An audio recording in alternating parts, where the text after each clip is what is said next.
Ruan Shuangjiang didn't say anything definite. Ruan Shuangjiang was also very smart. She didn't mention the matter again. She asked her about her health with concern. When she learned that everything was fine, she felt relieved and said, "I have prepared the baby's clothes, blanket, and diapers. You don't have to worry about it. You don't have to prepare too much. My sister-in-law in the building helped me prepare some." Ruan Shuangjiang was talking about the sisters-in-law in the building. Because she arranged jobs for them, these people prepared gifts for their children, so her children no longer had to buy clothes from infants to 3 years old. It's okay to have less of the other things, but you must prepare more diapers. Don't worry about it. I know what I'm doing. Ruan Shuangjiang took the responsibility of this matter and talked a lot about raising children. Ruan Shuangjiang and Xia Tao both fell asleep while listening to her. It was too hypnotic. I'm back. Louis came back with a cold face and a basket full of vegetables. Stir-fried pork, braised pork, fried duck, braised pork with pork belly, etc. are all main dishes, and there is also a big bowl of rice. The food was placed on the fire table. It was very comfortable to eat while warming yourself by the fire. Ruan Shuangjiang ate a little and then left as she had to go to work in the afternoon. Since we got the order, Director Lin has been talking non-stop. Whenever he sees me, he praises me as Zhuge Liang and even says he wants to treat me to a meal. Ruan Shuangjiang teased Director Lin while putting on her coat. He's really impatient. When he goes to the Canton Fair, he'll be so happy that his teeth will fall out. Ruan Shuangjiang said sarcastically. Ha, he couldn't ask for more. I'm leaving now. Take your time eating and don't come out. Ruan Shuangjiang put on her coat and was about to get the empty basket, but found that the basket was full again, with meat, eggs, malted milk, and milk powder. All good things. Keep it for yourselves. I have a salary now, and I can't spend it all. Ruan Shuangjiang wanted to take it out, but Ruan Shuangjiang stopped her and said, Lu Yi and I got a raise, so we have more money than we can spend. These are for Nian Nian and Pan Pan. You don't have to be so polite to your sisters. Ruan Shuangjiang was stunned for a moment, her eyes slightly red. She understood what Ruan Shuangjiang meant. Hey, I won't be polite with you. She smiled, picked up the basket, and walked away. After she walked out the door, her tears flowed down, and she quickly wiped them away. Life was getting better and better now. She couldn't be pretentious and would never cry again. Ruan Shuangjiang had actually noticed the changes in Ruan Shuangjiang a long time ago, and she had no intention of hiding it. After all, she was so different from her original self. Ruan Shuangjiang had raised her original self personally, and she was both her sister and mother, so she could not hide it. But since she used her original body, she would definitely take care of her original sisters. Moreover, Ruan Shuangjiang and Ruan Xiaoxue were both nice and sensible, so she was willing to help. Not long after, Xia Tao also left. She rode her bike while sniffing, following Ruan Shuangjiang. She thought Bai Fengshou was Ruan Shuangjiang's man. She couldn't teach Ruan Shuangjiang a lesson, but she couldn't let Bai Fengshou go. However, her head was a little dizzy and her cold had worsened. Achoo! Xia Tao sneezed 3 times in a row. When she finished, Ruan Shuangjiang had disappeared on her horse. She pedaled a few times to chase him, but the gate of a courtyard on the side of the road opened and a person came out. She was about to bump into him. In a hurry, Xia Tao dodged to the side, but she was dizzy and her reaction was much slower. She fell to the ground gorgeously, with the bicycle still on her. Xia Tao gasped in pain. It must have been so painful to fall down. It was all because of that man last night. Sorry. Bai Fengshou felt embarrassed and reached out to hold the bicycle. Don't touch me. Xia Tao's whole body suddenly turned cold, and her eyes became more murderous. Bai Fengshou was stunned for a moment and quickly explained, I'm holding the bicycle. He straightened the bicycle, and Xia Tao also climbed up. The two looked at each other. The murderous intent in Xia Tao's eyes became stronger, and sparks flew in the air. It's this jerk again. Every time I see this jerk, nothing good happens. Last night he threw urine on her and made her catch a cold, and today he made her fall. All the bad luck that has happened to her in the past 5 years combined is not as much as in the past 2 days. Darn, she and this jerk are mortal enemies. Sorry for the late update. I went out for dinner today and came back late. I will make up for it during the day. Good night. Bai Fengshou's heart was pounding and he didn't know what to do with his hands and feet. He seemed to sense that there was murderous intent in the eyes of the girl opposite him, and it was directed at him. I'm sorry, I should have checked before I went out. Bai Fengshou apologized again, saying that it was indeed he who caused the other person to fall. You really should open your eyes and take a good look. Xia Tao gritted her teeth, and every word she spoke was filled with murderous intent. He peed at her in the dark night, but it wasn't at all slanted. It hit her right on the forehead. He was walking in broad daylight, but she couldn't see such a big car. It was obviously intentional. Son of a zitch. Bai Fengshou subconsciously stepped back a little. The girl's murderous aura was so strong that he seemed to see a transparent knife. It was so scary. I'm sorry, did you fall anywhere? Do you want to go to the hospital? He asked with concern. It looked like he had fallen quite badly. Need not. Xia Tao sneered. She was made of steel, and it was just a fall. There was no need to go to the hospital. Besides, she always got back on her own. She raised her hand slightly, ready to teach Bai Fengshou a lesson, but heard an old and kind voice. Fengshou, why are you standing at the door? Xie Taozhi came out and saw her stunned for a moment, then asked with a smile. Miss, what's wrong? Nothing, Achilles. Xia Tao withdrew her hand and looked at Xie Taozhi's kind face. She couldn't help but smile, and looked more obedient than ever. Xia Tao sneezed several times in a row. Her eyes were red. She blew her nose hard with a handkerchief, and her nose also turned red. Bai Fengshou blinked. He looked like he wanted to kill someone just now. But now he became harmless, and his expression changed faster than turning the pages of a book. You have a cold air entering your body. Go home and boil a big bowl of ginger and brown sugar water. Drink it while it's still hot, then get into bed and sweat. You will be fine after you sweat out your body. Xie Taozhi said. There is no stove, no bowl, no ginger, no brown sugar. Xia Tao blurted out and regretted it the moment she said it. Why did she tell a stranger so much? The biggest taboo for a ninja is to reveal too much real information about herself, and she violated this taboo. Xie Taozhi immediately looked at her with pity, thinking that Xia Tao must be having a very hard life. No wonder she was wearing such thin clothes and had caught a cold. It's windy outside the door. It's cold standing here. Come inside and sit for a while. She warmly invited Xia Tao to come in and sit down, not worrying about her identity. Xiao Feng said that the compound was the safest place in the city and there would be no problems. Xia Tao hesitated. Her mind was telling her to hurry up, but her feet had their own ideas and moved towards the yard. When she came to her senses, the man had already walked into the house. Fengshou, you chat with this girl. I'll go make a bowl of ginger and brown sugar water. Xie Taozhi smiled kindly at Xia Tao and went to the kitchen to cook ginger and brown sugar water. Although she didn't know Xia Tao, she felt loneliness and desolation from her, just like her when she married and went to Bailey Village alone. And when she heard Xia Tao's words, "Don't touch me," she was very familiar with the self-loathing and hatred in her voice. After the accident, she could not face the landlord Bai normally for many years. She and the landlord Bai were in name only. They had agreed when they got married that she would give the landlord Bai $500 to buy land and would not stop him from taking a concubine, but there was one thing. She must guarantee her status as the main wife, and she had the final say in the inner house. Although the white landlord was greedy for money, he had a good conscience. He always respected her after marriage. Even if she refused to have love, the man did not force her, but pawned the woman to give birth to a son. Although Xie Taozhi had no feelings for landlord Bai, she was still grateful to him. Without this man, her second half of life would not have been so peaceful. Xia Tao's reaction is incomprehensible to those who have not had the same experience. She is such a pitiful child. Don't bother, I'll go home and cook it myself. Xia Tao felt embarrassed to trouble her.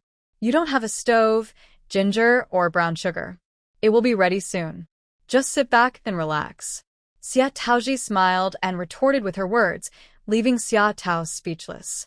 Bai Fengshou couldn't help but laugh, and then received a cold roll of the eyes. Xia Tao didn't look at him kindly at all. About 10 minutes later, Xie Taozhi came out with a bowl of steaming ginger and brown sugar water. The ginger was chopped very finely, and a lot of brown sugar was added. It was a thick bowl. Xia Tao took a sip, and it was spicy and pungent, with a hint of sweetness. It tasted very good. The taste in her memory.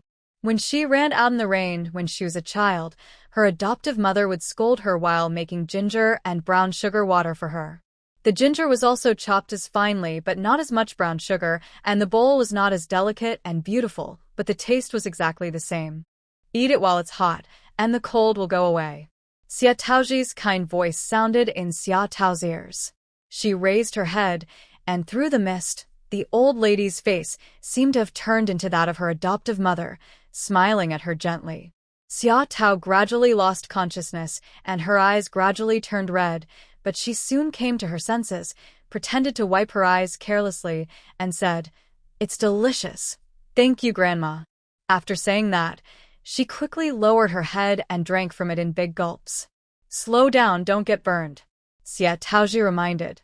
Xia Tao slowed down and drank a large bowl of ginger and brown sugar water. She sweated a lot, her nose was less blocked, and her mind became much clearer. "Go back and have a good sleep. Don't think too much. Things will get better and better." Xie Taozhi's voice was very gentle. Xia Tao listened very carefully and nodded from time to time. "Grandma, I'm leaving. Goodbye." In front of Xie Taozhi, Xia Tao's hostility disappeared without a trace, and she became particularly well-behaved. After saying goodbye politely, she rode away on her bike without even looking at Bai Fengshou from beginning to end. Bai Fengshou touched his nose, feeling confused. This was probably the first time he met this girl, and he didn't know why she treated him like an enemy. Alas, she is such a poor person. I hope she can come out of this. Xie Taozhi sighed, her tone full of compassion. It took her nearly her entire life to get over it. She hoped that this girl was stronger than her. How can she be pitiful? She's fierce, and she's riding a bicycle. Bai Fengshou didn't understand. Being able to afford a bicycle meant that she was in good condition. Besides, the clothes Xia Tao wore were almost new, so she definitely had money. There was nothing pitiful about her. "You don't understand. Why haven't you gone to give Chi-Chi something?" Xie Taozhi didn't tell him the reason. Since it concerned her reputation as a girl, she definitely couldn't say anything careless. "I'm leaving now, Grandma. I'll come see you when I'm free." Bai Fengshou slapped his forehead and almost forgot something important. He was just about to deliver something to Ruan Chi-Chi, but he ran into Xia Tao on his way out and was delayed. "I will be going to work in a few days. You don't need to come to see me. Go away." Xie Taozhi stood at the door, watching him walk away with a smile, then went back into the house. Xia Tao came out from the corner. Just now, she had been peeping at the conversation between the grandparents and grandchildren like a dark cockroach. Her heart was full of envy and jealousy. She even thought if she was replaced by Bai Fengshou and lived with Xie Taozhi, how happy she would be. She smiled self-deprecatingly and rode away on her bike. Although she liked the old lady very much, she still had to settle the score with the jerk. However, for Xie Taozhi's sake, she could be gentler. The winter vacation is over soon, and it's time to go back to school. Ruan Chi-Chi's happy life of having everything provided for her is also about to end. Lu Yi wanted her to rest at home, but Ruan Chi-Chi disagreed. Pregnant women need to move around. Otherwise, the delivery will be difficult, and she didn't want to have a difficult delivery. A new semester brings new atmosphere. There are 2 fewer students in the class because they were sent back by the school due to unsatisfactory results in the final exam of the previous semester. Cruel reality has put more pressure on everyone, so the learning atmosphere in the school is very strong when the school just starts. Everyone is like they are full of energy. Even late at night, you can still see students studying under streetlights in the corridor. 309 and no one was missing. Su Erfeng and Li Yuqin's grades were average in the class. They were all very grateful to He Hong and brought her a lot of home-cooked food, as well as some for Ruan Chi-Chi and the others. These shittings were dried by my mother. Don't worry about eating them. They are very clean. Su Erfing took out a bag of sweet potato slices sprinkled with sesame seeds. In fact, she wrote home last semester and asked her mother to dry them. She also sent money home. Otherwise, her mother would not be so easy to talk to. The people in the dormitory helped her a lot, and she couldn't give anything else good, so she brought some rural specialties to thank her classmates. Li Yuqin brought a lot of things, including a large bottle of fermented bean curd, a bottle of beef sauce, dried sweet potatoes, and crispy meat, which filled the table. My mother made the fermented bean curd and hot sauce. They are especially delicious when stuffed with steamed buns. My mother-in-law fried the crispy pork and dried sweet potatoes. Come on and eat. Ruan Shuangjiang took a piece of crispy meat and ate it. It tasted really good, so she ate several pieces. She also ate a lot of Su Erfing schutz. Sheng Guanqing also brought a lot of snacks from Yangcheng, while He Ihong brought several bottles of cooked vegetables, braised pork, stir-fried pork, etc., all made by her mother. They were all delicious. I'll treat you to dinner. Ruan Shuangjiang didn't bring any food, not because she didn't have any, but because she forgot. It was my first time going to college and also my first time living in a dormitory, so I had no experience. Then I'll treat you to dinner tomorrow night. Xia Tao didn't have one either. She spent the entire winter vacation eating here and there and couldn't even get hot water to drink. There's no need to go out to eat. It's a waste of money. Just eat in the cafeteria. He Ihong was against extravagance and waste, but Xia Tao silenced her with a piece of crispy meat. No one else had any objections. Even if they went to a restaurant, they wouldn't order too expensive dishes. Everyone was very tactful. On the first day of school, the class teacher gave each student a transcript of the previous semester and said some words of encouragement. The transcript was put in an envelope and distributed to everyone. Ruan Shuangjiang opened the envelope and found that her grades were almost the same as she expected, with each subject scoring between 60 and 70, which was average in the class.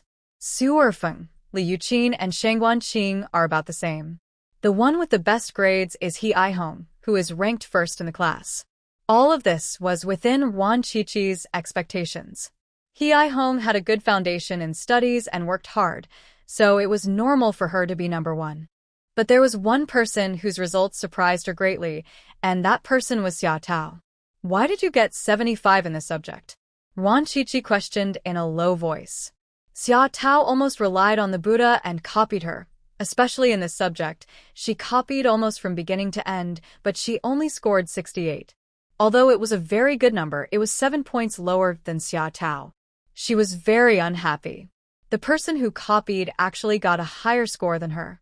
Is this justice? I changed a few things so that it would look exactly like you. Xia Tao explained proudly that it was indeed her, who was the best at everything. Ruan Shuangjiang glared at her angrily and took the report card, but the more she thought about it, the more dissatisfied she became, so she said, "You have to treat me to 3 meals. 1 meal is not enough." Why? Xia Tao was reluctant to do, so as 3 meals would cost a lot of money. There are exams this semester, so you can handle it yourself. Ruan Shuangjiang sneered. What a stingy guy. Xia Tao was choked and had to agree, but he was only willing to invite her alone, and at most add Sheng Guanqing, because she would feel sad if there were more. It's better to share happiness with others than to enjoy it alone. I'm not used to eating alone. If you want to treat everyone in the dormitory, please treat them together. Starting tomorrow night, I'll treat you 3 meals in a row.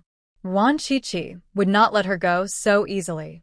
She was already very kind by not asking her to treat her to 7 meals. Xia Tao gritted her teeth and agreed. I have good news. Xia Tao lost the bet with me. She has fulfilled her promise and will treat all of us in the dormitory to 3 meals a day starting tomorrow night. Applause. Ruan Shuangjiang announced the good news loudly and led the applause. Sheng Guanqing reacted the fastest and also applauded. Su Erfing and the others hesitated for a few seconds, then followed suit. Xia Tao gritted her teeth. She had originally planned to return the bicycle to Ruan Shuangjiang when school started, but now she decided to wait until Ruan Shuangjiang gave birth to the baby. There was also a happy event this semester. He Ihong got promoted. That's not right. To be precise, the burden on her shoulders has become heavier. The class teacher learned about what happened to Chang Yufeng last semester and removed him from his position as class monitor. Unable to find a suitable student for the time being, he asked the hardworking He Aihong to take on the role part-time. So this semester, He Aihong held two important positions, both class monitor and secretary. When the class instructor made the announcement, He Aihong couldn't suppress her serious expression and almost laughed out loud on the spot. Her father was right. Gold will shine no matter where it goes, and talents like her will be discovered by the teacher sooner or later. Should we call you squad leader He or secretary He from now on? Ruan Shuangjiang teased her deliberately. It will be all right. He Aihong wanted to be serious, but she couldn't hide the joy on her face. Ruan Shuangjiang found it amusing. This girl was too obsessed with power. However, there were also advantages. A career brain was hundreds of times stronger than a love brain.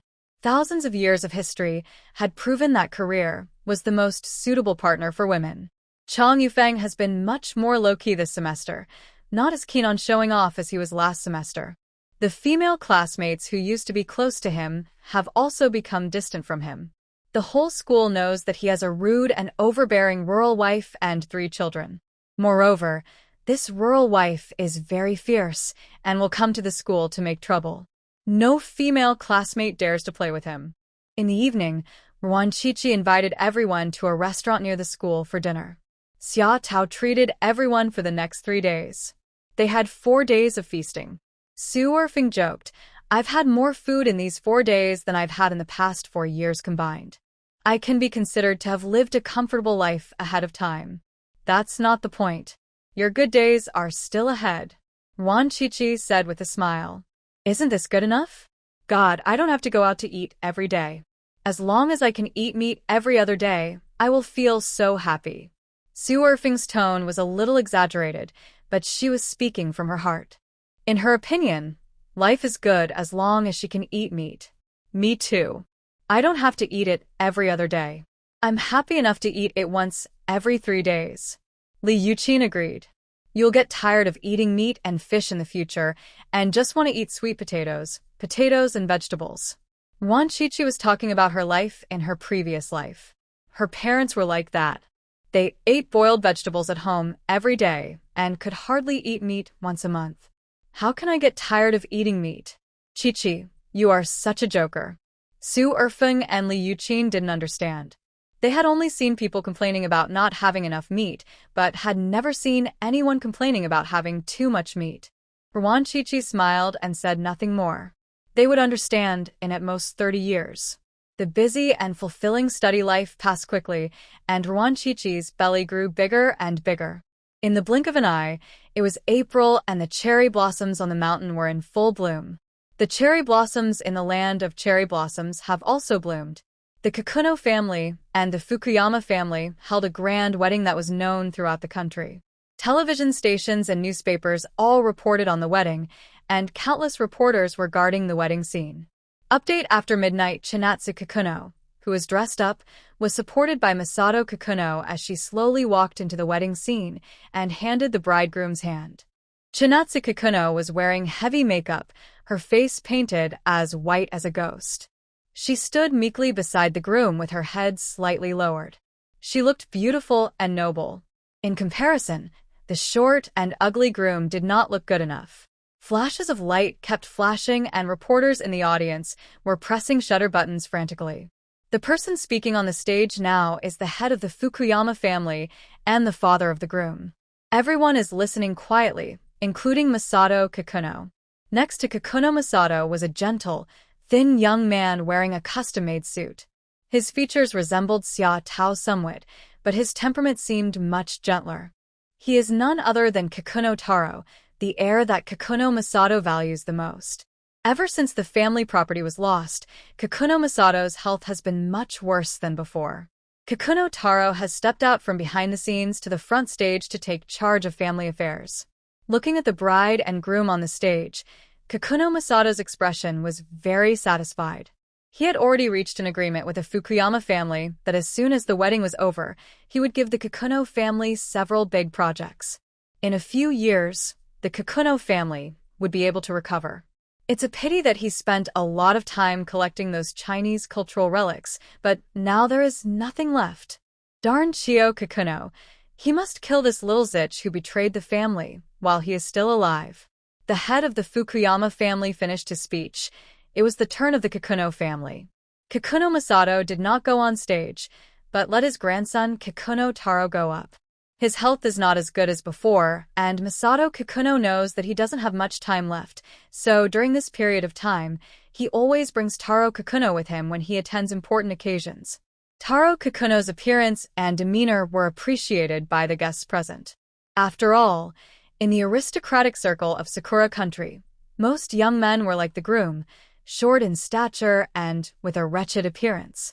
Like Kikuno Taro, who are both good-looking and tall, are rare. Several noble ladies present looked at him as if they were selecting a son-in-law, intending to find such an outstanding fiancé for their daughters. Taro Kikuno delivered his speech slowly and leisurely, with flashes flashing nonstop. The reporters also loved him very much and took many photos of him. Kikuno Chinatsu's body swayed, she groaned, and almost fell down. "Don't lose face for the family," the groom next to him warned coldly. "Yes." Kikuno Chinatsu responded obediently and tried to stand up straight, but she was in so much pain. It felt like countless blades were twisting her stomach, causing excruciating pain. But she also knew that if she dared to ruin the wedding, her grandfather would never forgive her. So, even though she felt something wrong with her body in the morning, she didn't dare say anything, thinking it would pass if she just endured it. But her stomach hurt more and more, and she could hardly control it. "I'm sorry, Chiharu Kikuno spat out a mouthful of blood and fell down. This scene was captured accurately by reporters. The reporters reacted very quickly, and the only sound in the whole place was the sound of clicking. They took pictures of the bride who didn't know whether she was dead or alive, the angry groom, and the surprised Kikuno Taro. "Stop filming." Masato Kikuno reacted quickly and ordered his men to stop the reporters and not let the photos leak out. At this time, he had not realized the seriousness of the matter and thought that Chinatsu Kikuno was just not feeling well. Taro Kikuno quickly walked to Chinatsu Kikuno. Her snow-white face was covered with a thick layer of black hair, and black blood was flowing from the corners of her mouth. "I'm sorry.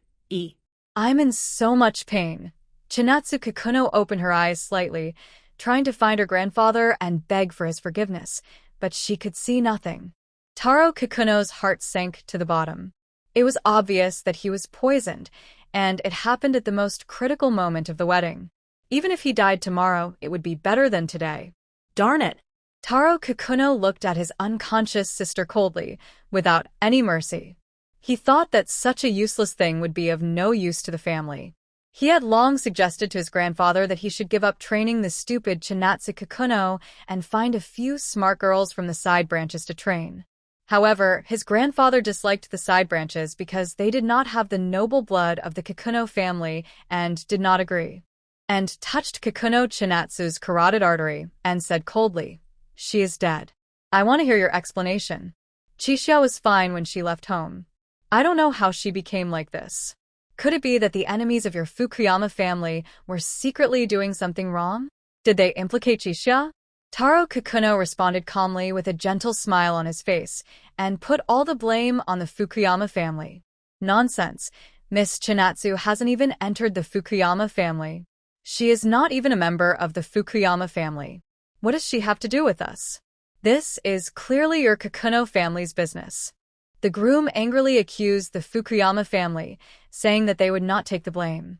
He never wanted to marry the arrogant and stupid Chinatsu Kikuno in the first place. It would be better if she died, so that he could marry the girl he liked. How can it not be counted? The wedding is almost over. Chinatsu is a member of your Fukuyama family when she is alive and a ghost of your Fukuyama family when she dies. Our two families will always be close relatives, right? Kikuno Taro's smile became more gentle, and he looked like a harmless scholar. The originally angry groom was dazed for a moment, and then said, "Yes, our two families will always be close relatives." Chinatsu is my person in life and my ghost in death. I'm sorry, my child was too sad and was talking nonsense. The head of the Fukuyama family pushed his son away angrily. A dead woman was not worth the Fukuyama family paying so much price, and the cooperation between the two families must be terminated. I am very pleased that my brother-in-law loves my sister deeply. I only blame my sister for not being lucky enough to spend her whole life with your son. Don't worry, even if my sister unfortunately passes away, I will still treat your son as my brother-in-law for life, and our two families will still be the most solid in-laws. Taro Kikuno looked at the head of the Fukuyama family and spoke word by word, but his face became even paler. The head of the Fushan family was originally furious, but he was also in a trance for a moment and murmured, "Yes, our two families are the most solid in-laws. Don't worry, our cooperation will not be interrupted." Masato Kikuno next to him breathed a sigh of relief and looked at his grandson with great pride. He was worthy of being his most valued grandson. Under Taro's leadership, the Kikuno family would surely become the #1 family in Sakura country. The news of Kikuno Chinatsu's death soon reached China. Ruan Shuangjiang learned about it from Xia Tao. Xia Tao is not very happy because things did not develop in the way she expected. Darn it, has that idiot Fukuyama never seen a woman? He actually has deep feelings for Kikuno Chinatsu, and he wants to remain faithful to her for 3 years even before they have even had their wedding night. The cooperation between the Kikuno and Fukuyama families continues. I'm so annoyed off. No, I'm going to kill this pig. Xia Tao was so angry that she kept beating her chest. She had thought that with the accidental death of Kikuno Chinatsu on the wedding day, the cooperation between the two families would definitely be interrupted. Without the support of the Fukuyama family, and having lost so much property, the Kikuno family would definitely decline quickly. But she had missed that idiot Fushan. Darn it. Ruan Shuangjiang frowned. She always felt something was wrong. Kikuno Chinatsu and the groom had never met each other before, so how could there be any feelings between them? There must be something behind this. Ruan Shuangjiang persuaded the crazy Xia Tao to calm down. This crazy woman really intended to go to the Sakura country to kill people. Kikuno Masato hated Xia Tao so much that she thought it would be like a sheep walking into a tiger's mouth if she went back, which was too dangerous. She asked Pei Yuan to help investigate, and a few days later, she learned what happened on the wedding day. Pei Yuan held a newspaper from the Sakura country in his hand, which reported the wedding in great detail, along with photos. Ruan Shuangjiang read the newspaper carefully, then pointed at the young man in the photo and asked, "Who is he?" Taro Kikuno, the heir of the Kikuno family. Recently, Masato Kikuno often brings him to various occasions, which seems to be an intention for him to take over in advance. Pei Yuan said. The problem must be with him. The groom was so angry at the beginning, but he became docile after talking to him. The same goes for the head of the Fukuyama family. Kikuno Taro has taken the initiative. Ruan Shuangjiang analyzed. Chinatsu Kikuno died halfway through the wedding. Logically, she was not yet a member of the Fukuyama family, and the Fukuyama family could have completely disowned this daughter-in-law. However, the Fukuyama family held a grand funeral for Chinatsu Kikuno and buried her in the Fukuyama family cemetery, apparently publicly acknowledging Chinatsu Kikuno's identity. The Fukuyama family is not a pushover, and now they are stronger than the Kikuno family. They are definitely not willing to suffer this loss in silence. Pei Yuan nodded and agreed. We think so too, but we haven't figured out what means Kikuno Taro used to force the Fukuyama family to compromise. It's definitely not a handle. If there was, the Kikuno family wouldn't have to cooperate through marriage. And the attitude of the Fukuyama family head and his son changed so suddenly. I guess Kikuno Taro has supernatural powers, and it's the power of mind control. Thanks to the fact that she had read so many online articles in her previous life, her imagination was greatly opened, and Ruan Shuangjiang quickly guessed the reason. Moreover, Taro Kikuno's appearance completely matches the description of psychics in online articles. He is physically weak, but mentally strong. He appears harmless, but is in fact cruel and ruthless. Xia Tao also said that Kikuno Taro's fighting power is very low, and he can't even survive a single move from her, but Kikuno Masato still treats him like a big treasure. Obviously, this guy has more powerful abilities. Now Wan Qiqi guessed that Kikuno Taro could control other people's minds. Pei Yuan's expression was solemn. Psychic powers were very rare, and many psychics' bodies could not withstand the powerful mental backlash, and they died early. There have been psychics in 759. All of them were incredibly talented people, but they all died early. Therefore, there are currently no psychics in 759. If Taro Kikuno is really a psychic, he would be a huge threat to China. Don't worry too much. Psychics aren't that scary. This Kikuno Taro looks like he's going to die soon. He might die in 2 years without us having to do anything. Wan Qiqi is actually not as relaxed as she says.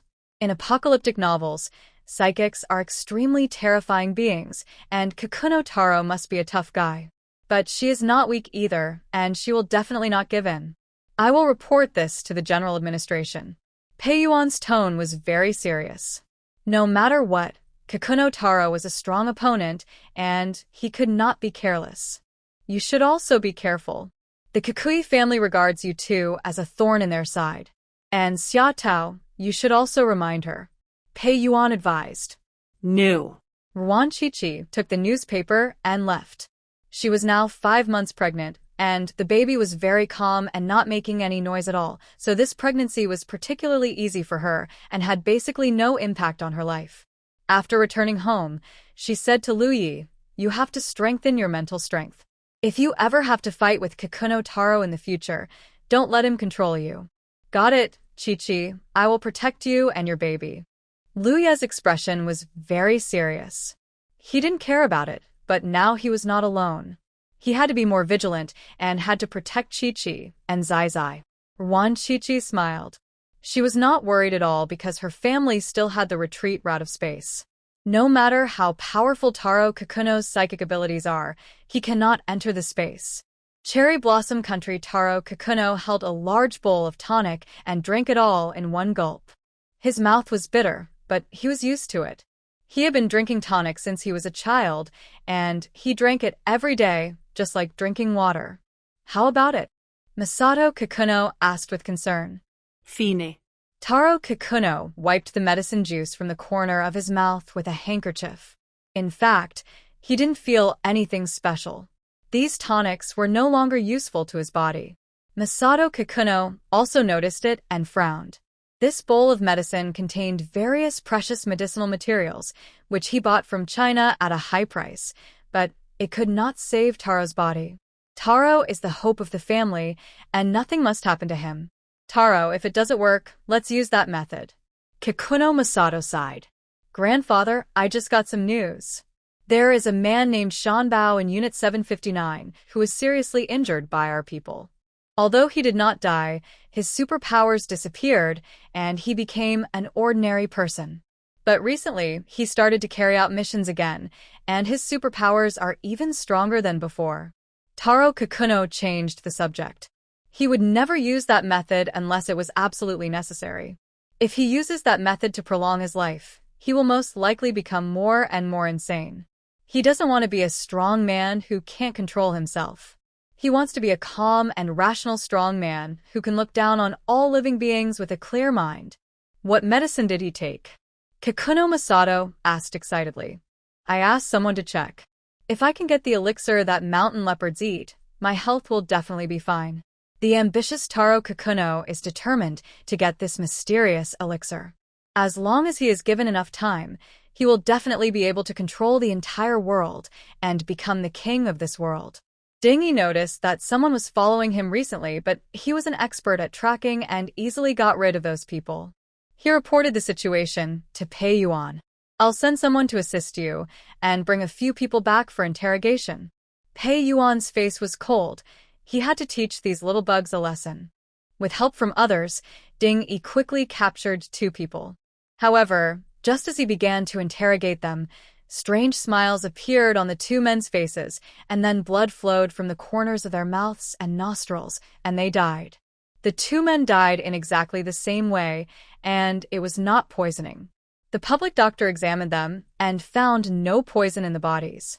It's very strange, as if the brain has issued a death command and the organs in the body have stopped functioning. Dr. Gong touched his chin and muttered to himself. This way of death was too weird, and it was the first time he had seen it. You mean these people were ordered to die? Pei Yuan thought of Taro Kakuno first. Only a psychic could do this, and he must be a powerful psychic. Yes, their master is a psychic and very powerful. Dr. Gong sighed. It is not a good thing to have an enemy that is too strong. Pei Yuan's expression also became solemn. He was guessing Kakuno Taro's purpose. Why did he follow Ding Yi? After 2 people died, the people who followed Ding Yi disappeared. Life became dull again, time passed very quickly, and summer vacation was about to start again. With only 1 month left before the birth, Wan Qiqi was living a happy life at home waiting for the birth of her baby. Lu Yi turned down all tasks and focused on taking care of her at home. Ruan Shuangjiang also came over every now and then and prepared a lot of diapers and small clothes. However, Wan Qiqi asked her not to come over too often. At the Spring Canton Fair, the sample wine brought by Director Lin was well received by foreigners, and the winery received many orders, which were scheduled until the year after next. The winery had to work overtime every day. Ruan Shuangjiang has to work and take care of 2 children at the same time, so she is simply too busy to handle it. It's okay. Director Lin takes care of me and makes me a team leader. I don't have to do much work. Ruan Shuangjiang took out the freshly made rice tofu from the basket.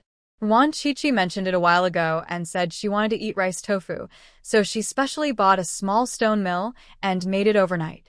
Now she is not only a team leader but also has a salary increase. Director Lin is very polite to her, and her colleagues in the factory are also polite to her. No one dares to bully her 2 daughters at school. This is all because of Qiqi and her brother-in-law's face. She had no skills and could only cook some food to express her gratitude. You didn't sleep last night again. Don't do this again in the future. Lack of sleep is not good for your health. Wan Qiqi looked at her with annoyance. Making rice tofu was time-consuming and laborious. Ruan Shuangjiang must have not slept all night. No wonder her eyes were dark circles.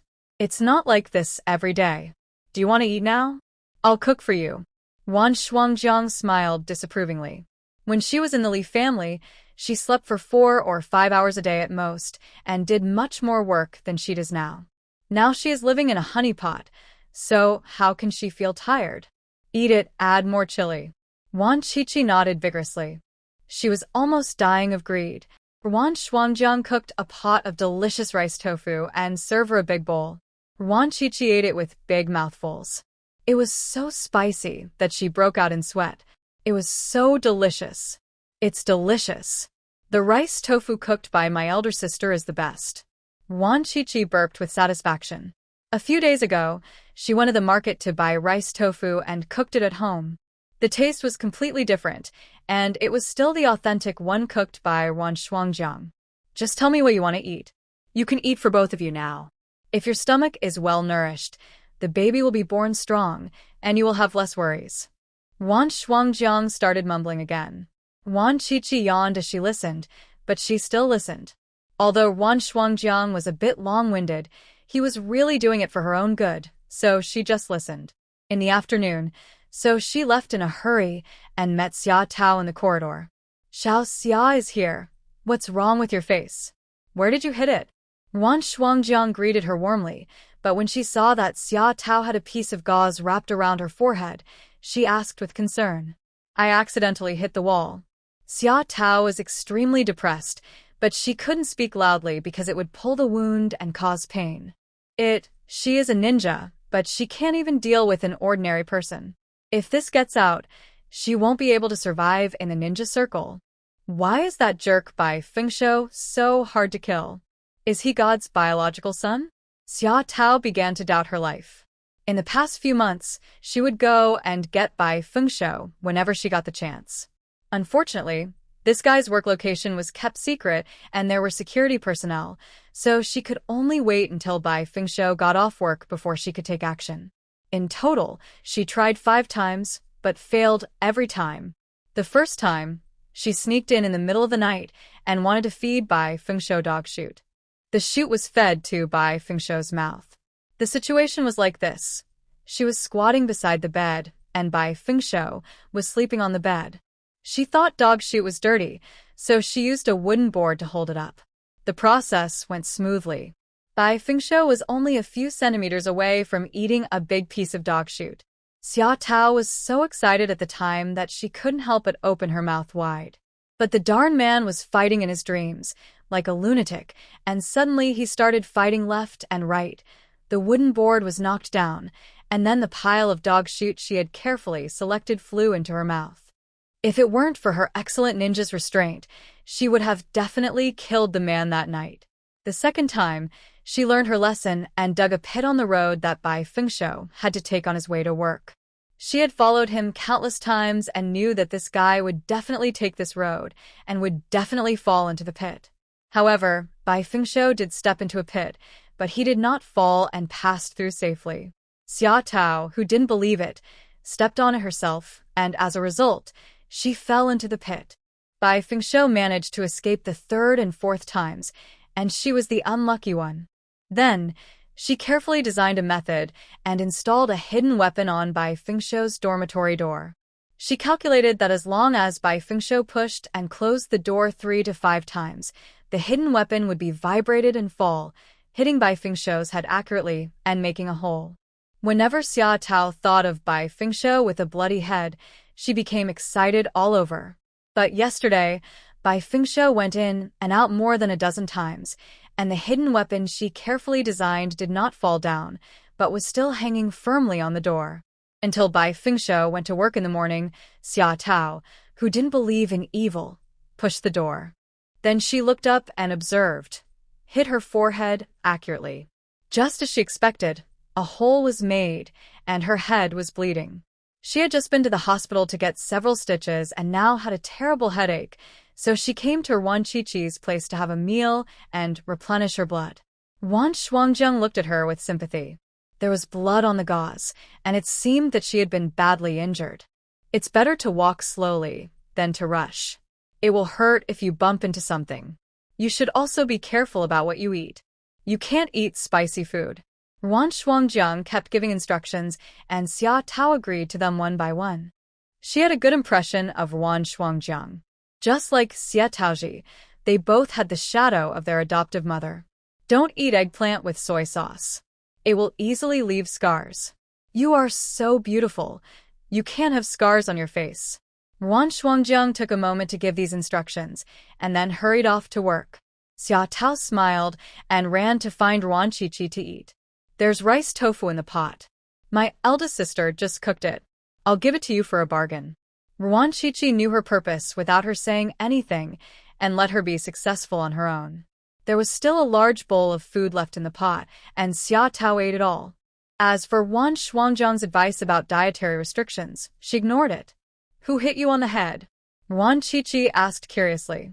Who can beat this crazy woman? Who has such great ability? Xia Tao immediately gritted her teeth, her face full of murderous intent, but then her expression became gloomy again. She couldn't display all her skills in front of Bai Fengshuo. If she hadn't promised Pei Yuan that she would never bully ordinary people, she wouldn't have to go through so much trouble. She could just beat up this jerk and vent her anger. Was it really hit by someone? Who? Ruan Qiqi suddenly became interested. Do you think there really is a son of God? Xia Tao suddenly asked. I think so. For example, I am God's biological daughter. Ruan Qiqi pointed at herself arrogantly, saying that she was the legendary daughter of heaven. Xia Tao rolled her eyes, finished the whole bowl of rice tofu, and then went to the refrigerator to get a popsicle. I think I should go and pray to get rid of the bad luck. Xia Tao thought about it for a long time and finally figured out the reason. It must be that the urine she urinated that night ruined her luck, which caused her to be unlucky all the time. I've finished writing. I'll still update at midnight tomorrow. I'm finally back to normal.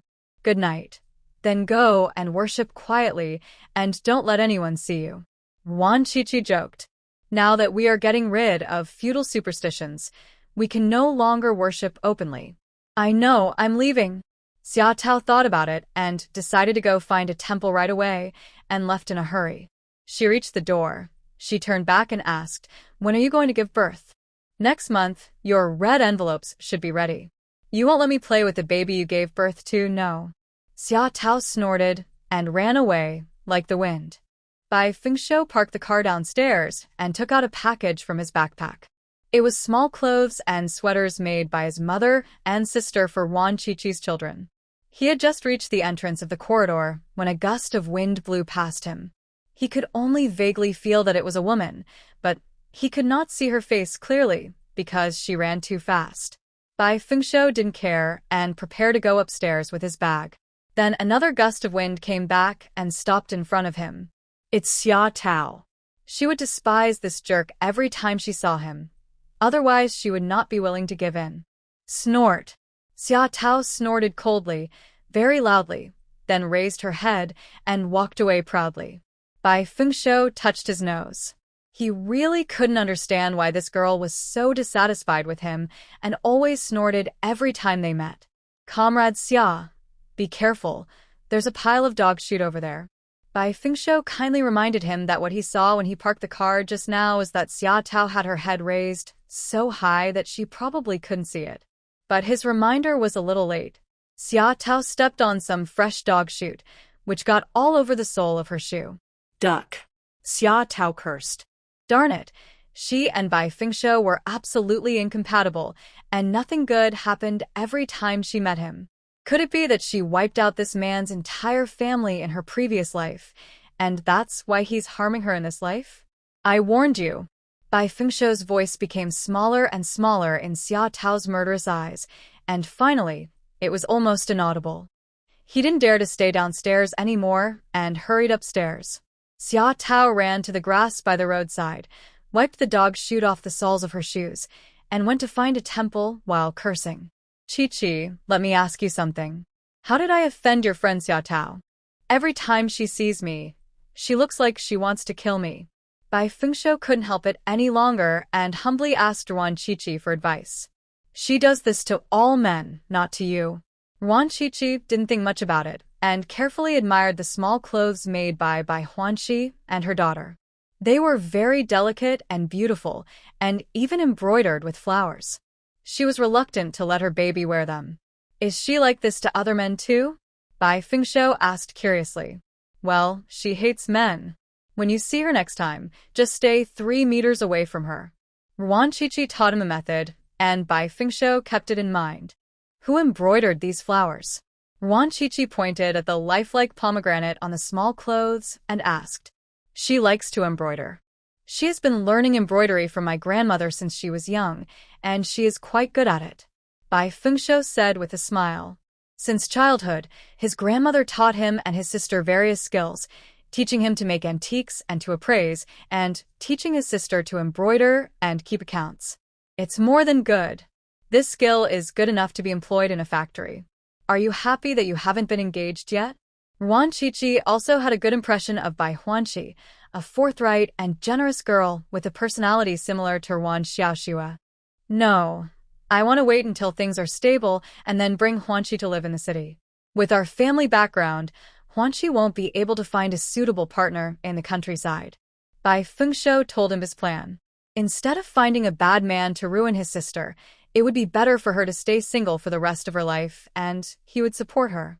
The countryside is really not suitable. Let her live in the city. Your current salary is not bad, so it's no problem to support one more person. Ruan Chi-Chi agreed very much.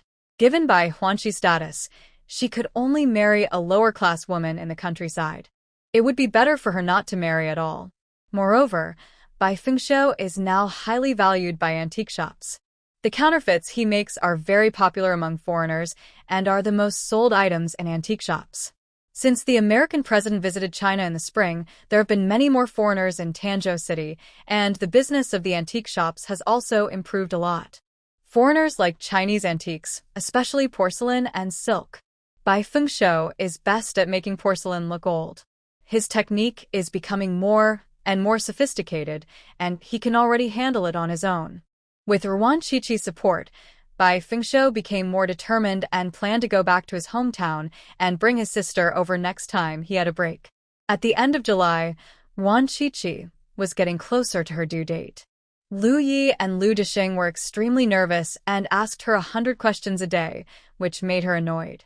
Guan Jihua also made a lot of small clothes. Compared with the nervousness of others, she was very calm. She told Ruan Shuangjiang not to be nervous, just eat when she was supposed to and sleep when she was supposed to, and that everything would fall naturally when it was ripe. I'm not nervous, they are. Ruan Shuangjiang was really not nervous. She could have a cesarean section now, so she would just do it if it really didn't work. My wife, Shaoli, is very experienced in taking care of women after confinement. I'll let her take care of her when the time comes. I've already made the agreement with her. Guan Jihua said kindly. She wanted to take care of him herself, but her body couldn't handle it, so she asked Aunt Li to go, and it had already been agreed. Okay, I won't be polite with you. Ruan Shuangjiang agreed. She really needed someone with experience to take care of her. Lu Yi had no experience, and Ruan Shuangjiang was too busy. It would be better to trust Aunt Li than to ask an outsider. She would give her a big red envelope when the time comes. Why be polite to family members? When the baby is born, you have to call me Grandma. Guan Jihua's tone was very intimate. She had already regarded Lu Yi and Ruan Shuangjiang as her own children. That would be great. I can receive a lot of red envelopes during festivals. Ruan Shuangjiang joked. Haha, you and Xiaoya also got red envelopes, just like Manzai. Guan Jihua smiled, with her eyes curved. She was in good health now, and could live another 20 years without any problem. She could even see the little one grow up. August passed quickly. Ruan Shuangjiang hardly went out all summer. Even when she went for a walk, she went to the space because it was too hot outside. Finally, it was late August, and there was still a week left before the due date. Breakfast was the white porridge and buns that Lu Yi brought back. Ruan Shuangjiang had a good appetite, so she ate a bowl of porridge, 3 meat buns, and was also preparing to eat an apple. Click! Just after taking a big bite, Ruan Shuangjiang felt her stomach as if it was pulled and her lower back felt a little sore, but she didn't care and continued to chew. Then a hot stream gushed out like urine. Take that bag and go to the hospital later. Ruan Shuangjiang continued to eat the apple calmly, not in a hurry to give birth to a baby after she finished eating the apple. Is it time for another prenatal checkup? Lu Yi hadn't reacted yet, but he obediently went to get his bag. When he picked up the bag, he came to his senses and asked in shock, Chi, are you going to give birth? Well, why are you in such a hurry? Wait until I finish eating the apple. Ruan Shuangjiang rolled her eyes and shouted loudly, not calm at all. Lu Yi let out a sharp roar. How could he not panic? His cub was about to come out. He rushed out in a hurry carrying the production bag he had prepared in advance. In order to save time, he did not take the right path and jumped directly from the 3rd floor. Everyone in the corridor was stunned. It had been a long time since they saw Mr. Lu go crazy. What had stimulated him this time? Deputy Captain Lu, what happened? Someone asked loudly. My cousin is about to give birth. Lu Yi had already driven the car, put the production bag in the car, and went upstairs in a hurry. Everyone in the entire residential building was shocked and didn't even bother to eat breakfast and ran to help. Ruan Shuangjiang was still biting into the apple and had already eaten 2/3 of it, but she started to have contractions. Oh my God, my water broke. Rushed to the hospital. Lu Danny yelled in surprise. Ruan Shuangjiang finished the last bite of the apple, threw the apple core accurately into the trash can, wiped his hands coolly, shook his head, and said, Let's go. This calm and composed performance was quite like that of a great general, and everyone was a little dumbfounded. This doesn't look like she's going to give birth. Sister Yuan, aren't you in pain? Wang Cuihua asked. It hurts. Ruan Shuangjiang took a breath, and it was really painful, but she wanted to show off. She finally understood what level 14 pain felt like. It was like an earthquake going on in her body, with waves coming one after another, and her stomach blocking the vibrations. The action and reaction forces formed a huge pain, which most people could not bear. Only strong women in this world can endure this kind of pain. No wonder God chose women to give birth to children. If men were allowed to give birth, they would probably die from the pain before the birth even begins. The military wives all looked at her with admiration, worthy of being Sister Yuan. She was especially good at giving birth. Unlike them, when giving birth, they feel excruciating pain and scream like pigs being slaughtered, which can be heard 10 miles away, and their faces are hideous and have no image at all. Under everyone's admiring gazes, Yuan Qiqi walked out of the door by herself like a king inspecting his territory, then winked at Lu Yi, who understood, and immediately picked her up. Yuan Qiqi breathed a sigh of relief. If it was a few seconds later, she would not be able to pretend anymore. It hurts her so much. Lu Yi put her in the car and drove to the hospital. On the way, he met Lu Dishing, who was coming back from the cafeteria. He stuck his head out and shouted, "Hurry up and prepare the red envelope." Lu Dishing was stunned for a moment, then horrified, and chased after him to ask, "Is Qiqi about to give birth?" What answered him was a cloud of car exhaust. Lu Dishing didn't have time to be angry. He ran home in a hurry and asked the guard to arrange a car for him. He had to go to the hospital. The jerk had no experience at all, and there was no way he could do it without him watching over him. "Lao Mo, Qiqi is about to give birth. I'm going to the hospital." He left. He did not forget to yell at the person next door, and the work was handed over to Mo Qiufeng. "Oh, there's still a week before the due date. I have to go to the hospital." Xie Taozhi was worried that young people lacked experience and wanted to go to the hospital to help. So, Lu Dishing took her to the hospital, and Mo Qiufeng stayed behind to work miserably. After arriving at the hospital, the doctor checked and looked surprised. The cervix was dilated just right. It was too fast. The mother was so lucky to have such a smooth first birth. Ruan Qiqi was pushed into the delivery room. Lu Yi wanted to follow in but was stopped by the doctor. He could only wait outside anxiously. After waiting for a long time, he didn't hear Yuan Qiqi's cry. His heart was in suspense again. He heard from the old soldiers that when their wives gave birth, their screams were louder than when pigs were slaughtered. Why didn't Qiqi scream? He wouldn't faint, would he? "Qiqi, are you okay?"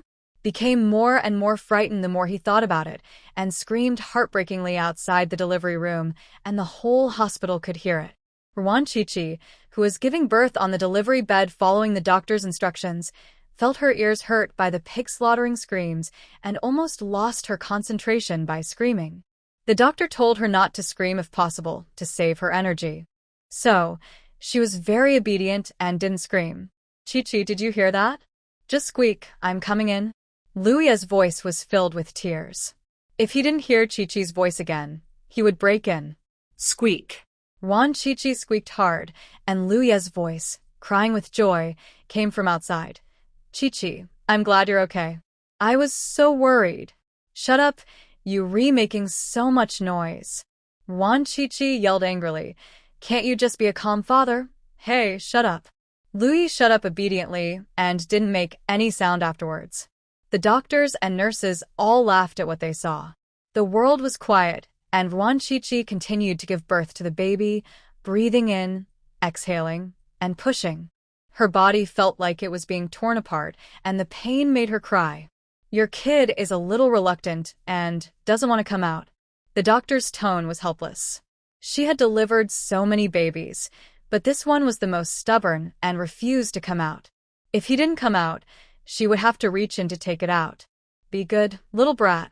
Come out now, and I'll treat you as a good kid. If you don't come out, I'll be your stepmother." Ruan Qiqi roared angrily, and then she clearly felt that the little rabbit in her stomach moved, and then she heard the doctor's exclamation, "You really understand, huh? What a smart kid." A few minutes later, the birth was over, and a chubby white baby was born. He opened his eyes, looked around, and then closed them again. The doctor lifted the baby upside down and patted him on the butt. The baby started to cry loudly. The doctor weighed him and announced the good news. "Congratulations, a fat boy weighing 15 pounds and very healthy." Ruan Qiqi was tired and fell into a deep sleep. When she woke up, she was already in the ward. She lived in a single room. Lu Dishing and Xie Taozhi had already arrived. Guan Jihua's family also rushed over, as well as Mama Jiang. Several sisters-in-law also came to the family building, including Lu Danny, Wang Shuhua, and Wang Tsuehua. However, they left when they saw that the mother and child were safe and went back to the family building to report the good news. Chi-Chi, are you hungry? What do you want to eat? Lu Yi had been guarding by the bed, and he knew it as soon as Ruan Chi-Chi opened her eyes. Where's the cub? Ruan Chi-Chi felt okay, just a little tired, and now she wanted to see the little cub. I brought him home. He's very pretty. His eyes and eyebrows look like yours, but his face looks like his father's. Xie Taozhi held the baby and placed him next to Ruan Chi-Chi. The little guy had just drunk half a bottle of milk. He curled up his little paws and squinted his eyes, pretending to be asleep. With a chubby white face and thick black hair, he didn't look like a newborn at all. Why isn't it wrinkled? Ruan Chi-Chi was a little confused. Isn't it said that babies are born wrinkled and ugly? But why is her baby so pretty? Our little one is well-nourished and looks as pretty as his parents. Xie Taozhi praised. Ruan Chi-Chi was extremely proud. As expected of her, she was always number one in everything she did. Have you chosen a name? She asked again. I have selected 15 and listed them one by one. You can pick one. Lu Disheng was well prepared. He took out a notebook from his pocket and turned to the page with names. On it were the names he had chosen in the past few months. They were all good names that were catchy and full of characteristics of the times. The first one is Nguyen Quoc Quang. Ten tia are the Nguyen Quoc An, Nguyen Quoc Tai, Nguyen Quoc Khanh, Nguyen Quoc Hong, Nguyen An Bang, Nguyen Zian Quan, Nguyen Zian Quoc, Nguyen Zian Zian, Nguyen Hong Mai, Nguyen Zong Mai, Nguyen Ngọc Lan, Nguyen Xuan Lan. Ruan Chi-Chi twitched her lips. As expected, these names were very similar to Lu Disheng's.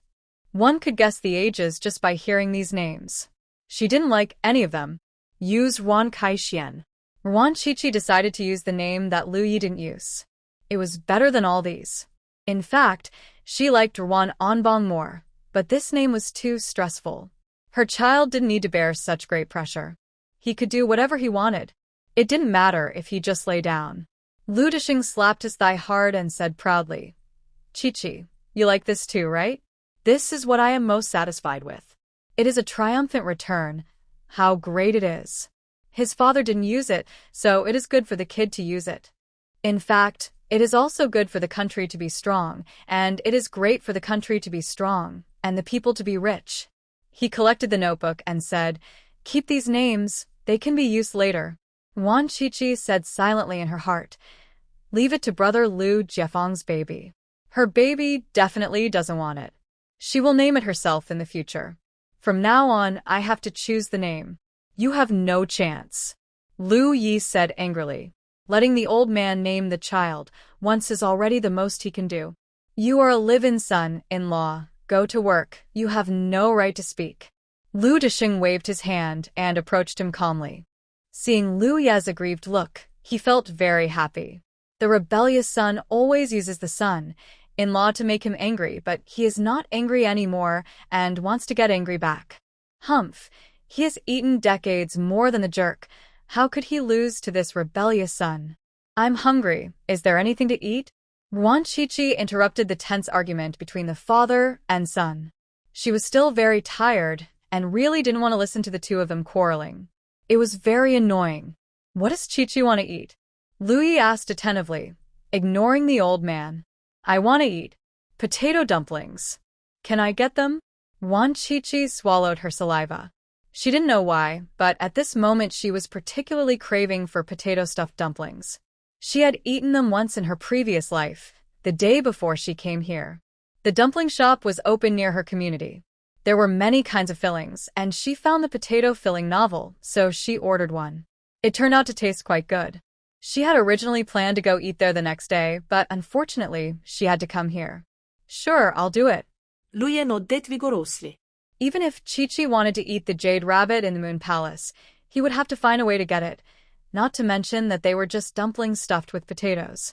Don't put too much salt, just a little bit is enough. Don't add soy sauce, vinegar, or chili. Chi-Chi can't eat it now. Guan Jihua reminded. Actually, it doesn't matter if I add it. Ruan Shuangjiang argued for herself weakly. What taste would the dumplings have if nothing was added? No, that won't work. It's not good for your health, and the water isn't good either. Guan Zhihua refused mercilessly. Ruan Shuangjiang just shut up. She didn't expect that there were so many things to pay attention to for a woman who had just given birth. She couldn't eat this or that. So what else could she eat? Lu Yi wrote them down one by one and ran out to find potato dumplings. The little guy squinted his eyes and pretended to sleep for a while, but he couldn't pretend anymore. After all, it was very tiring to keep squinting. He opened his eyes and looked around curiously. In fact, the baby's eyes are not well developed, so he can only see a blurry picture. But this does not affect the little cub's observation of the world. He stretches out his chubby little arms, waving them in the air, opens his little mouth, and keeps blowing bubbles. What are you looking at? Manzai lay on the other side of the bed, looking at the little one curiously. Mama Zheng also tried to raise her head, wanting to get close to the little one. Ah, the little cub cried out happily and rolled towards Manzai, but he was too small and wrapped in a small blanket, so he couldn't roll at all. He could only wave his little paws angrily.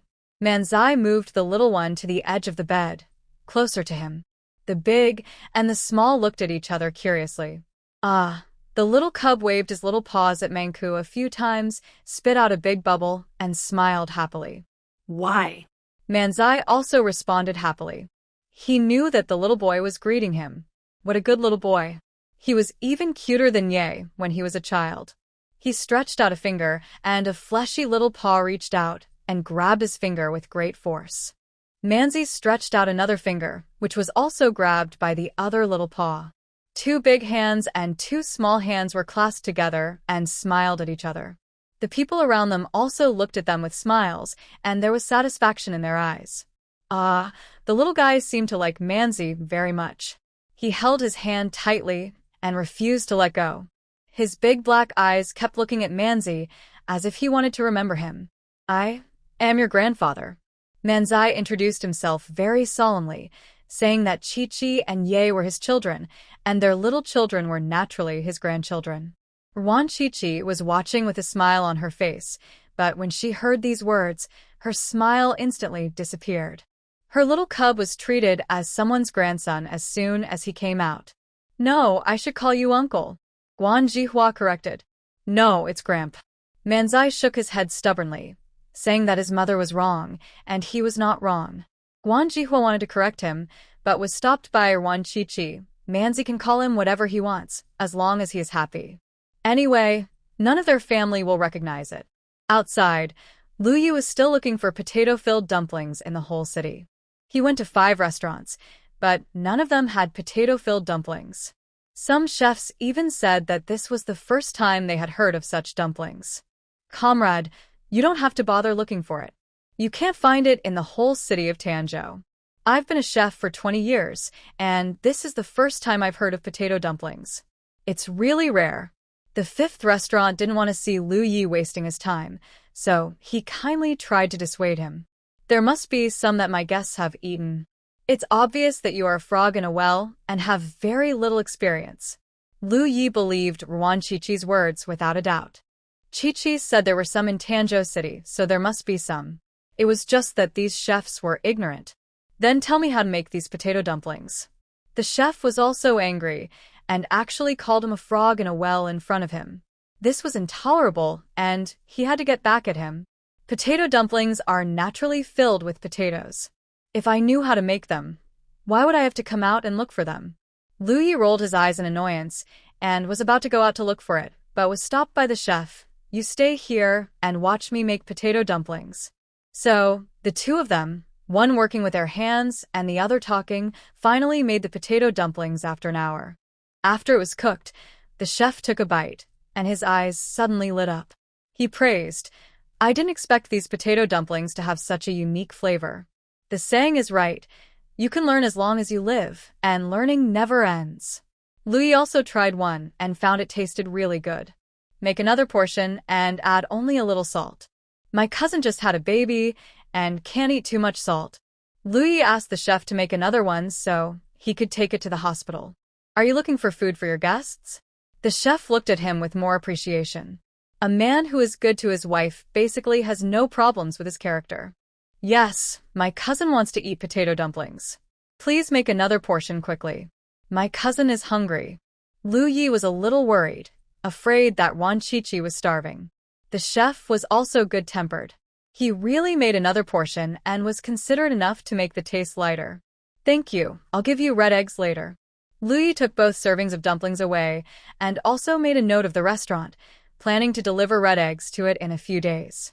He drove back to the hospital, got off the car, and hurried to the ward, where he ran into Ruan Shuangjiang at the entrance of the corridor. I just went to the family building and heard that Qiqi gave birth. How is she? Ruan Shuangjiang asked anxiously. Very good, the baby weighs 15 pounds, it's a boy. I made dumplings for Qiqi. Lu Yi answered with a smile, and Ruan Shuangjiang clasped her hands together and shed tears of joy. Ruan Qiqi in the ward had just drunk some fish soup, which was brought by Aunt Li from Guanjihua's family. Only a little salt was put in the fish soup, which was very fishy. She pinched her nose and drank a bowl of it, but she really couldn't drink any more. Qiqi, eat quickly. Lu Yi came back excitedly and opened the light portion. The dumplings were still steaming. Ruan Qiqi picked up one and ate it. The taste was much lighter, different from what she remembered. That's it.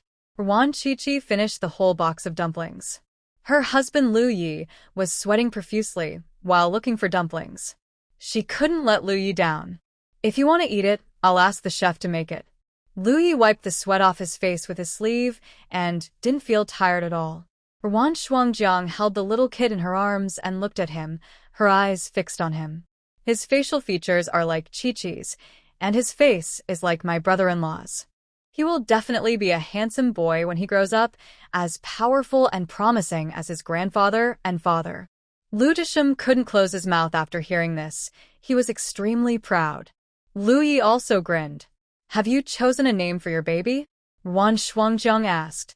Ruan Kaixian, the Kaixian who returns triumphantly, said Ruan Qiqi. Ruan Shuangjiang was stunned for a moment and subconsciously looked at Lu Disheng. Seeing that he was smiling and not unhappy, she breathed a sigh of relief. In fact, she had always wanted to tell Ruan Qiqi that it was okay for the child to have the surname Lu. After all, the Lu family was of high status. If Commander Lu was unhappy, she was worried that Ruan Qiqi would not have a good life in her husband's family in the future. Moreover, her two daughters changed their surnames to Ruan. When the time comes, Nian Nian and Pan Pan can find sons-in-law, and the Ruan family's bloodline can be passed on. My father-in-law gave me this name. Doesn't it sound nice? Ruan Qiqi said with a smile. It sounds good, a triumphant return, very impressive. In the future, everything will go smoothly for Kaixian, and he will rise to the top. Ruan Shuangjiang came to the city. She has been studying quotations, and her eloquence has improved a lot. These words made Lu Disheng grin with his teeth bared, and his dark face turned into a flower. Have you chosen a nickname? She asked again. Lu Kaixian is a very grand name, but it is a bit formal to call him that in normal times. I'll pick the nickname. You have no right to it. Lu Yi rushed ahead of the old man and took on the job of coming up with a nickname. He was very efficient and came up with one in less than 10 minutes. It's called Potato. On the first day of his birth, Qiqi wanted to eat potato, stuffed dumplings. He searched the whole city for potato stuffed dumplings, which shows that the little cub has a connection with potatoes, so he was given this nickname. It's just a mess, not serious at all. Lu Disheng was the first to protest. He had spent half a year thinking about how to name his grandson, and his hair was almost pulled bald.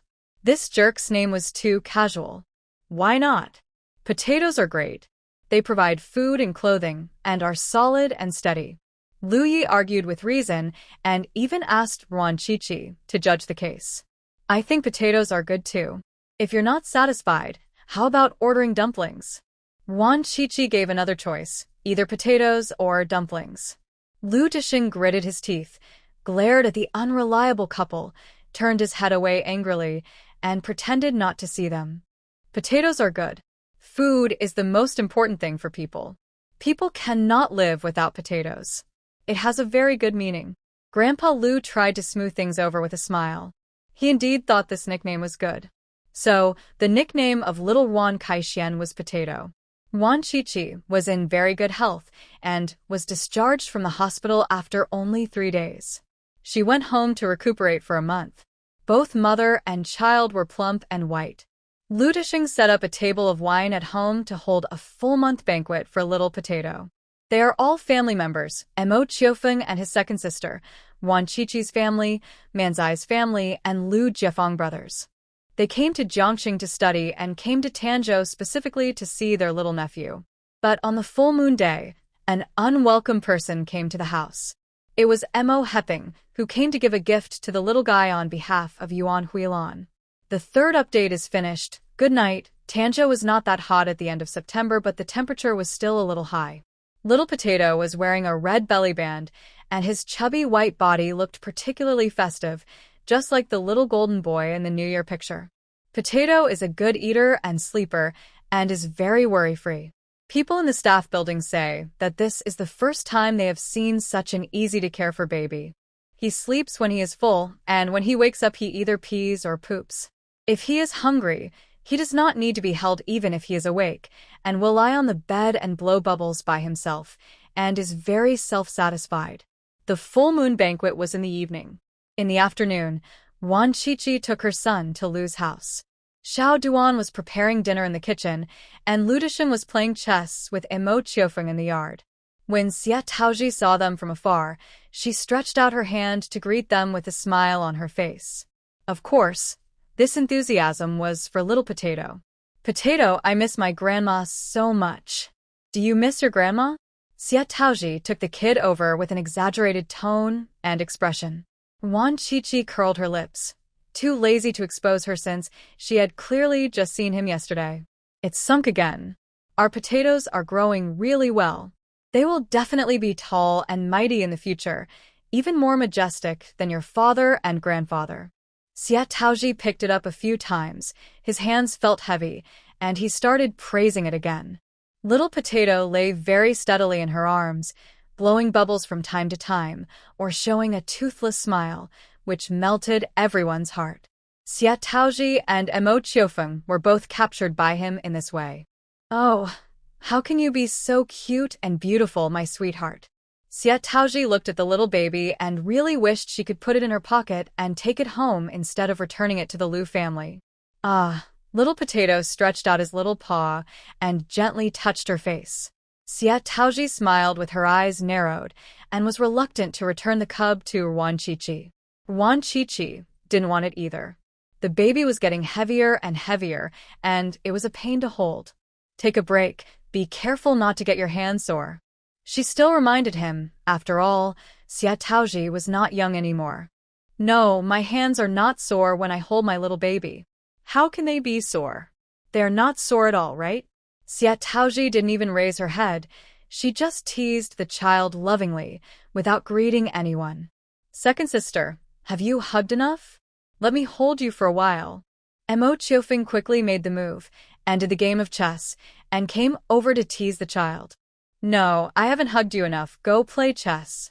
Xie Taozhi refused. She just didn't want enough.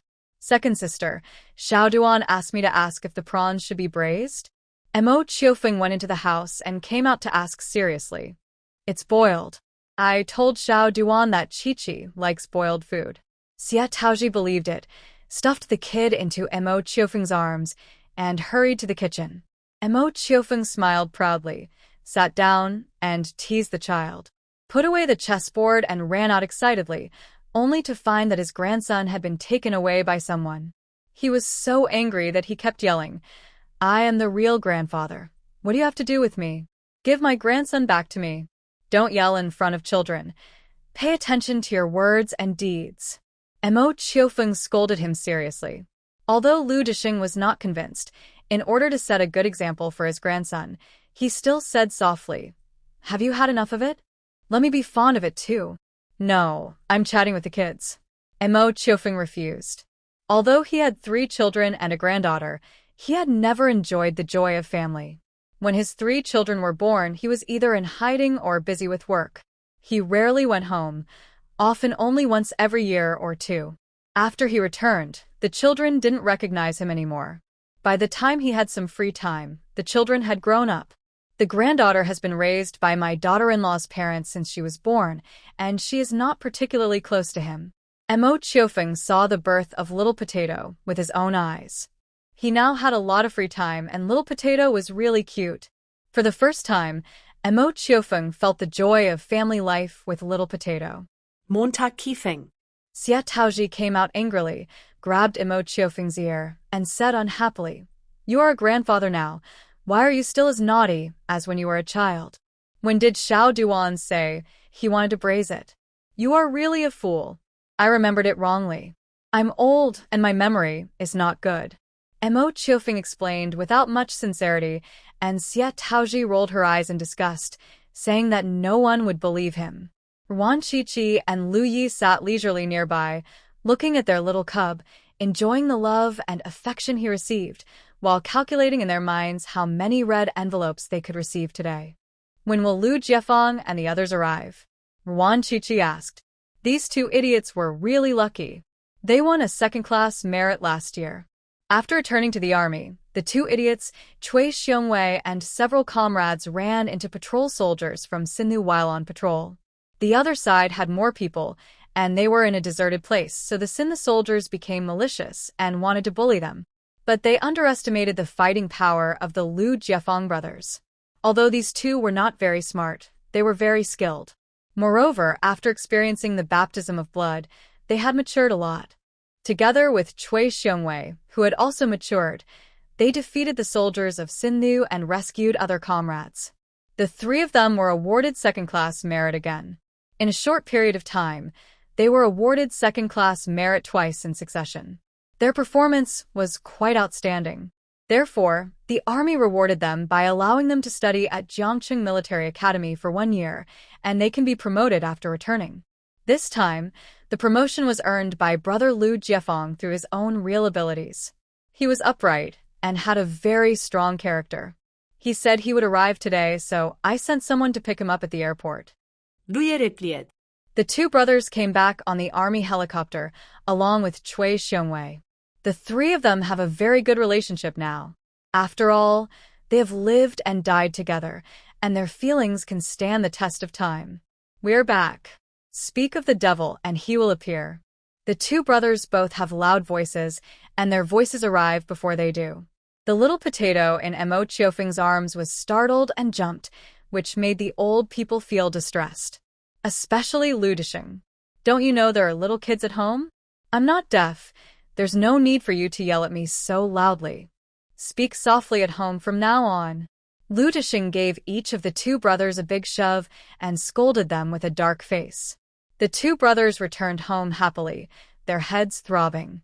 They were not convinced and said, "I was born with a loud voice. I can't lighten it up." "Hold it!" Lu Disheng roared through gritted teeth. The two brothers were so shocked by the photos that they saw stars and felt very sad. In the past, at least on the first day back home, their father's love was still warm. But now, there is not even a minute of his love left. Will there still be a place for these brothers in this family in the future? And it was my father-in-law who was speaking with his voice hushed. They were real men who had just won second-class merit. Why were they speaking with their voices hushed? Although the two brothers were very dissatisfied, they only dared to complain in their hearts and did not dare to show it on their faces, for fear of being scolded by the old man again. The older the old man gets, the stronger his hands become, and it hurts so much when he beats him. No. The two brothers responded with their voices hoarse. "Have you brought a present for your nephew?" Lu Disheng asked again, looking at the two brothers with sparkling eyes, ready to slap them at any time.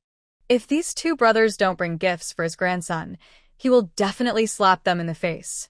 They have no manners at all and deserve to be humiliated. "I brought it." The two brothers spoke in unison, fearing that they would be beaten again if they answered slowly. The two men rummaged in their bags for a long time and finally took out the gifts. They were carefully prepared by the two brothers, a tank made of bullet shells and a sunflower made of bullet shells. When I was preparing the gifts, I didn't know whether my sister-in-law was giving birth to a boy or a girl, so I prepared two, a tank for a boy and a sunflower for a girl, Lu Jiefeng explained. Thank you, you're so thoughtful. Ruan Shuangjiang liked this gift very much. The tank and sunflower were made very lifelike. Brother Lu Jiefeng must have put a lot of thought into them. This gift was very precious. It's only natural. We are uncles. The two brothers scratched their heads embarrassedly. In fact, they were very happy to have a little nephew. Lu Disham called them and told them that his eldest sister-in-law had given birth to a handsome little nephew. They were so happy that they even invited a few good comrades to dinner. Hello, Uncle Lu. Hello, sister-in-law. Hello, brother. Cui Xiongwei finally found an opportunity to say hello. He had been behind the two brothers and was completely blocked. Moreover, Lu Disheng started to scold people as soon as he entered the room. He was so scared that he dared not say a word, for fear that he would also be scolded. Are you Xiao Cui? Lu Disheng looked at him for a few times, recognized him, and said with a smile, You look like your mother. Do you know my mother? Cui Xiongwei asked curiously. I know him. Your mother used to be a mainstay of the art troupe. She performed in our army. I also know your father, Cui Datu. He has a bad temper. What Lu Disheng didn't say was that Cui's mother was a beauty in the art troupe. Many officers in the army pursued her, but in the end she was won over by Cui Datu. Is your father's temper better now? Mo Chiufeng handed the potato to Lu Disheng and greeted Cui Xiongwei kindly. Hello, Onkel Montag. My dad's temper is getting worse and worse. The doctor told him not to get angry, but he wouldn't listen. He also said that he was holding back his anger, which made him feel even worse. He might as well go to see the king of hell. Cui Xiongwei answered respectfully. Being injured last time, he returned to Shanghai to recuperate for a while. He took the opportunity to inquire about Mo Jinsong's family, learned about Mo Chiufeng's glorious deeds, and had special respect for him. Your father has such a bad temper that he really can't hold back his anger. It's too harmful to his health. You and Jiefeng Aid Korea are both great. You didn't bring shame to our family. Mo Chiufeng was generous in his praise, saying that all the children were good kids.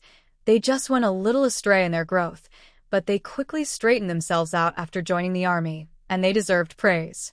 Brothers Cui Xiongwei and Lu Jiefeng both blushed and lowered their heads in shame, but their hearts felt sweeter than honey, and they felt a sense of pride and honor. In the past, when the elders saw them, they would shake their heads and sigh, saying that each generation was worse than the previous one.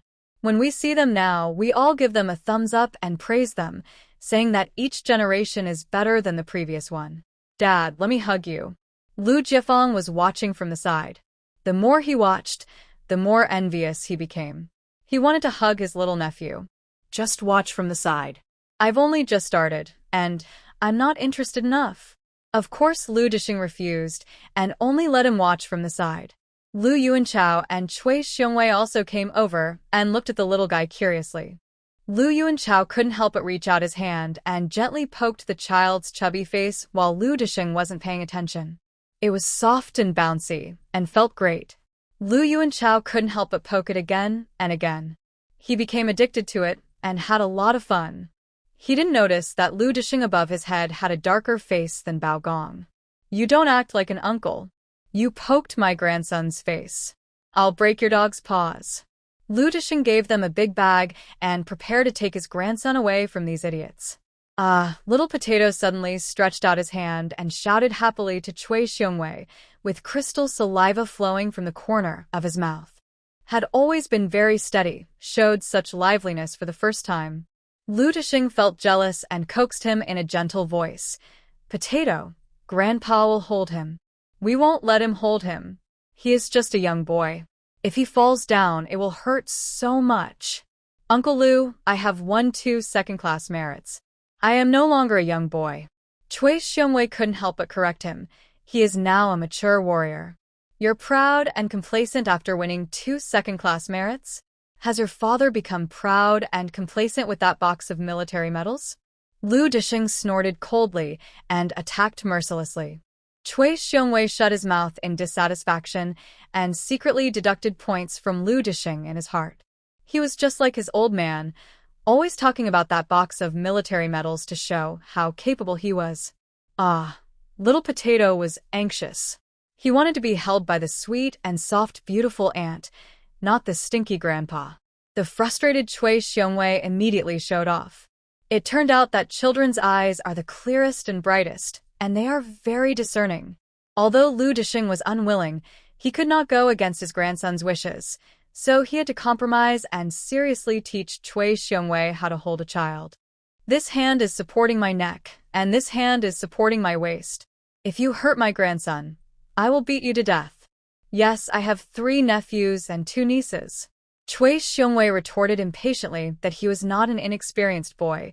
He had been an uncle for a long time. He picked him up skillfully. The little guy liked him very much. He reached out to touch his face and smiled happily. The Lu Jiafeng brothers next to him were almost jealous to death, even though they were obviously the real uncles. I've said it before, everyone loves me, and flowers bloom when I see them. There is no one in this world who doesn't like me. Cui Xiongwei was very proud and showed off the little potato to the 2 brothers. Yes, Black Monkey likes you too, Lu Jiafeng said coldly. They like to duck you in the ace. Lu Yuanchao's sharp tongue has become much stronger. Black Monkey also likes to play mahjong? Lu Dishing didn't understand, and Ruan Shuangjiang kindly explained it to him. His face suddenly turned dark, and he was slapped again. Poor Lu Yuanchao, his limited brain was evenly used up. No matter what you say in front of the children, you must always remember that you are uncles. You must lead by example. Teach by words and deeds, remember? Remember. The 2 brothers suddenly felt a huge pressure, as if there was a Mount Everest pressing on their shoulders. I can no longer swear at home. What happiness can there be in such a life? But they soon became happy again because they only had to stay at home for 3 days. After 3 days, they would go to Jiangqing to go to school, and there would be no need for any more teaching by example. The 2 brothers also gave their nephew a red envelope, 20 yuan each, which was a pretty big one. Cui Xiongwei also gave a red envelope of 10 yuan, but because he was holding little potato, he had no chance to take it out. Lu Jiafeng, Lu Yuanchao, how come your nephew is so handsome? He's much more handsome than you. Cui Xiongwei loved this little guy so much that he held him in his arms and refused to let go, and even teased brother Lu Jiafeng. This is called the disciple surpasses the master. Lu Jiafeng pulled one up. You are so shameless. You are stealing the credit from your elder brother and his wife. Your nephew is clearly just like your parents. Cui Xiongwei bluntly exposed the truth. With Lu Jiafeng's looks, even if he was better than Luan, it was impossible for him to grow up to be as pretty as Little Potato. It was clearly the credit of his parents. Brother Lu Jiafeng rolled his eyes in dismay, feeling upset. Seeing Cui Xiongwei interacting happily with his nephew, Lu Jiafeng came up with a plan and deliberately started to stir up trouble. My nephew likes you so much. Your gift can't be too small. That's right. Don't take out the $10 or $20. It would be unfair to my potato's lovely smiling face. Lu Yuanchao and his brother shared the same thought and immediately agreed. Just at this moment, Little Potato grabbed Cui Xiongwei's fingers, cried happily, and put his fingers into his mouth. Cui Xiongwei felt the little guy's love for him, and his heart melted. He was not as close to Little Potato as his nephews and nieces at home. The fate between people was really wonderful. He and Little Potato had such a deep fate when they met for the first time. Could it be that Little Potato was his child in the previous life? Cui Xiongwei's imagination was so wild that he imagined countless life experiences for himself and Little Potato in previous lives. The more he thought about it, the more moved he became, and he almost recognized them as his godchildren on the spot. I think maybe Little Potato was my child in his previous life. Otherwise, why would he like me so much? Cui Xiongwei expressed his guess. The Lu Jiafeng brothers sneered in unison, saying with disdain, "You really know how to flatter yourself. With your tiny body, how could you give birth to a child as pretty as my Little Potato? I think Little Potato may think you are a woman and wants to eat you." Lu Yuanchao's focus is always different from that of others and extremely unique. But Little Potato really cooperated by arching around Cui Xiongwei and touching him with his little paws. Cui Xiongwei's fair face turned red with shame, and he glared at the two brothers in anger. Ruan Shuangjiang was laughing as she watched from the side. They said 3 women make a play, and the play of these 3 silly girls was even funnier. They could even be performed on the Spring Festival Gala. It was definitely better than making dumplings. She picked up her son and went into the house to feed him. Little Potato ate with a grunt, and his forehead was sweating. After he was full, the little guy wanted to play with Cui Xiongwei again. "Do you like Uncle Cui so much?" Ruan Shuangjiang poked the little guy's face and asked with a smile. "Yeah," Little Potato responded happily, saying that he liked the beautiful aunt and she smelled nice. Ruan Shuangjiang returned the little guy to Cui Xiongwei. Lu Disheng and Mo Qiufeng wanted to hold him, but the little guy didn't give them face and only let Cui Xiongwei hold him. Even Xie Taozhi, whom he usually liked, was not able to give him face today. Cui Xiongwei suddenly felt extremely happy. This feeling of being strongly attached to the cute little cub was happier than being awarded a second-class merit. At this moment, he was willing to do anything for Little Potato. So, Cui Xiongwei, who was so moved, quietly put all the money he had into the red envelope. He couldn't let Little Potato down. Thick red envelope was stuffed into Little Potato's red belly band. The little guy grinned and laughed very happily, with crystal saliva flowing from the corners of his mouth and dripping down his round chin to the ground. Brother Lu Jiefeng also brought a specialty from the southwestern border, a large bag of dried leeches, which Ruan Shuangjiang asked for in her last letter. The medicine Xie Taozhi took contained dried leeches, but the quality of the dried leeches from the Tanzhou pharmacy was not as good as the ones sent by Lu Jiefeng and his friends. However, these 2 idiots were too honest and caught so many that Xie Taozhi couldn't finish eating them. Xiao Duan prepared the meal and set a large table full of it. Lu Yuanfei and his family of 3 also came, and Mama Jiang naturally followed closely behind. Everyone sat down. Footsteps were heard outside, and a girl's voice. "Dad, are you there?" "It's Mo Heping." The people in the room were about to toast, but when they heard her voice, they all put down their glasses. Xie Taozhi showed a happy expression and asked in a low voice, "Xiaofeng, is Heping back?" Mo Qiufeng didn't tell her about his daughter, so as not to worry her, so Xie Taozhi has always been concerned about her niece. Yes. Mo Qiufeng asked everyone to continue eating, and he stood up and walked out. Soon he heard the conversation between the father and daughter. "I went home first, and there was no one at home, so I thought you might come here." "Did you have dinner at Uncle Lu's house?" Mo Heping asked. "Why did you come back so suddenly?" Mo Qiufeng's tone was very calm, and he did not seem happy about his daughter's sudden return. He had completely seen through his daughter. Deep down, she was just like Huon, and she disliked his low position and that he could not help them. That was why Mo Heping stayed in Beijing to spend the new year with Zhang Zigua and Huon, and only called him to say hello. Mo Qiufeng was indeed heartbroken at that time. Among his 3 children, he hardly accompanied Jinsong and Songrong's childhood. But when Mo Heping was born, he had stopped doing underground work, so he spent more time with him.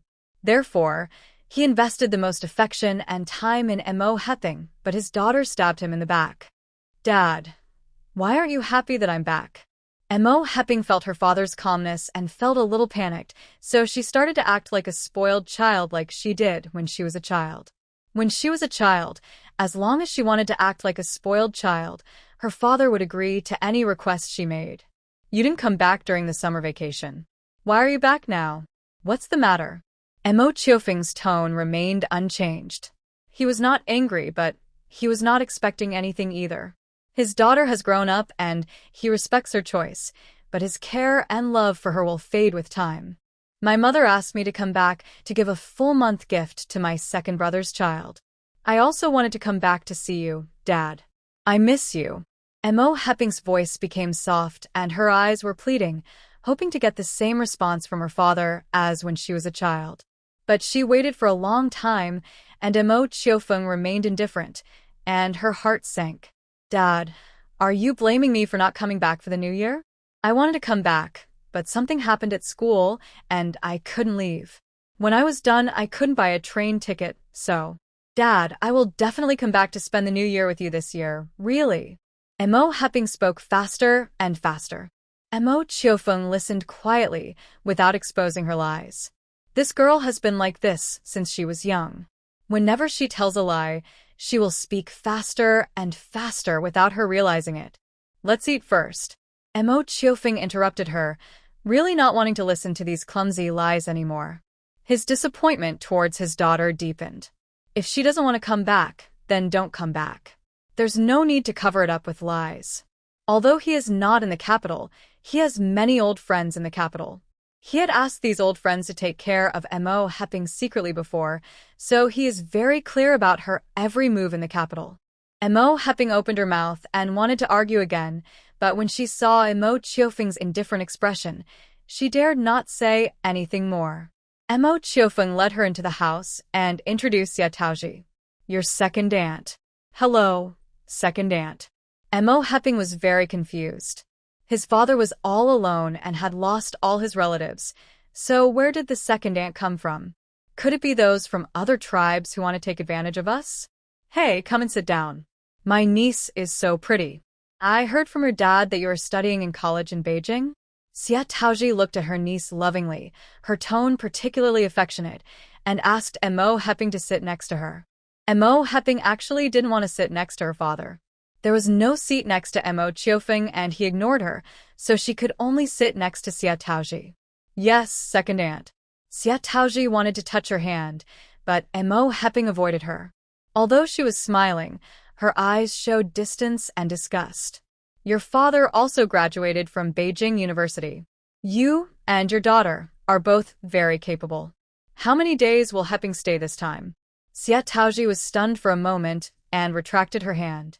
She felt that she might have been too abrupt and had scared her niece when they first met. After that, she deliberately kept her distance and did not dare to get too close to Mo Heping.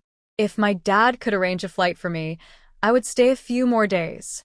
Mo Heping made a witty remark, also as a test. It can't be arranged, go buy the train ticket yourself. Mo Chiofeng said lightly. Mo Heping pursed his lips in grievance and whispered, Uncle Zhang arranged the flight this time. Then ask him to arrange a flight back for you. Mo Chiofeng responded slowly and calmly. Mo Heping's eyes turned red, and she felt even more aggrieved. During this time in the capital, with Uncle Zhang's care, she was doing well in school and successfully joined the organization. Those people who looked down on her before were now polite to her. She finally understood what her mother said. If her father could go to Beijing to develop, he would definitely do better than Uncle Zhang, and she wouldn't have to endure the anger of those people before. But my father had no ambition. No matter how much my mother tried to persuade him, he refused to leave Tanzhou.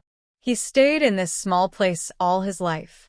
No wonder my mother wanted to divorce him. Mo Heping used to feel sorry for her father, but now she completely understands her mother. Her father is really too unmotivated. Xie Taozhi felt the tense atmosphere between the father and daughter, realized something was wrong, and fell silent. The third update is completed. Good night.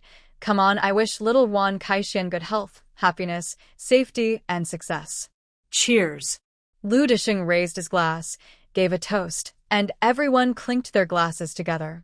Little Potato lay in Lu Ye's arms, looking at the dishes on the table curiously, saliva flowing from the corners of his mouth like a small river, and he even reached out to grab the vegetables. You can't eat it.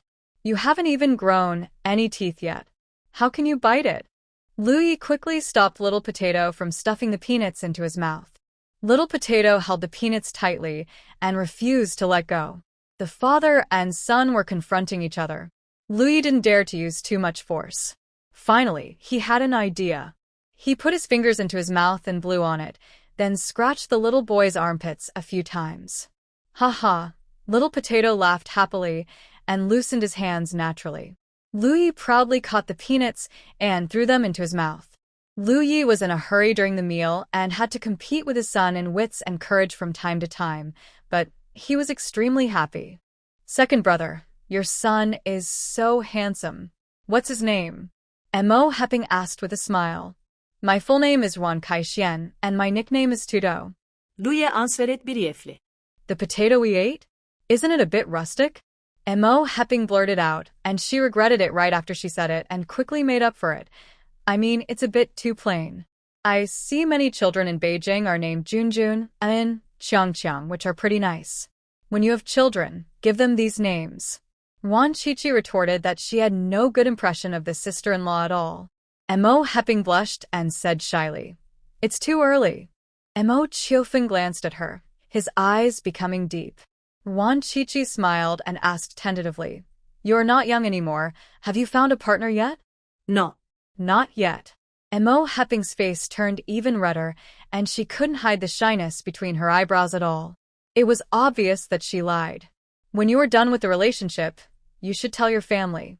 With the help and advice of the elders, you can avoid many detours. Ruan Chichi reminded him perfunctorily that she had no interest in Mo Hepping's partner. Of course I will. Thank you for your concern, sister-in-law. Mo Hepping agreed obediently. After the meal, the Lu Jiefeng brothers were responsible for clearing the dishes. Mo Hepping was about to help, but was stopped by Mo Chiofeng. "Come home with me. I have something to ask you." "Wait a minute, this red envelope belongs to my mother. Let me give it to my second brother and his wife." Mo Hepping took out a red envelope and handed it to Ruan Chichi. "Thank Mom for me." Ruan Chichi said politely and accepted the red envelope, which was quite thick when held in her hand. "This is a little gift from me." Mo Hepping took out her red envelope and smiled playfully. "Thanks." Ruan Chichi also accepted it. For the sake of the red envelope, she asked insincerely, "How is your life in Beijing?" "She's doing fine. She's still doing her old job, but she's now a director, which means she's at a higher level than before." As Mo Hepping spoke, he glanced at Mo Chiofeng. "So, it seems that you are doing well in the capital, right? It's okay. I'm now a glorious member of the party, and I'm also involved in some social work. They all praise me for doing a good job." Montag Hepping was Brot. "Are they your friends or colleagues?" Ruan Chichi had a bad guess in her mind. Could it be that this idiot really joined that gang? "We are both friends and colleagues, sister-in-law. You and brother should really go to the capital. Tanzhou is a small place after all, and many things are outdated. The capital is changing with each passing day, and things are changing very quickly." When talking about the capital, Mo Hepping talked endlessly, and his sense of superiority was particularly obvious in his words. "Your second brother and I are incompetent, so we won't go to the capital to embarrass ourselves. I heard that you and Master Ling have been getting close recently. Are you dating?" Ruan Chichi asked tentatively. She heard it from Zhang Weihong. During the Chinese New Year, Zhang Weihong had a big fight with her father, and they broke off completely. Zhang Zhigua even threatened that he would no longer acknowledge her as his daughter. The girl was also stubborn. The next day, she went to the newspaper and published an announcement declaring that she and Zhang Zhigua had severed their father-daughter relationship. From then on, they went their separate ways. Since then, Zhang Weihong never returned to Beijing. That home was no longer her home. Ruan Chichi was very satisfied with this result. Even if Zhang Weihong continued to marry, she would persuade her to break off the engagement. In 5 years, Zhang Zhigua would be in trouble, and their children would also be implicated. It was better to break off the engagement as soon as possible. Zhang Weihong told her that Mo Hepping had been getting particularly close to Master Ling recently. Master Ling's father held a very high status and was the leader of a bunch of young masters in the capital, and they all followed his lead. Mo Hepping's face turned even redder, and he said shyly, "Comrade Ling and I are just colleagues and friends, not that kind of relationship. But I heard that you went to the Ling family for dinner several times and often attended dances held by Ling. People in Beijing are saying that you two are a couple." Ruan Chichi bluntly exposed her lie. If Mo Hepping was really dating that Ling, she had to make Lu Yi cut off ties with the mother and daughter. "We haven't officially confirmed our relationship yet. We're still getting to know each other." Mo Hepping shyly admitted that Master Ling came from a noble family, was handsome, and had a great demeanor, and she really liked him. But there are too many girls in the capital who like Master Ling, and she does not stand out among them. Mo Heping does not have much confidence, but now she has confidence because Zhang Zigua supports her very much and has created several opportunities for her and Master Ling, and their relationship is developing rapidly. Is it Zhang Zigua who set you up? Wan Qiqi asked coldly. No, Comrade Ling and I have known each other for a long time, and Uncle Zhang is very optimistic about us. Mo Heping felt Lung So-So's gaze. She turned her head and met Mo Qiufeng's disappointed eyes. Her heart trembled, and she quickly explained, Dad, Uncle Zhang has a good relationship with the Ling family. With his help, Comrade Ling and I will make much smoother progress. Don't you want me to marry into the Ling family? I don't agree. You'd better break up with Ling. Mo Qiufeng finally lost his composure and looked angry. Dad, I don't want it. I like him, and if I become the daughter-in-law of the Ling family, it will also help your career. Montag Heping was unwilling. She wanted to marry Master Ling and become the daughter-in-law of the Ling family. This way, she would be second only to the emperor in the capital. Why did her father object? Could it be that he couldn't bear to see her living a good life? You are so stupid. The Ling family is not a good match. If you don't listen, I will transfer you back to Tanzhou to go to school. Mo Qiufeng said harshly. The Ling family may seem to be in great prosperity now, but in reality, it is just like the Jia family in the past. If a daughter really marries into the Ling family, her life will be ruined. Dad, why are you always so arbitrary? You suppress Mom and prevent her from getting promoted. You do the same to me, Mom, and I will have a brighter future. But you just want to keep us in Tanzhou and make us frogs in a well. It's fine if you don't want to make progress yourself, but why do you want us to fall with you? Mo Heping, feeling extremely aggrieved, protested and cried, speaking up for herself and her mother. Obviously, they are outstanding women who can accomplish great things, but their father forces them to stay in the small city of Tanzhou and prevents them from making any progress. Pa. A crisp slap was heard. It was Ruan Qiqi. 她实在忍不住了，哪怕生了崽后，她母爱爆棚，也忍不住想揍这个蠢货。Second sister-in-law, you hit me? Mo Heping covered half of his face and asked in disbelief. I'm beating you, you idiot. You're as selfish as your mother. You want everything. You're so shameless. If you think the capital is good, then stay there. Don't run back to Tanzhou to disgust people. Uncle Mo doesn't care about you. Your second brother, and I don't care about you either. Take these red envelopes back and tell Yuan Huilan that I hope she can become Wu Zetian with the help of Zhang Zigua. Otherwise, I will look down on her. Ruan Qiqi shook her hands. Her hands felt a little sore as she hadn't exercised for a long time. She threw back the 2 red envelopes given by Mo Heping. She didn't dare to use such money. What if when the money was settled later, Yuan Huilan and Mo Heping, those 2 idiots, said that she gave a full-month red envelope to her potato? Wouldn't her son be implicated? Uncle Mo, you should just treat this idiot as a waste. There is no need to persuade him. Good words cannot persuade a darned ghost. Just let her go to the capital to make a living. When Yuan Huilan becomes Wu Zetian, you can even make her the Princess Taiping.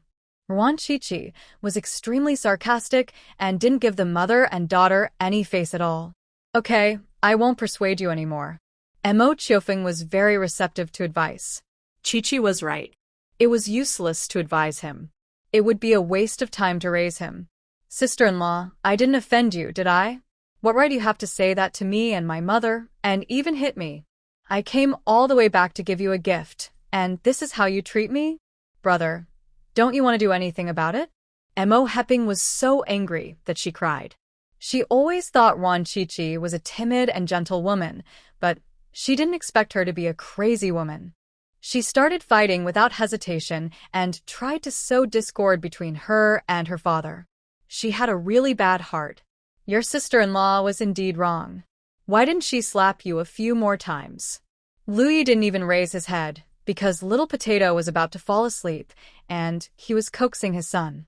Pa pa pa. Several slaps were heard in succession. Ruan Qiqi slapped him very hard, and both sides of Mo Heping's face were swollen. Xie Taozhi wanted to dissuade them, but was stopped by Mo Qiufeng. If Qiqi didn't do it, He would do it when he got home. This daughter really deserved a beating. Dad, she hit me, don't you care? Mo Hepping cried and screamed. From childhood to adulthood, she had never suffered such injustice. Your second sister-in-law was right, Mo Chiufeng said lightly. Dad, how could you do this? I am your biological daughter. Mo Hepping looked incredulous. How could his father side with outsiders? You can also break off the relationship. I have already raised you to adulthood. You don't have to go back to Tanzhou in the future. You don't look down on Tanzhou anyway. Montag Qiefeng's Tone. He was not speaking in anger. He was indeed preparing to break off the engagement with his daughter. He had to consider Jinsong and Songrong and not let himself be implicated by this idiot. Dad, I didn't say I wanted to break up the relationship. I just thought you should have a better future. I didn't mean to dislike you. Mo Hepping finally panicked and tried to explain, but it was too late. You should go back to the capital today. There are no extra rooms at home, so we won't keep you here anymore. Mo Chiufeng's words were very ruthless. He ended the relationship without a trace of nostalgia. This was a habit he developed when he was lurking. When people or things that threatened him appeared around him, he would deal with them immediately and would never leave any hidden dangers for himself. Even if that person was once his close friend, he would not be soft-hearted. His own life and death is not important, but his safety is related to the life and death of thousands of people, so he must be extremely careful. Dad, are you so heartless? You won't even let me stay for one night? Montag Hepping kritzadli. She is now very confused and begins to doubt whether her choice is wrong. If you come to Tanzhou to study in the future and completely cut off ties with the capital, you'll still be my daughter. Mo Chiufeng decided to give her another chance. Dad, why do you have to force me? What's wrong with me wanting to make progress? Am I going to stay in Tanzhou like you for the rest of my life and be a small political commissar? Uncle Zhang used to be inferior to you, but now he is much higher than you. Mom divorced you. Have you never reflected on this? Mo Hepping felt even more aggrieved and yelled at Mo Chiufeng. Pa. There was another slapping sound. This time it was Lu Yi who slapped him. He was very strong, and after one slap, Mo Hepping's face was immediately deformed and unrecognizable. Go back to your capital now. The temple in Tanzhou is too small to support a big Buddha like you. Lu Yi looked at the strange girl in front of him with indifference. She was no longer the sweet and well-behaved sister in his memory. Perhaps Mo Hepping's former sweetness and cuteness were all pretended. Brother Lu Jiefeng and Cui Xiongwei hid in the kitchen, clinging to the door frame to watch the show. This woman is very stupid. My old man said that the capital is in chaos now. Anyone with a little bit of brains has fled to the countryside. Who would stay in the capital? Cui Xiongwei whispered. She's just like Mo Fox, very good at pretending and insidious. Lu Jiefeng had looked down on Mo Hepping since he was a child. She was pretentious and liked to tell tales to the teacher, which was so annoying. When he was a child, he was in the same class with Mo Hepping, and this woman reported him for many small things. Lu Jiefeng wrote down all these in a small notebook. Why can't I go to Beijing? I want to go to Beijing to eat delicious food. Lu Yuanchao asked naively. There was a comrade-in-arms who was from Beijing.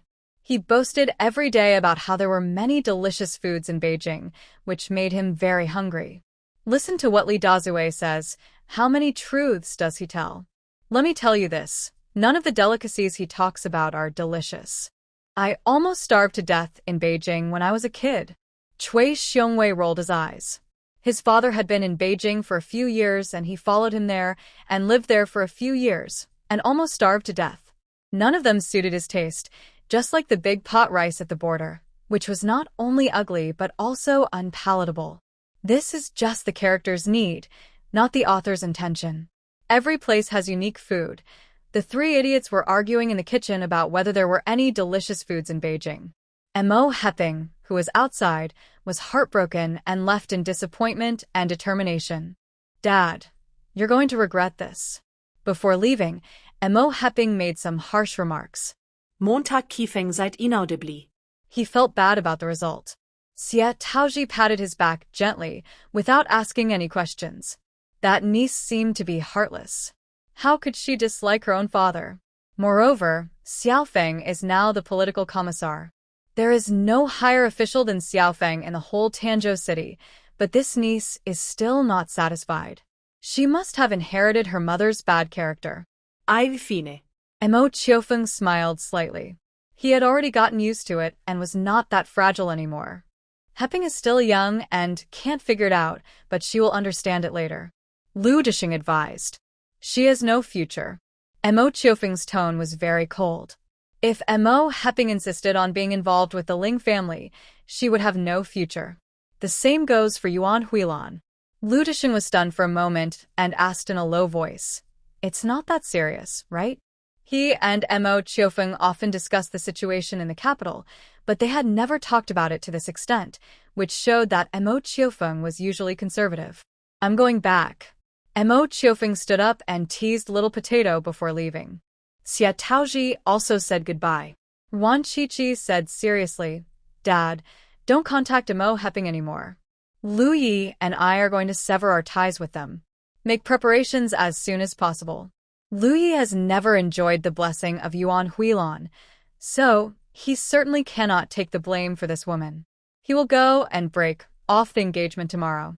Lu Disheng's expression became solemn, and his son and daughter-in-law also said so, which shows that the matter is really serious. "I understand. I won't contact her." Lu Disheng promised not to contact Yuan Huilan and her daughter. Although he was not smart enough, he listened to the advice. Mo Heping took a hitchhiking flight back to Beijing the next day. That same day, Yuan Huilan called him. It was Ruan Shuangjiang. "Ruan Shuangjiang, why did you hit Heping?" "I was kind enough to let Heping give the baby a full-month gift. It would be fine if you didn't thank me, but you actually hit Heping. Do you have any manners at all?" Yuan Huilan's tone returned to its previous domineering tone. It seemed that she had been doing quite well in the capital during this period of time, which had boosted her arrogance. "I was indeed rude to your family. I asked Mo Heping to take the full-month gift back. You don't have to send any more one-year-old gifts in the future, because Lu Yi and I are severing our relationship. We have nothing to do with each other anymore." Yuan Huilan's scolding came from the microphone.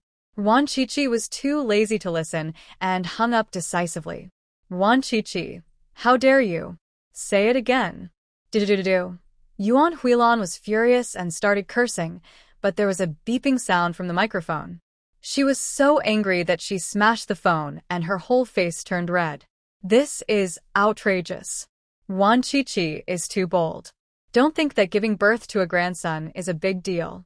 She won't buy it. He is indeed from the countryside, without any manners, and is a piece of rotten mud that cannot even support the wall." Yuan Huilan's face was distorted with anger. She had originally planned to transfer Lu Yi and Ruan Shuangjiang to the capital to make up for what she had done to her son, but now she has changed her mind. Ruan Shuangjiang dared to be so arrogant. It must be Lu Ye's indulgence. She wanted to leave these two people alone, let them reflect carefully, and figure out who in this family they can really rely on. Relying on the reckless Lu Disheng and the unambitious Mo Qiufeng, the two of them will have to stay in that small place of Tanzhou all their lives and will never be able to make a name for themselves. "Mom, calm down." Mo Heping handed over a cup of tea with a very respectful tone. She was in Tanzhou before. There was no habit of calling you by name. Even when facing elders, they would call them you. But after arriving in the capital, Yuan Huilan asked her to abide by the local customs and call them you. Especially in front of Zhang Zhigua, you must never be rude. Mo Heping found it difficult to pronounce at first, but gradually got used to it. Rural people are just ill-educated. "I didn't agree with your second brother marrying her in the first place. I shouldn't have listened to your father. He has been playing the game of compromise all his life. He has lost all his edges and corners and has no ambition at all." Yuan Huilan kept cursing and then turned her attention to Mo Qiufeng, with deep resentment in her tone. If Mo Qiufeng had been ambitious, he would definitely have found a place in the capital, and his place would have been no worse than Zhang Zhigua's, and she would not have needed to marry Zhang Zhigua. Although Zhang Zhigua treated her well, he always acted superior to her, unlike Mo Qiufeng, who respected her in life. However, although Zhang Zhigua was a bit chauvinistic, he did what he promised her.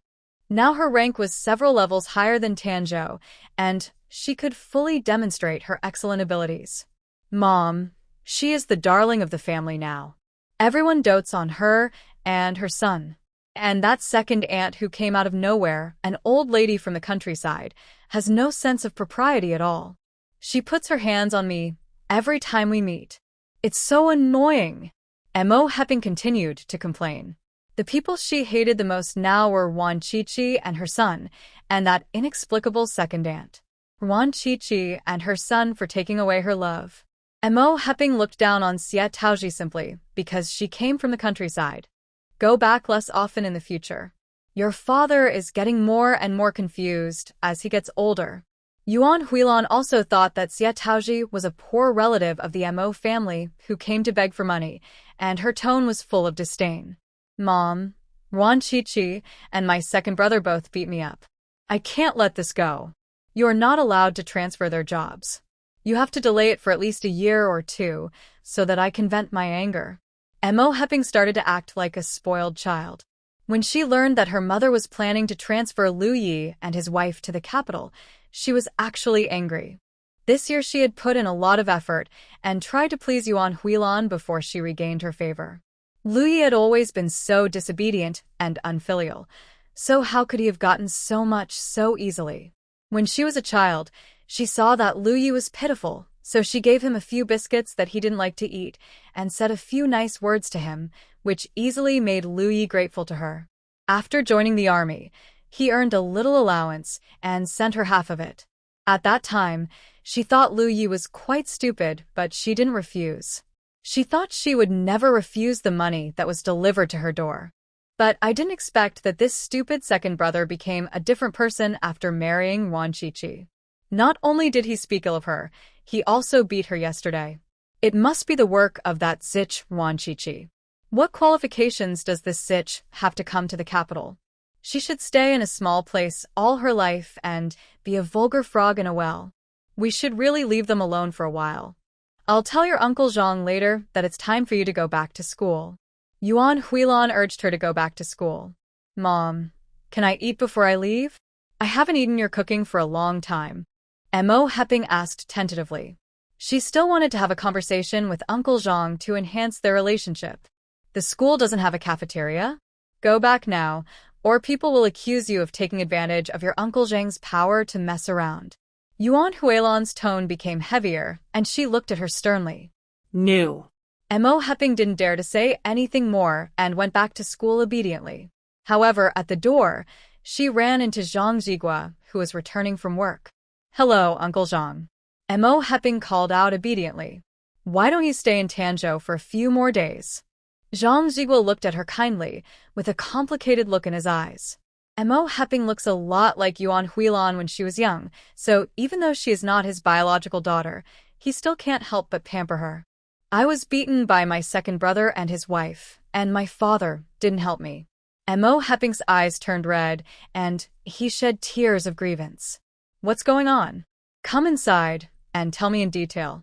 Zhang Zhigua comforted her softly, put his arm around her shoulders, and walked into the house. Yuan Huilan just walked out and saw the scene. She felt it was a bit jarring and scolded. Why haven't you returned to school yet? Mo Heping shrank back, and Zhang Zhigua patted her back soothingly, saying, I asked Heping to come back. It's time for dinner. Why didn't you let Heping eat before leaving? There is a cafeteria in the school. We can't let her get any special treatment, or else people will gossip about her. Yuan Huilan walked forward, took the briefcase from Zhang Zhigua, hung it up, and glared at Mo Heping implicitly. Mo Heping pretended not to see it. Anyway, she didn't want to go back to school now. She wanted to ask Uncle Zhang about Masterling's hobbies. Who dares to gossip? You're just too cautious. I have said before that you don't have to be cautious with me. You can do whatever you want and say whatever you want. I am not Mo Qiufeng, the useless one. Zhang Zhigua snorted lightly. His tone was particularly arrogant, and he deliberately belittled Mo Qiufeng in front of them. The mother and daughter. They did not dare to refute and could only listen. Dinner. Mo Heping and Zhang Zigua were chatting happily, and Yuan Huilan was unable to get a word in several times. She ate her meal in depression, her anger growing more and more. As soon as the meal was over, she stopped Mo Heping, who was about to go to the study with Zhang Zigua. How come you have no manners at all? I worked so hard to prepare the meal, but you just put away your chopsticks after you finished eating. Are you really like a spoiled brat who only needs food and clothes for you? Mom, I'm talking to Uncle Zhang. Mo Heping hurriedly explained, feeling very aggrieved and thinking that her mother seemed to love her less and less. Your Uncle Zhang doesn't have the time to talk to you about useless things. Wash the dishes and go back to school. Don't come here too much in the future. Study hard in school. Yuan Huilan's tone became increasingly harsh, and she interrupted Zhang Zigua, who was about to speak. Mo Heping went to wash the dishes with red eyes. Zhang Zigua said softly, "You are too harsh on Heping. If you are not strict, you will not be able to achieve anything. She is becoming more and more lazy now, and so are you. Don't always spoil her." Yuan Huilan had a stern face, and her originally beautiful face now looked a little more harsh. Zhang Zigua originally wanted to say a few more words, but when he saw her current appearance, he suddenly lost his mood, even felt bored, and went into the study without saying a word. Yuan Huilan felt his change and became more and more angry.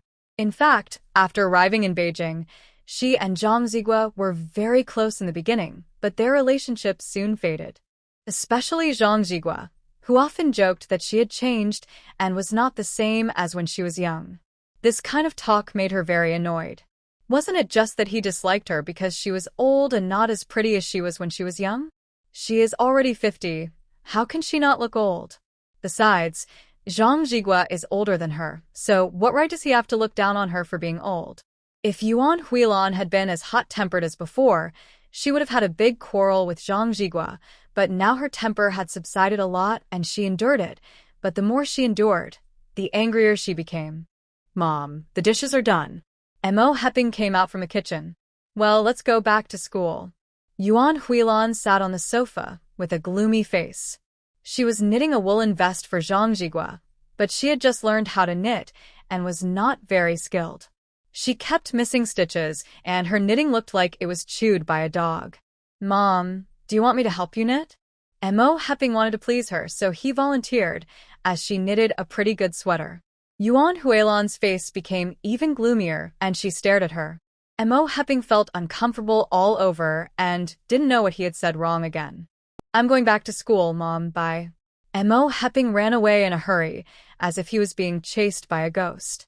Yuan Huilan sat and knitted for another half an hour, then washed her face and went to bed, but Zhang Zigua was still in the study and did not come out until 9 o'clock.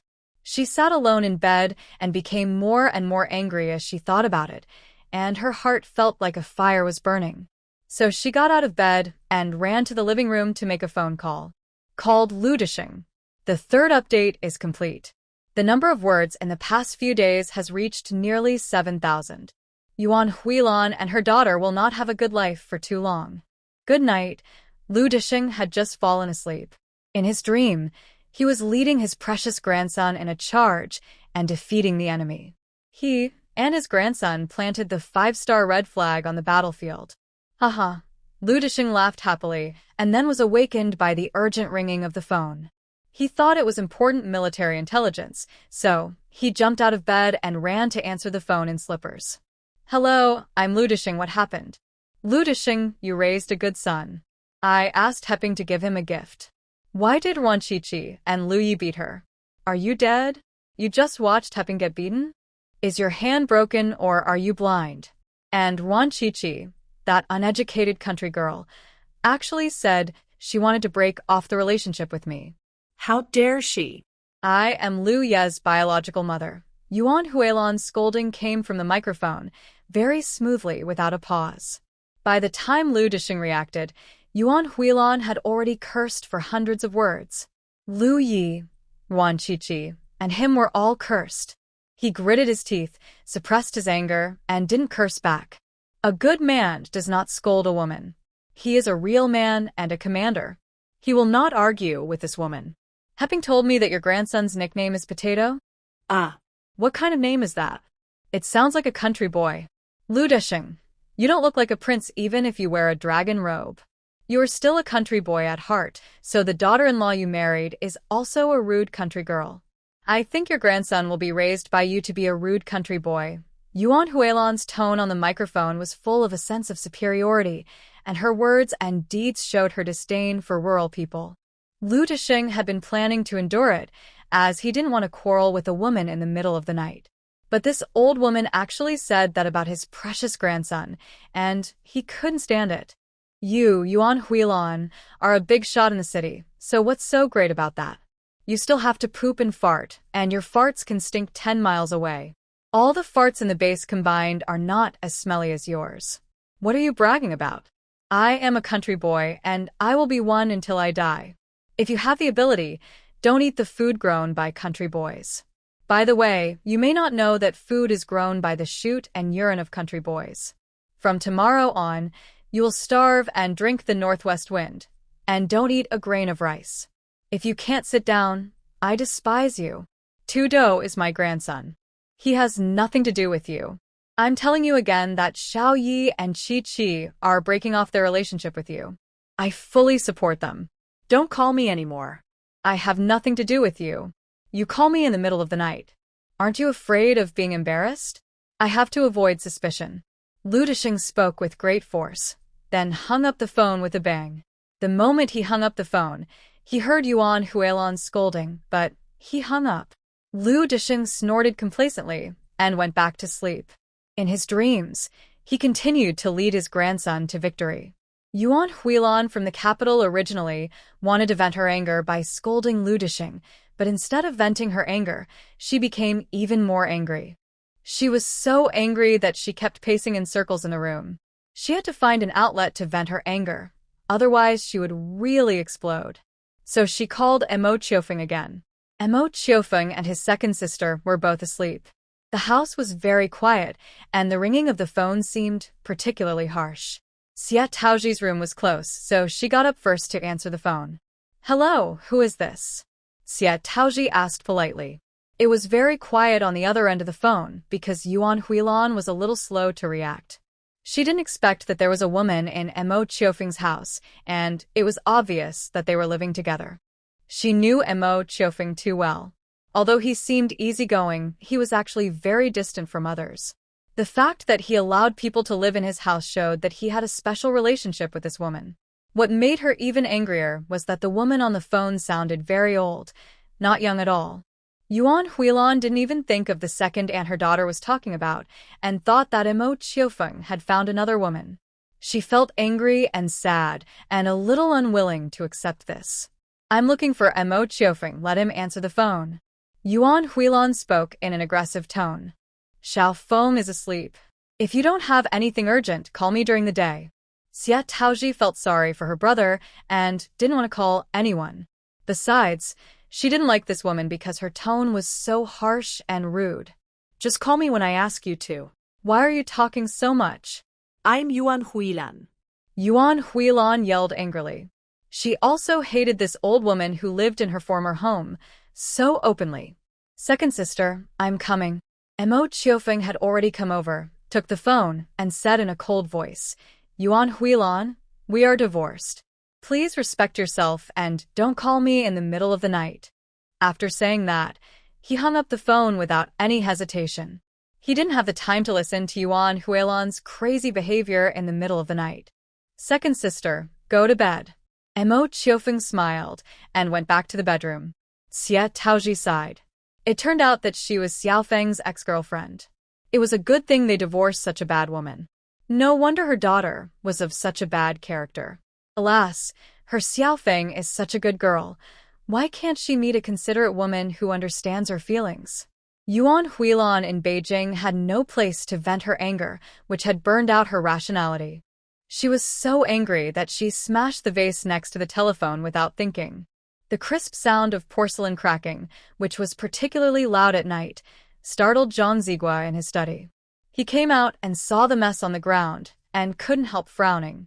What's wrong with you? Zhang Zigua's tone was very dissatisfied. He now missed the young Yuan Huilan, who was considerate, well-behaved and lovely, which was completely different from the current one. What's wrong with me? Why don't you ask me what's wrong with you? You've been ignoring me these days. You lock yourself in the study when you get home and sleep in the study at night. Do you regret marrying me? Yuan Huilan's anger flared up and she asked angrily. I'm busy with work. You know that, okay? It's late at night and the neighbors are asleep. It would be embarrassing to make a noise. Go to sleep. Zhang Zhigua's tone became stern and his eyes showed some annoyance. Yuan Huilan suddenly calmed down. At this moment, she was more sober than ever. Even though she was so angry, Zhang Zhigua didn't take it seriously and still spoke to her in that condescending tone. Unlike Mo Qiufeng, if she was unhappy, he would have a long talk with her, and her anger would disappear as they talked. Zhang Zhigua had never been like this before. He always looked at her with a look that said, "You are being unreasonable again," as if he was looking at a psychopath. I'm sorry, I'm in a bad mood. Yuan Huilan lowered her attitude and took the initiative to tidy up the living room. Zhang Zhigua was quite satisfied with her tact and went back to his study to continue working.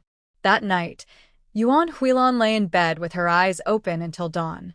She thought a lot, but she did not regret coming to Beijing. Now that she is here, she must make a career, make Mo Qiufeng regret it, and make Zhang Zhigua no longer so high and mighty. Wan Qiqi and Lu Yi acted quickly. After the full moon, they wrote a document to sever ties with Yuan Huilan and her daughter and asked the relevant departments to bring their document to Yuan Huilan and her daughter. From the brothers Xie Taozhi and Lu Jiafeng that Yuan Huilan made a phone call to curse someone in the middle of the night. She was speechless about this woman. Did she really think of herself as the queen? After the divorce, Yuan Huilan called her 2 ex-husbands and cursed them in such an arrogant tone. Where did Yuan Huilan get the confidence? Do you really think that all the men in this world have to revolve around her? In her previous life, Wan Qiqi hated this kind of self-righteous and self-satisfied woman, and she hated it even more now, so she decisively sent 2 packages to the capital, one for Yuan Huilan and one for Mo Heping.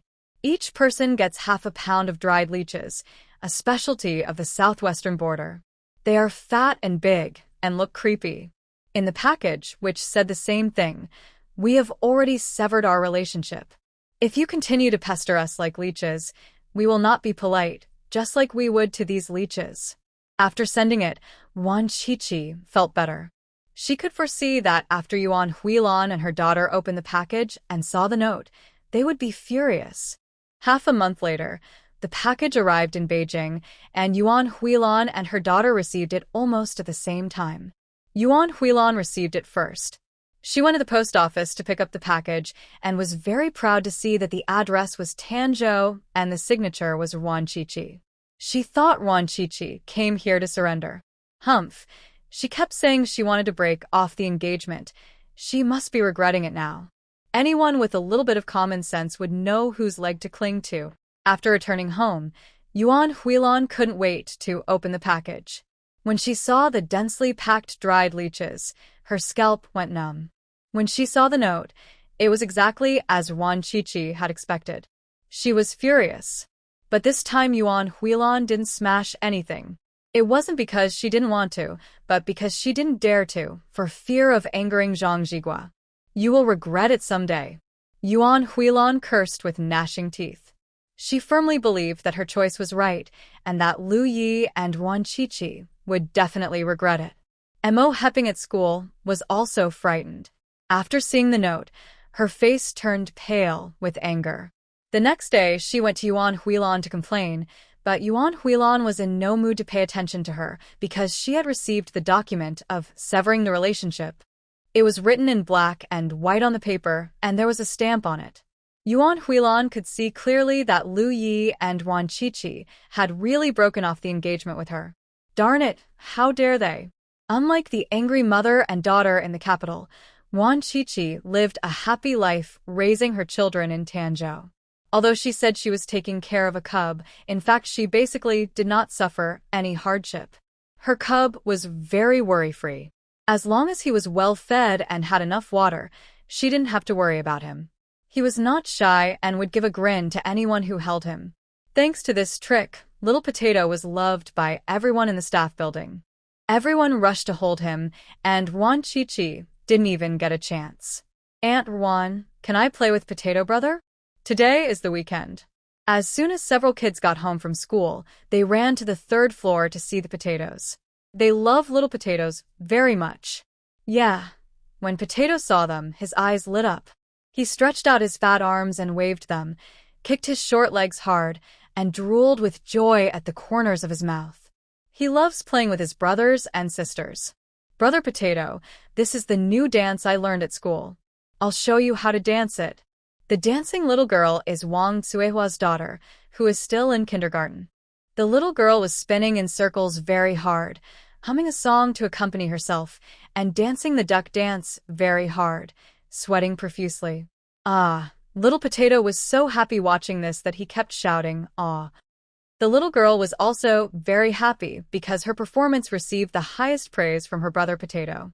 Brother Potato, I learned a new song and I'm going to sing it for you. Another kid was not to be outdone and started singing at the top of his lungs, but his singing was not complete and none of the notes were in tune. Ruan Chi in the corridor laughed so hard that tears came out when she heard him. The child finished singing and looked at Potato hopefully, but the little guy was very quiet, looking at him with his big black eyes, which made the child blush and whispered, I didn't practice well today. I will sing for you when I practice well. Ah. The little guy waved his fat paw to encourage the child, and the child soon became happy. The other children performed one by one, singing, dancing, and telling stories. The small room became a spring festival gala stage, and it was very lively.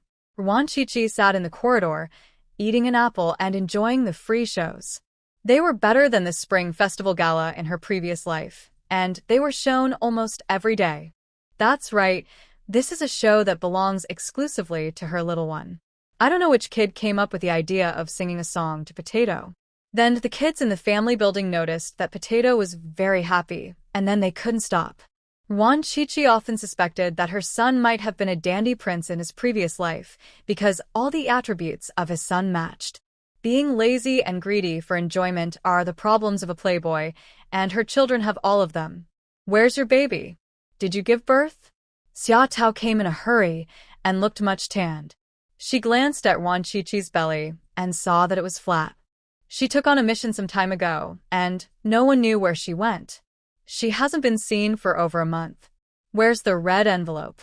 Ruan Chi stretched out her hand. Take a look at the baby first. If it doesn't look good, I won't give it to you. Xia Tao snorted and went straight into the house. Several children recognized her and shouted happily, Auntie Xia, you haven't flown for a long time. If you don't eat, you can't fly. Talking to the children, Xia Tao's tone softened. Here are the cookies for you. This candy is for you. The children all rushed to give her their own snacks. The factory built with the compensation from the Kikuno family had already started operation. The women in the staff housing complex had all been given jobs, and the family's finances had improved a lot. Naturally, the children had more snacks, and they could bring some snacks to school almost every day. Xia Tao accepted everything and stuffed it all into her mouth. After eating, she walked to the corridor, jumped over the railing, and then climbed up. Wow, Annie is amazing. Auntie is more powerful than Sun Wukong. The children were particularly enthusiastic, clapping and shouting. Xia Tao was praised so much that she had a seizure and jumped 3 times in a row, which greatly satisfied the children. Aunt Xia, my mother is stewing pork elbows today. I'll get you a bowl. Wang Suihua's daughter ran back home to bring meat to Xia Tao. My mother is making dumplings. I'll go get them. Lu Danny's daughter was not to be outdone and ran home to get dumplings. The other children also went back to their homes and brought delicious food to their dear Aunt Xia. Xia Tao didn't hesitate. She was just hungry. Soon, several children came with bowls in their hands. They contained dumplings, a large piece of pork elbow, meatballs, scallion pancakes, etc., all delicious homemade food. Xia Tao was really hungry and finished eating in no time. She didn't eat for nothing and performed for the children 3 more times. The children and Xia Tao were very satisfied. You little zitch, did you eat the pork elbow secretly? I'll beat you to death when you come back.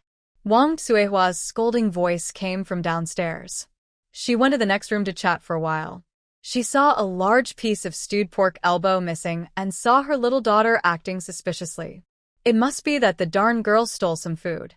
There is nothing wrong with eating some meat, but the habit of stealing food must be changed. When she was a child, she stole food because she was poor. Now she has finally changed it, and naturally the 3 children must also change. Wang Xuehua plans to reward her youngest daughter with a meal of stir-fried pork with bamboo shoots. Wang Xuehua's little daughter touched her but timidly and didn't dare to go home. Give this money to your mother. Xia Tao took out 50 cents and stuffed it into the little girl's pocket. Wang Xuehua was blinded by the money and stopped beating the little girl because she had the money. She went into the house to see the little cub, and little Potato saw her and gave her his signature toothless smile. How ugly! Xia Tao pouted in disdain, but she reached out her hand honestly and picked up the cub.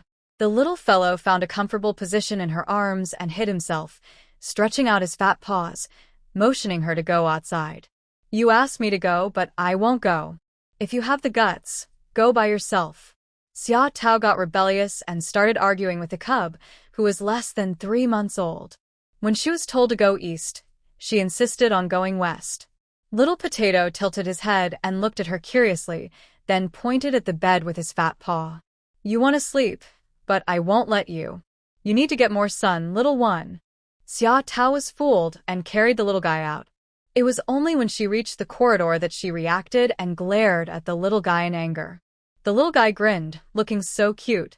Xia Tao's cold heart melted a little. She snorted softly, turned her back to Ruan Shuangjiang, and made faces at the little guy. You are so cunning at such a young age. You will definitely be a disaster when you grow up. Can I eat you now? Xia Tao lowered her voice to scare the little guy. The trees on the mountain need to be nourished. Ruan Shuangjiang's voice sounded behind her. I was just teasing him, but the little guy didn't understand. Xia Tao quickly explained that she was really afraid of Ruan Shuangjiang's special ability and that no matter how powerful her skills were, she couldn't use them. Ruan Shuangjiang snorted coldly. To express your apology, give me a bigger red envelope. I only have a red envelope with me, no money. You can write an IOU. Ruan Shuangjiang refused to give in. Her son couldn't be frightened in vain. Little Potato lay quietly in Xia Tao's arms and stopped blowing bubbles. He was accumulating strength. Xia Taoxin reluctantly took out the money and stuffed a new red envelope. She originally stuffed 100 yuan in it, and then added 50 yuan, making a huge red envelope of 150 yuan. She felt so distressed. Baby, Mommy will keep it for you and give it to you when you grow up. Ruan Shuangjiang took the red envelope, waved it in front of her little kid, and then took it openly. Because the red envelopes she received as a child were also embezzled by her mother in this way. Once they were in her mother's pocket, there was no hope of getting them out again. Potato didn't say anything, so Xia Tao deliberately said, Your son has objections. He's protesting. She finished speaking. She felt a hot stream on the back of her hand. The little guy had peed, and her entire arm was covered with urine. Potato waved his paw happily, and there seemed to be a hint of mockery in his clear big eyes. Xia Tao thought she was dazzled. Could it be that a 3-month-old baby had urinated on purpose? Your son's urine stinks. Xia Tao gritted her teeth and stuffed the kid to Ruan Shuangjiang, then went to the bathroom to wash her hands while cursing. The Buddha she found in the temple was not effective, and she still had bad luck after praying. After suffering several losses at the hands of Bai Fengshou, Xia Tao finally learned her lesson and gave up on revenge. As expected, her life became much better. She didn't expect that she would be peed on by a little kid again, and it was a little kid she couldn't afford to offend. She couldn't beat Ruan Shuangjiang and Lu Yi, and she didn't even dare to shoot the little bird of the little kid, for fear of being blackmailed by Ruan Shuangjiang again. Does your urine smell good? When she came back, Ruan Shuangjiang retorted, Whose urine doesn't smell? What are you having for dinner? Xia Tao decided to have a meal before leaving, as she couldn't give the red envelope of 150 yuan for nothing. See what the cafeteria does. Since having her baby, Ruan Shuangjiang seldom cooks. She basically eats in the cafeteria. The food tastes good, is nutritious, and saves time. I'm going to the bathroom. Hold me for a while. Ruan Shuangjiang put her son in her arms and went to the toilet. The tiger is not at home, so the monkey claims to be king. Xia Tao makes faces again, trying to scare the little cub and avenge the peeing on her just now. It was this little bird that peed just now. Flick it a few times. Xia Tao righteously tore off her diaper, raised her fingers, and prepared to flick them a few times. Little Potato looked at her innocently, and his big eyes made her feel a rare sense of guilt. It seemed a bit shameless for a grown-up like her to bully a kid who was less than 3 months old. I'll just play it gently, it won't hurt. Xia Tao chuckled and her fingers were about to pop out. What are you looking at my son's little bird for? Are you being naughty?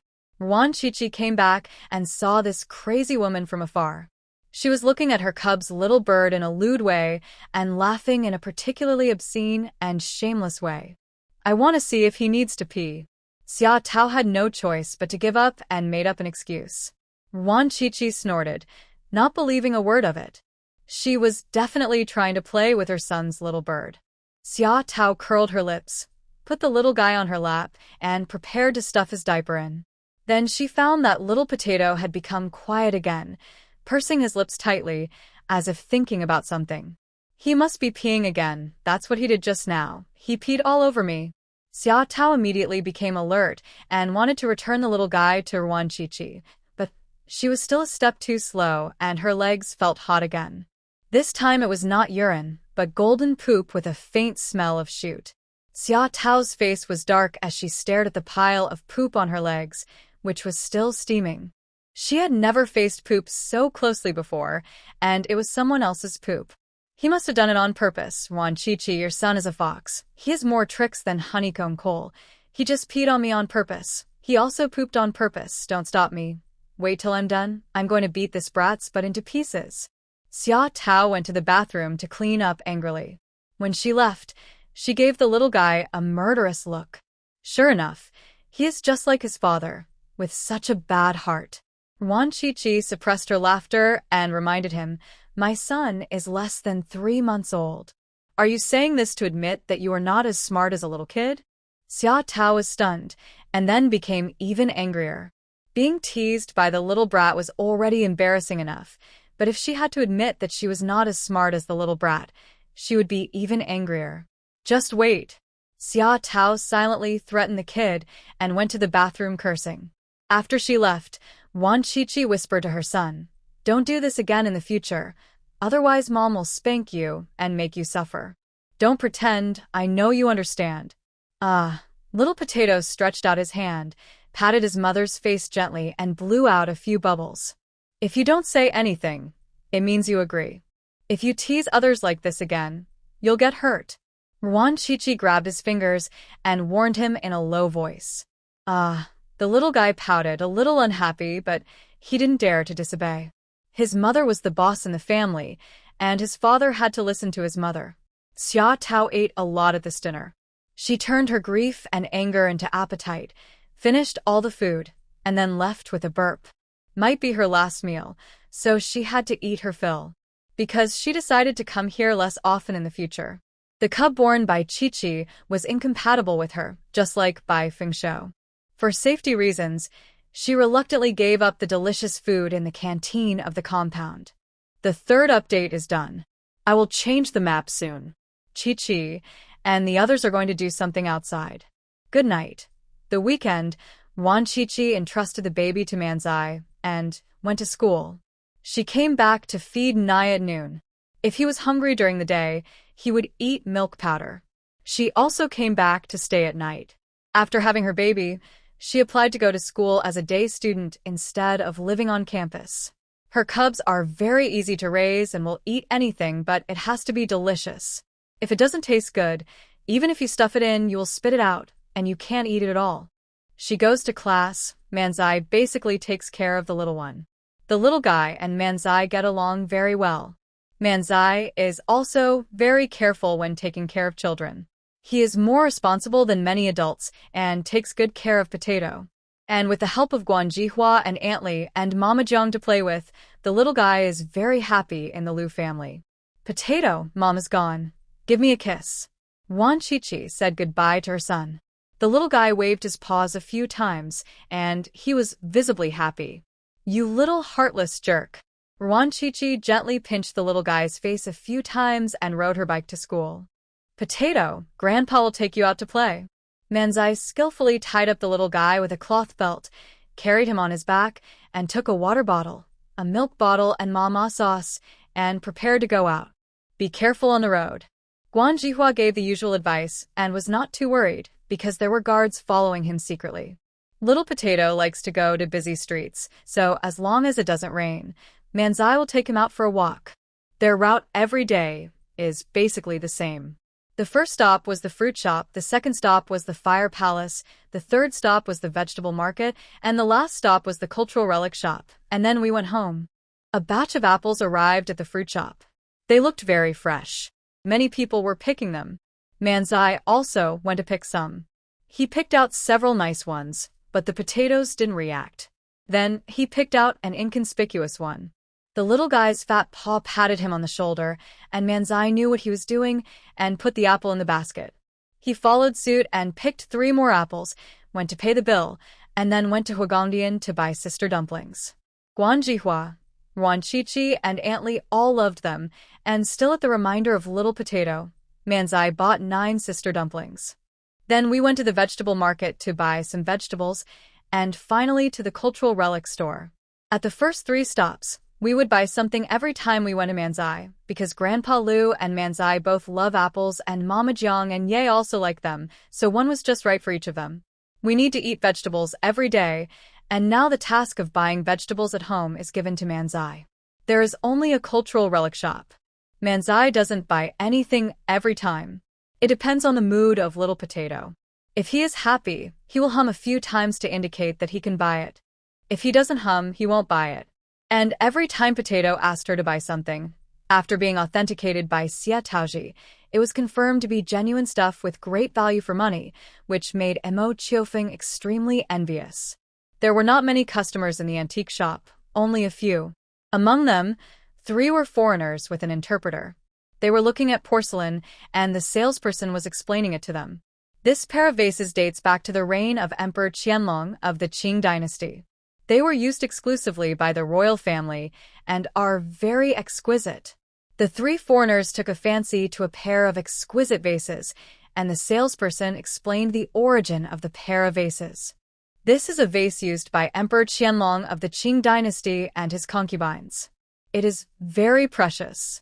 The translator was a man in his 30s, of medium height, thin and fair, wearing glasses, and with his hair parted in a 3:7 ratio. He had a handsome appearance, but when he spoke to people, he gave people the feeling that he was taking advantage of the people around him. Listening to what the translator said, the 3 foreigners became more interested in the pair of vases and prepared to buy them. How much is this pair of vases? Asked the translator. $150 a pair. The salesperson answered. The 3 foreigners were very satisfied with the price, and even thought it was a bit cheap. They asked the salesperson to pack up the vase and pay for it together later because they also wanted to buy other cultural relics. Chinese cultural relics are extremely popular in their country, but they are all expensive. They did not expect that buying cultural relics in China would be so cheap, so they will definitely buy more. The salesperson handed the 2 vases to his colleague to pack and continued to accompany the foreigner to select goods. Manzai came over with Zai on his back. They had just visited the calligraphy and painting area, but Zai was not interested in anything, so they came to the porcelain area. The salesperson smiled at them. Because Manzai and Zai came every now and then, everyone in the antique shop knew them, especially the pretty and cute Little Potato. The store staff liked him very much. If the salesperson hadn't been at work, he would have definitely picked it up. The little cub was jumping happily on Manzai's back, waving his little paws at the salesperson with a cute toothless smile. The salesperson couldn't help but lift his foot, but fortunately, the professional ethics engraved in his bones were still there, and he quickly reacted and continued to serve the foreigner. Manzai picked out a few pieces of porcelain, but the little one didn't react until he saw a plain and exquisite porcelain plate. Then the little one finally reacted and patted Manzai's back hard with his fat paws. "Comrade," Manzai called out, and another male salesperson came over. But at the same time, 3 foreigners also took a fancy to the porcelain plate and asked the saleswoman serving them to pack it up. "Sir, this porcelain plate was the first one they picked out. Would you like to look at the others? We have many other beautiful porcelain plates in our store," said the saleswoman with a smile. "They haven't paid yet, there's no deal, and we all have the right to buy." The 3 foreigners disagreed, their tone revealing a strong sense of superiority. They were VIP guests of China, not to mention that they had not paid yet. Even if they had paid, they had to give the seat to them. The translator also translated arrogantly and said loudly, "Mr. Bruce and his friends are our distinguished guests. Even your leaders have to be polite to them. Why are you still dithering? Hurry up and pack it up. Even if you are a VIP, you still have to follow the first-come, first-served principle." The female salesperson still wanted to fight for Manzai and the others, but her colleagues saw that the situation was not good and quickly went to call the leader. The translator frowned and scolded, "You're stupid. You haven't even paid yet, so why are you talking about first come, first served? Just pack it up when I tell you to." Why are you talking so much nonsense? Don't you want to do this anymore?" The saleswoman wanted to say more, but was talked out of it by her colleagues. "Comrade, we don't want this porcelain plate anymore. Let them buy it." Manzai didn't want to embarrass the saleswoman, so he offered his seat, but he gave the translator and the 3 foreigners a long look. Little Potato also tilted his head to look at these people. There was a hint of unhappiness on his chubby little face, and his originally cute and clear eyes became deep. The translator looked at them smugly, then said to the foreigner in a servile manner. They were very obedient and gave up on their own initiative. The 3 foreigners also smiled proudly. In their own country, they were just ordinary technicians, but after coming to China, they were treated like emperors. During their short 1-month business trip in China, their sense of superiority expanded 1,000 times, and they even learned to look down on others. Of the antique shop came hurriedly and served them personally. The 3 foreigners originally planned to buy a piece of porcelain each to take back home, but as they kept buying, they couldn't stop. "This vase is great. Wrap it up. This bowl is great. Wrap it up. This plate looks good too. Wrap it up." The 3 foreigners picked out porcelains with exquisite patterns, which were small in size and did not take up much space. The manager who accompanied them became more and more surprised, and his smile became more and more difficult to suppress. It's really weird. None of the things these 3 foreigners picked out are genuine. The following cards have been reviewed. Please check them during the day, dears. In an antique shop, only the manager knows best which items are genuine and which are fakes because he is the one who handles them personally. In the past, when foreigners came to pick things, although most of them were fakes, they could still find 1 or 2 genuine items. However, these 3 foreigners spent a long time picking and found that all they found were fakes, and only the plate they stole was a genuine item. Isn't that a bit too much? The translator advised. The 3 foreigners only said they wanted to buy 3 pieces, but now they have 12 pieces. He was afraid that the foreigners would regret it and blame him later. Not much at all. The 3 foreigners shook their heads vigorously, their eyes glued to the porcelain, and picked out a few more plates and bowls. "So beautiful. We want all of them. Pack them all up." The 3 foreigners finally picked out 16 pieces of porcelain, plus the porcelain plates they stole from Manzai, a total of 17 pieces. The manager asked someone to pack up the items. The 3 foreigners picked up the only genuine item and said disdainfully, "This one isn't that good looking. We don't want it." Compared with the other 16 pieces of gorgeousness and exquisiteness, this one was indeed a bit plain, and the 3 foreigners looked down on it. The manager took the porcelain plate without changing his expression, his smile harder than AK. "I made a lot of money on this order. The total is 3,234 yuan. The manager calculated the price and considerately converted it into US dollars. The 3 foreigners paid the money very quickly. The 16 pieces of porcelain had been packed. Since they were all small items, they were placed in 3 cardboard boxes. The staff also stuffed some cotton yarn into them to reduce shock. "As long as it's not a violent collision, there will be no problem," said the manager with a smile. The three foreigners each held a box and did not let the translator carry it because they felt that the translator was too thin and definitely not strong enough, and they were worried that he might break their precious porcelain. Little Potato yawned loudly and looked sleepy, but he forced himself to stay awake. He pointed outside with his fat paw, indicating that he wanted to go out. Manzai shared his thoughts and quickly understood what was going on. He followed the three foreigners and left the antique shop. The door of the antique shop was about 10 steps away from the road. Three foreigners were walking in front, and the translator was behind. They walked very carefully with the boxes in their arms. But just as they were going down the stairs, the foreigner walking behind suddenly tripped over his right foot with his left foot, and then fell forward magnificently, knocking down his companion in front of him, who then knocked down the person in front of him. The three foreigners rolled forward one after another like dominoes. The cardboard boxes in their hands fell, and they also rolled down the stairs. Pa, pa, pa, pa. The crisp sound of porcelain cracking was particularly pleasant to the ears. One after another, each one pierced the three foreigners' hearts, causing them so much pain that they could not breathe. No, God, please don't. The three foreigners shouted as they rolled down the stairs, landing faster than the three cardboard boxes. Shortly after that, the three cardboard boxes also rolled down, with a continuous sound of clattering. The staff's packing skills are very good. Even after rolling like this, the three cartons are still solid and have not fallen apart. Everyone in the store was stunned, except the manager, who suppressed a smile and asked people to help. It would be great if these fakes were smashed to pieces, because there would be no evidence at all, and I made a net profit of over $3,000. The three foreigners ignored their injuries and asked the manager to open the boxes to see what had happened to their precious porcelain. The boxes were opened, and with a loud crash, the broken porcelain scattered all over the floor, breaking into pieces. The same thing happened to all three boxes, and not a single one of the 16 pieces of porcelain was spared. God.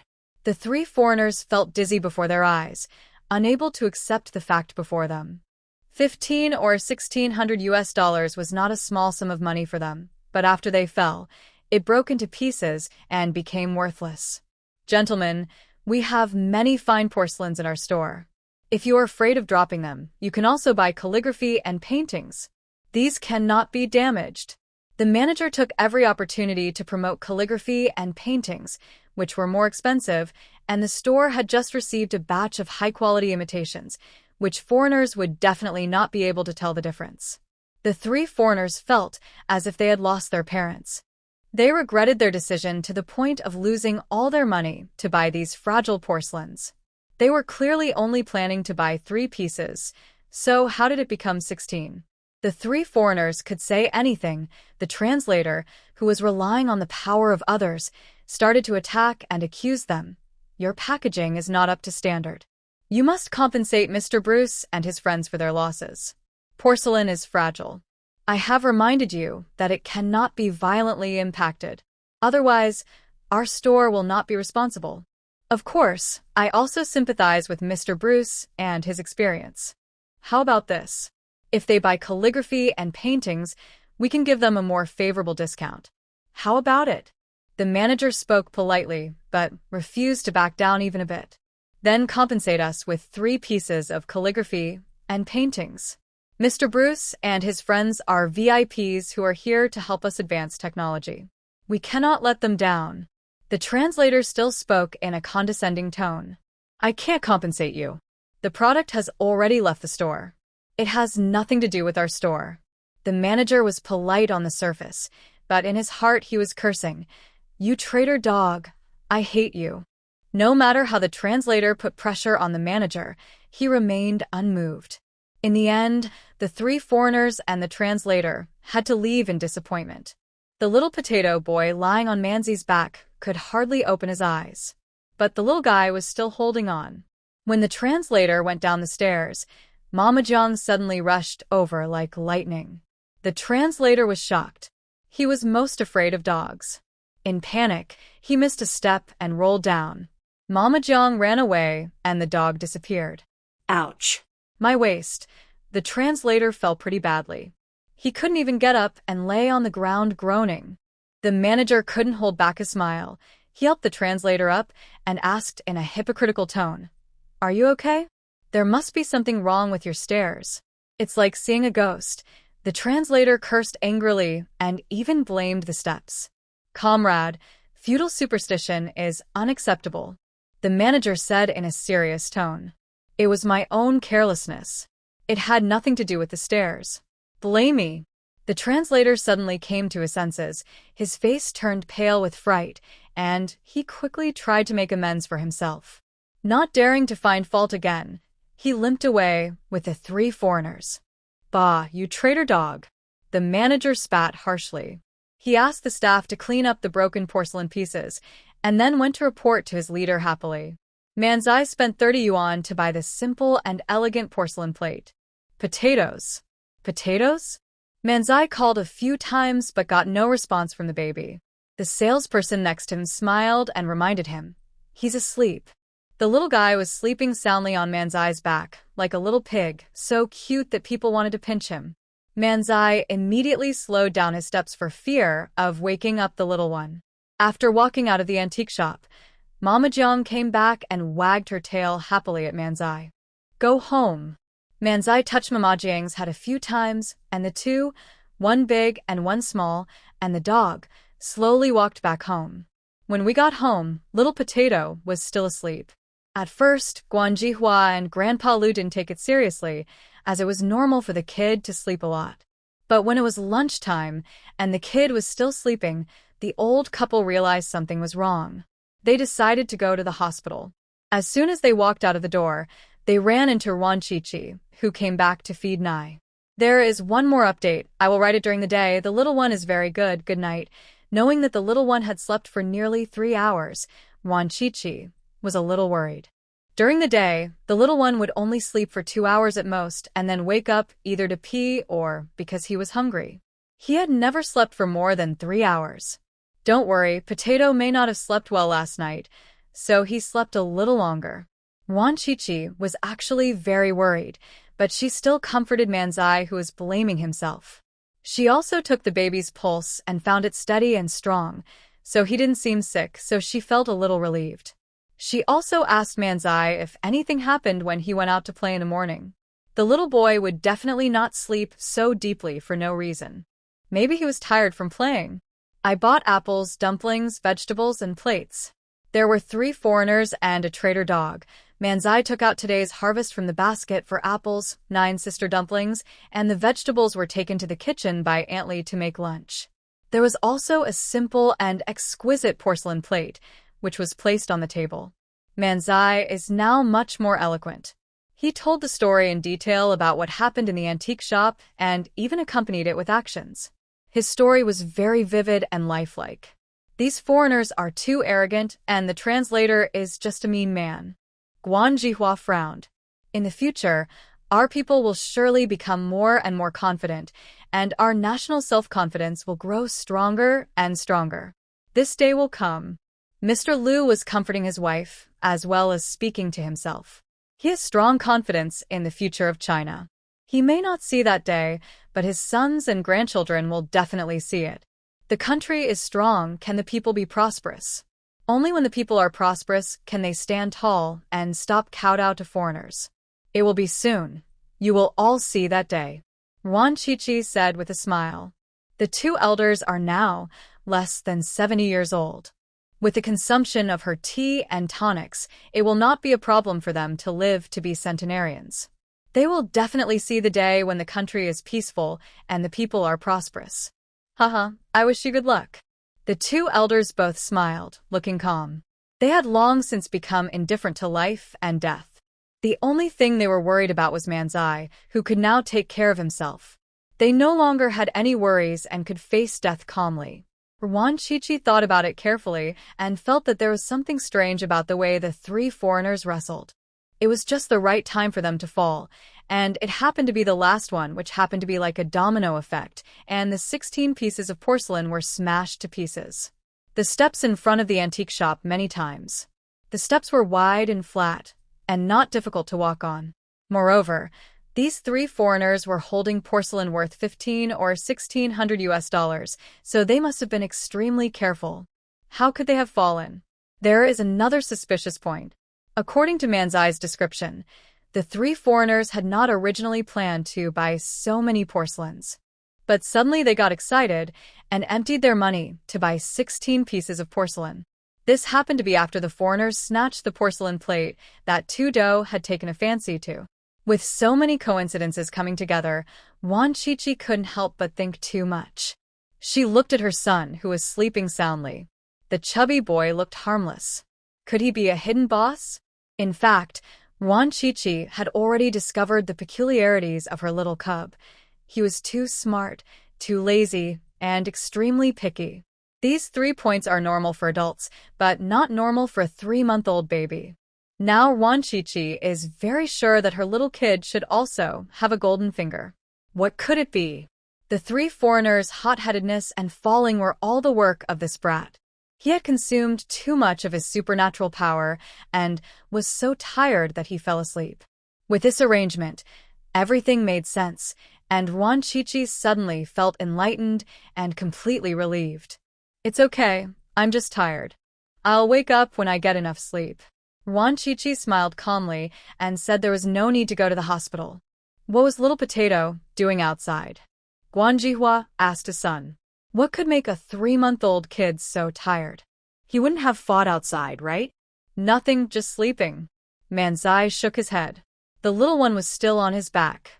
Followed them quietly also said that the little cub did nothing and was always carried by Manzi. Yuan Qiqi's arms hummed a few times, with his eyes still closed and his mouth pouting. He waved his 2 fat paws a few times, as if looking for something. Potato is hungry. Feed him quickly. Guan Jihua breathed a sigh of relief, knowing that it was good to be hungry. Yuan Qiqi carried the baby into the house to feed him. The little guy was very hungry and ate voraciously, sucking on the baby's food with a gurgling sound. His little fists were clenched tightly, and beads of sweat appeared on his forehead. He ate the baby as if he was going to fight. What did you do before? Are you from the human world or the demon world? Or the underworld? Yuan Qiqi was extremely curious about the identity of her little cub. He was so powerful at only 3 months old. He must have been a big shot in his previous life, right? The human world, the demon world, the underworld are all fine. She is not picky. Hee. The little cub whined a few times and tried hard to open half of his eye, glanced at Yuan Qiqi, then quickly closed it again and continued eating. After Yuan Qiqi finished eating all the food that she had saved up for the morning, the little guy was still not full, so she had to make him another bottle of milk powder. Only then did he feel full. Then he peed a lot and continued to sleep soundly. Yuan Qiqi put the little guy back on the bed, covered him with a blanket, kissed his chubby face, and prepared to go to school. It's okay. He might be hungry in the afternoon. Just feed him milk powder. She said a few words to Manzai, telling him not to worry, as the little boy was just tired. No.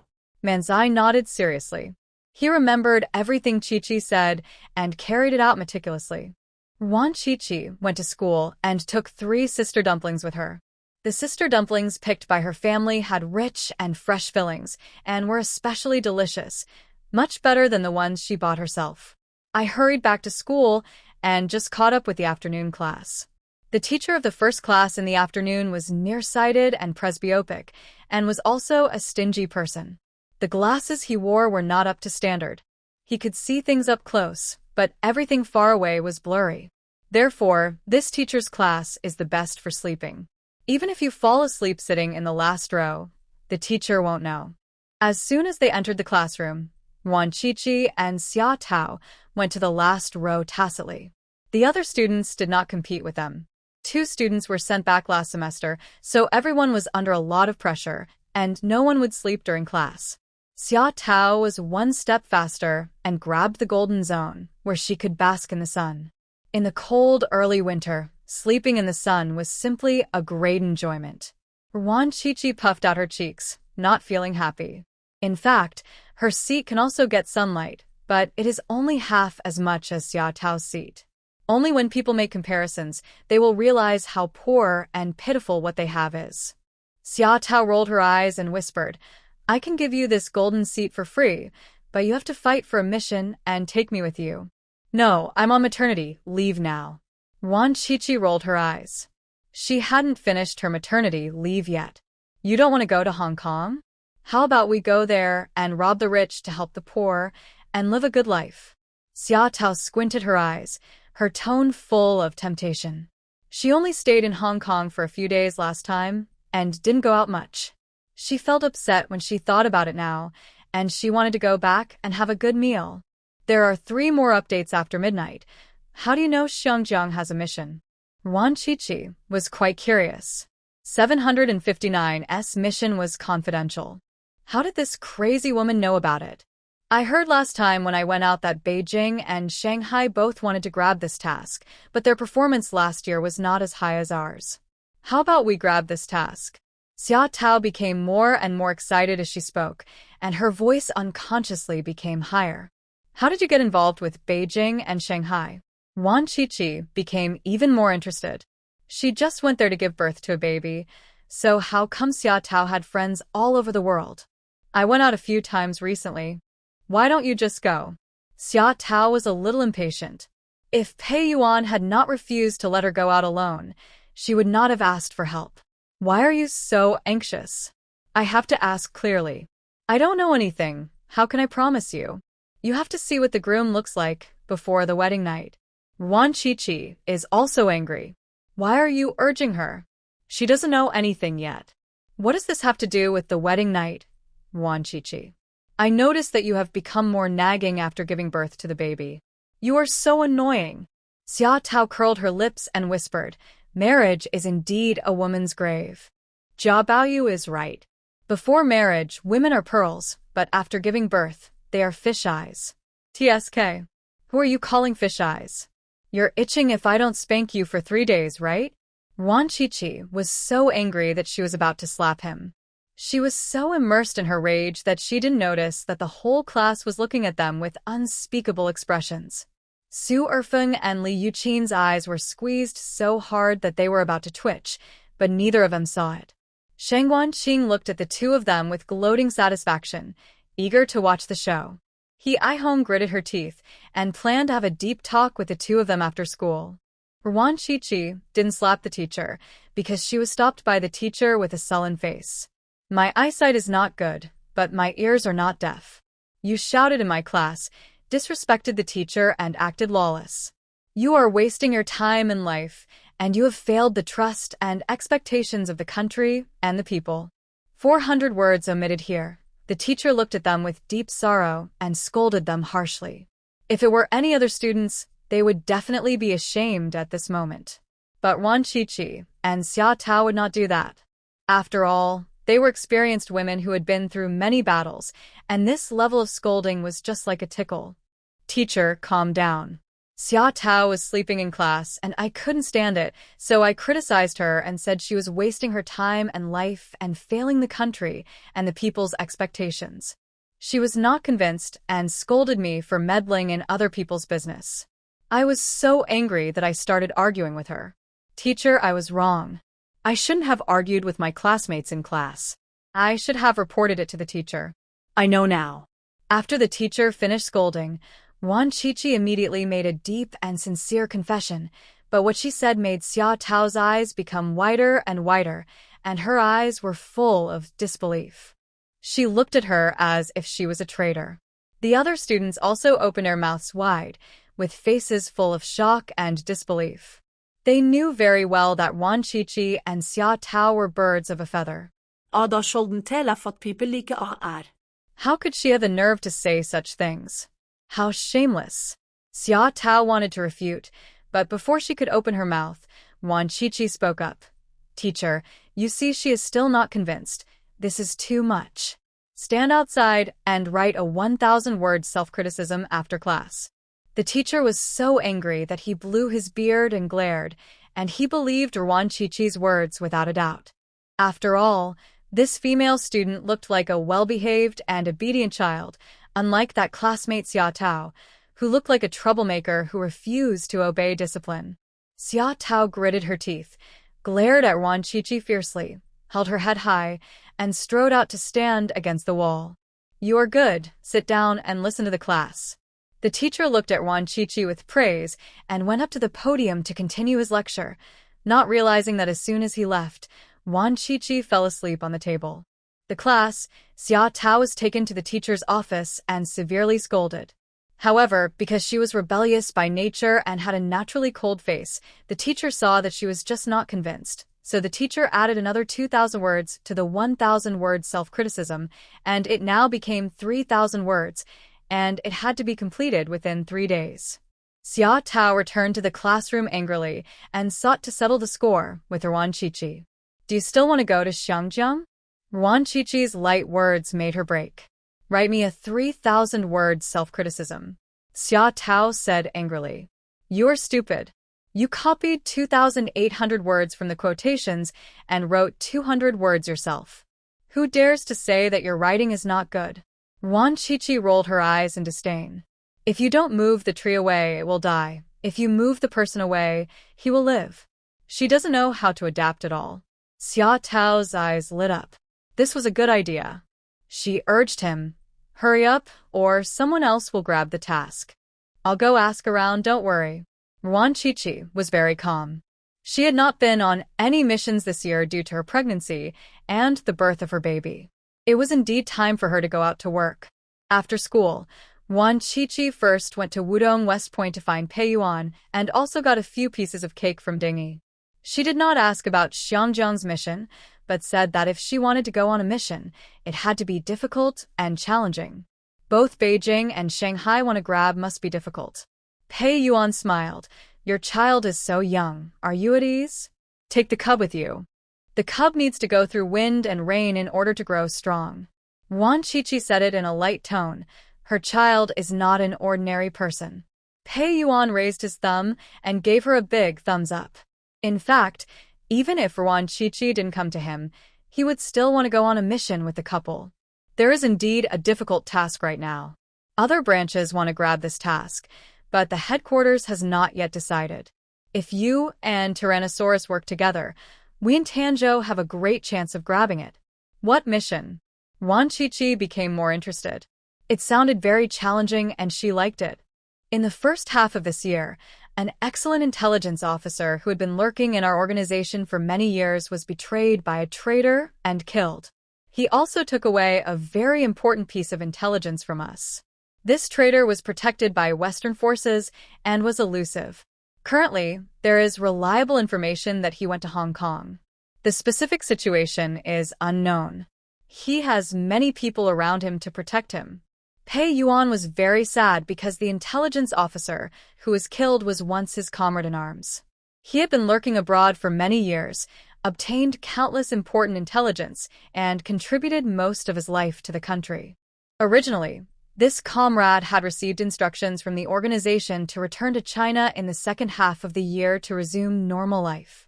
He was only 1 month away from returning to his motherland and reuniting with his parents, wife, and children, but he was betrayed by a darn traitor. The superiors were furious and ordered that the traitor must be eliminated to avenge the comrades. Also, the important intelligence must be obtained and must not fall into the hands of foreign forces. Could that intelligence have already been obtained by foreign forces? Ruan Shuangjiang raised a question. The traitors have already joined forces with foreign countries, so the intelligence may not be preserved? Not yet. The traitor used this information to negotiate with foreign forces. He will never hand it over unless he gets what he wants. Pei Yuan said firmly. If the traitor had handed over the information, he could not be alive. In that case, why did he betray his country? Ruan Shuangjiang couldn't understand. He got addicted to gambling and owed a lot of money. He wanted to be rich and famous, and didn't want to come back to live a hard life. Pei Yuan looked disdainful. He looked down on the poor guy who betrayed his oath and his motherland. Ruan Shuangjiang understood. This is another wimp who was corrupted by the glamour of life. He really deserved to die. Tell the higher-ups that Tyrannosaurus and I will definitely be able to exceed our targets. Ruan Shuangjiang decided to take on this mission. Traitors can be killed by anyone, and she also wanted to kill them. But she mainly wanted to go to Hong Kong to live a life of luxury and enjoy herself. I'm also going to bring Fumanduo and Amal Blast. Ruan Shuangjiang made the request. Baoju was Xia Tao's code name, which she chose herself. The meaning was very direct, which was to kill all the members of the Zhi family. Canned, Pei Yuan agreed. Originally, Fumanduo and Baoju were together with Jiahua Tyrannosaurus. If they joined forces, there would be no mission in the world that they could not accomplish. The business, Ruan Shuangjiang said goodbye and went home. As soon as she went out, she met Comrade Xiao Chao, who looked dejected. What happened? Was the bird attacked by another bird? Ruan Shuangjiang joked, and Pei Yuan beside him twitched his mouth, with an expression that was hard to describe. He reminded, Comrade Jiahua, please be more reserved. I've already given birth to a baby. Why should I be so reserved? Ruan Shuangjiang rolled her eyes. She didn't even feed him in front of anyone. She was being subtle enough. The reason for this joking is that a few months ago, Comrade Xiao Chao was on a mission in the wilderness. On a whim, he started running naked. As a result, he ran too fast and hit a low-flying bird, which happened to hit a vital part. Due to the acceleration and the reaction force, Comrade Xiao Chao almost died on the spot. Fortunately, he reacted quickly and dodged it in time, so he didn't hit it completely, otherwise he would have really become a father-in-law. From then on, Comrade Xiao Chao never dared to run away again. It is true that people cannot teach others, so it is better to teach people once. I haven't run for a long time, oh. Comrade Xiao Chao sighed, looking gloomy. Then why are you sighing? Tell me what you are sighing about. Ruan Shuangjiang became even more interested and pulled him into the house to talk. Pei Yuan kindly reminded, your children are waiting for you to come back. It's okay, his father is here. Ruan Shuangjiang didn't care at all. It wasn't just her child. Now she just wanted to know what bad luck Comrade Xiao Chao had encountered. Comrade Xiao Chao sighed 3 times and finally said, my mother asked someone to introduce me to a guy, but after just one meeting, it fell through again. The I Ching master in the group said that he would have his wedding night when he turns 25. His birthday is New Year's Eve, and it's almost time, but there's still no sign of the person he's going to have his wedding night with. Comrade Xiao Chao is a little anxious, because the master of I Ching also said that if he couldn't find a partner before he was 25, he would be destined to be lonely all his life, and he didn't want to be a loner. He also wants to have a few more babies and has already thought of their names, Duck Mingy, Duck Xingy, Duck Wenny. There are so many people in the royal family of Sakura country, enough for him to form a football team. Why did it fail? That girl doesn't like you? Ruan Shuangjiang had just finished asking when she quickly realized that the boy had said the word again. Obviously, how many people have you dated? No, how many relationships have you had? Comrade Xiao Chao's face fell even more, and he looked at her sadly, saying, how can you hurt someone like this? Pei Yuan twitched his lips and said, 3. This is the 4th one. Ruan Shuangjiang's eyes widened, and she tried hard to hold back her laughter. She consoled him, don't worry.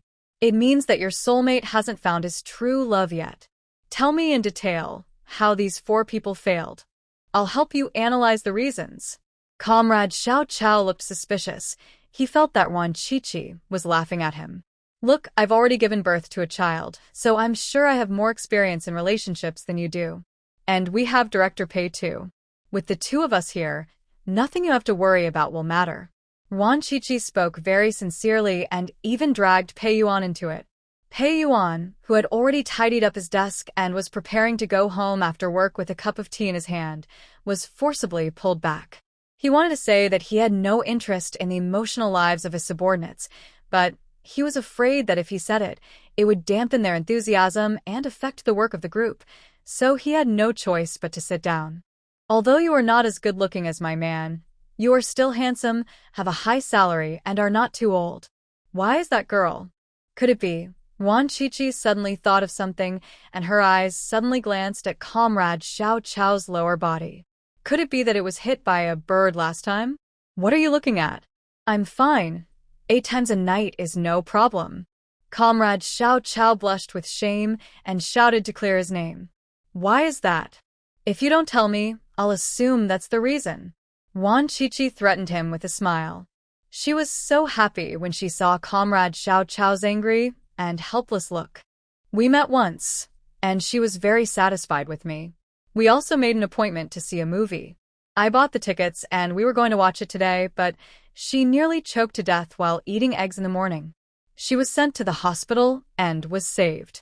At noon, her mother called the matchmaker and said she didn't want to be with me anymore. Comrade Xiao Chao explained the cause of the incident with a sad face. As he spoke, his eyes turned red, and he seemed to be crying. The fourth one, is he really going to be alone all his life? Thinking of his lonely and desolate life in the future, he felt heartbroken and felt that life had no direction. What are the reasons for the first three? Wan Qiqi asked. The first one broke his leg, the second one was hit by a car and almost died, and the third one was hit by a flower pot falling from the building while walking on the road. The doctor said he was almost dead. Comrade Xiao Chao's voice became lower and lower, and his head lower and lower. Ruan Qiqi said with emotion, "You are so lucky." Comrade Jiahua, feudal superstition is not acceptable. Pei Yuan reminded softly. I know. The hardness I'm talking about is in physics. Pressure equals pressure divided by the area under force. Do you know that? Ruan Qiqi was talking nonsense in a serious manner, and Pei Yuan just smiled slightly, thinking she was just farting. That's what the matchmaker said, and he also told me not to harm the girl. Comrade Xiao Chao was about to cry. He really didn't believe that he was destined to be unlucky. But the fact proved that he was destined to be unlucky. Whoever he met would be defeated. That's right. Ruan Qiqi introduced people, but this has caused harm to others 4 times. Other people's relationships at most cost money, but this Xiao Chao costs his life. But I want to get married and have kids. I don't want to be alone. Xiao Chao's tears were streaming down his face. He wanted to break this deadlock and didn't want to be trapped in it. Don't cry. We have so many capable people in 759. We must be able to save you. By the way, how are your parents okay? Ruan Qiqi found it strange. This kid had such a tough life. So logically, all his relatives would have gotten into trouble. My dad used to be like this. He was a failure in every relationship until he met my mom. But before I was born, my mom had been pregnant with 3 other babies, but none of them came to fruition. Comrade Xiao Chao talked about the dark history of his family. His 3 older brothers and sisters are still a pain in their mother's heart. So, everyone in your family is pretty tough. Ruan Qiqi came to a brilliant conclusion and said to Pei Yuan, I'm talking about the physical level. Pei Yuan remained silent and didn't want to pay attention to her. Got it. Tell the matchmaker not to look for an ordinary girl, but a girl with a strong life.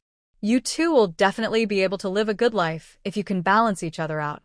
Ruan Qiqi slapped the table and came up with a brilliant idea.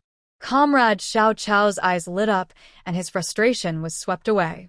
Yes, he could find a jinx wife.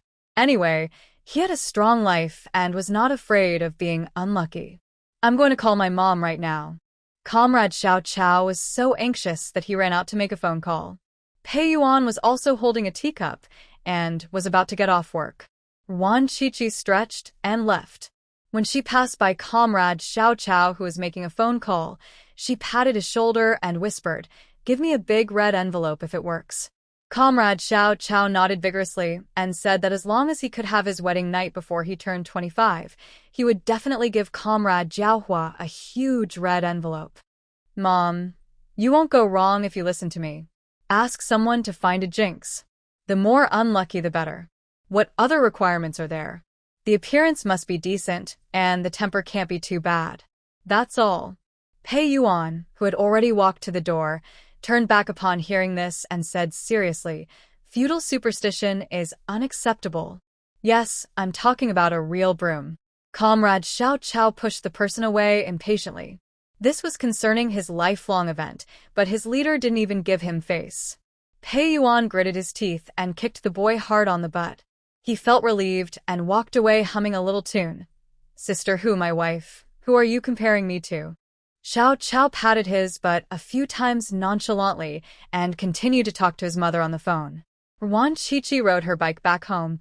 Louis had already picked up the baby, who was still sleeping soundly. I just fed him milk powder, and he pooped and peed. What's wrong with him? Louis asked worriedly.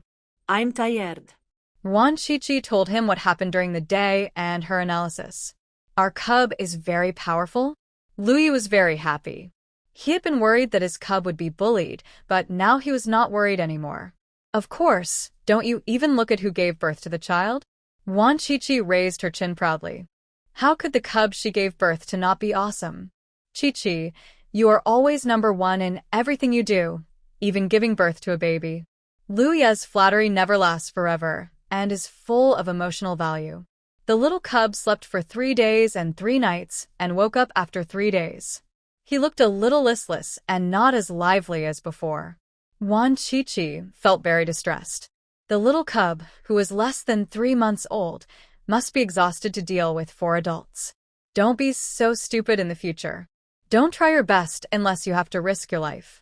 You have to leave yourself some room for recovery. Did you die of stupidity in your previous life? Ruan Shuangjiang was feeding Nai while teaching her own child a lesson.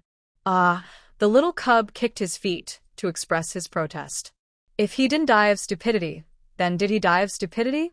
Ruan Shuangjiang tried to hold back her laughter, but the little cub got anxious and actually bit him. Although he had no teeth yet, it still hurt a lot when he bit him. Is your butt itchy? No matter what you did in your past life, you are my child now. In this family, your mother and father are no more important than you. If you dare to bite me again, I will beat your butt. Ruan Shuangjiang gasped in pain and slapped the little boy on the butt, without hesitation. Soon, there was a slap mark on the chubby buttocks. The little boy pouted in grievance, tears welling up in his eyes. Ruan Shuangjiang tried hard to suppress her sympathy and looked at him sternly. If I don't subdue this brat this time, he will definitely bite me again in the future. I have to let this brat know who is the boss in this family. Chi-Chi, what happened to the baby? Wearing an apron. He was washing diapers outside and came in to see what was happening when he heard the slapping noise. He bit me. Ruan Shuangjiang pointed at the little kid and complained. Snap, there was another crisp slap, and there was a slap mark on each side of the buttocks. The little boy looked at his father in disbelief, with more and more tears in his eyes. He felt so wronged. Don't bite mommy or I'll spank you. Louis lectured with a stern face, not daring to look at the boy, lest he would be soft-hearted. After being slapped by the couple, the kid became obedient and started to eat the rice noodle obediently. The mission to Hong Kong and every branch wanted to grab it. After all, it was a mission that would allow them to show their face, and everyone wanted it. So, the higher-ups are still hesitating. Tell the higher-ups that we can not only deal with the traders, but also earn foreign exchange. Ruan Shuangjiang used her trump card.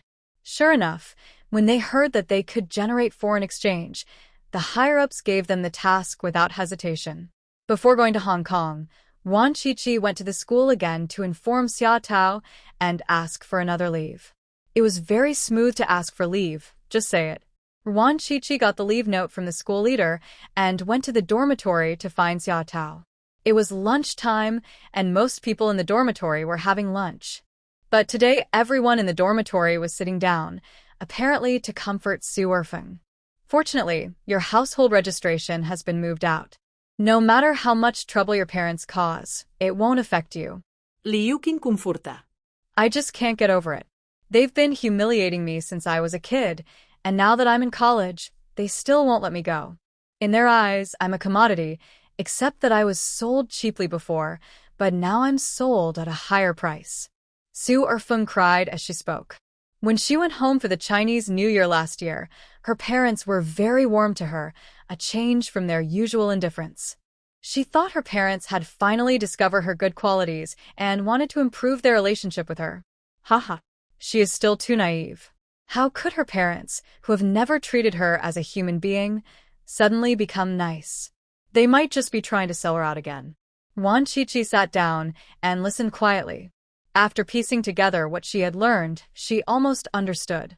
Su Erfeng's parents secretly arranged a marriage for her in their hometown and even exchanged their birth dates, waiting for Su Erfing to graduate before getting married.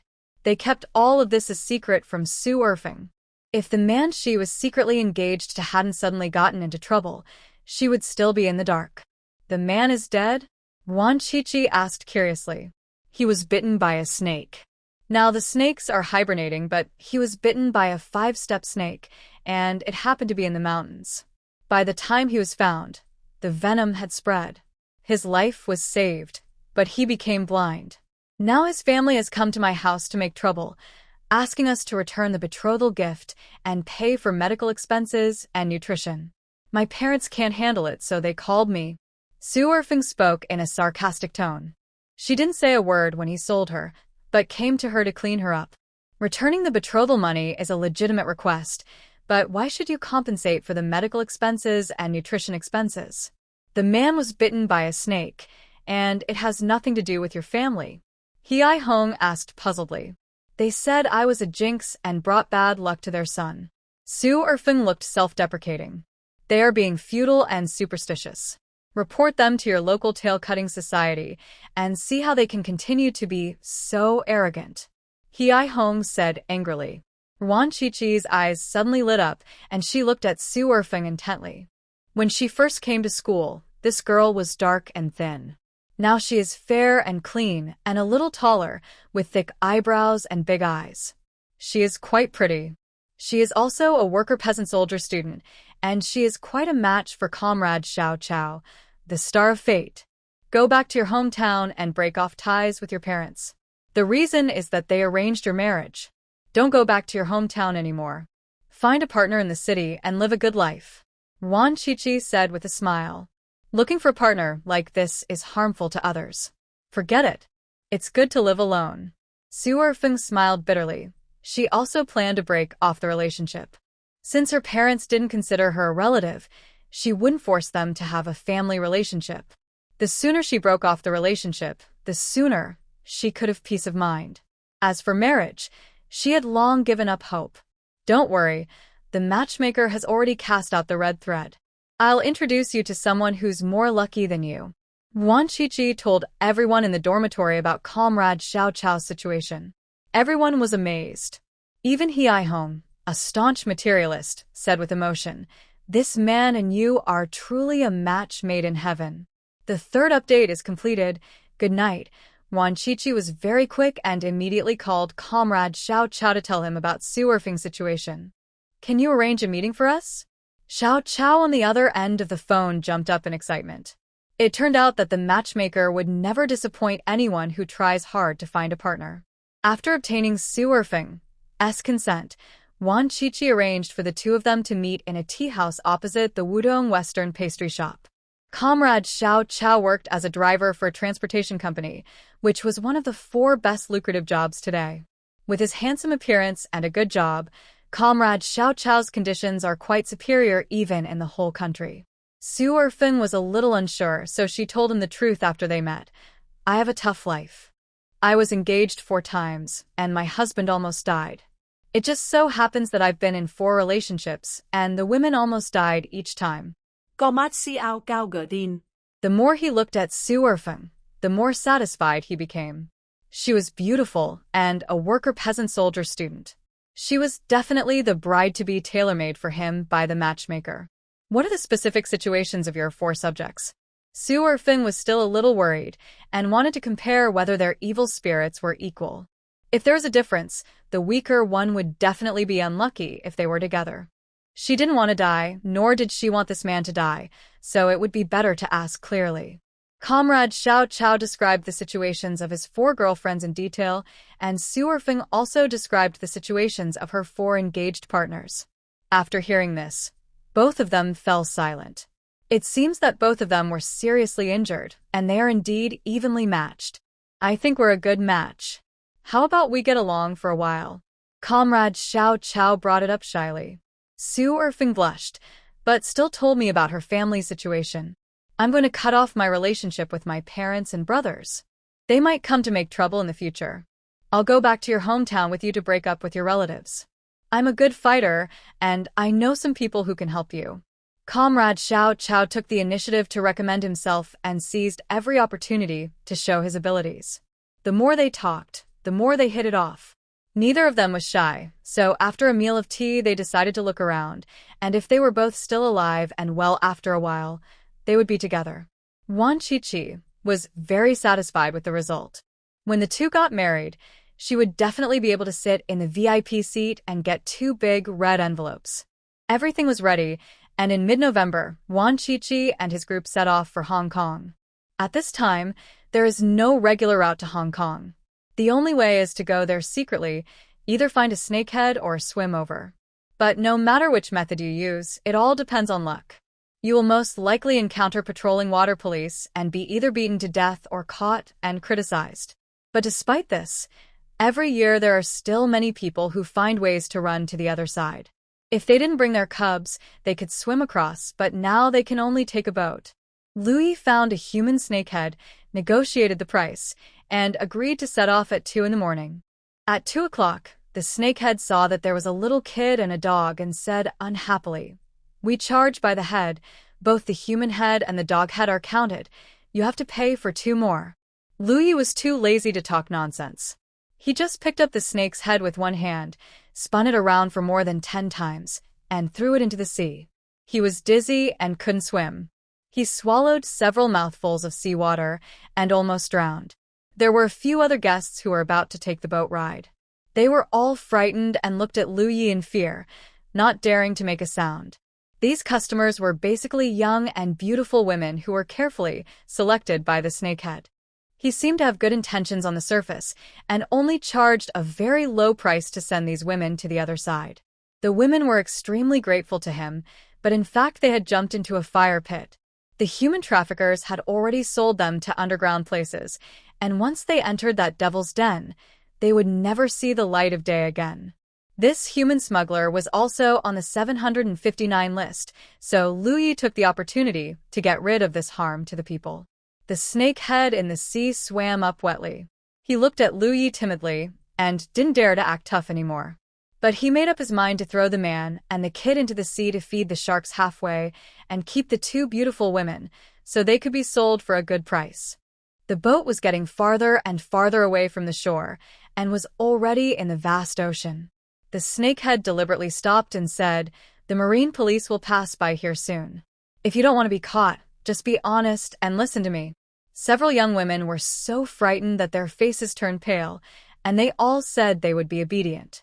Wan Qiqi and Xia Tao both watched the snakehead's performance coldly, while the little cub in her arms was sleeping soundly. The snakehead smiled triumphantly, pointed at Lu Yi and Manzai and said, "If you jump into the sea obediently, I will take you to the other side. Otherwise, you will be caught by the water police and scolded." The young women were so frightened that they dared not say a word and just hugged each other tightly. Lu Yi sneered, walked over, picked up the snake's head with one hand and threw it out. Thump! The sound of falling into the water was very loud, and the snake's head kept flapping in the sea, trying to climb onto the boat. But the boat was driven away by Lu Yi and was getting farther and farther away from him. "I was just kidding. Come back quickly. You don't know the way. I'm not kidding anymore." The snakehead screamed in panic, saying that if he encountered a shark in the middle of the night, he would die. The boat accelerated and moved farther and farther away, and the snakehead's desperate cries became farther and farther away until they disappeared. He would definitely not survive, because Lu Yi had already found out that a group of sharks were about to swim over and the snake's head would become food for the sharks. Such a heartless person deserves to be eaten by a shark. The young women on the boat were even more frightened. They hugged each other and trembled, not daring to breathe, for fear that they would also be thrown into the sea by Lu Yi to feed the sharks. Daybreak, the boat docked. Lu Yi dragged the boat far away, saying he wanted to hide it, but in fact he put it into space. Several young women were confused and didn't know where to go, so they quietly followed Ruan Qiqi and the others. "You don't have any relatives here?" Ruan Qiqi stopped and waited for them to come closer before asking. "I know Sister Hong. She is from the same hometown as me. She came here last year and made a lot of money and sent it back home. I came here to find her," said a girl. "My cousin married here. Her husband is a businessman, and his family is very rich. I have the address of my cousin's home. Another girl took out a yellowed envelope with an address on it. Yuan Qiqi took a look and saw that it was from a rural area in Hong Kong. At that time in Hong Kong, the gap between urban and rural areas was still huge, and life in the countryside was not much easier. The other girls either came to visit their fellow villagers or their relatives, but many of the addresses were fake. Only the address of the cousin who married into the countryside should be real. Yuan Qiqi guessed that most of the girls who gave fake addresses were sold and did not want their relatives to know their jobs, so they wrote a fake address. She gave these girls an idea. Go to her cousin's house first to see if they could find a job. As long as they could find a job, they could stay here. Take this money and use it. If you still can't find a job, you can come to the city to find me. Yuan Qiqi gave them some money. If they went to someone else's house to disturb them, they definitely couldn't go empty-handed. Sister, where should we find you? The girls asked. Yuan Qiqi told the name of the hotel, which was the luxurious hotel they stayed in last time. The girls took note of it and went together to look for their cousin. We will act separately. Manzai and I will be in the open, and you will be in the dark. Yuan Qiqi announced the action plan. It would be too conspicuous if so many of them appeared together. It's stuck in review again, and I don't know when it will be released. I don't want to be with her. Lui glanced at Xia Tao with disdain and took a few steps to the side. Who wants to join you? Xia Tao snorted coldly and moved a dozen steps to the side, staying away from him, not hiding her disgust. Qiqi, I want to be with you. The two men spoke in unison, then glared at each other and yelled, Don't talk like me. Yuan Qiqi patted her man soothingly and coaxed him kindly. There must be a powerful person in the dark. No one else can do it except you. That's right. Lui raised his eyebrows proudly, feeling very happy in his heart. It was his Qiqi, who had a keen eye for talent. I can do it too. Xia Tao was unconvinced. Can you beat my man? Yuan Qiqi's words left her speechless. Xia Tao shut her mouth in dismay and glared at her own claws hatefully. Darn it, if she could win, would she have to endure this humiliation? Lui became even more proud and snorted at her proudly. He was no longer so averse to cooperating with this crazy woman. After coaxing Lui, Yuan Qiqi had to coax Xia Tao, but before she could open her mouth, Xia Tao showed an unyielding attitude and said proudly, Don't talk nonsense, I won't give in. At worst, she can act alone and doesn't want to be commanded by a man. Do you want to make something big? Yuan Qiqi's voice was seductive, more alluring than honey. What? As expected, Xia Tao was fooled and was even easier to hook than the black carp. How about we blow up all the Sakura country units in Hong Kong when we return? Yuan Qiqi smiled like a fox. She was too busy in Kyoto last time and didn't have time to do anything big, so she would make up for it this time. Hong Kong is now the economic and trade center of East Asia. There are many companies in the Sakura country. When the time comes, she will pick out some anti-China companies, blow them all up, and then run away without anyone noticing. Xia Tao's eyes lit up and she nodded vigorously. When will it explode? She wanted to blow it up now and leave no one alive. We will bomb it after the mission is completed. You must listen to my instructions, otherwise we will not play with you when we bomb it. Yuan Qiqi threatened, and as expected, Xia Tao was under the control. Although she was very unconvinced, she finally gave in and expressed her willingness to act with Lui. Yuan Qiqi's arms woke up and kicked his chubby feet. Baby, I have to pee. Lui picked up the cub skillfully and took him to the side to help him pee. Sure enough, as soon as he got into position, a clear line of water rose high and shot out far away. After draining the water, the little cub leaned on his father's arms, yawned loudly, and waved his fat paws to show that he was hungry. Lui stuffed the baby to Yuan Qiqi. After feeding the baby, Xia Tao touched her stomach and shouted, I'm hungry too. Let's find a place to eat first. Woof. Mama Jiang cooperated and called out. It was craving for the canned food from last time. A ray of light appeared in the sky. The sun was about to come out. Several fishing boats appeared on the beach. The fishermen who went out to sea to fish came back, and voices were heard on the shore. Yuan Qiqi and his companions swaggered towards the shore, as confidently as if they were strolling on their own beach. Several dark-skinned women came over and looked at them curiously. At first I thought they were inland people who crossed the sea, but looking at their dress and temperament, I felt that they were not the case. The inland people who crossed the sea were all timid and could not be so confident. Several more fishing boats came to the shore, and the men on the boats showed off last night's catch. No matter how much the catch was, the women on the shore would return their husbands' happy smiles, because as long as their husbands could return safely, it would be a great joy. Sister-in-law, your husband is so capable. He caught so many fish. Ruan Shuangjiang took the initiative to greet a woman, using very standard Hong Kong dialect, which she learned in a mental hospital in her previous life. The woman's face was swept away, and she smiled and said, "I'm lucky today." "Why did you come to the beach so early?" "Don't mention it."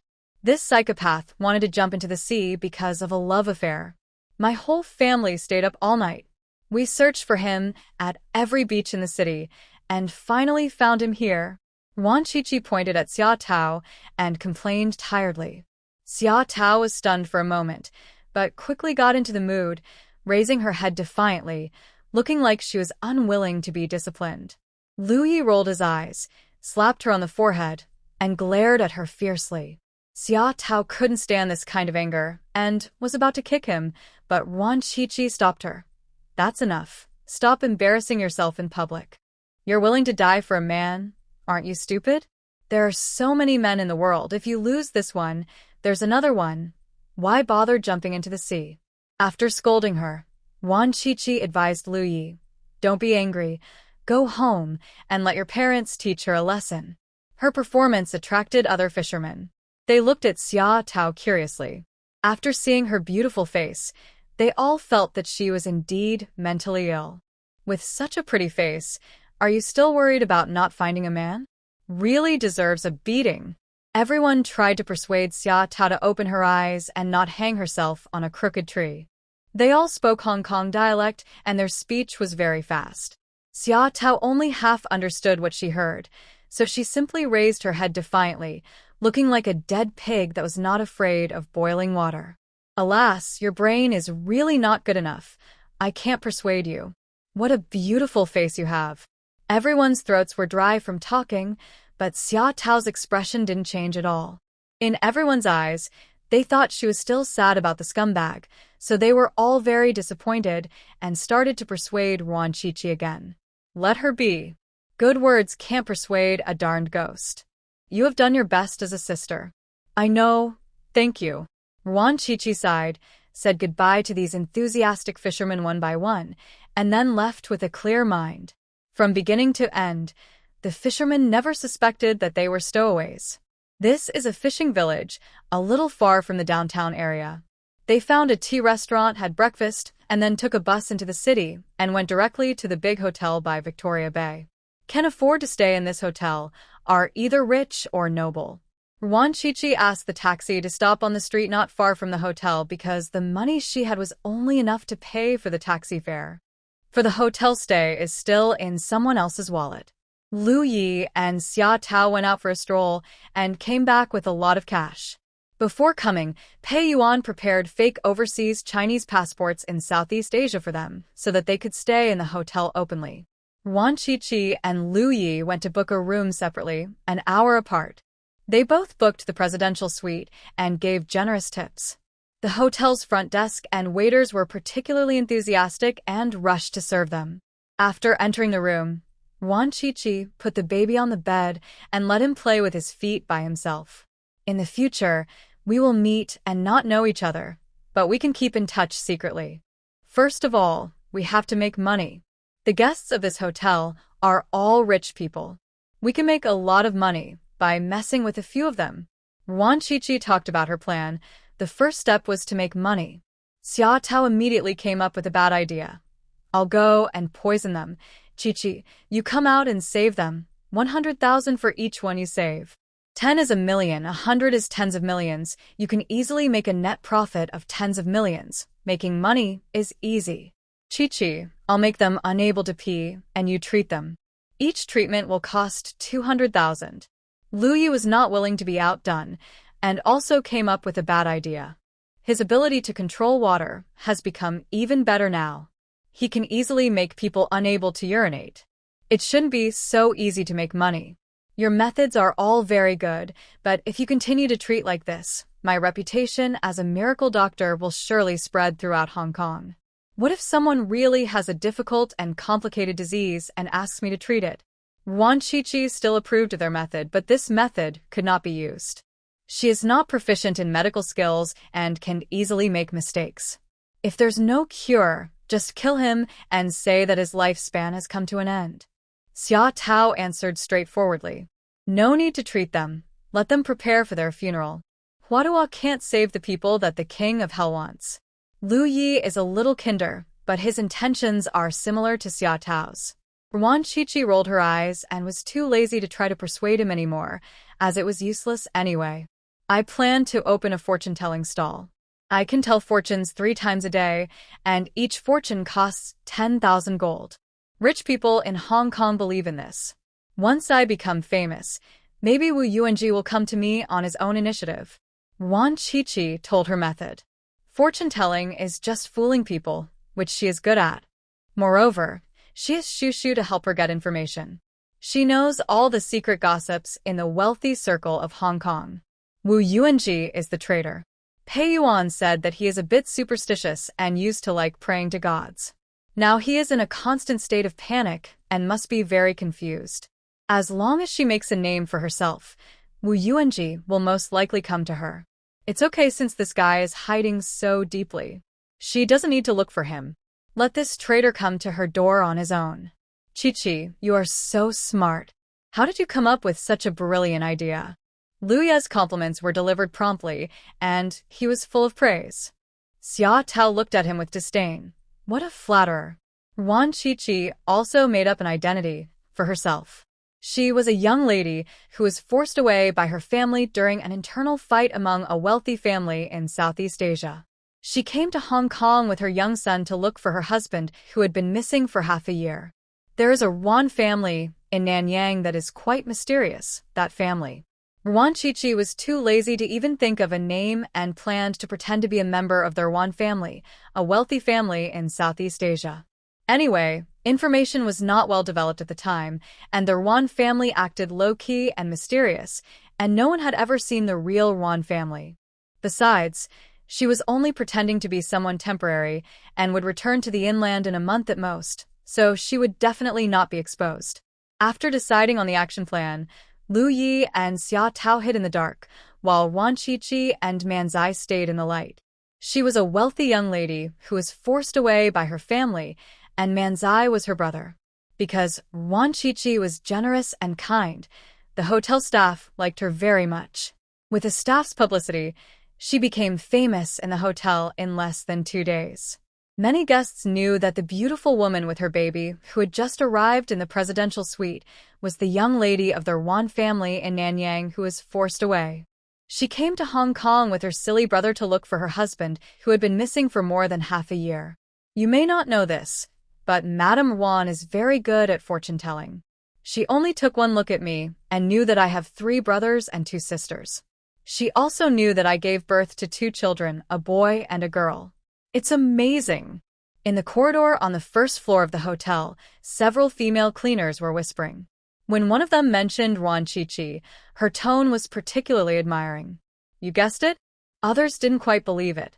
Mrs. Ruan was so young. Even if she had learned it since she was in her mother's womb, she couldn't be so capable, right? Absolutely not. I have an older brother who died at the age of 3. I didn't even know about this. When Mrs. Ruan told me about this, I said she was talking nonsense. But when I went home and asked my mother, it was true. I did have an older brother who died at the age of 3. I wasn't even born at that time. How could I hide something like this? Oh my, this is amazing. I didn't expect that Madame Ruan, who is so young, has such amazing abilities. Master Lin is just like this, right? The others immediately dispelled their doubts and were completely convinced by Ruan Shuangjiang. Hong Kong people, whether rich or poor, are very superstitious about feng shui. The The master Lin they're talking about is the most popular feng shui master in Hong Kong. He is a guest of many wealthy families and celebrities and often appears on TV shows. My son's grades have dropped suddenly recently. He used to rank first, but now he's only ranked 15th. If he continues to drop like this, it will be difficult for him to get into college. The teachers at school don't know the reason. When he went to the hospital for a checkup, they said he was too worried. Alas, how can such a child be so worried? Should I ask Mrs. Ruan to calculate it? I just don't know if her fees are expensive. Another female cleaner sighed as she talked about her son, who used to be her pride but now gave her a headache. Her excellent son suddenly became unmotivated and his grades plummeted, which made her and her husband extremely worried.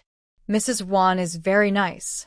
I couldn't find my gold bracelet, so she found it for me and only charged me $1. The female cleaner who had previously praised Ruan Chichi strongly recommended her colleagues to go to Ruan Chichi for fortune-telling and said, "I'll switch with you, and you go to clean Mrs. Ruan's room. Just ask directly. Mrs. Ruan is really nice." "Okay, thank you." The female cleaner was very grateful and decided to ask Ruan Chichi for help. Their conversation was not loud, but it was still heard by people. It was a middle-aged woman combing her hair, wearing an old-fashioned slanted collared dress. Women combing their hair dressed like this were generally maids in wealthy families, and they had been doing this for many years.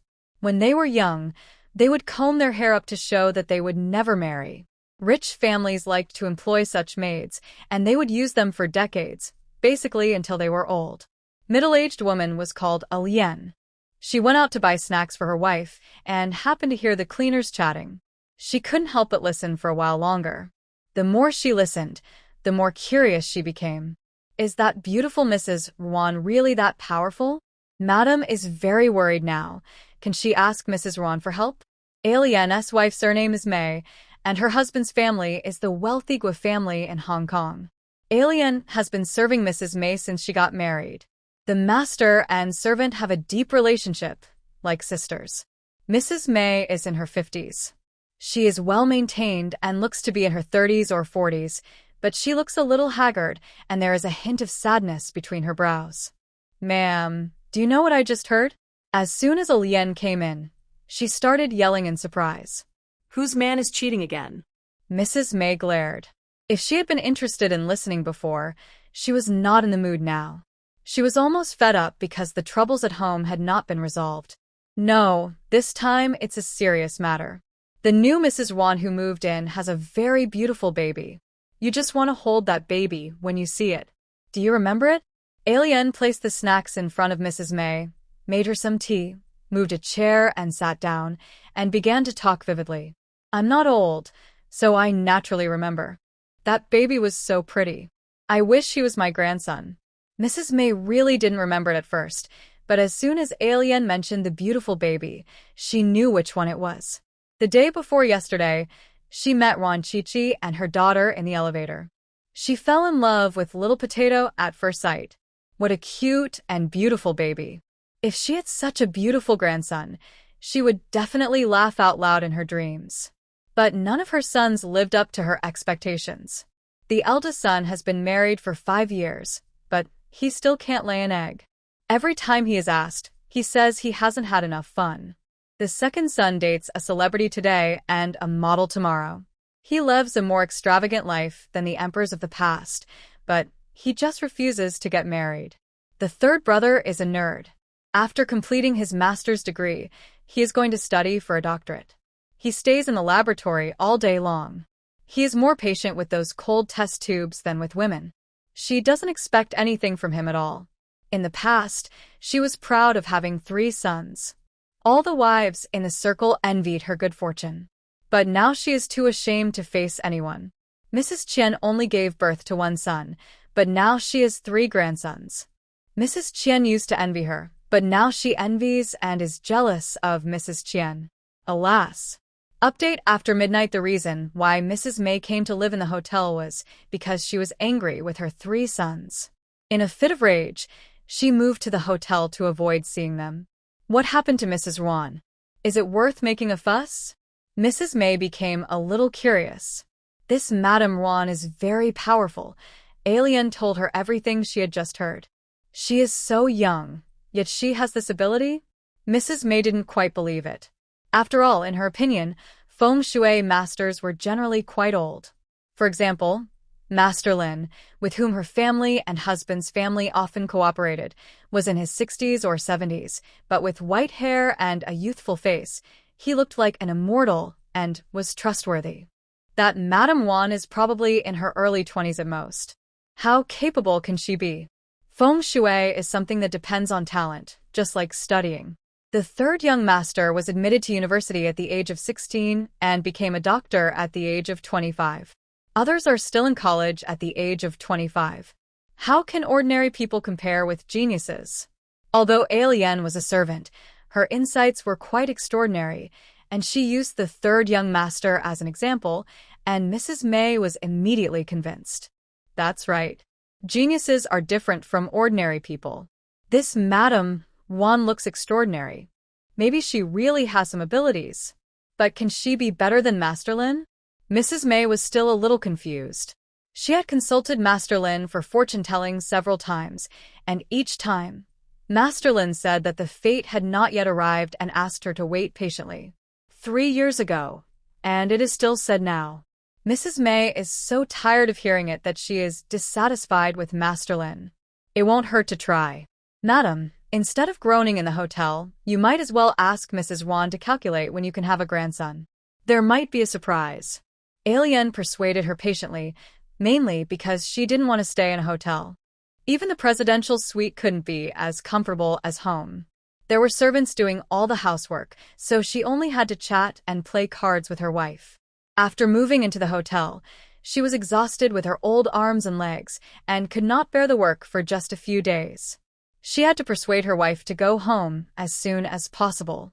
Mrs. May was persuaded and decided to visit Ruan Shuangjiang. She also brought the snacks that Alien bought. They all lived on the same floor, and soon the master and servant arrived at the door of Ruan Shuangjiang's room. Mrs. Ruan, if my son's grades can improve, I will pray for you and the young master every day and wish you happiness and a long life. The door was open, and as I walked to the door, I heard the grateful voice of the cleaning lady. It's true that your son likes the daughter of a rich family. Don't scold him. Instead, enlighten him well and follow my advice. He will listen to me. Ruan Shuangjiang said. The son of this female cleaner fell in love with a rich girl in the school. The girl did not reject him explicitly, but took him to her home. When the boy saw that the bathroom in the girl's house was bigger than his, he was greatly shocked and suddenly lost the motivation to study hard. He felt that even if he was admitted to a prestigious university and worked all his life, he would not be able to earn enough to buy such a big house. He works hard all his life, but he can never reach the starting point of the girl he likes when she was born. So, what's the point of his efforts? The boy who was stuck in a dead end became more and more decadent day by day, and his academic performance naturally plummeted. Why? The cleaning lady bowed, pushed the cart out, and greeted Mrs. May and the others. Hello, Mom. The cleaning lady called out respectfully. Mrs. May nodded and smiled at Ruan Shuangjiang. Sorry to bother you, I live across the street from you. This snack tastes very good. I brought it specially for you to try. Thank you. Are you Mrs. May? Ruan Shuangjiang also smiled and revealed the other party's identity. How do you know? Have we met before? Mrs. May looked surprised. She was sure that she had never seen Ruan Shuangjiang before, and after moving into the hotel, she rarely went out. I can basically tell you everything I want to know. Please come in, Mrs. May. Ruan Shuangjiang showed an unfathomable smile and stretched out her hand to make an invitation gesture. Mrs. May hesitated for a few seconds, but finally went in. Little Potato was lying on the sofa, playing with Man's Eye. When he saw Mrs. May coming in, the little guy waved and said hello. Mrs. May's heart melted, and she couldn't help but walk towards the little boy. There was a red envelope in her hand, which she stuffed into the little boy's clothes pocket. The baby is so cute. Is he half a year old? Mrs. May wanted to hold the baby, but was afraid that the little guy would be shy. While she was hesitating, Ruan Shuangjiang said, He's 3 months old. You can hold him if you want. He's very brave. As soon as she finished speaking, Mrs. May reached out and picked up the baby. It's so heavy. Your baby is so well taken care of. He's so cute. Mrs. May, holding the baby, smiled so hard that she couldn't stop. She really wanted to take the baby home to raise. Yuan was looking at the children with envy. She also wanted to hold one. She had raised all 3 young masters. Now the young master refused to have children, leaving her without any babies to hold. Her life was so boring. After letting Mrs. May hold the baby for a while, Ruan Shuangjiang took it over. The baby was very heavy, and Mrs. May had been pampered, so she hoped he wouldn't get too tired. Mrs. May, although this is the first time we meet, my child likes you very much. It seems that we are destined to meet. If you have anything to say, just tell me. Don't be polite, Ruan Shuangjiang said with a smile. Mrs. May hesitated for a few seconds before she said, I heard that you are very good at the mystical arts, so I would like to ask you to tell my fortune. I do know a little bit, and I can tell you your fortune, but my fee is very expensive, 10,000 yuan per fortune.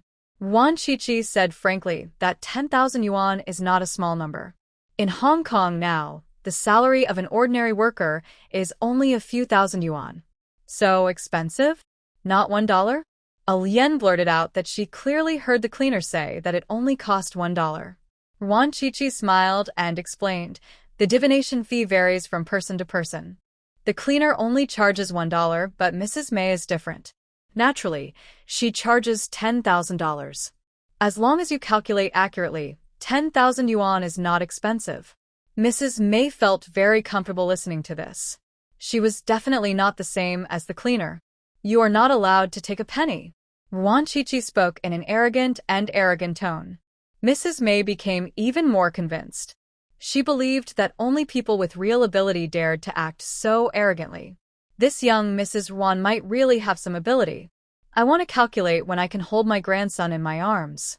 Ruan Shuangjiang looked at her carefully for a minute, then pinched her fingers and muttered something, looking very serious. You have 3 sons. Ruan Shuangjiang said the first sentence. Mrs. May nodded, looking excited.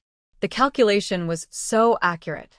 The eldest son is married, and the second and third sons are unmarried. Right? Mrs. May and Yuan were both extremely excited. Ruan Shuangjiang asked about the birth dates of the 3 young masters, and Mrs. May told them the truth. Now she was completely convinced by Ruan Shuangjiang and no longer had any doubts.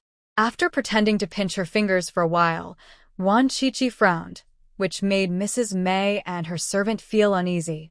Mrs. Ruan, is there something wrong? Mrs. May asked worriedly. Young master has a weak relationship with his descendants.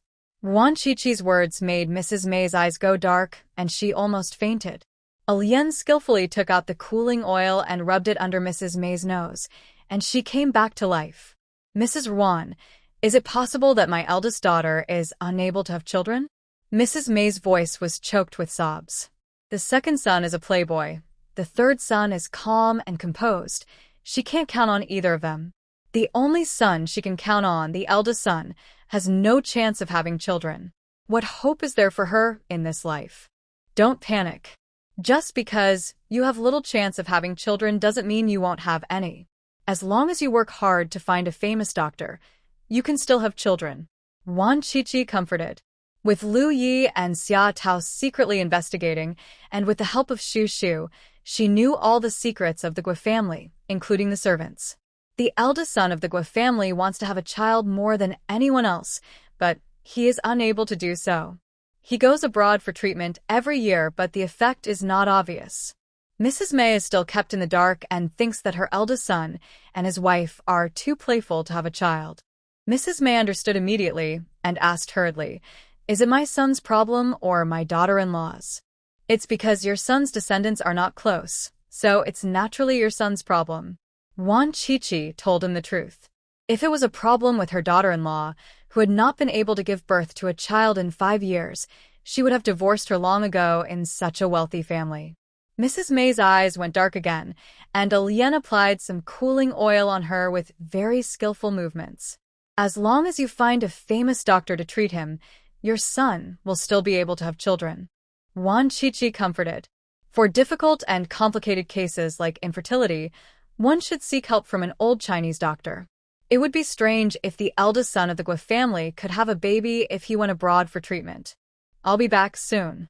Mrs. May stood up to leave. She had to arrange for an old Chinese doctor to treat her eldest son's health. If she had known that her eldest son had health problems, she would have made arrangements earlier. Maybe she would have a grandson now. Mrs. Ruan, I'll give you the money later. Thank you. Mrs. May was eager to go home, but she didn't have her checkbook with her, so she had to go back to her room to get it. Don't worry about the money, Mrs. May. There is some good news. Do you want to hear it? Ruan Chi smiled and threw out a bait. Mrs. May, who had already walked to the door, immediately turned back and asked eagerly, "What other good news can I have?" Of course it's good news, but this is another divination, and the divination fee is calculated separately. Okay, you say. Mrs. May pressed for the money impatiently, but it was only 20,000 yuan. She didn't take it seriously. Although your eldest young master has little luck with descendants, your second young master has good luck with descendants. I calculated that he already has a newborn son. Ruan Chi said with a smile. Where's the child? Mrs. May's voice shrieked. She had never expected that the second child, whom she could not rely on, would actually have a child. Of course, in the hospital. The baby was born yesterday. But the mother doesn't want the child to recognize the father. The girl is very stubborn. Ruan Chi felt quite sympathetic towards the girl. She was deceived by the scumbag and fell for her. After she got pregnant unexpectedly, she asked the second young master of the Guo family to take responsibility. The scumbag refused to take the blame and even gave her money for an abortion. But the girl was a Christian. Instead of having an abortion, she gave birth to the child and decided to raise it alone. The girl is an excellent student, but her family is average and her parents are extremely patriarchal. She was able to go to college only because of scholarships, and now she faces the risk of dropping out of school. Is it because the second brother refuses to admit it? No one knows a son better than his mother. Mrs. May knows her second son too well. He is not a bad person, but he has no sense of responsibility. He spends his days drinking and partying outside. He doesn't get married because he doesn't want to take responsibility. Ruan Chi just smiled and said nothing. She couldn't say too much in order to maintain the sense of mystery. Mrs. May said goodbye in a hurry. She had to send someone to find the girl and investigate thoroughly. If the girl had good character, she could let the second son marry her. After all, with the second brother's reputation as a playboy, no girl from a good family would marry him. It would be better for him to marry a girl from a humble family with good character and ability. As soon as Mrs. May left, Lu Yi and Xia Tao jumped in through the window. That woman can't even pay her medical bills and is about to be kicked out of the hospital, said Lu Yi. You're so stupid. You got cheated by a man, and you even want to give birth to a child for him. You deserve to be cheated by a man. Xia Tao was so disappointed with this woman. It was not enough that she was fooled once, but she wanted to be fooled again for the rest of her life. How stupid. She is a Christian and cannot have an abortion. Ruan Chi explained for the girl. She is not religious. She respects religious people. That's why she is stupid. God is also a man. If you believe in him, you will be doomed. Xia Tao sneered. There was a knock on the door. It was Alien. Mrs. Ruan, my wife asked me to deliver the divination fee. Alien handed over a check with both hands. Ruan Chi took the check. It was exactly 20,000 yuan. Alien left in a hurry because she had to go back to accompany her wife. Hong Kong is a small place, and it is not difficult to find an ordinary person as long as you have money and connections. Mrs. May found the girl and her grandson on the same day. The little guy was just born and his eyes were not open yet, but he was very healthy. Mrs. May fell in love with the child at first sight. I don't want to marry your son. He has no sense of responsibility and no sense of responsibility. I can raise a child on my own. I will not give the child to you. The girl was very weak, but she was determined and did not want to marry into the Guo family. She didn't want a husband who didn't come home at night, and she didn't want her child to have such a father. Mrs. May tried to persuade the girl for a long time, but it was useless. The girl was very stubborn, and she had no choice but to leave. However, she arranged the girl to the best ward with the best medical resources. She could not let her grandson suffer. Mrs. May, who was at her wit's end, came to Ruan Shuangjiang for help. I have checked this girl, and she has a good character. She was indeed deceived by my second son. Alas, I cannot do such a wicked act as to snatch a child. This girl is already pitiful enough. Madam Ruan, can you give me some advice on how to persuade this girl? Ruan Shuangjiang agreed to go and persuade the girl, mainly because she didn't want to see a girl with a bright future ruined by a scumbag. She was indeed deceived by my second son. Alas, I cannot do such a wicked act as to snatch a child. This girl is already pitiful enough. Madam Ruan, can you give me some advice on how to persuade this girl? Ruan Shuangjiang agreed to go and persuade the girl. Ruan Shuangjiang's first sentence made the girl feel caring. Her parents and brothers all came to persuade her to get married and told her not to be ungrateful. No one considered her. But the Guo family is worth marrying into. Mrs. May is a kind and open-minded mother-in-law. If it were any other family, they would not even discuss it with you and would just take the child away. What else would you do? Ruan Shuangjiang asked a practical question, and the girl fell silent. She was a smart person and knew that Ruan Shuangjiang was right. She really had no confidence to compete with the wealthy family for the child. Mrs. May is willing to discuss this with you and marry you in a formal way, which shows that she values you. The second young Master Guo is not important in the Guo family, but Mrs. May is the head lady. You gave birth to the eldest grandson of the Guo family, so you have a place in Mrs. May's heart. If you marry into the Guo family, not only will your children receive the best education and training, but you will also be able to complete your studies and study abroad. When you become strong enough, it will be fine to divorce the second young Master Guo. If you insist on raising this child, you won't be able to continue your studies. Without a diploma, you won't be able to find a decent job. You can only work as a waiter, cleaner, clerk, or assistant. It will be difficult for you to get ahead. Are you willing to live a life of mediocrity? Are you willing to let your child live a hard life with you? Ruan Shuangjiang did not try to persuade her, but just analyzed the reality with the girl. For this girl, marrying the second young Master Guo is the right choice. The girl looked thoughtful. She was indeed convinced, but I don't like him now. Compared to livelihood and future, love is worthless. You are not looking for a husband, you are looking for a father for your child, a springboard for you and your child to climb to the top. Besides, the second young Master Guo is not bad looking. You can just sleep with him as a gigolo, and you don't even have to pay for it. Puff. The girl was amused, and thinking about it this way, she felt much better. The second young Master Guo was a very elegant man, and he was also very good at coaxing people. Otherwise, she would not have been fooled by him. She could accept it by not considering him as her husband, but only as a gigolo. The girl agreed to get married, and she also made a request to Mrs. May. I want to continue my studies and study abroad in the future. When you have learned well, come back to the company to help and give me more grandchildren. Mrs. May agreed readily.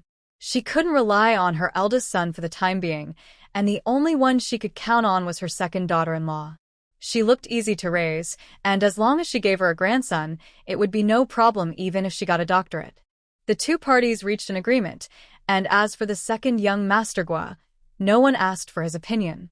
From then on, Ruan Shuangjiang's reputation as a fortune-teller spread among the wealthy circles in Hong Kong, and people came to him for fortune-telling every day. Mrs. Liu, your suspicion is correct. There is indeed a villain causing trouble, which is why you can't sleep at night and have nightmares one after another. The person who came that day was Mrs. Liu.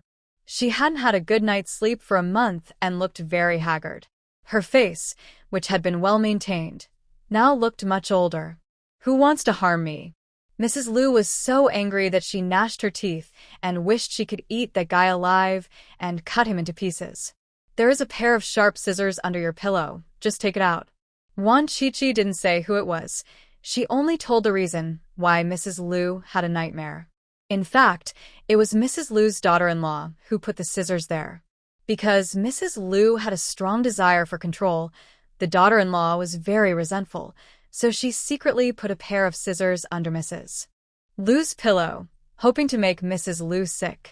The effect is indeed quite good. Mrs. Liu has been in a depressed mood for the past month and has no energy to discipline her daughter-in-law. Now her daughter-in-law's life has become much better. However, this daughter-in-law is not a pushover either. She and Mrs. Liu are at loggerheads with each other and are evenly matched. Mrs. Li, your grandson is not just pretending to be stupid, he is really stupid. Go to the hospital for a checkup. Ruan Shuangjiang glanced at the baby in Mrs. Li's arms. The baby had pretty features but dull eyes. The child, who was less than half a year old, was lying quietly and motionless. This child is obviously born with intellectual problems, but Mrs. Li insists that her grandson is a talented person with great wisdom and that everything will be fine when he grows up. Mrs. Li left cursing, without paying any divination money, and Ruan Shuangjiang didn't ask for any either. After all, having a stupid grandson was really sad. Mrs. Zhu, your son already has a partner and has been together for 5 years. Impossible. If my son had a girlfriend, he would definitely bring her back. He's not that kind of person. Mrs. Zhu flatly denied it. Not a girlfriend, but a boyfriend. But don't worry, Mrs. Zhu, you can still have a grandchild. Your son has conceived a child using scientific methods abroad, and he will be born next year. Ruan Shuangjiang tried to comfort Mrs. Zhu, who was about to faint, but it didn't work and Mrs. Zhu still fainted. She took out the cooling oil, scooped a large amount generously, and rubbed it on Mrs. Zhu's nose, and she soon woke up. After paying the divination fee, Mrs. Zhu left in a hurry. In less than a week, Ruan Shuangjiang's reputation grew, and the fortune-telling orders from her were all scheduled for next year. She earned 30,000 yuan a day, and after deducting hotel expenses, she had more than 20,000 yuan left. Lu Yi and Xia Tao have been hanging out outside these days, going to casinos and brothels, and making quite a bit of money, more than 300,000 yuan in total. Ruan Shuangjiang had already inquired about it. At this time, the stock war between the dairy factory and a real estate company in the United States was in full swing and was about to end. She could take the opportunity to make a fortune. This financial war is very famous because it was the fight between these two companies that caused the Hong Kong stock market to fall into a low ebb in 1974, and many investors suffered heavy losses. Ruan Shuangjiang wanted to take advantage of this wave to make some money, but unfortunately the principal was still a little short. So, she decided to go to those units in Sakura country to get some money. Why didn't you tell me earlier? I'll go steal it now. Xia Tao's eyes lit up. She liked this job. How can what scholars do be called stealing? We were just taking the money. The money originally belonged to us. Ruan Shuangjiang rolled her eyes. Stealing sounded too ugly. Hypocrisy. Xia Tao snorted coldly. She was no longer fascinated by Ruan Shuangjiang. The longer they spent together, the more she realized that this woman was greedy, stingy, and shameless, and was not worthy of her love. Just as she finished speaking, she was hit hard on the forehead, and her head was buzzing. It was smoked by Lu Yi. Chi is definitely right. You little devil, know nothing. No one can doubt his Chi. Whoever doubts, it will be beaten by him. Xia Tao gritted her teeth and walked away angrily. She decided to empty out all the safes of those companies in Sakura country, leaving no one behind. That night, Manzai stayed in the hotel to look after Zaizi, and the three of them moved together and went to the Kikuno family's company first. The Kikuno family's company in Hong Kong is quite large, and there are people on duty at night. No ninja, I've been here a few times. Xia Tao's tone was firm. She had already come to inquire about it. The lights in the office building were off, but there was one room with the lights on, probably because someone was working overtime. Ruan Shuangjiang and the others didn't think much about it. Competition in Hong Kong is fierce, so overtime is normal. Xia Tao led the way and found the finance office with ease. It was only 3 offices away from the lighted office, but they were skilled and bold and were not afraid of being discovered. All 3 of them were experts at picking locks. They pried open the door with ease, entered the finance office, and then easily found the safe. Need the password, darn, blow it up. Xia Tao went crazy and wanted to blow up the safe, but was stopped by Ruan Shuangjiang. She walked to the window and chatted with Shu outside for a while, and easily found out the password of the safe. Click, The safe was opened, revealing piles of US dollars and Hong Kong dollars, as well as some account books. Ruan Shuangjiang counted them and found that there were 100,000 US dollars and 500,000 Hong Kong dollars, which was not a small amount. Account books, and didn't find any particularly important information, but she still took them away. She would feel good if she could cause more trouble for the Kikuno family. Walk. Ruan Shuangjiang told them to retreat and go to the next house to get the money. Xia Tao was a little reluctant to leave. She still wanted to fry them, and her hands were itching. When we go back, we will definitely blow it up, leaving nothing behind. Ruan Shuangjiang coaxed her and pulled her out. Lui had already gone outside and urged them to leave quickly because he sensed a hint of danger. His body is very sensitive to danger and has never made any mistakes. Go quickly, there is danger. Before Lu Yi finished speaking, his expression suddenly changed. He closed the door and told Ruan Shuangjiang not to come out. Chi-Chi, go in. Lu Yi's cry was urgent. Ruan Shuangjiang understood what he meant. He wanted her to enter the space. Obviously, the danger outside was very strong, which scared Lu Yi. Baka. Xia Tao rushed out with a soft knife in her hand, but after shouting once, she retreated, suddenly turned around, and slashed at Lu Yi, who was holding his head. Lu Yi did not react at all, still holding his head, with a painful expression and bloodshot eyes. There was a mysterious power that wanted to control his brain and attack Chi-Chi. Even if it hurt himself, he would not attack Chi-Chi. Lu Yi's sanity was gradually disappearing, but his love for Ruan Shuangjiang allowed him to still maintain the last bit of sanity. However, his body's flexibility was not as good as before, and he had no reaction to Xia Tao's knife. Lu Yi, get down. Ruan Shuangjiang screamed, and Lu Yi obediently lay down and avoided Xia Tao's knife. But the crisis was not resolved. Ruan Shuangjiang wanted to use her supernatural power to grow the bonsai in the corridor and entangle the enemies hiding in the dark. But as soon as she activated it, her head felt like it was being pricked by needles and was in excruciating pain. There was also a powerful force that wanted to control her mind and make her and Lu Yi Xia Tao kill each other. Taro Kikuno. She knew who the enemy in the dark was, Taro Kikuno, who had psychic powers. This jerk has also come to Hong Kong. Ruan Shuangjiang bit the tip of her tongue hard, and the severe pain made her sober up a little. She couldn't use her special powers now, and couldn't bring Lu Yi and Xia Tao into the space. As long as she used her mind, she would be controlled by Kikuno Taro. Kill you. Xia Tao's eyes turned blood red.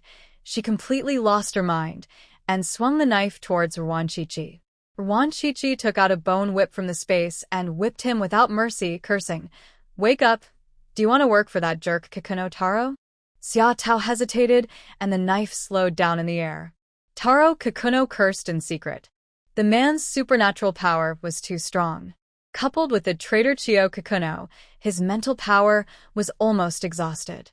That's why he couldn't completely control the Chinese woman. If he were stronger, he would surely be able to kill these three people easily. Taro Kikuno continued to use his mind. His face became paler and paler, and the overdraft of his mental strength made his body much weaker. But today is a rare opportunity. If he guessed correctly, the man and woman with Kikuno Chio must be the murderer who burned down the old house of the Kikuno family. His grandfather was so angry that his health has deteriorated a lot. Now that he has met them today, he must take revenge. Ruan Shuangjiang was controlled again and rushed forward with a knife in hand. Ruan Shuangjiang bit her tongue again, and blood flowed from the corner of her mouth. While using a bone whip to stop Xia Tao, she took out a grenade from the space, pulled the ring, and after a few seconds, threw it towards Kikuno Taro's hiding place. Darn, I can't kill this little Japanese. The grenade fell at the door of Taro Kikuno's office. He reacted quickly and immediately crawled under the desk. Boom! Flames flickered, smoke billowed, and the entire office building was shaking. Xia Tao and Lu Yi also regained their consciousness. Go! Ruan Shuangjiang grabbed one in each hand and jumped out of the window. Several branches stretched out from midair, caught them, and then dropped them to the ground. The three did not dare to stop and ran at full speed, soon disappearing into the darkness. After a while, another figure appeared downstairs. It was Taro Kakuno. He looked very miserable at this moment. His face was stabbed by the broken glass, and he was bleeding a lot. He also suffered some internal injuries. He should have hidden in the healing, but Kakuno Taro just captured a trace of spiritual power, which is a treasure that his body desperately needs. It overflowed from that Chinese woman. If he could get this treasure, he would definitely become the strongest person in the universe. The police arrived fairly quickly. It was the security guard of the office building who called the police. There was also the fire brigade and nearby residents who were awakened by the noise and got up to watch the fun. Wan Chi and the others thought they had gotten rid of Kakuno Taro and ran back to the hotel in one breath. Manzai and Zai were both asleep. Zai was lying on the sofa, while Manzai was half lying down, using his hands to stop Zai from rolling off. Mama Jiang is lying under the sofa, which is exactly where the baby sleeps. If the baby rolls down, he will roll on Mama Jiang, which acts as a cushion. The man and the dog took very good care of the little cub. Darn it, that jerk can actually control people. No wonder the old beast values him so much. Xia Tao still has lingering fears. It was the first time she felt scared. She is not afraid of death, but she is afraid of being controlled by others and becoming a puppet. Chi, he is my nemesis. Lu Yi clenched his fists. All his skills were useless in front of Kakuno Taro. This Japanese devil was too scary. He was even more afraid that he would be controlled by the Japanese and harm Chi. Don't be afraid. He's not that strong yet and he was injured by my blast, so he must need to heal. Let's find his hiding place and blow him to death. Ruan Chi comforted them and said that after Kakuno Taro controlled Lu Yi and Xia Tao, it would be a bit difficult for him to control her, otherwise the three of them would not be able to escape tonight.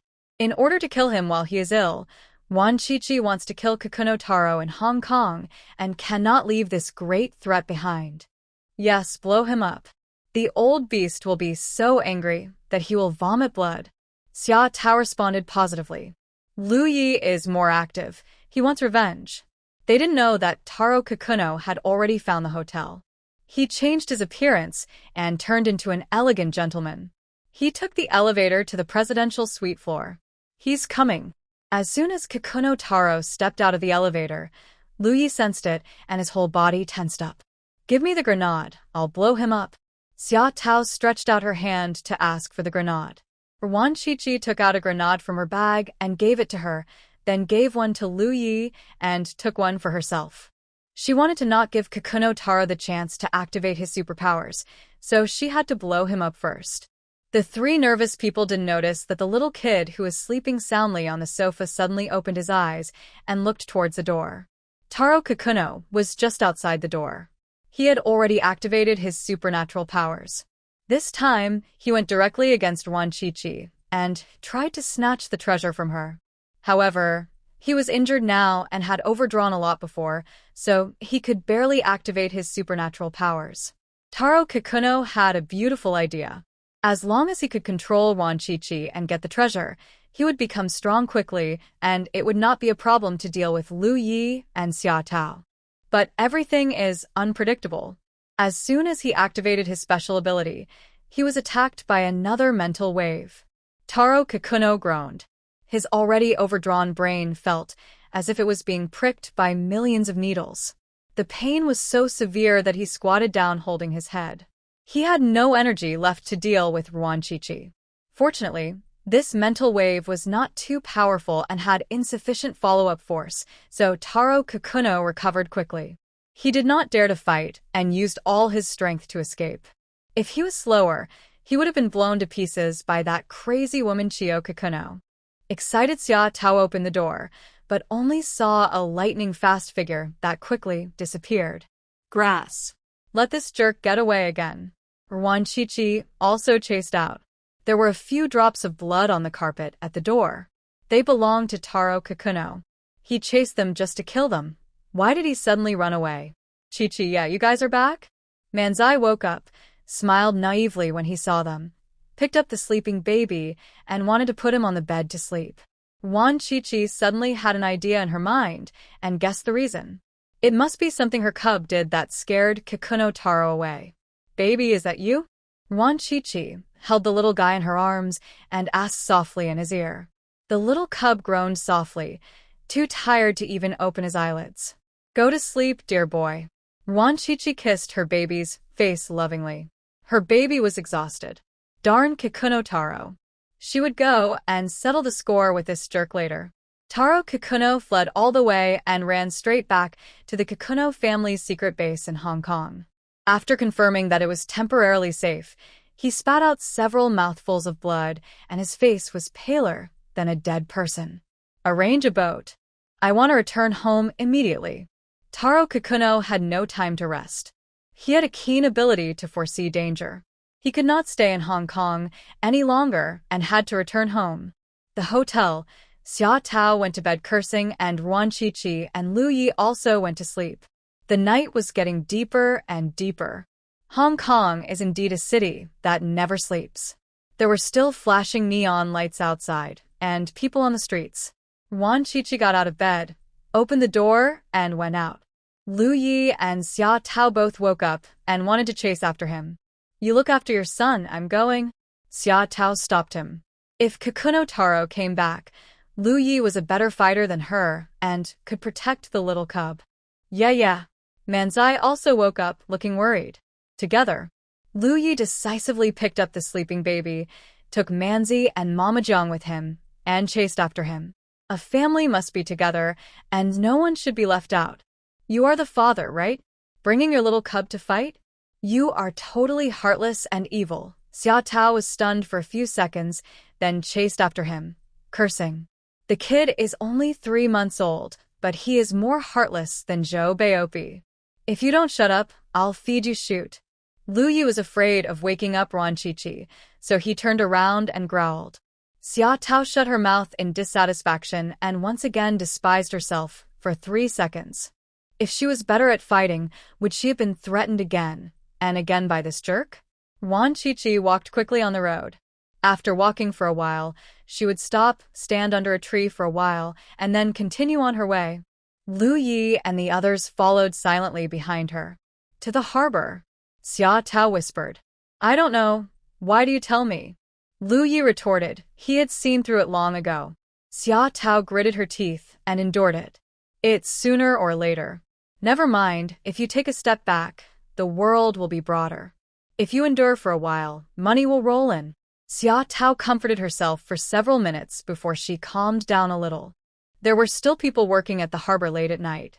The staff who were notified to work overtime at short notice were even more resentful than Sadako. Why send it in the middle of the night instead of during the day? The Japanese are so annoying. Be quiet. Don't let them hear you. So what if I heard it? They asked me to work overtime in the middle of the night, so I can't just complain a few words. Several staff members were working and complaining at the same time. Taro Kikuno had already boarded the ship. This ship was a cargo ship of the Kikuno family. It had luxurious single rooms and everything you need. If there were no flights to Kyoto that night, he would not have chosen the slow cargo ship. Now he just wanted to leave Hong Kong as soon as possible, no matter what means. That attacked him made him feel unprecedented fear, and he didn't dare to stay for even a second. Sir, the boat will depart in 5 minutes. The subordinates came to report. Taro Kikuno barely used his mental power to patrol the surroundings and found no danger. He felt a little relieved and asked his men to speed up and leave the port as soon as possible. After all the procedures were completed, the cargo ship slowly left the harbor, and Taro Kikuno gradually felt relieved and prepared to heal his wounds. But after just a few minutes, his body sent out danger alarms. He stood up suddenly and shouted to his men, "Speed up! Those Chinese guys caught up with us, darn it! Sir, we haven't left the port yet, so we can't speed up." The subordinate answered cautiously. Taro Kikuno looked at him grimly. His face was pale, his eyes were bloodshot, and the aura from his body was as if it came from hell, chilling and intimidating. The subordinate was trembling with fear, and cold sweat ran down his forehead. He sensed the danger and turned around to run, but his feet seemed to be rooted, and no matter how hard he tried, he couldn't move. "Sir, I was wrong. Please forgive me." The men begged for mercy and fear, but it was of no avail. Soon screams were heard in the room. When the other men heard it, they all had no expression on their faces and didn't even raise their eyelids. They are all death warriors controlled by poison of the Kikuno family. Unconditionally obeying Kikuno Taro is their life mission. The end of disobedience is death, and they're no longer surprised by it. Inside the room, Taro Kikuno looked much more energetic. His face wasn't as pale anymore. He licked the blood from the corner of his mouth, looking contented. There lay a shriveled corpse on the ground. It was the subordinate from before. His face was covered with wrinkles, his black hair had turned completely white, and his wide-open eyes were filled with fear. The man was only in his 30s, but his body looked older than that of a centenarian. "Someone come," Taro Kikuno called out, and soon one of his men came in. Although he was already accustomed to the death of his colleagues, when he saw the corpse, he was still stunned for a few seconds with fear in his eyes. "Throw it away," Kikuno Taro instructed calmly. Yes. His men lifted the body, which was incredibly light. He suppressed his fear and hurried away. Splash! The body was thrown into the sea and was quickly submerged by the waves. Taro Kikuno seemed to have taken a rejuvenating potion and became full of energy. He no longer asked the cargo ship to speed up. He was now confident that he could defeat the mysterious man. There were dozens of his men and sailors on the ship, which were more than enough to provide him with a chance of survival. As long as he could snatch the treasure from that Chinese woman, he wouldn't have to worry about going insane because of his evil skills. That's right. Taro Kikuno finally couldn't resist the temptation and practiced the evil skills his grandfather found. He had always been reluctant to practice before because he was afraid that he would go astray and become half-human, half-ghost, and even lose his self-awareness. What's the use of becoming powerful? But now he is not worried anymore. As long as he has that treasure, everything will be fine. Ruan Shuangjiang arrived at the harbor. The ship had already left. She glanced at the cargo ship going away, took a small path to the beach, and jumped into the sea without hesitation. She sleepwalks through the sky and the sea, fearless. For you. Louis stuffed the cub into Xia Tao's arms, jumped into the sea, and soon caught up. "You don't even want your ducking baby? Are you even human?" It took Xia Tao a long time to react. She glared at the baby in her arms and gritted her teeth in anger. She had never seen such crazy parents. They jumped into the sea without any hesitation. They were even crazier than her. "If you dare to poop or pee again, I'll throw you into the sea," Xia Tao threatened in a low voice. She was a ruthless ninja, and she would keep her word. She would not show mercy even to a 3-month-old cub. "Give it to me, baby." Manzi was a little worried and wanted to grab the little one, but Xia Tao refused. "Don't make any noise, he's sleeping." The sleeping baby is quite fun, like a huge glutinous rice ball with a milky scent, and he doesn't poop or pee anywhere. Xia Tao is a little reluctant to let him go. Then Duan throw the cub away. "If he doesn't poop, he won't throw it away." Xia Tao finished speaking. The little cub in her arms opened his eyes. His eyes were a little confused at first, but soon became excited. He smelled the scent of the sea. The sea. He finally found his hometown. The little cub was so excited that he kept jumping around, and he was so strong that Xia Tao almost couldn't hold him steady. Manzi was so worried that he kept nagging and holding him with his hands. "Give me the cub. Don't drop him. He was the one jumping around, I didn't fall." Xia Tao hugged Zizi tightly and threatened him with a stern face. "If you jump around again, I will throw you into the sea." The little cub is very happy. "Throw it quickly." Xia Tao sensed the little boy's urgency and turned to ask, "Can he understand?" "You're so smart, kid." Manzai looked very proud, thinking that his little cub was the smartest cub in the world. "Does he want to throw it into the sea?" Xia Tao asked again. "Are you stupid?" Manzi looked at her like a fool. Which kid would want to be thrown into the sea? "You are stupid." Xia Tao rolled her eyes and continued to stare at the little boy. The little cub jumped for a long time, but got no response. which made him very anxious. In desperation, he kicked out and kicked Xia Tao right in the stomach. However, the pain was not enough to make Xia Tao let go. Instead, she hugged him even tighter. The anxious little cub rolled his eyes around and then calmed down. After a while, a faint smell of shoot wafted out. At the same time, Xia Tao's hand, which was supporting the little boy's butt, felt hot and her face quickly turned dark. A pile of steaming poop was defecated beautifully in her palm. "Your parents are not here. I'm going to beat the shoot out of you today." Xia Tao really wanted to cut off her right paw with a knife. How could she chew pig's trotters and chicken feet in the future? Hee hee. The little guy laughed happily. Xia Tao was furious, but she had to deal with the poop on her hands right now. She went to the beach to wash her hands, and after washing, she started to settle the accounts. He held the little cub's collar in one hand, ready to spank him. Manzai was so anxious that he was running around, but he couldn't beat Xia Tao, so he could only keep saying nice things. "If you keep talking nonsense, I'll hit you 10 more times." Xia Tao roared impatiently, raised her hands high, ready to give the little cub an unforgettable childhood memory. But before her slap landed, the kid slipped from her hand and fell into the sea. A wave came and swept the kid away. "Baby!" Manzai screamed miserably, dived into the sea without hesitation, and swam forward with all his might. Mama Jiang also jumped into the sea. The tide rose in the evening, and the waves were getting bigger and bigger. They had a hard time swimming, but they were still determined to save their cub. Xia Tao looked at the small clothes in her hand in a daze. Her mind went blank. She didn't want to throw it into the sea. It was really an accident. It's over. Ruan Shuangjiang and Lu Yu will definitely kill her. Xia Tao shuddered with fear, then dived into the sea. She had to get the little rabbit back, who swam into the sea, was as happy as a fish, rolling leisurely with the waves.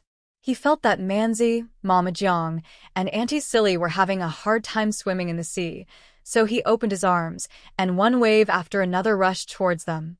Manzai, Mama Jiang, and Xia Tao were washed back to the shore by the waves. They jumped into the sea again but were washed back again. After this happened several times, they finally understood. These waves are controlled by the little jerk. He has supernatural powers. Xia Tao spat out a mouthful of salty and bitter sea water, her eyes bright. How could Ruan Shuangjiang and Lu Yu's baby be an ordinary person? She should have thought of it earlier. Baby is so awesome. Manzi wiped his face, looking proud. His cub was indeed the strongest in the universe. Woof. Mama Jiang shook the dog's head vigorously a few times and barked very proudly. Knowing that the little guy would be fine, Xia Tao and Manzai were completely relieved, but they still stayed at the beach, waiting for Ruan Shuangjiang and her family to come back. Ruan Shuangjiang and Lu Yu were getting closer and closer to the cargo ship. They didn't know that Kikuno Taro had intentionally asked the captain to slow down, waiting for them to take the bait. He was determined to get Ruan Shuangjiang's treasure. Taro Kikuno was standing on the deck, looking coldly at the two people in the sea, ready to use his mental power. Boom! The bottom of the ship. The huge cargo ship shook a few times. Taro Kikuno lost his balance and almost fell off the deck. Darn! Why does this woman have so much explosives? It never ends. Boom, boom, boom. The sounds of explosions were heard one after another. Every time Ruan Shuangjiang threw a bomb, she would hide in the space and then come out to explode again. Moreover, she only aimed at one place and exploded more than 10 times. As expected, a hole was blown in the solid bottom of the ship. The sea water quickly rushed into the hole, and the cargo ship would sink in an hour at most. Of the space, swam a little further away and looked at the gradually tilting cargo ship with an expressionless face. Dozens of people on the deck were running around in panic. Kikuno Taro did not run away. He held on to the railing with all his strength, staring at Ruan Shuangjiang in the sea, his eyes full of greed. He was now 100% sure that this woman had a mustard seed space. One flower, one world, one leaf, one Bodhi. He had read the Avatamsaka Sutra and had a deep understanding that this woman must have the legendary treasure. Otherwise the woman would not have survived the explosion unscathed. He must obtain this treasure and become the strongest person in the universe. Sir, the ship is about to sink. Please get on the lifeboat. The men ran over and shouted anxiously, but were pushed away by Taro Kikuno. The cargo ship was tilting more and more. Taro Kikuno held the railing tightly with both hands and began to mobilize his mental power, swallowing the life of one of his men. His mental power was stronger now than before, and he could definitely take down these two men. Even if that mysterious man came, he would not be afraid.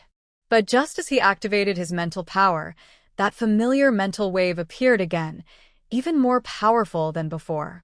Taro Kikuno's heart sank. Could it be that this mysterious man didn't use his full strength before? Hee. A wave several meters high came over, and the happy laughter of a little kid came from the wave. Louis looked over suddenly and saw the little kid on the tip of the wave. It was his baby, with no clothes on, only wearing a red belly band, and was being swept away by the waves. Baby. Louis almost cried out.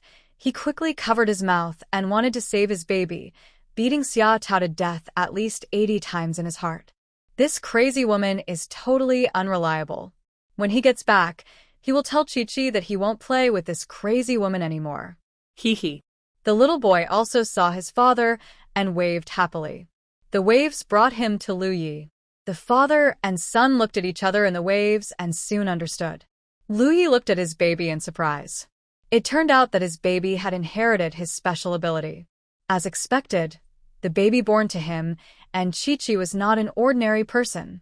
Ruan Chi-Chi also swam over. The mother and child are connected by heart, and she woke up as soon as the cub came. The family of 3 gathered together in the waves. The mysterious and terrifying waves became extremely understanding at this time, gently supporting their family, as steady as a rock. The little cubs cried happily, letting the waves carry them towards Kikuno Taro. 1/3 of the cargo ship had sunk into the sea, and the hull was tilted so much that no one could stand on it. Taro Kikuno took the lives of 2 of his men, but he was still restrained by the mysterious mental wave. Darn, who is this mysterious man? Taro Kikuno would never have guessed that the mysterious man would be a little kid of only 3 months old. He glanced at the vast ocean, gritted his teeth, and reluctantly decided to return home first and find a way to snatch the treasure later. No one on the deck dared to escape first. As long as their master didn't move, they couldn't move even if they died. Walk. Taro Kikuno gave the order, and dozens of his men breathed a sigh of relief and escorted him to the lifeboat. Boom! A smoking grenade was thrown onto the boat and exploded quickly, with blood and flesh flying everywhere.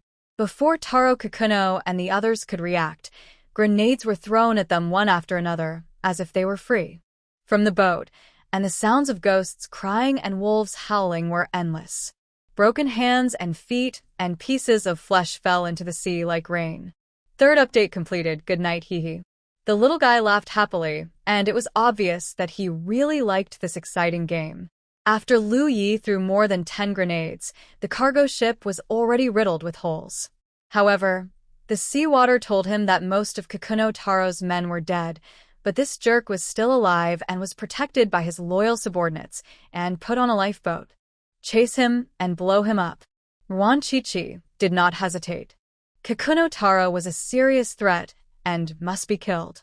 Louis also completely agreed that this little Japanese was no match for him and must die. Ah, the little cub also waved his fat paw vigorously to show his agreement. But the police are here.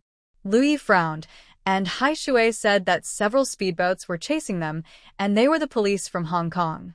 Not long after, lights as bright as day lit up on the sea surface, and several speedboats rushed over. Ruan Chi-Chi and his family had already hidden on the boat. Since they couldn't kill Kikuno Taro, they must have taken something back with them. The cargo ship was full of goods, some of which were soaked in seawater. Ruan Chi-Chi opened a bag and found it was rice. She put all the goods into the space, including the supplies on the ship. Outside, speaking English. The captain said that they were attacked by pirates, who sank their cargo ship and injured many of his sailors. The Hong Kong police found it unbelievable. Although this was the high seas, it was not far from the city, and there had been no pirates for many years. Moreover, these were pirates with such strong firepower. If they had not seen the shattered cargo ship and so many corpses with their own eyes, they would have thought that the captain was making up a story. Taro Kikuno mixed in with the sailors and was taken away by the police. Before leaving, he looked deeply into the sea and still had not given up on Ruan Shuangjiang's treasure. The sea was very lively that night. The police called the water rescue team to salvage the sunken ship. Ruan Shuangjiang and his team had already left. The family of 3 was having a great time in the sea and seemed reluctant to leave. Ask around to see if there's a sunken ship nearby. Ruan Shuangjiang poked Lu Yi and wanted to go to the sea to look for treasure. There's none nearby. Let's sail to some distant sea. There must be one. Lu Yi had already inquired about it. Since there was no shipwreck, Ruan Shuangjiang decided to return home. Manzai and Xia Tao stood on the shore like a husband-waiting rock. The sea breeze had dried their clothes, their hair was a mess, and their clothes were more wrinkled than dried pickles. In just a few hours, the 2 people and the dog looked much older. Here they come. The petrified Xia Tao's eyes suddenly lit up, and she shouted excitedly. Finally, the family came back, and she no longer had to worry about being taken to the mountains by Ruan Shuangjiang to feed the trees. Chi-chi, yeah, cub. Manzai waved his hands happily, and Mama Jiang also wagged her tail happily. A wave hit the beach, and Ruan Shuangjiang and his family successfully landed. Seeing the 2 people and 1 dog who looked like they had been worn for hundreds of years, Ruan Shuangjiang felt a little sympathetic. She slapped the kid on the butt a few times and scolded him softly. Don't scare people in the future, or I'll beat your butt to pieces. Ah. The kid yelled in protest, but it was no use, as he got slapped on the butt a few more times. Ruan Shuangjiang, your son pooped again on my hand. It's such a big pile. How can I eat pig's trotters and chicken feed in the future? Seeing that they were all safe and sound, Xia Tao's anger surged up again, and she pointed at the little boy and complained. Even though she had washed her hands 3 times, she could still smell the poop on them. She couldn't use this paw to chew the pig's trotter for at least 3 days. My son knows he was wrong, so I'm giving you this as an apology. Listen carefully. Ruan Shuangjiang took out a very beautiful conch from his pocket and placed it in Xia Tao's hand. Xia Tao was stunned for a moment, and her anger disappeared in an instant. It was the first time she received a gift. She put the conch shell to her ear, and sure enough, she heard the sound of waves, one after another, which was very beautiful. She liked this gift. This can't happen 3 times. If it happens again, I will definitely not forgive him. He can't poop randomly just because he's young. You adults have to teach your children. If a child doesn't teach well, it's the father's fault. Xia Tao kept muttering to herself while listening to the conch and glared at Lu Yi. If a child does not study well, it is mostly because the father did not teach him well. It is true that all men are bad. If it happens again next time, I'll beat you up without you having to do anything. Ruan Shuangjiang agreed sincerely. It is definitely not allowed to poop randomly. The kid must be beaten. If not beaten, he will not become a useful person. A gust of sea breeze blew over, and their wet clothes stuck to their bodies. They felt cold and damp and very uncomfortable. It was almost dawn, so they called a taxi back to the hotel and felt comfortable only after taking a hot bath. In succession last night, and the Hong Kong newspapers reported it the next day. There were various versions of the story, but the most popular one was that the pirates had made a comeback. Pirates used to rob only at sea, but now they're coming ashore, robbing both land and water.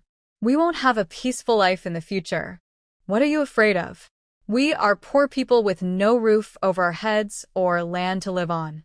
We have difficulty even having 3 meals a day. Pirates won't waste their time robbing us. That's right, only the rich people should be afraid. We just watch the fun. This was basically the conversation among Hong Kong people after dinner that day. It came to Ruan Shuangjiang for fortune-telling also talked about these 2 accidents. If they are pirates, shipping will be in turmoil in the future. The one who was worried was Mrs. Yang, whose husband's family was in the shipping business. It can't be pirates. The cargo ship and office building that were bombed last night all belong to the Kikuno family of Sakura country. It's very likely a personal vendetta. The Kikuno family is not a good family. The other rich lady was more informed, and what she said was closest to the truth. Ruan Shuangjiang listened with a smile, but did not join in the conversation. Mrs. Yang came to calculate her fortune. Recently, her family's cargo ship had always encountered accidents when going out to sea, and she suffered a lot of losses. She came to the fortune teller specifically to see if she had offended any villain. Mrs. Yang, please go to the inner room to talk. Ruan Shuangjiang invited Mrs. Yang into the house to talk alone. The anxious Mrs. Yang entered the room.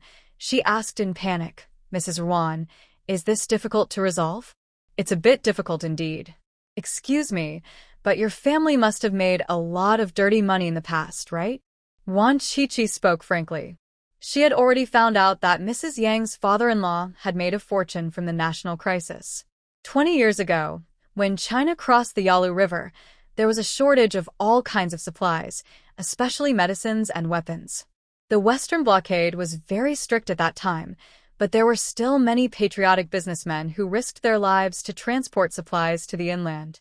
However, there were also some unscrupulous people who sold inferior products as good ones and made a fortune in the national crisis. Mrs. Yang's father-in-law was one of them. Perhaps even God couldn't bear it, as the Yang family has been having a bad time recently. Several cargo ships have capsized in typhoons, causing considerable losses. Mrs. Yang looked a little unhappy and said, Mrs. Ruan, whose family's business is completely clean. My family often does charity. 20 years ago, your father-in-law made money he shouldn't have made. Sooner or later, he will have to pay for what he did. Since Mrs. Yang doesn't believe you, you don't have to pay for the divination. Goodbye, I won't see you off. Ruan Shuangjiang smiled and stood up to see the guest off. The Yang family has several cargo ships going out to sea tonight, and she wants to take Lu Yi and the little one to stir up trouble and scare the Yang family to death. After Mrs. Lin left, Ruan Shuangjiang calculated 2 more fortunes and then stopped. Mrs. Ruan, it doesn't matter if you read a few more divinations. There are only 3 divinations a day. It's too hard to wait. A few wealthy ladies who had failed to get an appointment came directly to the door because they had urgent matters, hoping to see if an exception could be made.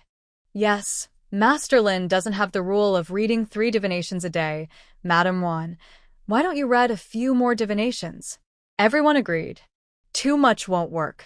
Ruan Shuangjiang was determined not to give in. She thought 3 gossips a day were enough, and she would feel tired if there were more than that. Several wealthy ladies left disappointed and decided to go find Master Lin. Another 3 days passed, and they had stolen the safes of several Sakura country companies. Ruan Shuangjiang had checked and found that these companies were not friendly to China, so she felt very comfortable taking the money from the safes. Ruan Shuangjiang raised a total of $3 million as capital and invested it all in the stock market to buy real estate companies in the United States, becoming the winner of this financial war. In a blink of an eye, they had been in Hong Kong for almost half a month. Ruan Shuangjiang's reputation was very loud, and even a wealthy family invited her to their home to look at feng shui, but she refused on the grounds that she was not good at it. Fortune-telling is okay at fooling people, but I really don't know how to read feng shui. You will definitely be exposed if you go there. Wu Yuanji didn't show up for such a long time. This trader was very patient. Ruan Shuangjiang was not in a hurry either, because she made a lot of money in the stock market. Her original capital of 2 million increased several times and became more than 10 million. Pei Yuan would be so happy that his teeth would fall out when he brought back this 10 million yuan. During this period, Ruan Shuangjiang lived a very comfortable life. She read 3 books a day and went treasure hunting in the sea with Zai Zai and Lu Yi at night. There were indeed countless treasures hidden in the sea. They also found a shipwreck full of gold and made a fortune.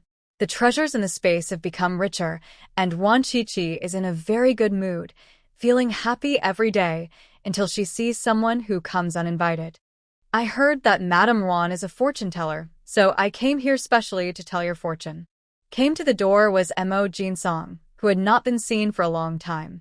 He was dressed in a suit and tie, looking very respectable, and his smile was more cunning than that of a fox.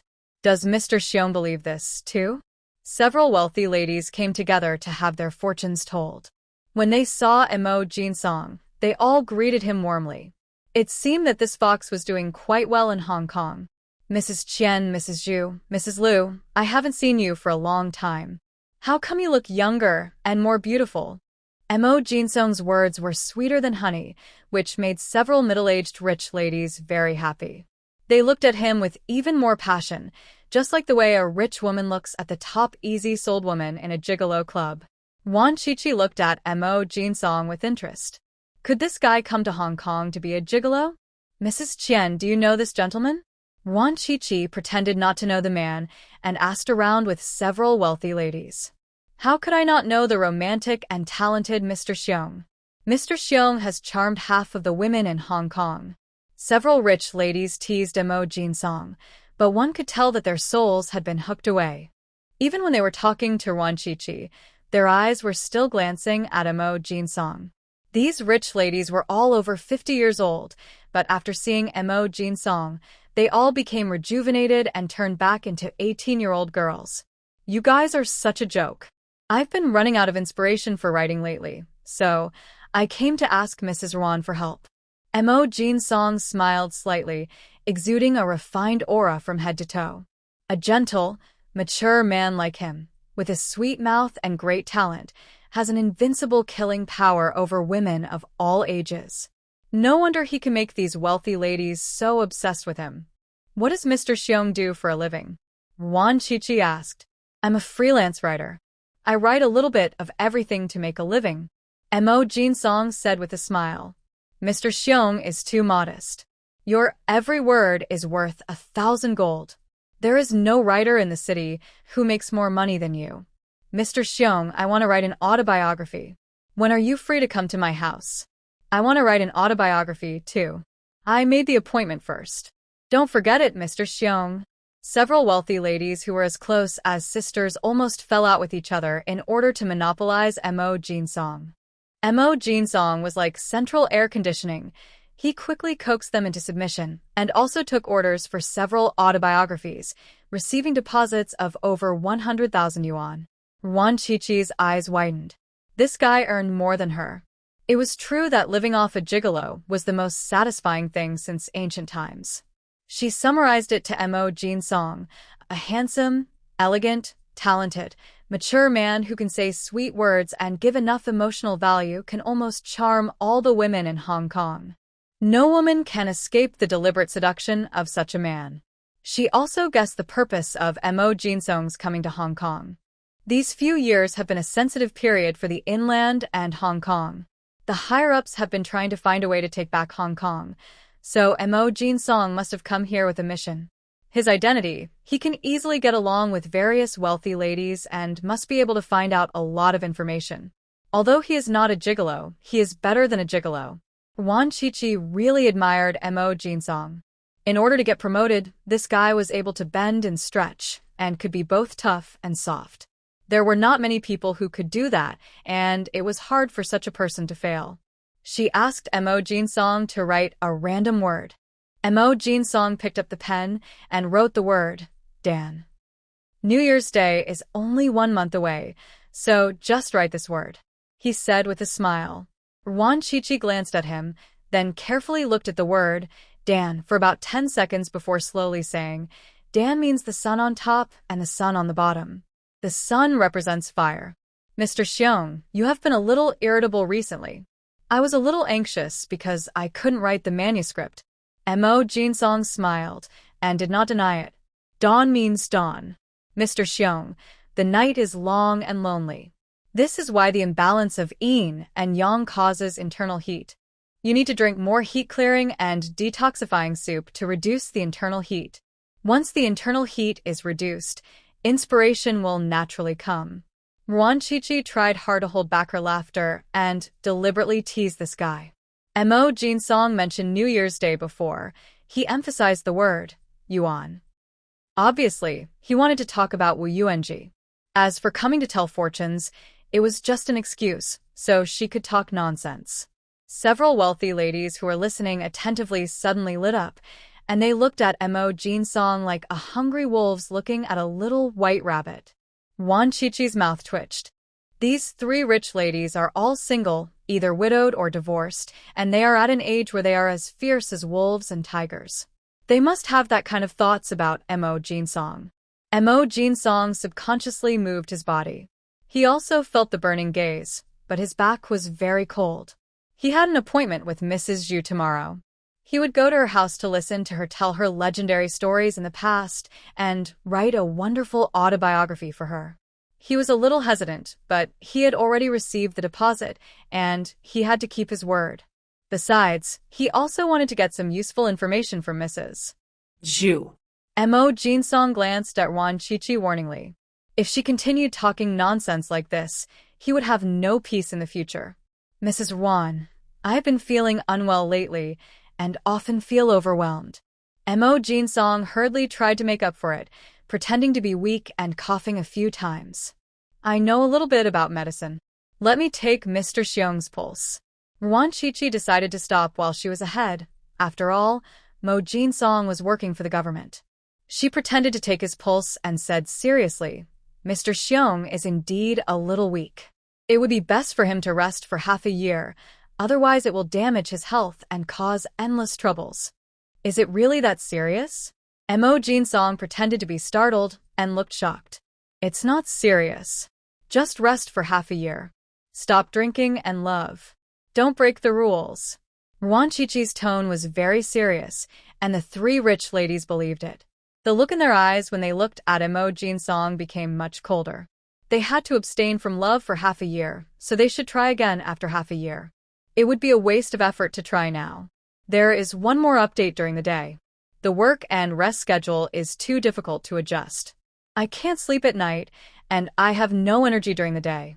I will go to bed first, and get up during the day to write. I must adjust it well this time, otherwise my body can't take it. Darlings, you also need to sleep well. Health is your greatest asset.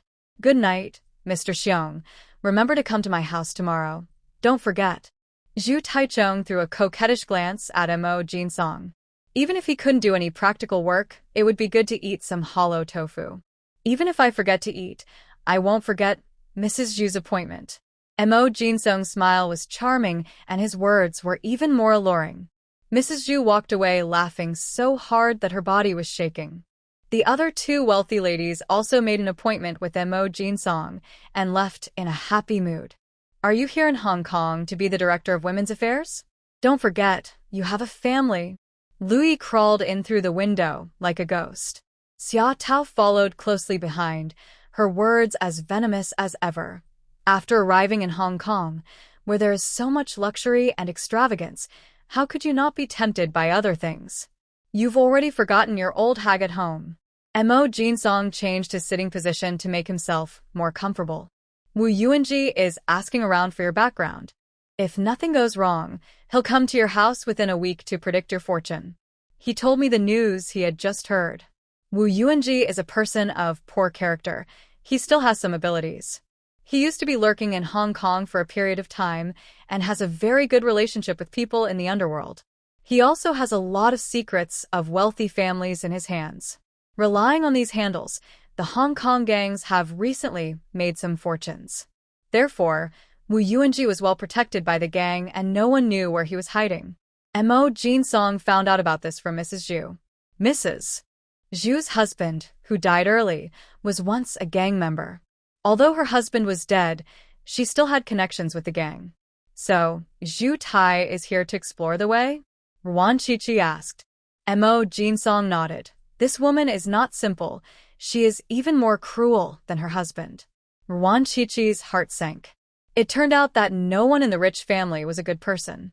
This Mrs. Zhu seemed greedy for money and love and simple-minded, but in fact she was cruel and ruthless, and she was very cunning. She almost got fooled by her. You were responsible for the explosion a few nights ago. Mo Jinsong's tone was very certain. It was because of these two explosions that he guessed that Ruan Qiqi and the others had arrived in Hong Kong. The targets were the Kikuno family's companies and cargo ships, and the cargo on the cargo ships disappeared. He couldn't think of anyone else who could have acted in this way except this group of people. There was also the fortune teller Mrs. Ruan who suddenly showed up, bringing her silly brother, young son, and a dog. The hotel they stayed in was the same one they had stayed in before. Everything matched up. This woman didn't even bother to change her last name. It was too blatant. Ruan Chichi neither admitted nor denied it, and even drove the guest away. Your fortune is done. The fee is 20,000 yuan. Not 10,000? Mo Jinsong blurted out that he had already inquired about it. The price has gone up. It's now 20,000. Ruan Chichi stretched out her hand and smiled at him like a little fox. This guy just made a net profit of 100,000 yuan, so she is being very conscientious by asking for 20,000 yuan. Mo Jinsong gritted his teeth, signed her a check for 20,000 yuan, and asked, "You guys also built the Yang family's cargo ship, right?" The Yang family has been having bad luck recently. Every day, there are accidents with the cargo ships they send out. The sea is apparently calm, but suddenly a huge wave arises and capsizes the cargo ship. All the cargo on the ship is destroyed, and the family has to pay compensation to the customers. Even though the Yang family was wealthy, they could not withstand the repeated capsizings. The Yang family had tried every possible means and even invited Master Lin to look at the feng shui and set up a feng shui formation, but it was still of no avail and the boats still capsized. "What do you want?" Ruan Chichi asked back. "It's nothing. The Zhu family, the Su family, and the enemy family have also made money from national disasters in the past. If you have time, you can take care of these three families." Mo Jinsong mentioned are also well-known and wealthy families in Hong Kong. Ruan Chichi just smiled. Mo Jinsong knew that she agreed, so he also smiled, but his butt was still sitting heavily. Obviously, he had something else to do. "If you have to fart, do it now, don't waste time." Ruan Chichi impatiently drove the guest away. "It's nothing, just don't say anything in front of Jiao Jiao when you go home." Mo Jinsong said it lightly. Ruan Chichi knew that he was nervous. If Xiong Jiaojiao knew that he was hanging out with a group of old women in Hong Kong and flirting with them, she would definitely not let him off. "What do you mean by nonsense? We're the most pragmatic and will definitely tell you the truth." Ruan Chichi's tone was particularly righteous and majestic. "That's right. I will definitely not exaggerate. I will tell your guests everything about the flirting and physical contact between you and this old woman." Lu Yi said gloatingly. "They are still a bunch of old women. They can be your mothers." Xia Tao added fuel to the fire. She also decided that after returning, she would find Mo Jinsong's cousin and add fuel to the fire, making sure that stupid woman divorce Mo Jinsong. What good is there in this frivolous fox? The sooner she divorces him, the better. Mo Jinsong's head was spinning. He knew that these people would not agree. It was also his fault that he did not inquire clearly before going there. If he had known that Mrs. Zhu and the others were there, he would have chosen another time. "I have to do this for work. I have no choice." Montag Jinsong explained. If it wasn't for promotion, who would have the patience to chat and laugh with those old ladies? The perfume they spray on their bodies could kill an elephant. Every time he finished socializing with these old ladies, he had to go back and take a bath for an hour to relieve his headache. "I see you re-enjoying it." Lu Yi sneered. He didn't see that he had no choice. He must have slept with more than one person. Xia Tao looked at Mo Jinsong was like looking at a dirty man from Sinnu, full of murderous intent. Mo Jinsong pressed his temples, not wanting to waste any more time with these crazy people. At worst, he could go back and explain things to Jiao Jiao. Jiao Jiao was reasonable and would definitely not blame him. At worst, he will just be beaten a few times by Jiao Jiao, but he won't die. "Here's my business card. If you need anything, just come to me." Mo Jinsong took out an elegant business card that smelled faintly of perfume and handed it to Ruan Chichi. He didn't even want to look at the other two people. Louis snatched the business card, looked at it closely, and then, achoo. The smell of perfume choked his nose, and he couldn't help but sneeze loudly. "Why are you like a woman, spraying perfume, achoo? It's over. You've turned into a man-woman." Louis came close to Mo Jinsong and sniffed a few times. The smell of perfume became stronger. He sneezed a few more times and looked at Mo Jin-song with a look of contempt. Some time ago, he often went to clubs and casinos to make money, which broadened his horizons. He often saw transvestite performances. At first, he thought they were women until the actors started stripping. Then he saw the eye-catching scene, which he still remembers. At that time, the guests in the audience shouted excitedly and threw cash onto the stage. They were all crazy, as if they had taken drugs. Some guests even touched the androgynous actors and actresses, which made Lu Yi almost vomit. It is indeed the poisonous weed of capitalism. Just one look at it can poison you, and it is more harmful to your body than fighting with the enemy. He still remembered that those transvestites also sprayed themselves with choking perfume, which almost gave him rhinitis. In the 1970s, there were already transvestite performances in Hong Kong. The term transvestite first came from there. They were also called red top artists. Maybe it's from sleeping with those old women. Xia Tao's imagination is even bigger, and she thinks about all kinds of romantic things. No, it should be said that she thinks about storms and winds. After all, many rich ladies are as hungry and eager as wolves and tigers. Mo Jin-song's facial expression control almost failed. He took out some cooling oil from his pocket, scooped some, and rubbed it on his temples. The cool feeling calmed him down a lot. He thought the two were just talking nonsense and didn't even look at them.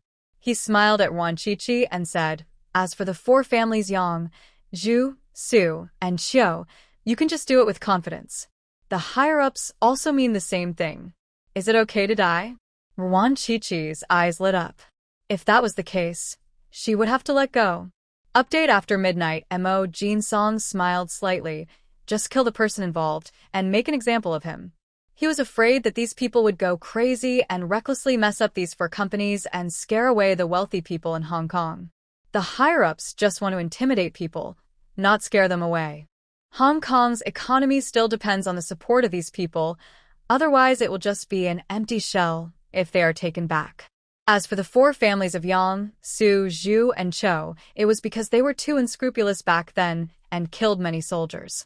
20 years have passed, and it is natural that the account must be settled. Don't worry, I'll do the job for you. Ruan Shuangjiang patted his chest and made the promise. I trust my sister-in-law to do the job, but Mo Jin-song looked at the other two people. The meaning was self-evident. I'll keep an eye on them, don't worry.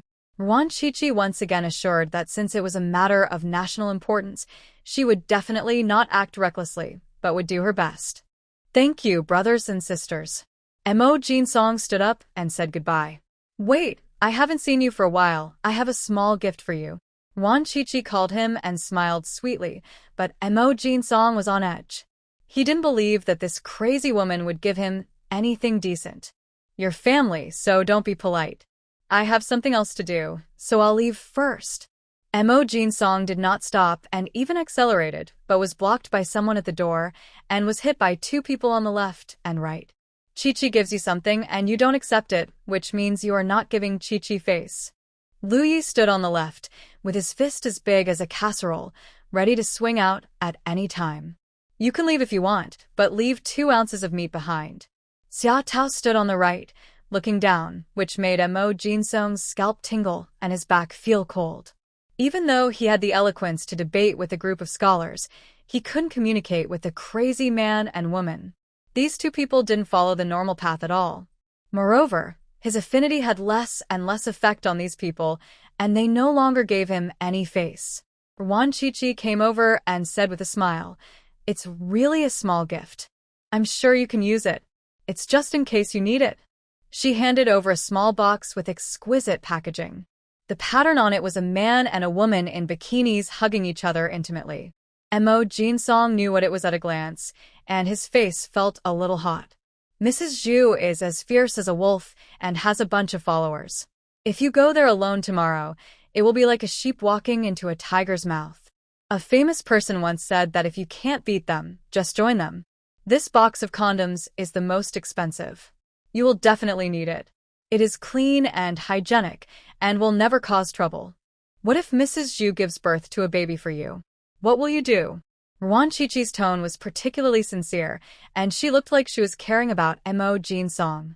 But if the corners of her mouth weren't raised so high, Mo Jinsong might have really believed it. Mo Jinsong's temples throbbed several times, but he suppressed his anger and decided not to argue with the crazy woman. Mrs. Zhu is already old. Can she still give birth to a pearl? Rich people take supplements every day, so it's not difficult for an old clam to give birth to a pearl. Xia Tao echoed him. That's right, what if I really give birth to a baby? That's even better. Mrs. Zhu has so much property. Let's take away the mother and keep the son. Then we can split it 70% to 70%. We get 70%, and he gets 30%. The more Xia Tao spoke, the brighter her eyes became. She was truly a genius. She had easily come up with a good way to make a fortune. Mo Jinsong rubbed his temples vigorously, took the small box, threw it to Lu Yi, and said, I don't need this. Xiaoya, you and this girl have such a tacit understanding. You can use it. After saying that, he smiled slyly and floated away. Stay away from me. Having a tacit understanding with you is my biggest shame, you stinky man. Xia Tao's roar was louder than thunder. I want to stand with you? If it wasn't for Qiqi's arrangement, I wouldn't even bother to look at you. Lu Yi was also very angry. He only had Qiqi in his heart. In his heart, this crazy woman was not even a human being. He would rather look at Mama Jiang than her. Darn Fox Mo, just wait for him. He will strip him naked and send him to Mrs. Zhu's bed. Mo Jinsong in the corridor smiled triumphantly and left gracefully. Qiqi, Mo Huli is talking nonsense. He is ruining my reputation. Luye complain agriyevetli. Be good. I'll beat him up to vent your anger. Ruan Qiqi coaxed him perfunctorily, but as for the other one, she didn't even want to coax him and let him get fat on his own. Xia Tao curled her lips, snorted proudly, climbed out of the window, and decided to randomly find a few rich people on the street and use some money to have a good meal in a big restaurant. The only things in the world that will not betray her are delicious food and money. Ruan Qiqi went out to inquire around and found out that Mo Jinsong went by the pseudonym Xiongtiani and came to Hong Kong half a year ago. He claimed to be from a scholarly family of overseas Chinese in Southeast Asia. Because he was elegant, noble, talented, and eloquent, the people of Hong Kong had no suspicion at all. Especially the wealthy ladies in Hong Kong, who became his fans in less than 3 months and extended olive branches to him one after another. In this way, Mo Jinsong relied on his good looks and clever words to easily become the socialite of Hong Kong. He also appeared on several radio programs and was doing very well. Ruan Qiqi also secretly inquired about the whereabouts of Kikuno Taro, but this man seemed to have evaporated and she couldn't find him, so she took out her anger on the Kikuno family's company. The Kikuno family's company in Hong Kong is a large trading company. Whenever the warehouse is full of goods, she goes to collect them. She has a good harvest of rice, cloth, meat, canned goods, etc. The police came to investigate, but found nothing. The Kikuno family even sent ninjas from Kyoto to investigate, but still found nothing. The Kikuno family had to swallow this loss. Finally, instructions came from Kyoto, and the trading company declared bankruptcy and hurriedly left Hong Kong. The experience of the Kikuno family made other companies in Sakura country feel uneasy, especially those that had lost their safes, fearing that they would be the next. Ruan Qiqi had originally planned to deal with these families, but she didn't have time recently because the Yang family came to her door. Mrs. Ruan, I was blind and offended you last time. Please be magnanimous and don't hold it against me. Who had always been arrogant, spoke humbly and asked Ruan Qiqi to help resolve the crisis of the Yang family. After Ruan Qiqi went back, the Yang family looked for several other feng shui masters and set up many formations, but to no avail. The Yang family's cargo ship capsized anyway, and the capsizing was getting more and more weird. In the past, when a cargo ship capsized, at least some of the cargo that had been soaked in seawater could be salvaged and sold at a low price. However, after the cargo ship that capsized recently was salvaged, the cargo on the ship disappeared without a trace, and it was cleaner than the cargo that had been robbed by pirates. The Yang family suffered setbacks one after another and lost a lot of money. In addition, several major clients who were originally going to renew their contracts changed their minds and looked for other companies to cooperate with. If they continued to be unlucky like this, the Yang family would really be finished. Mrs. Yang finally thought of Ruan Shuangjiang and hurried to apologize, wanting to ask her for help in resolving her bad luck. You know, I don't go to people's homes to do feng shui readings. Ruan Shuangjiang didn't even look at Mrs. Yang and acted very arrogantly. Please help Mrs. Ruan. Mrs. Yang handed over a check, and Ruan Shuangjiang glanced at it casually. There were 5 zeros on it. If I valued money, I wouldn't tell fortunes only 3 times a day. Ruan Shuangjiang continued to put on airs. It was just a mere 100,000 yuan. She treated money like dirt. It's my fault. Madame Yuan is of noble character and naturally doesn't care about these material things. This is my gift to you, master. Mrs. Yang handed over another check, also for $100,000, and ended up smiling. In her heart, she cursed all 18 generations of the Yuan family's ancestors. When the Yang family recovers, she will make sure this little zitch, named Yuan, gets the heck out of Hong Kong. Forget it. Mrs. Yang is so sincere. It would be bad if I don't go. So I'll just go. Ruan Shuangjiang did not collect the 2 checks in person, but made a gesture, and Mama Jiang ran over with her tail wagging and took the checks from Mrs. Yang. Mrs. Yang almost broke her back teeth. She actually used a dog to humiliate her. What a darn zitch. Wait for her. Thank you, Mrs. Ruan. Is it possible today? Mrs. Yang spoke in an anxious tone. Every day of delay would mean another day of loss for the Yang family. It is better to do it today than to wait for a day. Today is an auspicious day. I will come to your house at 15:30. Ruan Shuangjiang agreed readily and set a time to visit. I'm waiting for you at home, Mrs. Ruan. Mrs. Yang breathed a sigh of relief, and a smile appeared on her gloomy face. She naively thought that as long as Ruan Shuangjiang came to set up the formation, the crisis of the Yang family could be resolved. Take care, Madam Yang. Mama will see you off.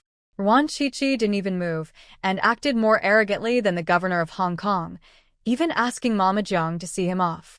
Mama Jiang ran over happily, glanced at Mrs. Yang, who had an unhappy look on her face, walked to the door first, and waited for a while.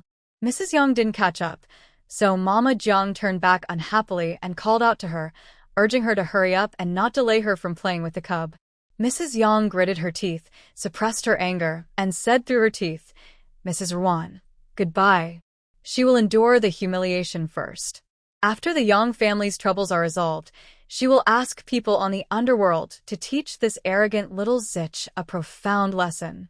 As soon as Mrs. Yang stepped out of the door, she heard the sound of a door closing from behind. Mama Jiang closed the door quickly and ran to Ruan Shuangjiang to take credit, shaking her head and tail. You reese so good. Here's the can. Ruan Shuangjiang opened a can of food for it, and Mama Jiang ate it with great joy, as it loved it. In the corridor was so angry that she almost vomited blood. She went to wait for the elevator with a gloomy face. Suddenly, she felt a chill in her heart, and her face became even darker. 3/4 afternoon. Isn't this the time for beheading? No wonder she felt something was strange about it. She was just angry at the time and didn't think much about it. The Ruan guy is going too far. Mrs. Yang really wanted to go back and argue, but she was afraid of offending Ruan Shuangjiang and not helping the Yang family resolve the crisis. After thinking about it, she decided to endure it and hurried back. Ruan Shuangjiang had lunch at the hotel, then went out leisurely, buying a string of fish balls on the way. Lu Yi and Xia Tao hid in the dark to watch the show and also make it through. Manzai and Mama Jiang are taking care of Zai Zai in the hotel. The time of 3/4 afternoon was too insulting, and Mrs. Yang was scolded by her husband. Although she was very dissatisfied, the couple had no choice but to bite the bullet and wait at the door to greet Ruan Shuangjiang's arrival. The sun was high in the sky at noon, and the dazzling sunlight made it impossible for the couple to open their eyes. They felt hot and dizzy, and had never felt so aggrieved. If the Yang family had not been desperate, how could they have been humiliated by a woman of unknown origin? A taxi stopped and Ruan Shuangjiang opened the door. Seeing Mrs. Yang and her husband's angry expressions, she smiled and said, "It's so hot waiting inside the house. There's no need to be so formalistic. Etiquette cannot be abandoned. We in the Yang family have always attached great importance to etiquette." Mr. Yang smiled slightly, and it was hard to tell that he was scolding his wife just a minute ago. Mrs. Yang, who was standing next to him, was not as good at acting as her husband, and her expression looked a little ugly. We must not forget the teachings of our ancestors. We must not forget our roots. Ruan Shuangjiang looked at the couple meaningfully. From this moment on, the couple's good days were over. It was Mr. Yang's father who made a fortune from the national crisis, but the couple also got involved a lot. To be precise, the entire Yang family relied on sucking the blood of Chinese soldiers to have their current wealth and glory. No one is innocent.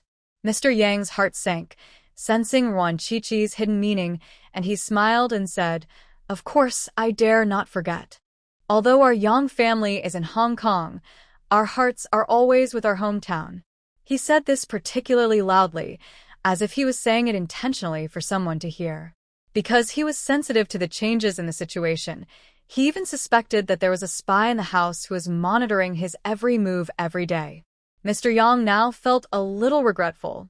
He should have advised his father to be more restrained and not be so greedy 20 years ago. He offended Nei Lu so much that he has no way out now. Ruan Shuangjiang smiled. Even a 3-year-old child wouldn't believe such nonsense.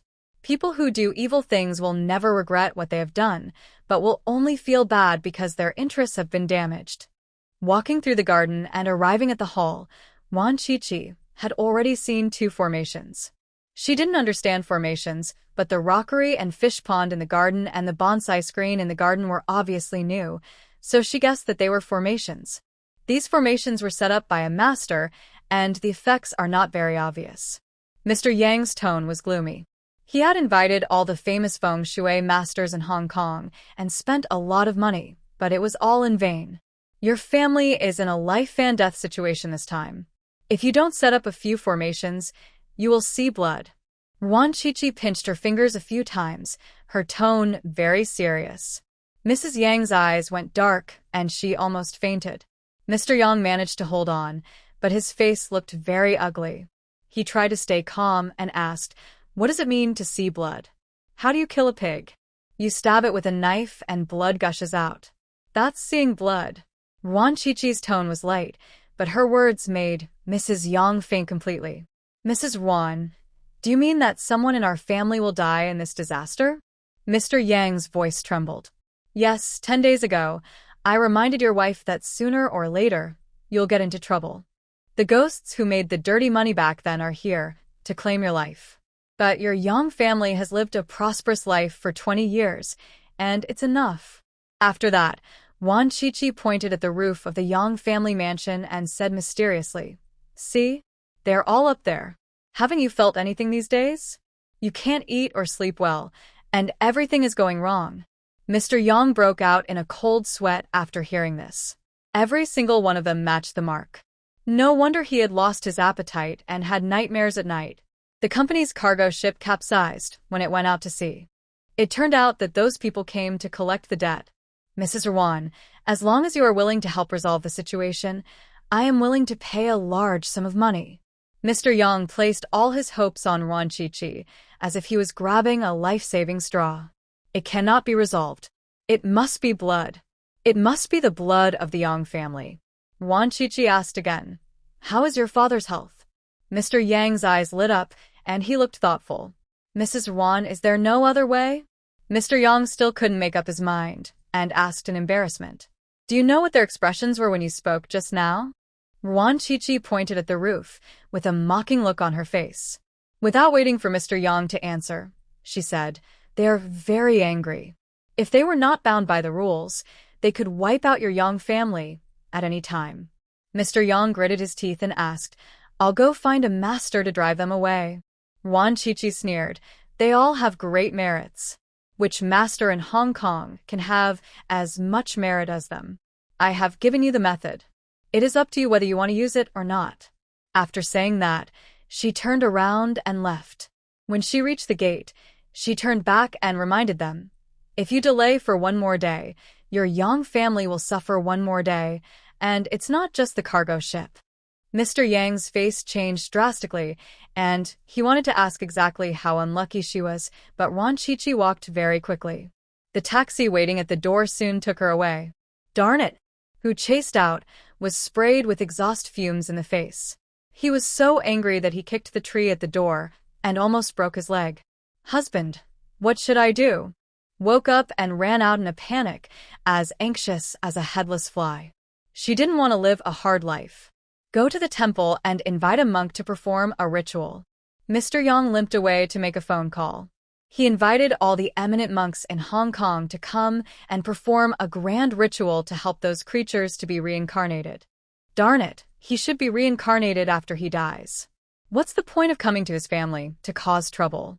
There were so many people who made a fortune from the national disaster, not just his family. Why do you only bully his family? The Yang family was quite efficient. That afternoon, dozens of monks in robes rushed to the Yang family and began to perform rituals. Hong Kong is a small place, and paparazzi love to target wealthy families and celebrities. Even the smallest things will be reported in the newspapers.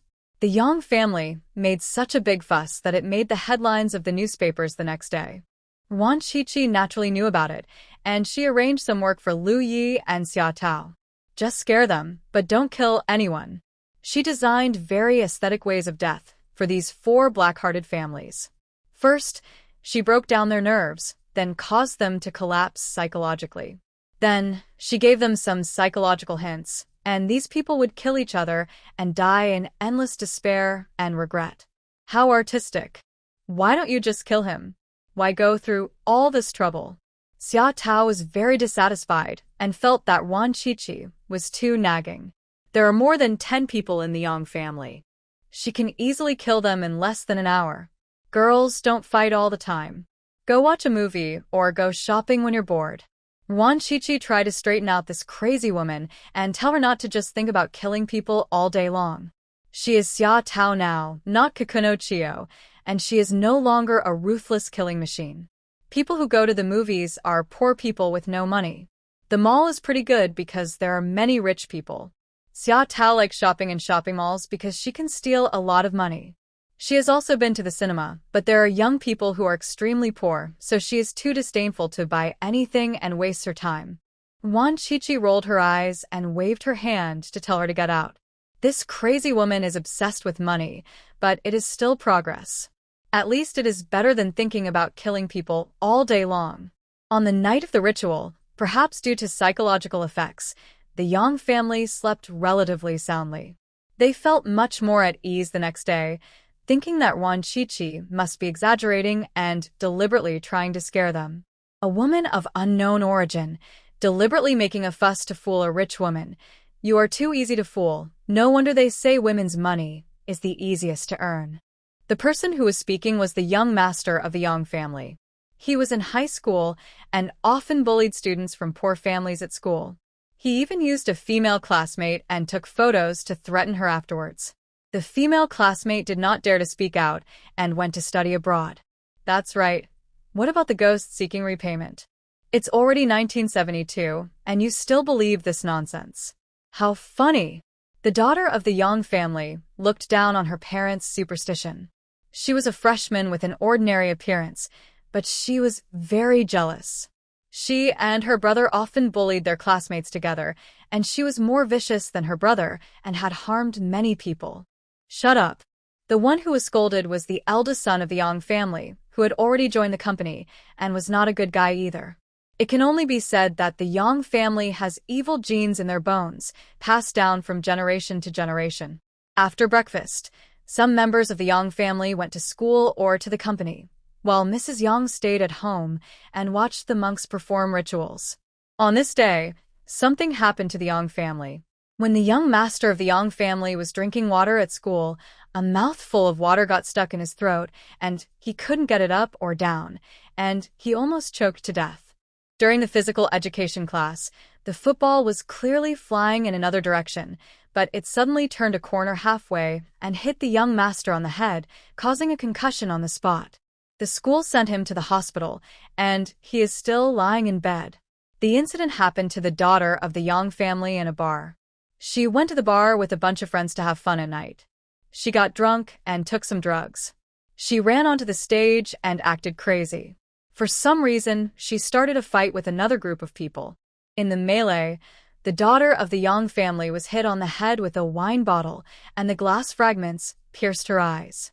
Her life was not in danger, but one of her eyes was removed, and she can only wear a prosthetic eye from now on. Was already insecure about her appearance, woke up after the operation, and learned that she had to wear a prosthetic eye. She was so angry that she smashed the ward and became crazy. The eldest son of the Yang family had an accident at the company. The elevator suddenly broke down, and he had an urgent matter, so he took the stairs. As a result, he missed a step and rolled from the 5th floor to the 3rd floor. His hands and feet were broken, and he also broke 3 ribs. Mr. Yang was also in the company at the time. When he learned that his eldest son, whom he valued, had nearly lost his life, he got so anxious that his foot slipped and he fell forward. Not only did he fall flat on his face, but he also hit his head on the wall. As a result, both father and son were sent to the hospital for emergency treatment. The son had fractures all over his body, and the father had a concussion. Who stayed at home, felt uneasy and restless while having afternoon tea. She always felt that something was happening. Then she received calls from school and company in turn and fainted again. It just so happened that she fainted in the wrong posture, with the back of her head hitting the ground, and there happened to be no servants around her, so she fell hard to the ground. So the whole family gathered together in the hospital. In the evening, Lu Yi and Xia Tao went back to report their day's results. The daughter of the Yang family had one eye removed and had 28 stitches on her head. The eldest son had fractures all over his body, and old man Yang suffered a moderate concussion. Xia Tao was very proud. Her attacks would definitely result in blood and broken bones. My youngest son suffered a moderate concussion, Mrs. Yang suffered brain stem damage, and the Yang family's cargo ship capsized today. Louis talked about his battle record. He was so busy on both land and sea that day that he had not even touched the ground. Well done, we'll do the other 3 tomorrow. Ruan Shuangjiang was generous in her praise. Although the 2 people who were praised did not show any expression on their faces, their tails were wagging more happily than Mama Zhang's. The Yang family's misfortunes soon spread throughout the city, and people speculated whether their ancestral grave had been dug up by someone. Otherwise, how could they have been so unlucky? Hong Kong newspaper. The author was anonymous. The article described in great detail the evil deeds of the Yang family, who went against their conscience to make money from the national crisis and killed innocent soldiers. 3rd update completed. We'll continue tomorrow. Good night. Most of the people in Hong Kong in the 1970s came from the inland and had deep feelings for the inland.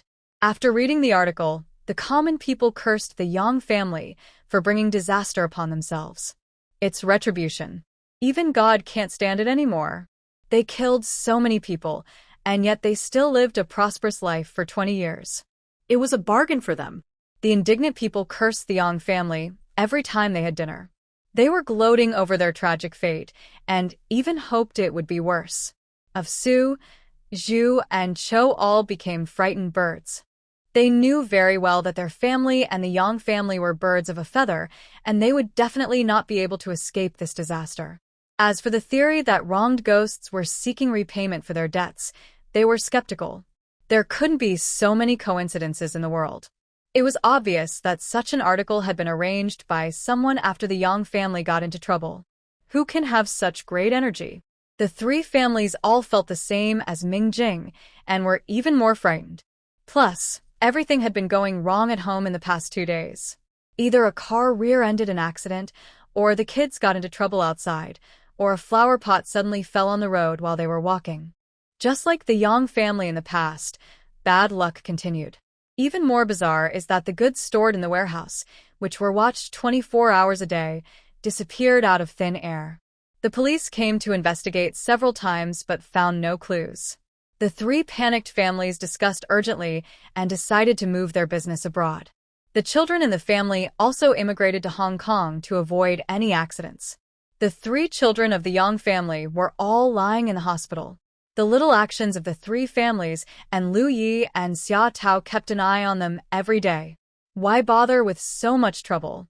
Give me 1 night, and I will not leave a single person alive from the 4 families, not even a dog. Xia Tao felt very unhappy.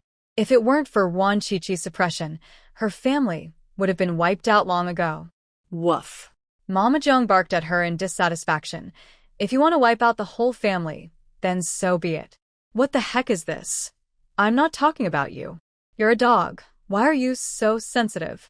A dog that is too sensitive can't eat shoot. Xia Tao waved her hand unhappily and made a joke. Woof. You are the one who eats shoot. Mama Zheng was so angry that her hair stood on end. If she had been able to beat the woman, she would have bitten her this morning. A dog will always eat shoot. Our ancestors said that a dog that doesn't eat shoot is not a good dog. Do you understand? Xia Tao smiled mischievously and teased Mama Zheng on purpose. Woof woof woof. It's no use being dissatisfied. You are a dog after all. Woof woof woof. If you keep yelling, I'll feed you shoot. Xia Tao glared at her fiercely. Mama Zheng tucked her tail between her legs and ran to find Manzai crying. Let's not argue with her. Only people who like to eat shoot like to talk about eating shoot all the time. Manzi gently stroked the dog's head and walked towards it slowly. Xia Tao's face changed. She rolled up her sleeves and was about to go over to teach him a lesson, but was stopped by Ruan Shuangjiang. You can even quarrel with a dog, are you stupid? He said I ate shoot. Xia Tao pointed at Manzai and complained. Why did she only mention her? Did he mention the name? If he didn't, why are you rushing to claim it?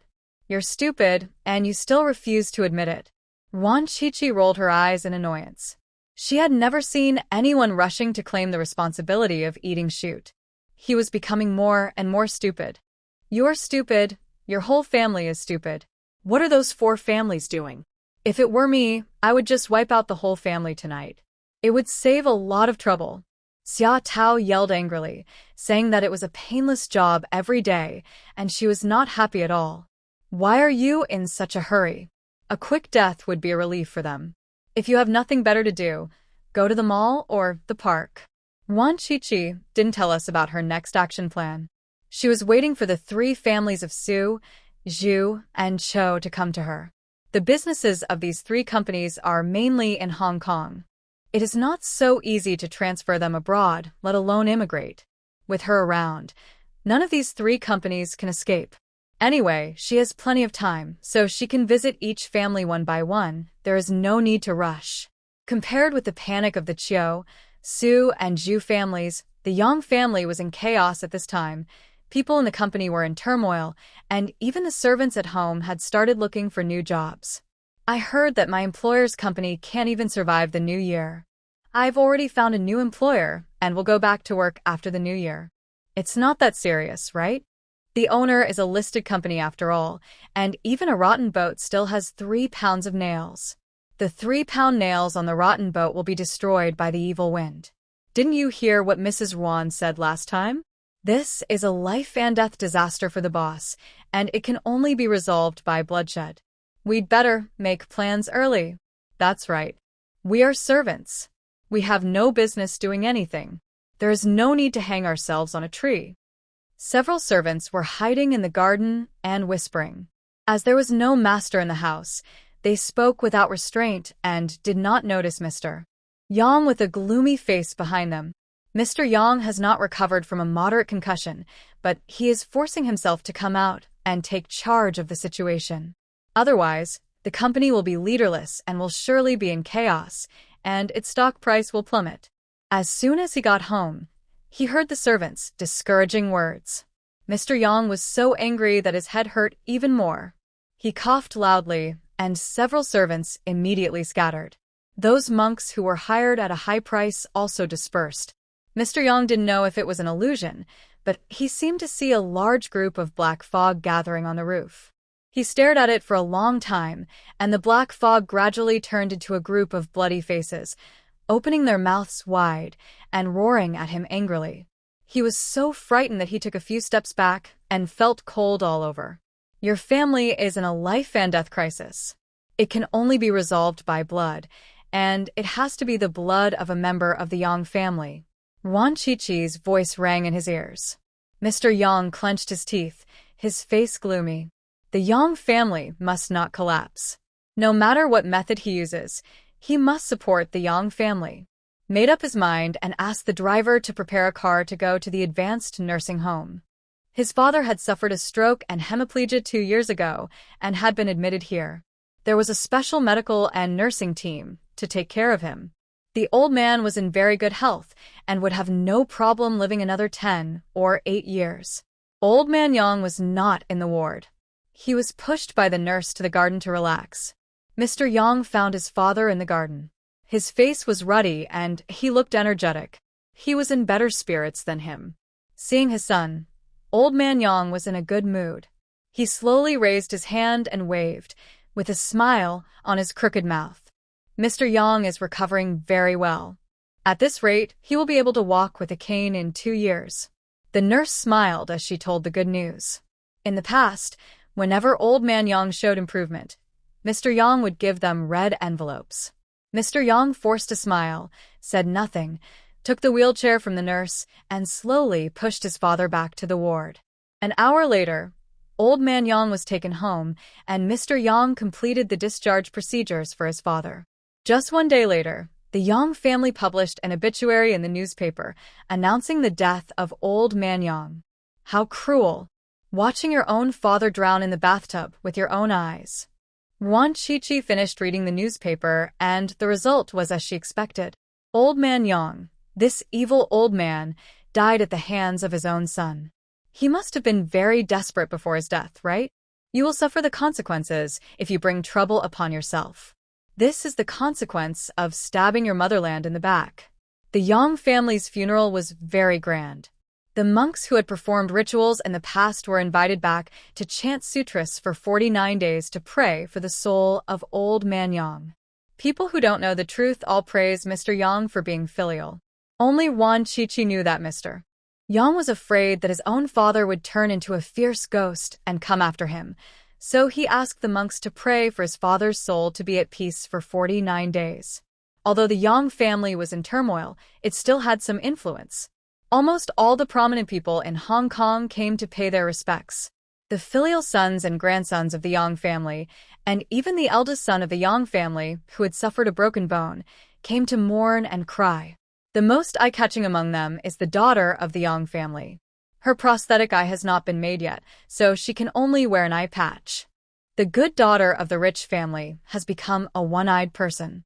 Moreover, because she needed stitches on her head, she had to shave one side of her hair, and she cannot wear a wig because the wound has not healed yet. However, the mourning clothes covered her from head to toe, hiding her yin-yang hair, leaving only her single eye exposed. Originally ordinary daughter of the Yang family could not hold such a cool look as the one-eyed dragon. She looked particularly funny and attracted the attention of many guests. Most of them were young people who had played with the daughter of the Yang family before. Their curious looks deeply stimulated the daughter of the Yang family. When she found out that she was blind in one eye, her mental state was not normal, and now she could not stand such stimulation at all. At this time, the Yang family had many guests gathered. After each guest paid their respects, the Yang family members had to bow and show their respect, and the daughter of the Yang family was no exception. Ruan Shuangjiang also came to pay her respects. While burning incense, she whispered, "Don't worry, your children and grandchildren will be here to accompany you soon."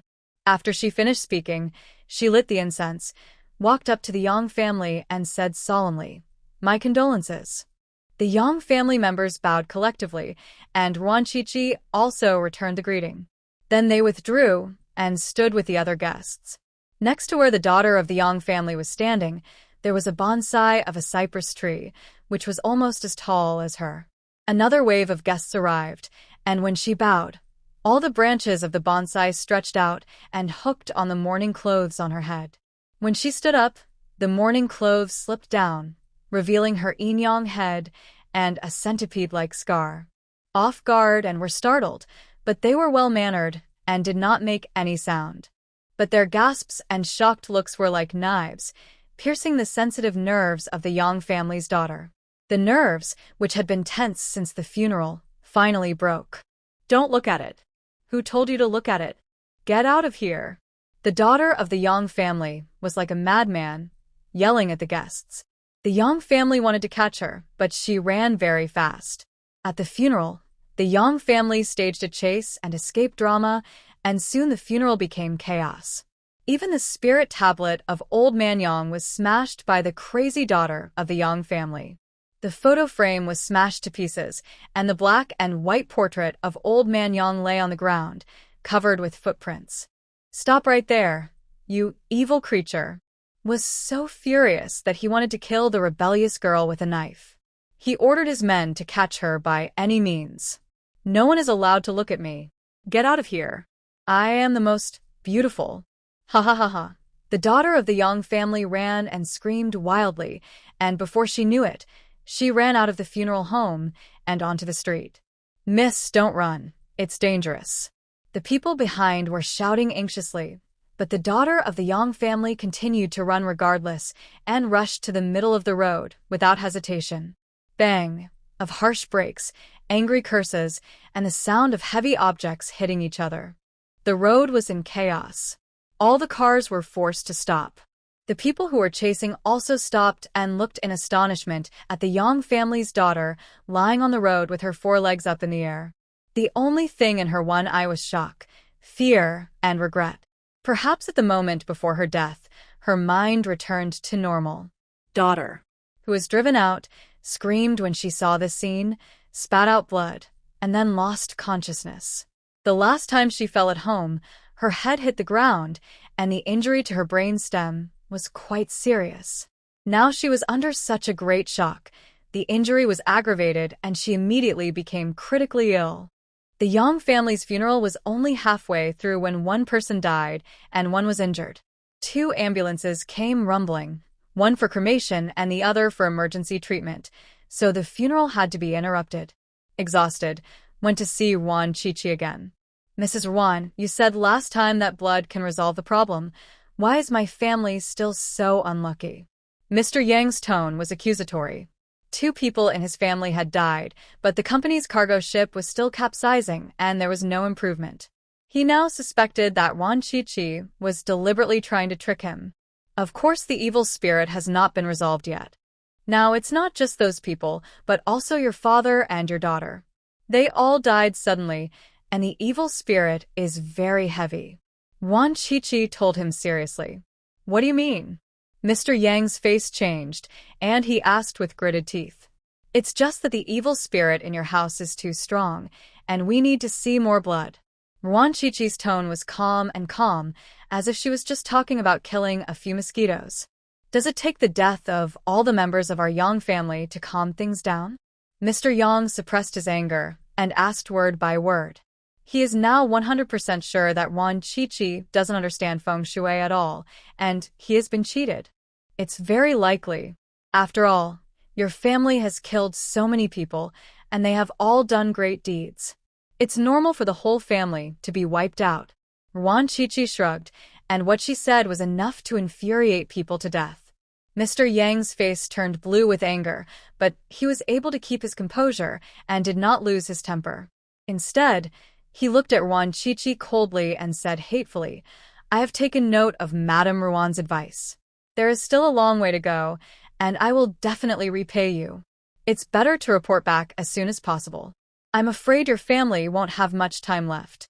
Ruan Chichi's main point is to make people angry to death, but the Yang family has already started the countdown to doomsday.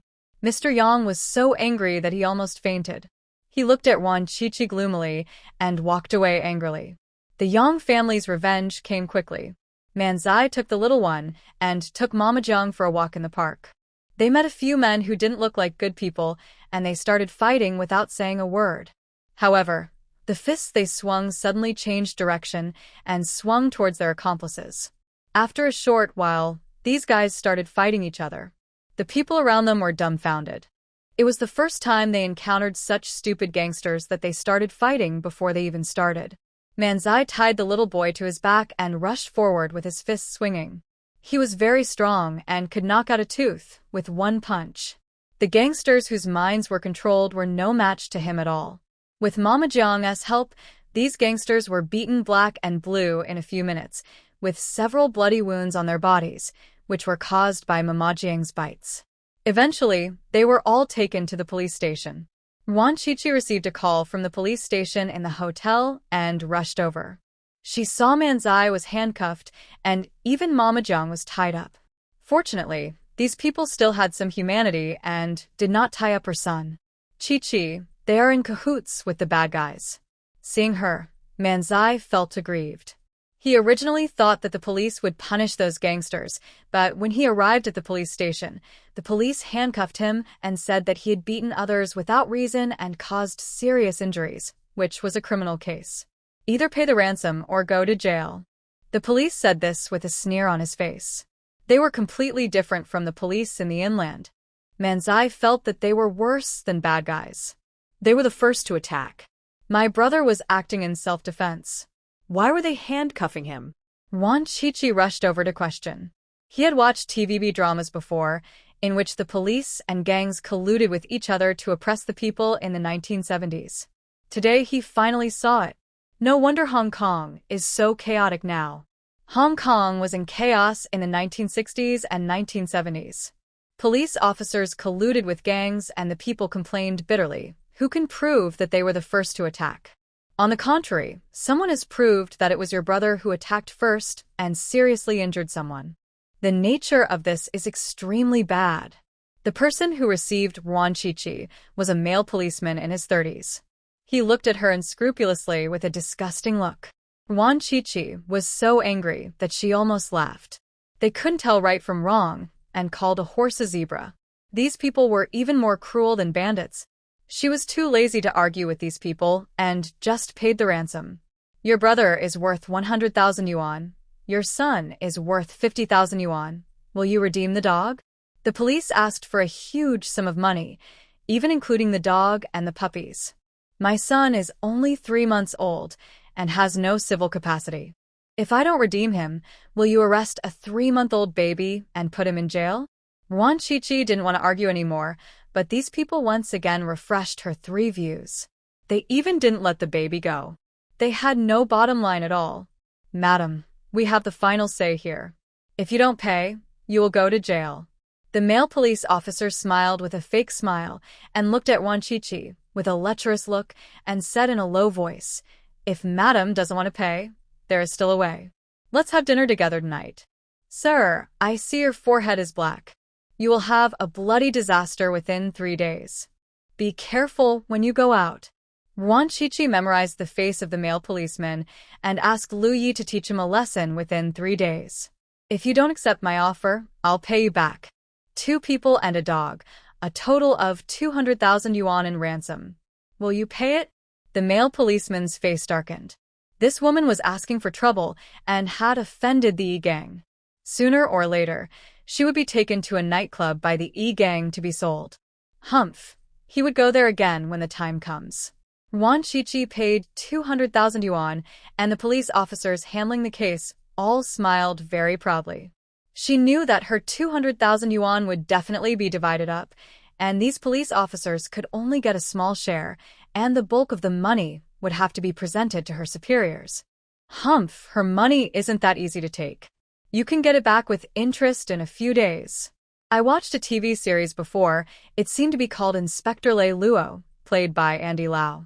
The prototype of the character was the Chinese chief inspector of the police station.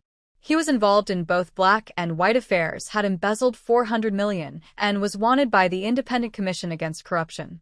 However, he lived a prosperous life in Wandao and died at the age of 90. Ruan Shuangjiang still remembers that the Independent Commission Against Corruption would not be established for several years, so the Hong Kong police are still very rampant. It is normal for them to ask for money, and they will not do anything if you don't give them money, making the people miserable. After Manzai and the others returned to the hotel, Ruan Shuangjiang went out and happened to see those gangsters leaving. She followed them quietly, found out their boss behind the scenes, and then returned to the hotel. After killing Wu Yuanji, she will settle the score with these people. According to the time, Wu Yuanji should be here soon. Sure enough, he showed up the next day with a dozen bodyguards who protected him tightly. Wu Yuanji is about 40 years old, of medium height, fair skin, and gentle manner. From his appearance, you can't tell that he is a gambler and a traitor. However, you can see that this guy has dark eye sockets and bloodshot eyes, and it is obvious that he has not had a good time recently. Mrs. Ruan, I have long heard of your name. Wu Yuanji smiled slightly and sat down in a familiar manner.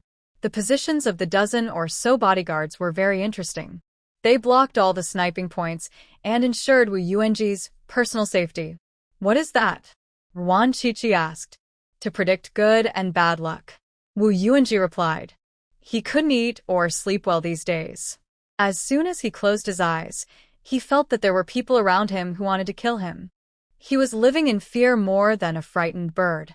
He really couldn't stand such torture. The sudden appearance of the fortune teller gave him hope. He first asked Mrs. Zhu to explore the way and make sure that Ruan Shuangjiang was indeed capable. Only then did he arrange for someone to come and tell his fortune to see whether his future would be a blessing or a curse. Do you want to write? Wu Yuanji asked. No need. Ruan Shuangjiang shook her head. She looked at Wu Yuanji's face carefully for several seconds before she looked away and said, Please go back. I can't decide your fate. Why doesn't it count? I'll pay double the divination fee. Wu Yuanji's face changed drastically. He took out 20,000 yuan in cash from his bag and put it on the table. Even 10 times is not enough. I don't tell fortunes for dying people. Ruan Shuangjiang didn't even look at the money, and her tone was very cold. I am healthy, and in my prime, so how can I be considered a dying person? I didn't expect that the famous fortune teller would only talk nonsense. Wu Yuanji was angry and scared, with cold sweat running down his back. He was afraid that what Ruan Shuangjiang said was true. Could it be that he really could not escape this disaster? Ruan Shuangjiang smiled and looked at him as if he was a dead person. She did not argue with him and picked up the teacup. Goodbye, I won't see you off. Wu Yuanji stood up suddenly and walked away with a dark face. The 10 bodyguards still kept him under close protection. Louis followed behind and found out Wu Yuanji's hiding place. It was hard for this traitor to live in a dark and damp basement, and there was a secret passage leading to the outside, which made it convenient for him to escape at any time. No wonder so many people couldn't find his whereabouts. It was late at night. Wu Yuanji tossed and turned in bed, unable to fall asleep. All he could hear was Ruan Shuangjiang's words. His heart was beating fast, and the slightest movement would make him jump with fear. Is there nothing going on up there? He seemed to hear another strange noise from above, and immediately took out the gun from under the pillow, walked to the entrance vigilantly, and asked the bodyguard upstairs. It's okay. Everything is fine. The bodyguard became impatient. He asked the question 800 times tonight, but he had never seen anyone so cowardly and afraid of death. Wu Yuanji breathed a sigh of relief and continued to lie on the bed, but he still couldn't fall asleep and didn't even dare to close his eyes. He touched the raised scar on his right arm again and felt a little relieved. After a tense day, he couldn't bear it any longer and finally closed his eyes and fell into a drowsy sleep.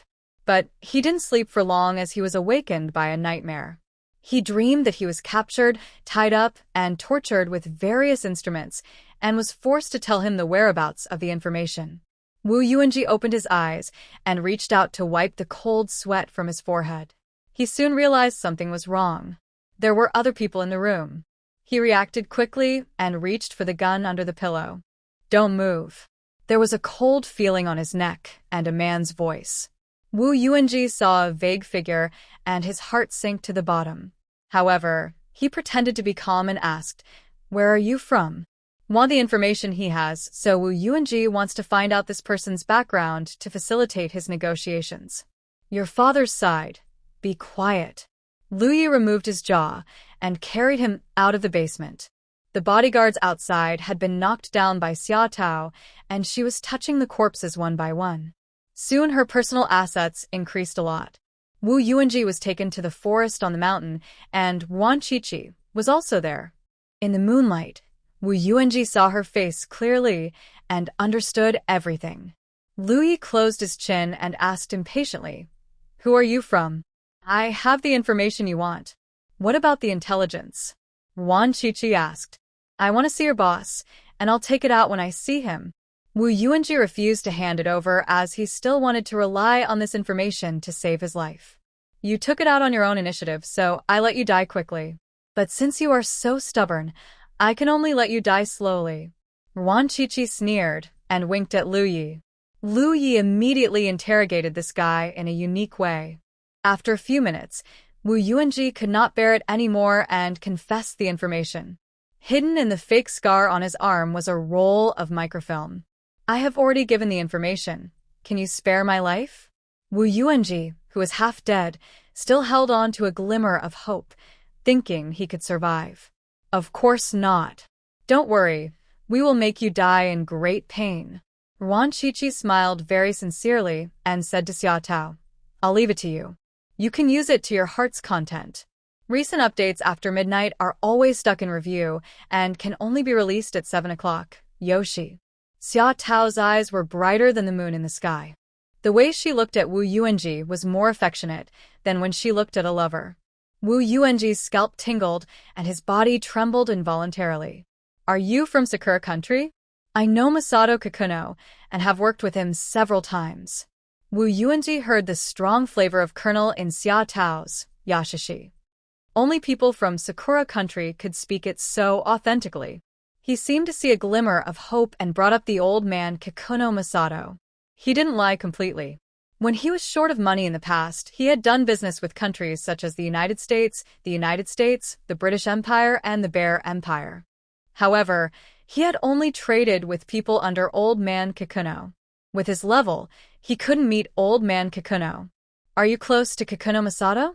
Xia Tao looked at him with more affection. Wu Yuanji breathed a sigh of relief, thinking he had guessed correctly.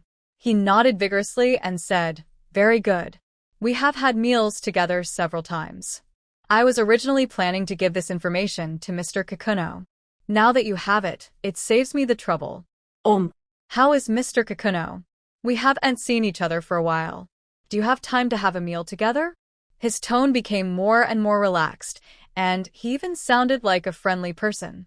Even Ruan Shuangjiang was fooled, thinking that he and Old Man Jerry really had a close relationship. Therefore, all three of them had murderous intentions.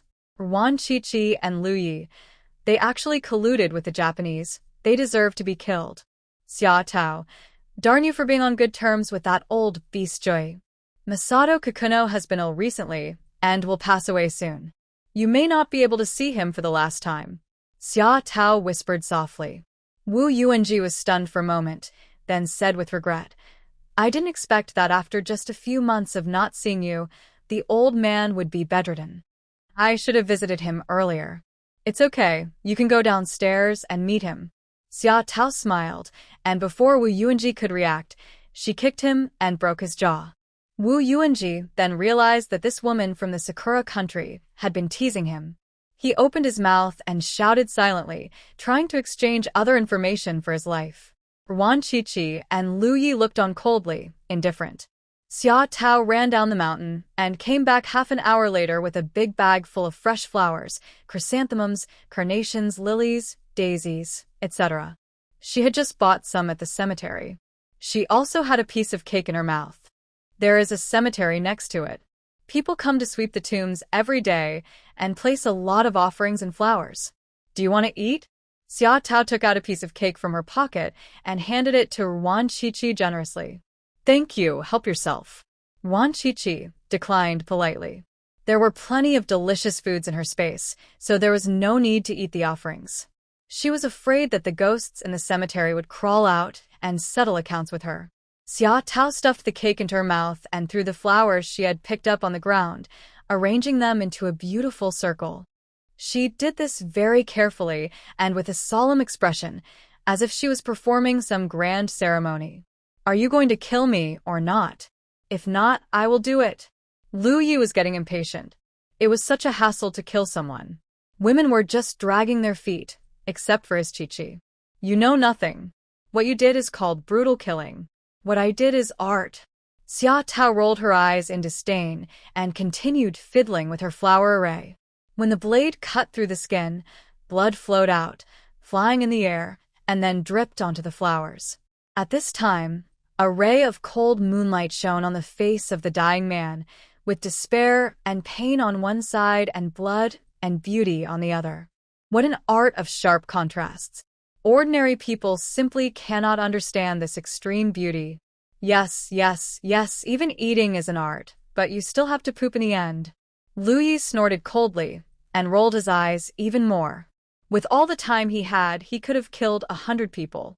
Ruan Shuangjiang was too lazy to pay attention to them. She took out a handful of spiced melon seeds from her pocket and started to crack them slowly. Lu Yi, who was bored of waiting, grabbed a handful from her. The couple leaned lazily against a tree, cracking the melon seeds. She is just slacking off. She will definitely be deducted work points in the village. Lu Yi was particularly disgusted. It's okay. The night is long and there's plenty of time. Ruan Shuangjiang comforted. Xia Tao finally set up the formation and then began to sharpen the knife. Ho ho ho. The sound of sharpening the knife continued. The moonlight shone on the sharp blade and reflected on Wu Yuanji's face. His eyes became more and more afraid and desperate. It would be better to give him a quick death with a knife instead of suffering like this. The knife was finally sharpened. Xia Tao held the knife up to the moonlight, examined it carefully, and smiled with satisfaction. Yoshi. Everything is ready. The feast can begin. Oh, Mom. You're lucky you didn't go to slaughter the pig. Otherwise, the whole city wouldn't have even a pig's hair to eat until the new year. Lu Yi changed his posture and leaned lazily against the tree. He stopped eating melon seeds and started chewing an apple instead, not forgetting to tease. Do you want to eat human hair? Xia Tao cut Wu Yuanji's body several times, and his clothes fell apart, turning him into a hairless pig. She made another cut and blew on it, and a few curly hairs floated towards Lu Yi. I'll treat you to some food. If it's not enough, I'll give you more. Lu Yi fanned a few times, and a few strands of hair floated to the ground. Wu Yuanji was so frightened that he collapsed on the ground. After the knife attack just now, he thought he would become a servant. Although his life was saved, his fear did not decrease. Endless fear made his body tremble continuously. Don't be afraid, it won't hurt. Xia Tao smiled gently, and with a flash of cold light, she cut a nerve somewhere. She had studied this before, and it was the way the ancient Lingqi was done. The first cut the pain nerves, otherwise the person being tortured would die in pain, and would not be able to withstand more than 3,000 cuts. Wu Yuanji's pupils dilated, and his eyes were filled with despair. He finally knew what to do. He was so scared that he shook his head vigorously. Now he didn't want to live anymore, he just hoped to die quickly and not be tortured like this. When you betrayed your colleagues, did you ever think this day would come? The motherland nurtured you, but you betrayed it. People like you will be despised by ghosts even if you go to the underworld. Since you like gambling, guess where I will cut next? If you guess right, I will reward you with 1 cut. If you guess wrong, I will punish you with 3 cuts. Xia Tao's knife movements were very graceful, her voice was not very gentle, and her knife movements were very delicate, without a drop of blood on her body. If you ignore the bloody Wu Yuanji, it really looked like she was carving a great work of art. Hurry up, 50 points. Lu Yi gave a bad review. The Japanese like to make everything fancy. Even if it was a pile of shoot, they would freeze it and carve it into a flower, then place it on an exquisite plate and serve it on the table. It was just useless. If you don't hurry up, it will be dawn. Ruan Shuangjiang was also getting impatient. She had already eaten half a pound of melon seeds. If she continued to procrastinate, she would have at least 3 bubbles in her mouth. No. Xia Tao frowned. She hated being urged to work the most. If it were someone else, she would have killed them long ago, but she couldn't do anything about Ruan Shuangjiang and Lu Yi, so she could only endure it. She sped up. Wu Yuanji's body was covered in blood, and he could hardly be seen as a human being. The bright red blood dripped onto the flowers, dyeing the white chrysanthemums red. When the sky was getting light, there was not much flesh left on Wu Yuanji's body, but He was not dead. He was just a dying skeleton. Call it a day. Before the sun rose, Ruan Shuangjiang announced that it was time to get off work, and they threw the skeleton, which was still breathing, to the door of the Yi-Bang. The Yi-Gang is the gang that took in Wu Yuanji, and those gangsters who bullied Manzai are also members of the Yi-Gang.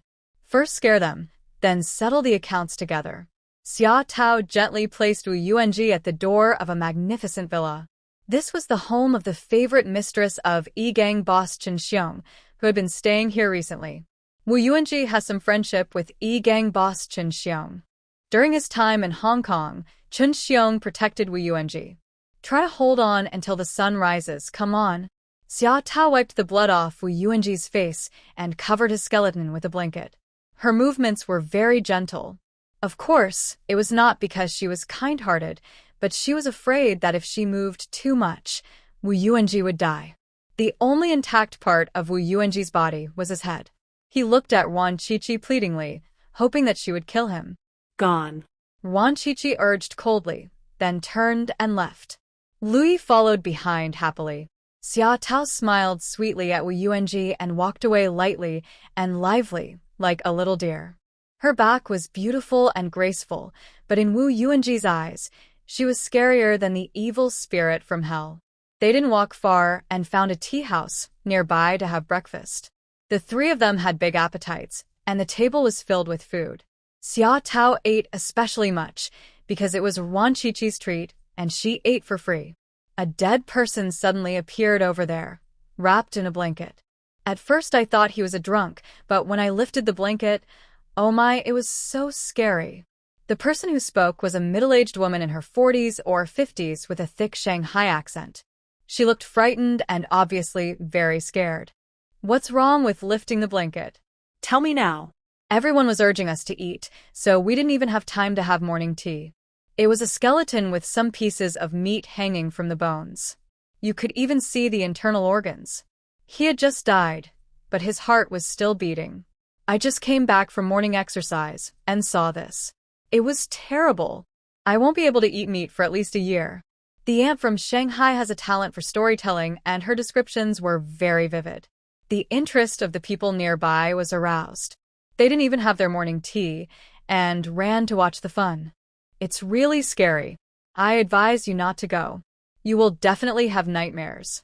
The aunt from Shanghai tried to dissuade them with good intentions, but the more she spoke, the more curious others became, and soon, they all ran away.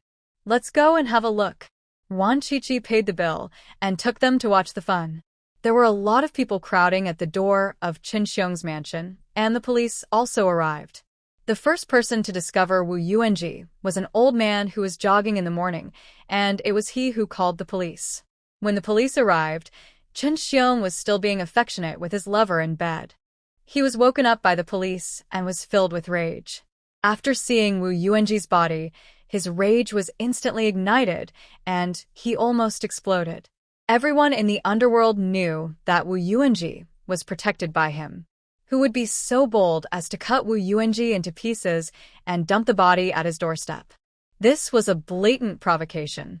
If he doesn't find this person out, he will have no face to stay in Hong Kong. Check it for me. Furious, Chen Xiong called his capable subordinates and issued a citywide wanted order. No matter what means were used, the daring murderer had to be caught. But soon, Chen Xiong realized that something was wrong because the police found the bodies of the bodyguards again. They were all killed by a single cut in the neck. The action was clean and clear, and it was obviously done by a well-trained top-level swordsman. Chen Xiong was very clear about the strength of these bodyguards. They were all retired mercenaries who had participated in actual combat and were very skilled. Yet they were killed so easily by one man, without even having the chance to resist. This showed how terrifying the killer's skills were. If the killer attacked him, would he be able to defeat him? Chen Xiong couldn't help but shudder. He was scared for the first time. Boss, the Yang family is not happy and wants to kill that woman. The subordinate came to report that he had just received a call from Mr. Yang, expressing strong dissatisfaction because Mr. Yang saw that Ruan Shuangjiang was still full of energy and not even a hair had fallen out. You haven't dealt with a woman yet? What are your people doing? Chen Xiong got angry. First, he was provoked by someone throwing a corpse at the door, and now he was scolded by the Yang family. He couldn't control his anger, and took it out on his men. We fought in the park, but that woman's idiot brother was quite powerful and brought a dog with him, and beat up my people. Fortunately, we had people on the police side. That woman paid a ransom of 200,000 yuan, and we can share 80,000 yuan. Then wait until that woman is alone and start working. The third brother doesn't have enough manpower, so just tie her up and send her over there to work. Chen Xiong's face looked a little better. The third brother he mentioned had a secret brothel under his control. All the women were deceived and could never get out once they came in. They had to solicit customers from morning to night until they died. Yes. The subordinates took the order and left, preparing to send a few more people to kidnap Ruan Shuangjiang. Young women like this who had just given birth were the most popular with customers, and they would definitely get a lot of business. Chen Xiong equipped himself with a dozen or so men to protect him tightly. Even when he went out to eat, he had to be followed by a group of people. Xia Tao had been secretly watching this guy and originally wanted to teach him a lesson, but Chen Xiong was too defensive. Even the teacup was watched by someone. Even though she was good at fighting, she could not defend against so many eyes. She had to go back to the hotel and report to Ruan Shuangjiang. The Yang family was not satisfied and asked Chen Xiong to kill you. Chen Xiong asked his men to tie you up and send you to work in his brothel to help him make money. Xia Tao's summary was very precise, and every word touched Ruan Shuangjiang's warning line. In other words, Lu Yi and his son were still working at sea and had not returned yet, otherwise he would have killed Chen Xiong right now. How many brothels does he have? Ruan Shuangjiang's voice was very cold.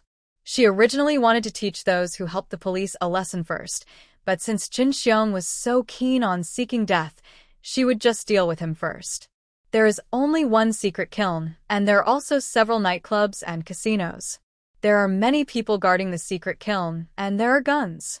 Xia Tao had gone to the dark kiln to investigate earlier, and found out that there were at least 10 people patrolling there every day, all with guns, so the women inside had no chance of escaping.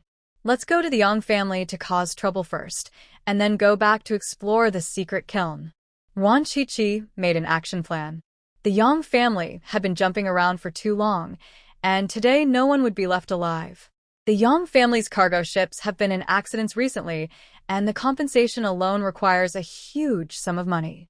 The company can no longer come up with the money, and the bank is unwilling to lend money. The Yang family can only sell buildings and land to raise money. Because it was sold at a low price, many people wanted to take over, but Ruan Shuangjiang's words discouraged these people from taking advantage. The Yang family has such a strong evil spirit. If you take over their building, aren't you afraid of being tainted with bad luck? Ruan Shuangjiang was chatting with a few wealthy ladies who came to tell fortunes, and they inadvertently talked about the Yang family.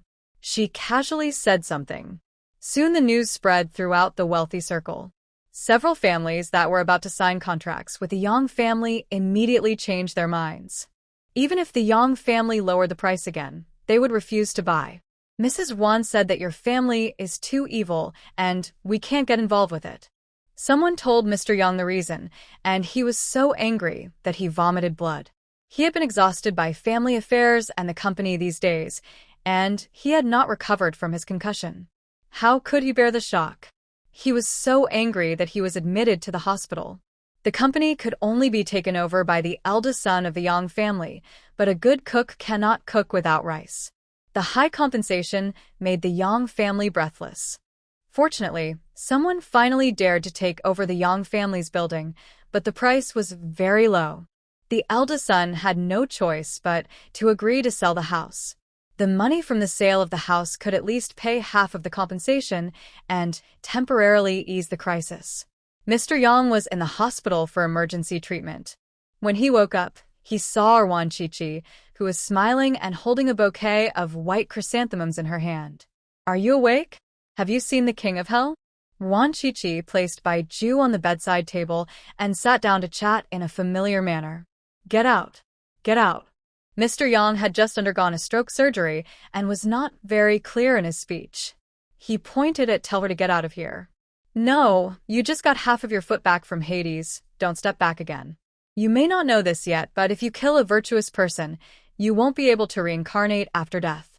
You can only go to the 18th level, be fried in an oil pan, and hang on a mountain of knives. You have to do this 100 or 80 times every day. You will definitely not die, but the pain will be magnified hundreds of times. This will go on day after day, year after year, with no end in sight. Ruan Shuangjiang's low voice sounded like it came from the 18th floor. It made Mr. Yang feel cold all over, and his hair stood on end. You get out. Mr. Yang's hands were shaking as he was about to ring the bell to ask the nurse to come and chase them away. He didn't want to listen to this Zich's nonsense. Don't believe it? I'm telling the truth. Have you ever heard the wailing sound from the 18th floor? Ruan Shuangjiang moved closer and asked mysteriously. Mr. Yang shook his head vigorously. He didn't want to listen. This Zich must have bad intentions. Come, let me open your eyes.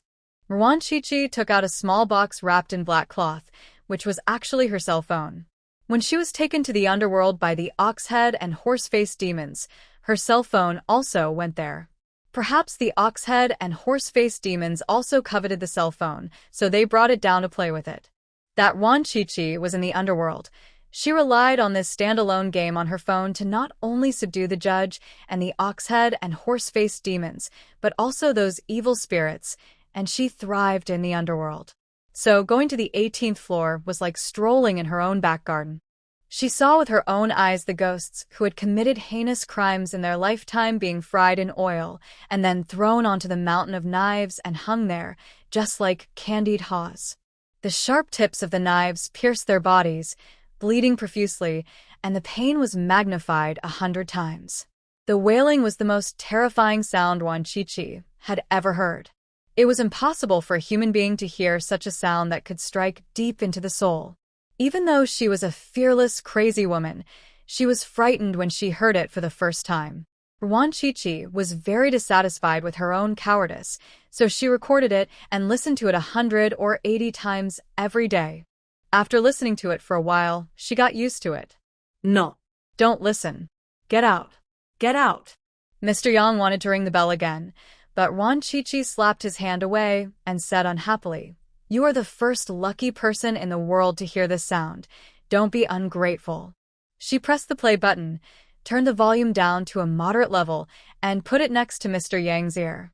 After hearing just one syllable, Mr. Yang was so frightened that he convulsed. He had never heard such a horrible sound. It was obviously just a sound, but he felt as if he had seen the 18 levels of hell with his own eyes and saw people wailing in frying pans and on a mountain of knives. Don't. Take it away. Mr. Yang was so scared that he cried. He didn't want to go to the 18th floor. He wanted to live a good life. Listen carefully, or I'll make you listen to it 18 times. Ruan Shuangjiang looked at him coldly. It was just crocodile tears. Those soldiers wore hollow cotton-padded jackets, lay down in the ice and snow, and froze to death.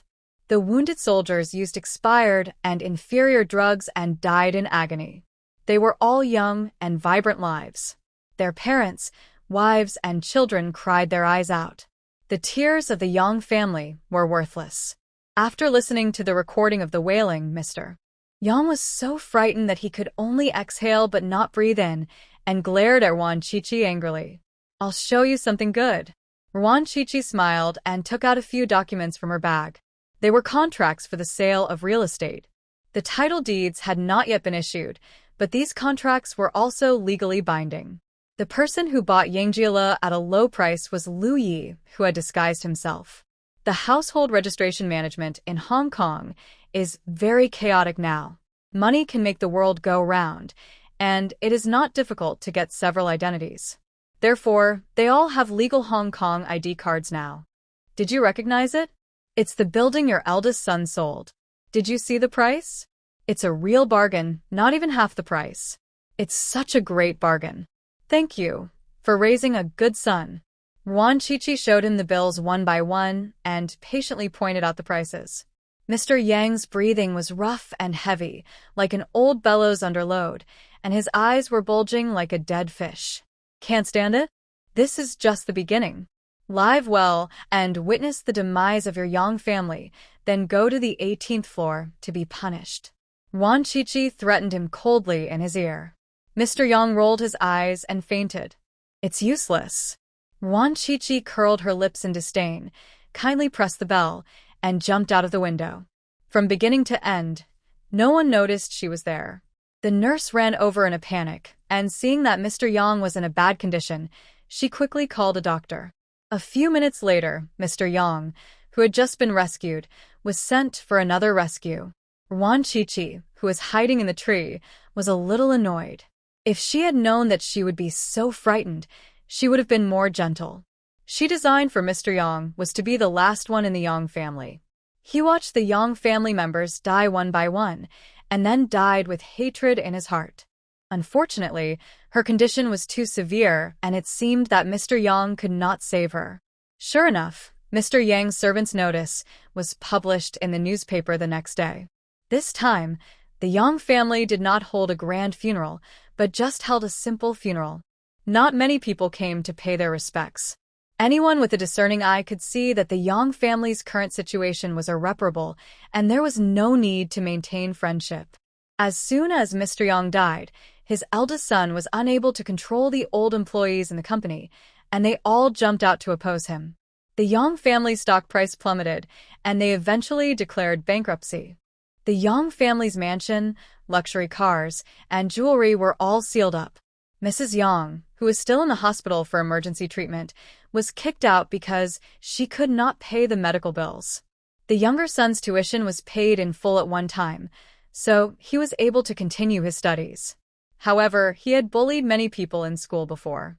Now that the Yang family was in trouble, he became the one being bullied in school, and every day he lived a life worse than death. Until one day, the Yang family received a call from the school saying that their youngest son had accidentally fallen from a building and died on the spot. Who had not yet recovered, died of asphyxiation after seeing her youngest son's body. After the eldest son of the Yang family took care of the funeral of his mother and younger brother, he also jumped off the building in the middle of the night. The Yang family, which was once a prominent family in Hong Kong, came to an abrupt end in this way. I told you, leave it to me and I'll get it done quickly. Xia Tao came to take credit proudly, saying that she was responsible for the deaths of the youngest and eldest sons of the Yang family. Only Mrs. Yang died of her own fault. There are 3 more. Wait for me to collect some interest first, then you can make your move. Ruan Shuangjiang was very satisfied with the outcome for the Yang family. The other 3 families had also been in a mess recently, so it was time to pay them a visit. On the day after the death of the eldest son of the Yang family, photos of his tragic death scene were reported by major magazines and newspapers in Hong Kong. The 3 families of Qiu, Zhu, and Su were greatly shocked, and they had a strong feeling that the next person to die might be one of them. Ruan Shuangjiang went to her enemy's house first, without being invited. Mrs. Qiu, I passed by your house and found that your house was entangled with evil spirits, so I came to visit you. As expected, Mrs. Qiu's forehead was black, and there will be a bloody disaster within 3 days. Mr. Qiu was not at home, and it was Mrs. Qiu who received her. Ruan Shuangjiang's words frightened Mrs. Qiu, who was already nervous, and she almost fainted. The 3rd update is completed. Good night, Mrs. Ruan. You can eat whatever you want, but you can't say whatever you want. Mrs. Qiu pretended to be calm and retorted with a sullen face, but she was actually in a state of confusion. The affairs of the Yang family had spread in the circle a long time ago. It was said that Mrs. Yang invited Mrs. Ruan to come to their house, but Mrs. Ruan said that the Yang family was in a life-and-death crisis, and even the sight of blood might not be able to resolve it. The Yang family did not believe it, and invited a group of monks to perform rituals, but it was of no use. In less than a month, the Yang family was destroyed, and no one was left. Wealthy circles of Hong Kong, everyone now thinks that Mrs. Ruan's ability is higher than Master Lin, and Mrs. Qiu naturally believes it. So she is very panicked now, afraid that what Ruan Shuangjiang said will come true. Ruan Shuangjiang smiled. Not only Mrs. Qiu, but the entire Qiu family will be in trouble, just like the Yang family. Since Mrs. Qiu doesn't believe it, just treat me as meddling in other people's business. Sorry for disturbing you. Wait a minute. I was so rude just now.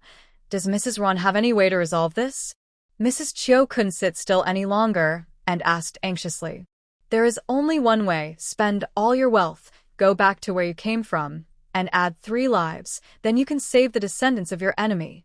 Ruan Qiqi did not kill all of her enemies, and the same was true for the other 2 families. Among the 4 families, the Yang family was the most evil-hearted.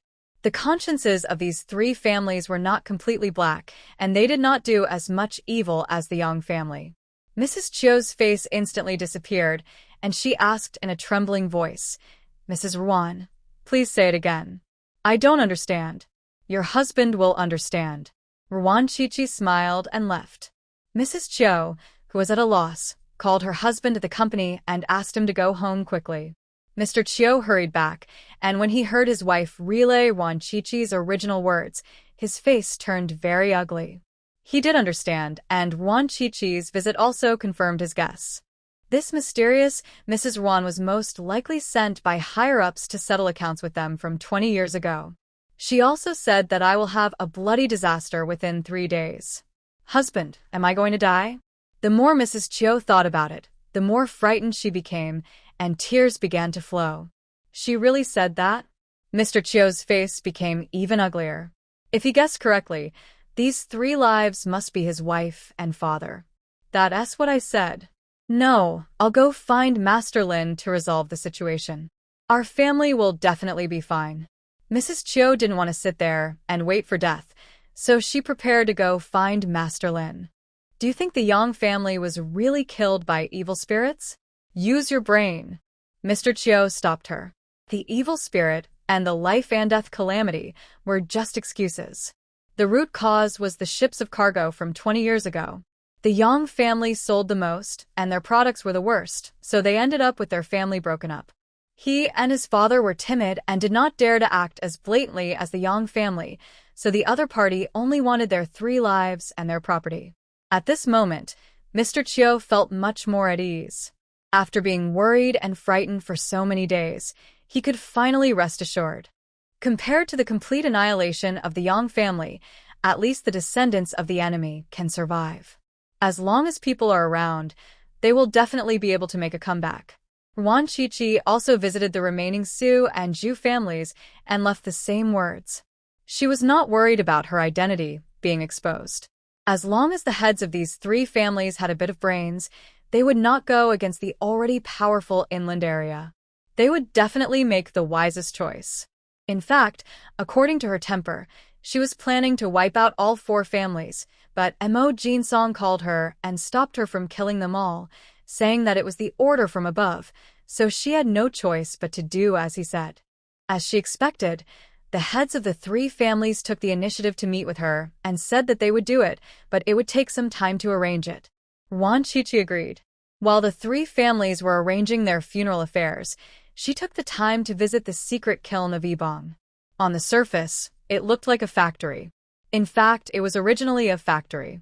The boss business failed, and he owed Yibong a lot of high-interest loans, so this factory building was used to pay off the debts. Chun Xiong transformed this place into a secret kiln. It looks inconspicuous, but it can make a lot of money for the Yibong every year. Most of the women here come from inland areas, and most of them are deceived. Once a woman comes here, she can only be carried out horizontally if she wants to leave. Was thrown into the sea by Luyi to feed sharks on the way here were all sold here. The young and beautiful ones were sent to nightclubs, and the ordinary-looking ones were sent to brothels. Young ladies who are disobedient or have made mistakes will also be sent here. The customers who patronize here are basically low-class men who come here for the cheap prices. All those men walking around have guns on them. The yard was dark, and there were a few men walking around. Xia Tao pointed them out to Ruan Qiqi. She had come to check it out several times before. The women here are worse off than animals. They have to receive at least 15 guests every day. They have to receive guests even during their menstrual period. They are not allowed to rest even if they are sick. They are not allowed to hide their illness any longer, and then they are forced to die happily. Xia Tao became angrier as she spoke. She had seen with her own eyes a woman whose body was covered with sores. She was still alive when they buried her alive. Under the open space behind the factory building, there were piles of bones, all of which were the bodies of these poor women. I can't stand it anymore. Let me die. A sharp scream was heard, and then a naked woman ran out. Under the dim light, one could see that her body was covered with scars, and some of them were bleeding. The woman was very young, no more than 20 years old. She ran towards the wall like a madman. Even if she died, she wanted to die outside the wall, not in this dirty place. Several patrolling men chased after her, cursing, but the woman ran very fast and soon reached the wall. Perhaps it was her desire for freedom that gave her unlimited courage and energy, and she actually climbed over the wall. A man raised his gun and aimed it at the woman. But he tripped over a branch that suddenly protruded, and at the same time, he pulled the trigger, and the bullet shot at his accomplice. Unprepared accomplice was shot in the chest, and before he died, his eyes were full of disbelief. The woman successfully climbed to the top of the wall and jumped down without hesitation, but her method of jumping was wrong and she sprained her foot when she landed. Moreover, she was naked, and her previous courage gradually disappeared. She curled up her body, not daring to show her face for fear of embarrassment. Her body felt warm, and a windbreaker was draped over her. A beautiful woman looked at her coldly, but she felt very warm, just like the windbreaker on her body, warming her body and heart. The gunshots in the yard alarmed others, and several men rushed out with guns. However, before they could get into position, they were hit by branches again. There were many trees planted in the yard, and they were all lush and leafy. Ruan Shuangjiang didn't even need to show up. She could directly control these trees to deal with these people. After getting rid of all the thugs, Ruan Shuangjiang jumped off the wall and went inside. There were 3 floors in total, with 10 rooms on each floor. There were guests in all 30 rooms, and there were other guests waiting anxiously nearby. They ignored the noise outside. This was the E-gang's territory, and they were not worried about anything happening. Get out of here. Ruan Shuangjiang had a gun in his hand, and as expected, the truth was only within the range. Dozens of men disappeared in an instant, leaving only a group of women in the room. Women were almost completely naked, their hair was disheveled, and the room was filled with a strong, sickly smell of heather. Put on your clothes and go to the first floor. Ruan Shuangjiang couldn't stay there for even a second, and went downstairs after saying that. These women had long been tortured to the point where they were like the living dead, with dull eyes and numb faces that showed no emotion, but the arrival of Ruan Shuangjiang and the other 2 still awakened the little bit of sanity they had left. Sister, do you want to go downstairs? Dozens of women put on their clothes and gathered in the corridor tremblingly, not daring to go downstairs. They no longer expected anyone to come to rescue them, and they thought that Ruan Shuangjiang and his gang were also a gang, coming to seize Xinxiang's territory. Now they only hope that the winning gang is slightly better than Xinxiang and can allow them to have 1 day off every month. The woman called Big Sister was about 24 or 25, with a pretty face and a firm gaze. She was not the oldest among these people, but she had been here the longest. All those who came before her had died. Let's go downstairs first. The eldest sister sighed. No matter who the other person was, they couldn't afford to offend him. They could only be obedient so that they could live a few more days. Why don't you come down yet? Xia Tao downstairs was getting impatient and was ready to go upstairs to urge them. Why rush? Give them more time. Ruan Shuangjiang rolled her eyes. When she saw these women lying there like corpses, letting those disgusting men do whatever they wanted, she knew that these people had been tortured into zombies. She still has enough patience for the poor people.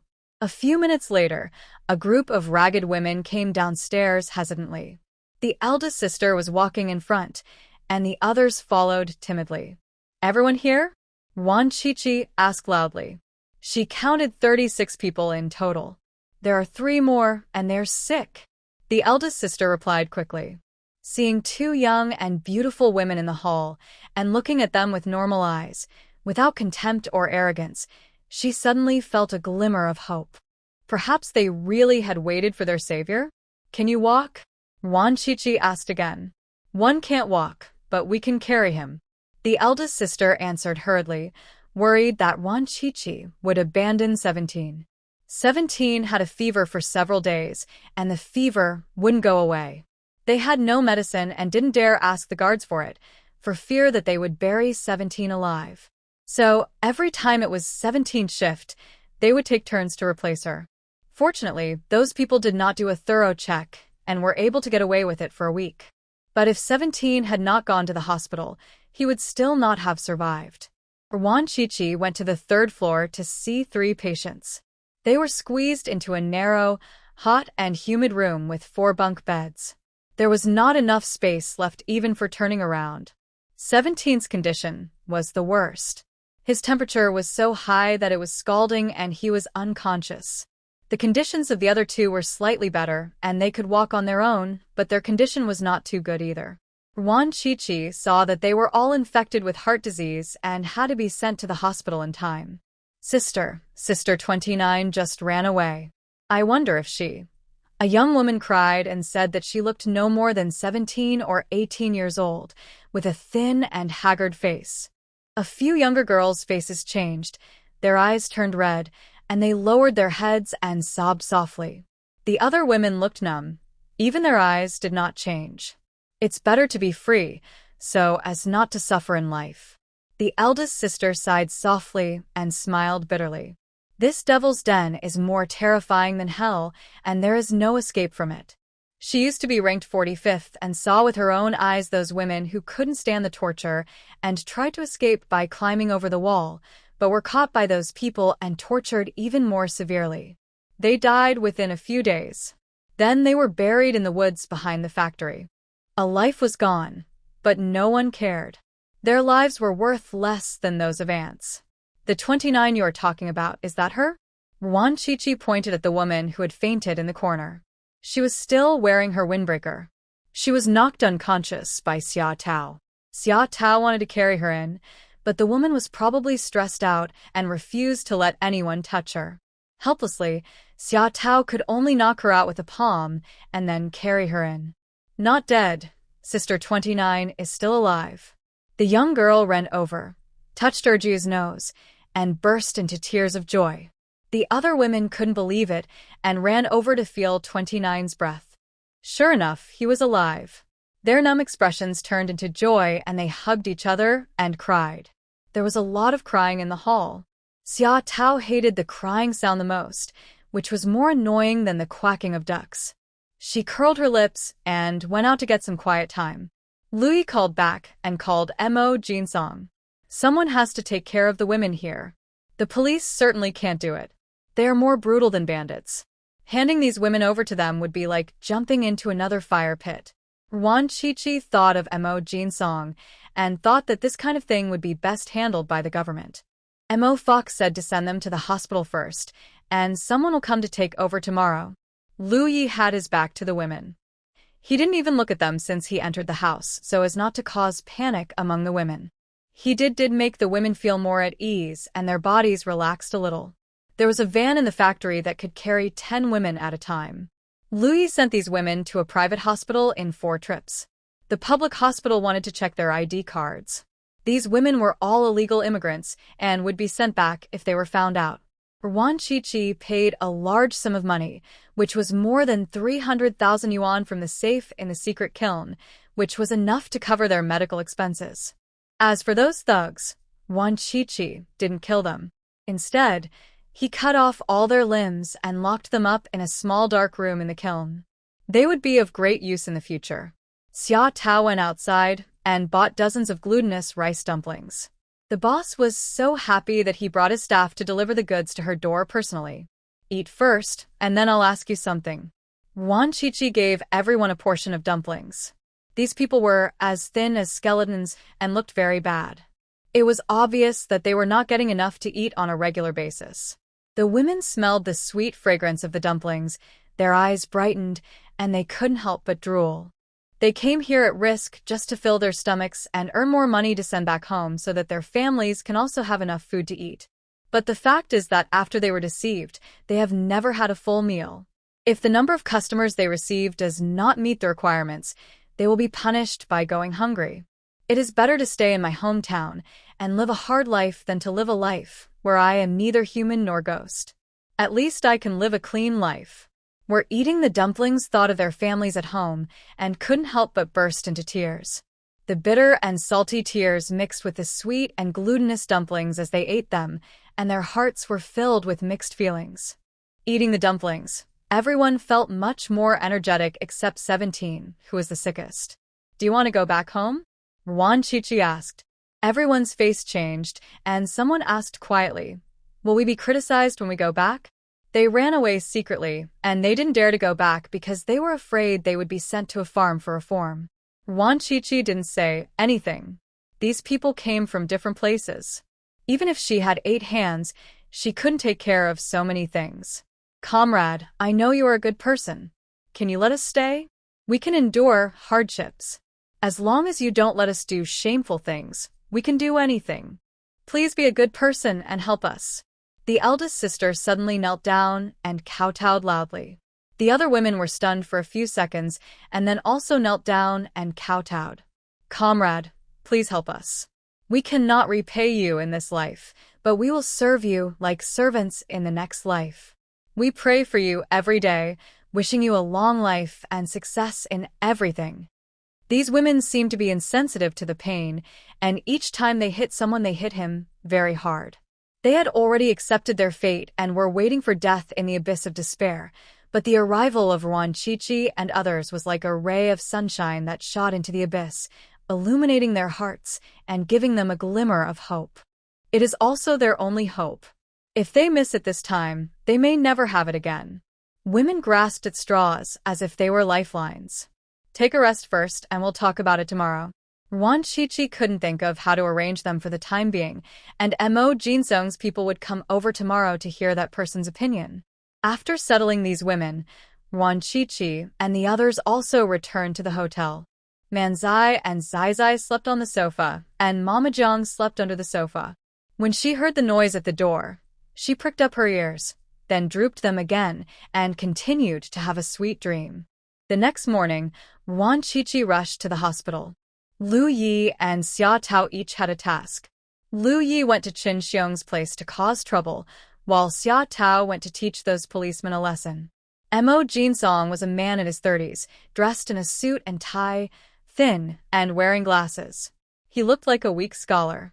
The man introduced himself first, saying that he was from the Social Welfare Bureau, and his name was Jing Tao. Jing Tao also brought a friendly-looking female assistant, who was in her 40s, spoke softly and spoke Mandarin very well, which impressed Ruan Shuangjiang a lot. "Hello, Mrs. Ruan. This is my assistant, Ame. What is the current situation of the 40 victims?" Jing Tao's working style is also very straightforward, and he gets straight to the point. None of them are very good, and some are very serious and require psychological intervention. Ruan Shuangjiang briefly explained the situation of those women, but she didn't know much, so she called her eldest sister and asked her to talk to Jing Tao.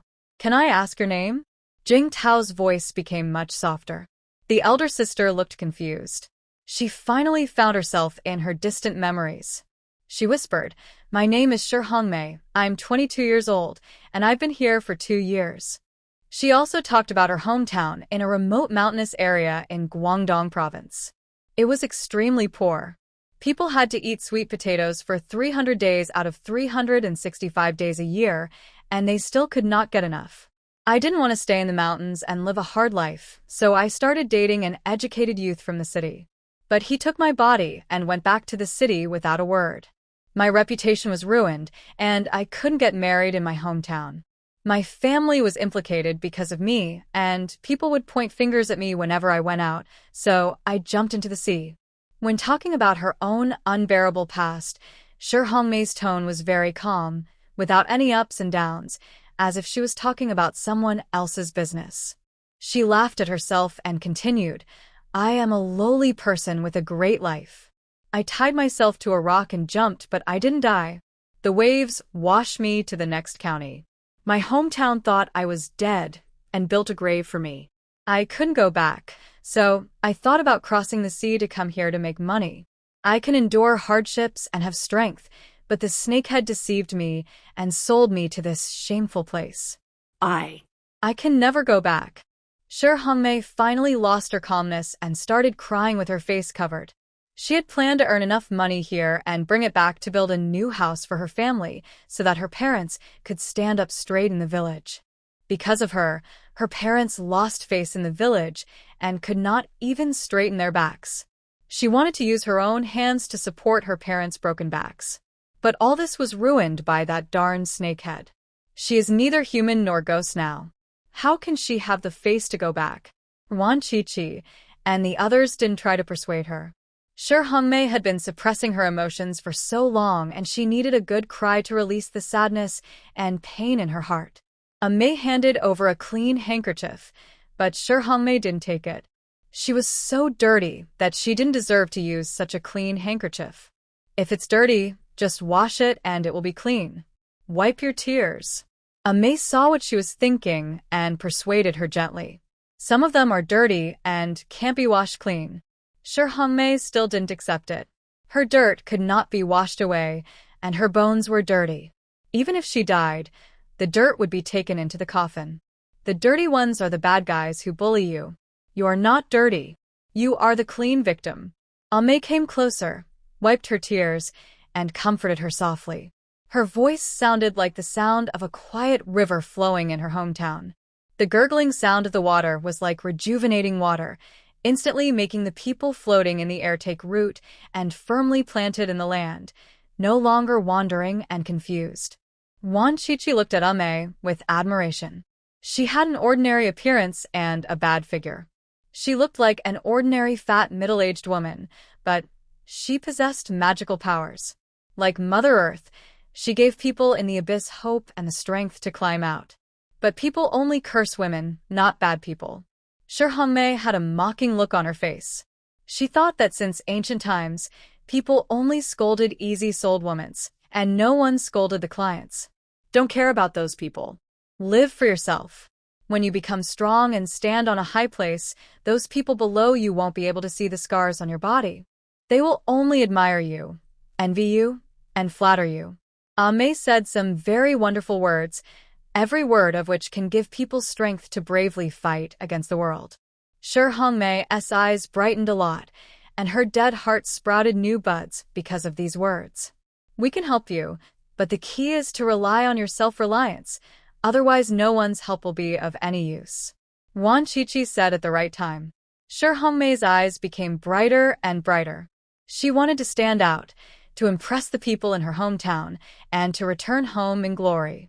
Ruan Shuangjiang and Mei's words gave her hope. Maybe she can really start over. She cooperated and told me about the other women, but she didn't know their names. They are all named in order. I used to be number 45, and now I am the eldest sister. The 44 people before me are all buried in the woods behind. Shi Hongmei's words made Xia Tao and Mei change their expressions. Chen Xiong was simply inhuman and extremely bold. Ruan Shuangjiang didn't expect that there would be so many people. Chen Xiong, who is worse than a beast, will be the first choice tonight. Shi Hongmei and the others were not in good health and needed treatment in the hospital. Xia Tao and Mei were both very responsible. Ruan Shuangjiang handed the hospital over to them, and she had to do something important in the evening. Are dark tonight. The moon is low and the wind is strong, which is a good time for robbery, murder, and arson. It was still a group of 3, Ruan Shuangjiang and her husband, plus Xia Tao who followed them. They arrived at Chen Xiong's house and were making love with his lover. A few days ago, Chen Xiong was still terrified. He was accompanied by bodyguards whenever he went out and even didn't show any kindness to his mistress. But nothing happened, so he let down his guard. He thought he had overestimated those people. Hong Kong was his territory, and he was the local tyrant. No matter how powerful a dragon was, it would have to be restrained by him. The 3rd update is finished. I will continue tomorrow. Good night. Brother Xiong, you are so awesome.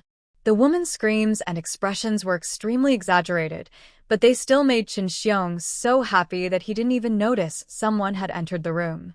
Ruan Shuangjiang and the others went through the main gate.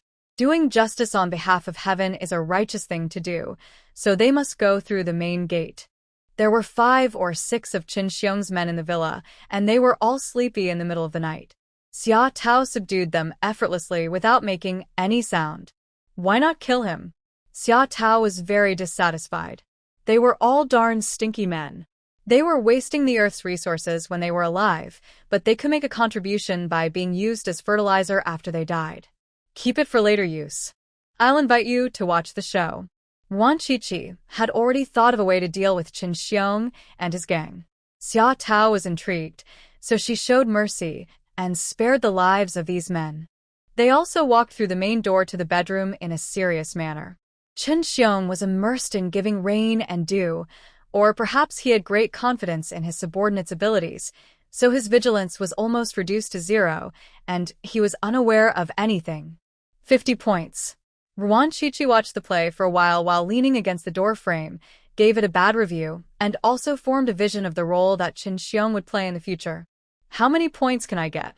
Lu Yi leaned on the other side of the door frame, but lost interest after just a few seconds and asked about his score with great interest. 100 points. Ruan Shuangjiang gave him the highest score, and Lu Yi was so happy that he smiled from ear to ear. The men are ugly and the women are cheap. Just kill them all. Xia Tao was a step slow. There was no door frame to climb through, and she didn't want to squeeze in between them, so she simply walked in and stood by the bed, staring blankly. As she watched, she became angry and even had the urge to kill.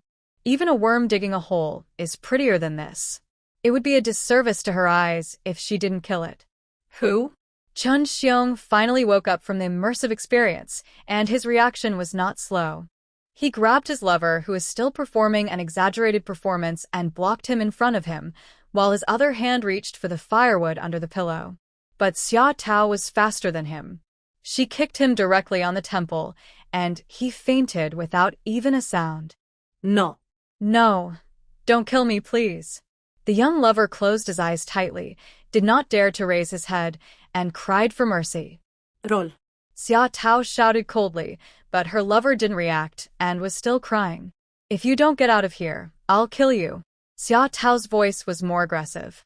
She was crying at her mother's grave. It was so annoying. The young lover finally reacted. She was so scared that she forgot to put on her clothes and stumbled out. She ran very fast because she was afraid that if she ran a step slower, those people would change their minds and she would die. She ran downstairs. Several clothes were thrown out of the window and landed on her head. They were all her clothes. The young lover was stunned for a few seconds, looked up at the window, and began to put on her clothes. This time she was not panicked because she knew these people would not kill her. He's stupid and slow, and his acting is so bad. No wonder he can't be popular. Xia Tao looked at the window for a while and gave her lover a bad review. It doesn't matter if it's popular, it's still the dish on their table. Ruan Shuangjiang said sarcastically that many popular stars in Hong Kong in the 1970s and 1980s were still unable to resist the gangs and were allowed to do whatever they wanted. If I were the Minister of Education, I would stipulate that women must learn martial arts from the age of 3. Let's see who dares to treat women as dishes. Xia Tao snorted coldly. They were all kung fu masters. Men were just dishes on women's tables. They could be fried, boiled, stewed, steamed, or deep-fried. They could be eaten however women wanted. Come on, young man. Ruan Shuangjiang patted her on the shoulder to encourage her. Xia Tao's eyes lit up. She had just said those words in anger, but after being encouraged by Ruan Shuangjiang, she was moved. Our ancestors always said that heroes come from all walks of life, and kings, princes, generals, and ministers are all of different species. Why can't she be the Minister of Education? After returning, she would find out what the procedures for becoming the Minister of Education were. If it didn't require much brain power, she would go and give it a try. Lu Yi and Xia Tao took Qin Xiong and his men to the secret kiln. Ruan Shuangjiang stayed behind to open the safe, which contained a lot of cash, as well as famous watches and jewelry. She took them all without hesitation. In the basement, which was also brought into her space. In addition, there were several bags of flour, which she also collected. Ruan Shuangjiang planned to sell these to the United States. The bullets from the Opium War were still flying, so he had to return them all. Not only can she get revenge, but she can also make money. Only a genius like her can come up with such a brilliant idea. In the villa are all new and high-end, and she did not miss any of them. Originally magnificent villa was almost turned back to its factory state after Ruan Shuangjiang's sweep. Even the crystal chandelier on the ceiling was removed by her. Ruan Shuangjiang was in a good mood because of her fruitful harvest, so she planned to give Qin Xiong and the others the best medicine, each pill costing several yuan. What's next? Xia Tao was getting impatient waiting, as she still hadn't gotten to see the show. Why are you in such a hurry? You guys light the room, and I'll take the photos. Ruan Shuangjiang assigned them a task and prepared to shoot a wonderful and ferocious animal world movie. There is no such heavy taste in Hong Kong now, so her movie will definitely be a hit. Xia Tao's eyes lit up. She liked this drama. Qin Xiong and the others woke up, and when they saw those familiar props, their scalps went numb. The E-Gang also has a film company and has shot many action movies. The actresses were forced by them, and sometimes their gang brothers would go to satisfy their acting cravings. I'm Qin Xiong from the E-Gang. Which side are you from? After all, Qin Xiong was the boss, so he quickly calmed down and wanted to find out where they came from. Until now, he thought that Ruan Shuangjiang and the others were other forces coming to seize territory. Ruan Shuangjiang ignored him and gestured to Lu Yi to take off their clothes. The nightclubs and casinos on South Street are for you. Qin Xiong reluctantly offered the benefits, but Ruan Shuangjiang remained indifferent. Lu Yi did not stop, and his clothes were peeled off one by one. This scene feels familiar because they used to humiliate women in this way. Add another nightclub, talk to your boss, and we can discuss everything. Qin Xiong added more chips, thinking that as long as the Green Mountains remain, there will be no shortage of firewood, and he can take it back later. Let's discuss this with you, Ma. Come on. Lu Yi pulled hard, and Qin Xiong turned into a bald pig, his whole body cold. The same was true for everyone else. The boss and his subordinates had never been so frank with each other before. Ruan Shuangjiang took out a large bottle of medicine and fed each person 3 pills, which was the biggest cost investment in the scene. Scream, scream as hard as you can. Didn't you scream very loudly just now? Are you not going to scream anymore? Ruan Shuangjiang was very dissatisfied with their performance, which had no passion at all, so she went out and came back with a bag of snakes. Each snake was more than 1 meter long, plump and very cute. With the addition of extras, Qin Xiong and his team acted particularly hard. Together with the original thugs in the dark kiln, there were 12 people in total, and the scene was full of passion and excitement. Xia Tao watched with great interest, gave the show a 10 out of 10, and even offered a valuable suggestion. How about I go catch a few male dogs? Let's see how this episode goes first. If it makes money, we'll shoot a second season and give the dog more scenes. Ruan Shuangjiang agreed, but wanted to wait for market feedback as she didn't want to do business at a loss. If the second season still makes money, give the donkey, horse, and cow more scenes and add more actors. When it comes to dealing with men, Xia Tao has always had a big picture, bigger than the Pacific Ocean. You find the actors. Ruan Shuangjiang didn't care. She wasn't worried whether Qin Xiong and the others could handle it. After all, if they died, they died. There was no need to pay compensation. Leave it to me. Xia Tao readily agreed, and even planned to go to the mountain to catch a wild boar to participate in the performance. She couldn't favor one over the other. Cows, horses, donkeys, and dogs all had roles, and the wild boar would be sad if it wasn't given a role. On the ground in a mess, were trembling with fear and feeling even more pain in their bodies after hearing these vicious words. They are already evil people who kill without blinking an eye, and these 2 women are even more evil than them. They are not human beings at all. I still have 10 kilograms of flour. I'll give it all to you. Please, let us go. Qin Xiong begged humbly. His lower body had lost all feeling, but he still refused to admit defeat. As long as he could survive, he would be able to get back what he had given away. Snap! A bone whip came at him, and Qin Xiong groaned in pain. His already tattered body was now even worse, and now his upper body was almost broken. Why didn't you confess before? You even dared to hide 10 kilograms of flour. Do you want to let the male dog add to the drama now? Ruan Shuangjiang whipped Qin Xiong a few more times, not caring about his miserable injuries. If he died, he died. There were still 11 people left. If there are not enough actors, just look for more. Although Hong Kong is only as big as a butt, there are many bad people. No. I'll tell you everything. Qin Xiong didn't even have the strength to cry out in pain. His wounds were still bleeding, and his strength was gradually draining away. He now needed hemostatic and anti-inflammatory drugs, otherwise he would die. Had been the boss for several years, had gotten used to a good life. The fighting spirit he had in the past, which was daring enough to chop and kill, had gradually disappeared in the good days when he had plenty of fish and meat to eat. He was now more afraid of death than anyone else, so he dared not hide anything anymore and confessed everything. In addition to 10 kilograms of flour, there were also some weapons, gold bars, and cash. After completing the task, Qin Xiong was rewarded with hemostatic medicine. The others were also given medicine, some water, and food, and then locked up again. It's quite interesting to see these people make films.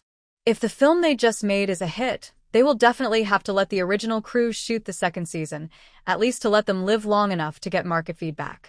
Qin Xiong didn't expect that even after he confessed everything, they still refused to let him go. Who are these people? We returned to the hotel. Zizi and the others were all sleeping soundly, and Ruan Shuangjiang was also ready to take a shower and go to bed. Lu Yi was brushing his teeth halfway when he suddenly remembered that he hadn't done something important, so he just washed his teeth casually and was about to go out. I haven't made trouble at Qin Xiong's place today. I'll go clock in and be back soon. Chi-Chi, you go to sleep first. Lu Yi changed his clothes and went out in a hurry. Xia Tao, who couldn't sleep next door, also went out after hearing the noise. She loved to stir up trouble. That night, a busy nightclub in the city was smashed for unknown reasons. The guests fled in fear and several nightclub staff members were injured. I'm going to make this clear today. As long as you're the worst nightclub is open for one day, I'm going to smash it up. Just wait and see if you don't believe me. Lu Yi made a ruthless statement. Then he jumped a few times, flew up and kicked the glittering nightclub sign. Bang! The gorgeous sign fell heavily to the ground, breaking into pieces. This is what happens when you don't obey. Lu Yi's tone was particularly arrogant, and his eyes were contemptuous, as if he was looking at a group of ants, and it would be effortless for him to crush an ant to death. Xia Tao was just a step slow, and this great opportunity to show off was snatched away by Lu Yi.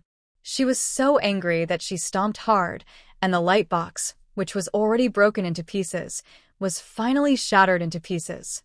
But she was still not satisfied, so she set her eyes on the door of the nightclub, took a few running steps, and kicked it, causing the door to fall to the ground with a loud bang.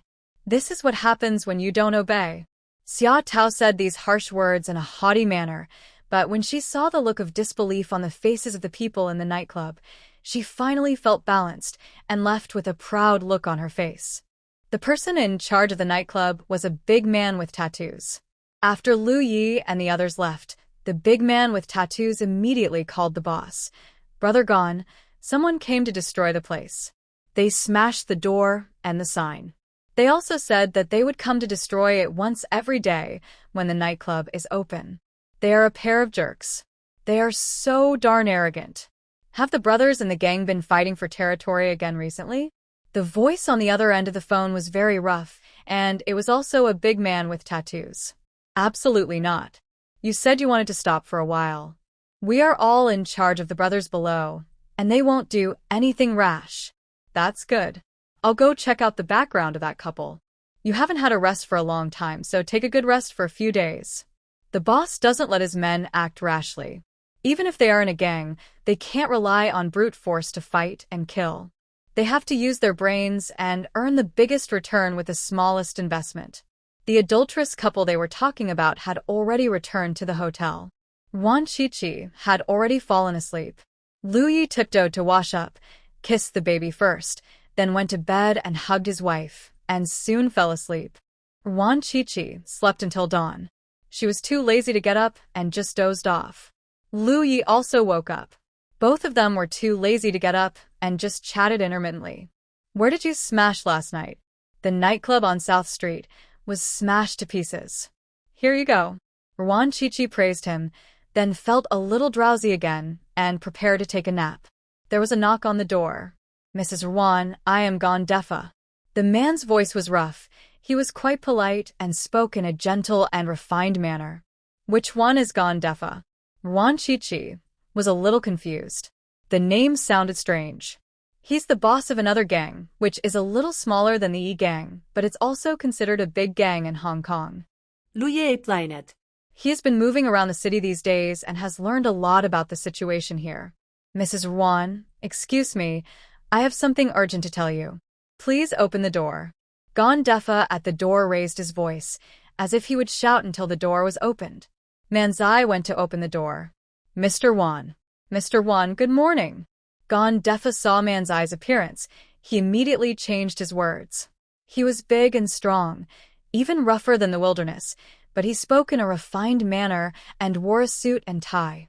It was just that his face was too fierce, and he didn't look like a serious person even in a suit. Manzai invited him into the house to sit down and made him some tea.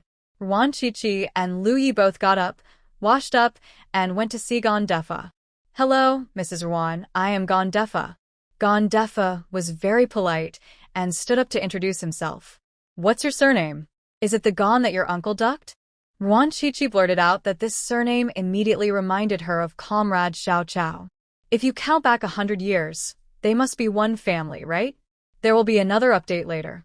I went out to play today and came back late. You can read this update tomorrow while I write it. Gonda was stunned for a moment, and a murderous look suddenly appeared on his fierce face, but it quickly dissipated and turned into his previous appearance. Although he was still fierce, he no longer had the murderous look. Lu Yi quietly put down his hand, and in his other hand he held a cup of malted milk, which he was making for his beloved wife. It's not your uncle's job, it's the job of water and gold. Gon Defa slowly explained his last name and smiled slightly, but when he smiled, his face was full of murderous intent. He should know this, so he manages his facial expressions pretty well. Whether he's in a daze or smiling, it only lasts for 3 seconds before his face becomes expressionless. Because this is the kindest expression he looks like. 3 drops of water plus gold? Ruan Shuangjiang asked back. It was the first time she heard of this surname. Yes, this surname is the descendant of the Xiongnu Chanyu. Madam Ruan, have you heard of the Xiongnu? That great nation that established the horse empire is my ancestor. Gon Defa's tone and expression were particularly proud, and he was very proud of his last name. I know. The one who was beaten to a pulp by Emperor Wu of Han and had to flee in all directions. Ruan Shuangjiang answered the question very quickly. She knew this history very well because she had learned a lot about Huon, the young general who was more brilliant than fireworks.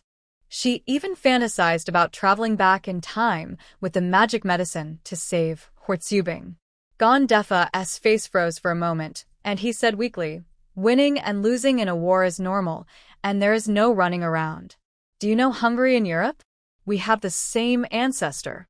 Ruan Shuangjiang explained to him very seriously that after the Xiongnu's disastrous defeat, a part of them surrendered to the Han dynasty and later evolved into the Mongols, while the other part fled west to Europe and established Hungary. This has been confirmed by historical research. Real? Gon Defa was skeptical. How could he be related to Hungary? Of course it's true. What are you doing here so early in the morning? Lu Yi became impatient and disturbed him, and Chi-Chi's sleep early in the morning. After entering the room, he said a lot of nonsense. Who cares who your ancestor is? His ancestor is still Huangdi. Is he proud? Here's what happened. Last night you guys smashed my nightclub and threatened not to let my people open the shop for business. You'll smash it every day we open it. The new signboard door of the shop was also smashed to pieces. It can't be repaired. I spent 10,000 yuan to make it. Gonda's fierce face turned into one of grievance. He glanced at Lu Yi and asked in a low voice, I just want to ask if my brothers are blind and have offended you too. If so, I will apologize to you on behalf of my brothers. He learned that the place had been smashed last night. He investigated overnight and soon found Ruan Shuangjiang. Ever since Wu Yuanji died, Ruan Shuangjiang announced to the public that she had found her husband. Lu Yi came out from the dark, and all the wealthy ladies who came to have their fortunes told had seen him and praised them for being a perfect match made in heaven. Therefore, Gon Defa found out without much effort, but he thought that the woman who messed up the place last night was Ruan Shuangjiang. Lu Yi and Ruan Shuangjiang looked at each other, and a question mark appeared in their minds at the same time. Wrong place? Is your nightclub on South Street? Ruan Shuangjiang asked. Gon Defa nodded. It was the one on South Street, the most prosperous nightclub in their gang. This couple really knew how to choose a place. Are you in the same group as Qin Xiong? Lu Ye's eyes flashed with murderous intent again. They were indeed birds of a feather. They deserved to be killed. Of course not. Qin Xiong and I are sworn enemies. Gon Defa raised his fist and made his position clear with gritted teeth. Qin Xiong forced women of good families into prostitution and sold flour, which was his most shameful behavior. How could he be in the same group with such people who had no moral principles? This was a blatant insult to him. Then why did you open a nightclub with Qin Xiong? You two are in the same gang. Lu Yi didn't believe it and insisted that they were in the same group. My nightclub is located across from Qin Xiong's, just to steal his business. Everyone in Hong Kong knows that Qin Xiong and I don't get along. I didn't lie to you. Gon Defa also sensed something was wrong. He thought of a possibility and asked weakly, Did you hit the wrong thing? We were originally going to smash up Qin Xiong's place, but ended up smashing up his house? Lu Ye's expression froze. He seemed calm, but in fact he was panicking. He thought carefully which nightclub was smashed last night. After thinking for a long time and still not being able to come up with anything, he simply jumped out of the window and shouted from the balcony next door, Hurry up and get over here. He knew that the Japanese were unreliable. Last night, it was Xia Tao who entered the door first, and he followed behind. This crazy woman made the first move, and then he made the move. All the mistakes were this crazy woman's fault. Get lost. Did I give you face? Xia Tao, with disheveled hair, climbed in through the window cursing. She was wearing a white nightgown, and her jet black hair was like a waterfall, covering her entire face. She climbed through the window on all fours and crawled in a creepy manner. With Sadako crawling out of the TV frame is not exactly the same, but there is almost no difference. You guys still have little ghosts? Gon Defa was so frightened that his voice began to tremble. She is a human being. Touch her, and she is hot. Ruan Shuangjiang kindly pulled Xia Tao over and let Gon Defa touch her hand. She felt bad for having disrupted the wrong place, and if she scared someone again, she would blame herself even more. Ice. Ice. Gon Defa touched it and found it was colder than a refrigerator. He was so scared that he shrank back like lightning, and his strong body moved back aggrievedly. He was most afraid of ghosts. Duck. Xia Tao was so angry that she started to curse. This was a new swear word she had learned. It was concise, clear, and majestic, better than baka. Why? Gon Defa felt even more aggrieved. He was not even called by his name. This ghost was too fierce. You smashed someone else's nightclub last night. The door costs 10,000 yuan. You have to pay for it. Lu Yi was being cunning and didn't mention the light sign. Xia Tao was confused for a moment. Did she hit the wrong thing?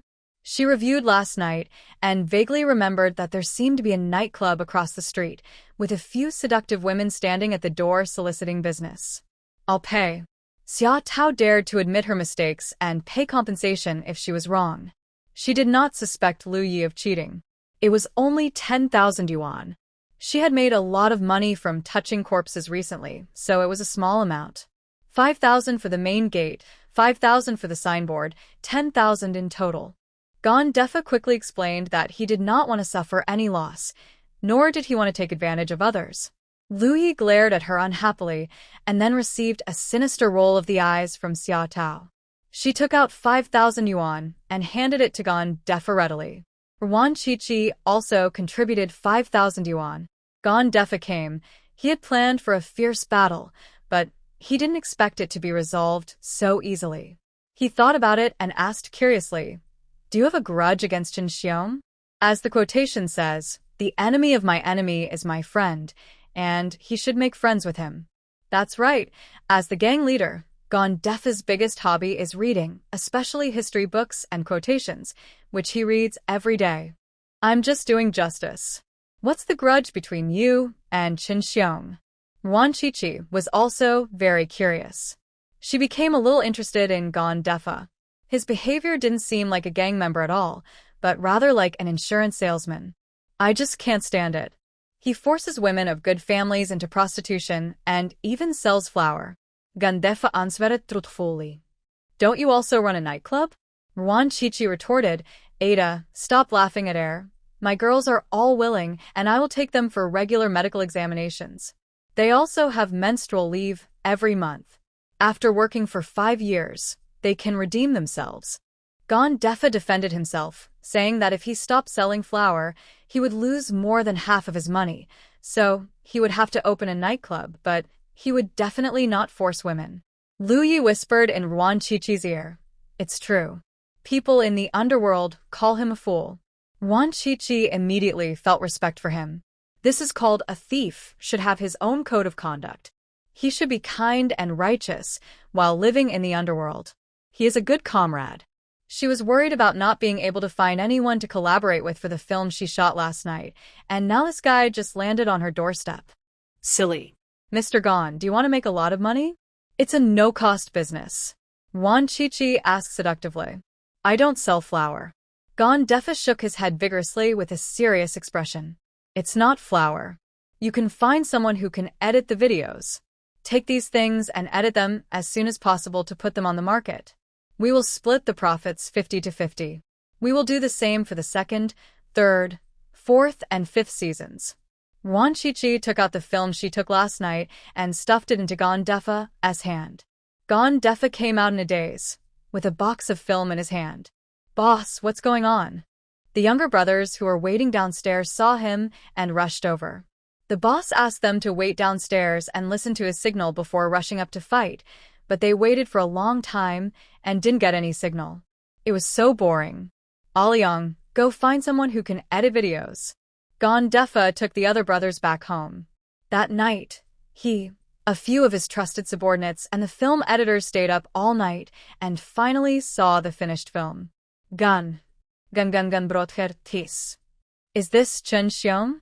The subordinates and Gondefa were frozen, their mouths opened wide enough to swallow a goose egg. Why did the miserable man in the movie look so much like Ah Xiong? That hook-nosed guy is Ah Fei. I know him. One of his men pointed at the sturdy man on the screen with a firm tone. The sturdy man is the best performer among the 12 actors, and he is also the one who bullies Chen Xiong the most. He can be said to be a highlight of this film. That bald guy is Ah Wei. The one with the blue dragon tattoo on his arm is Guang.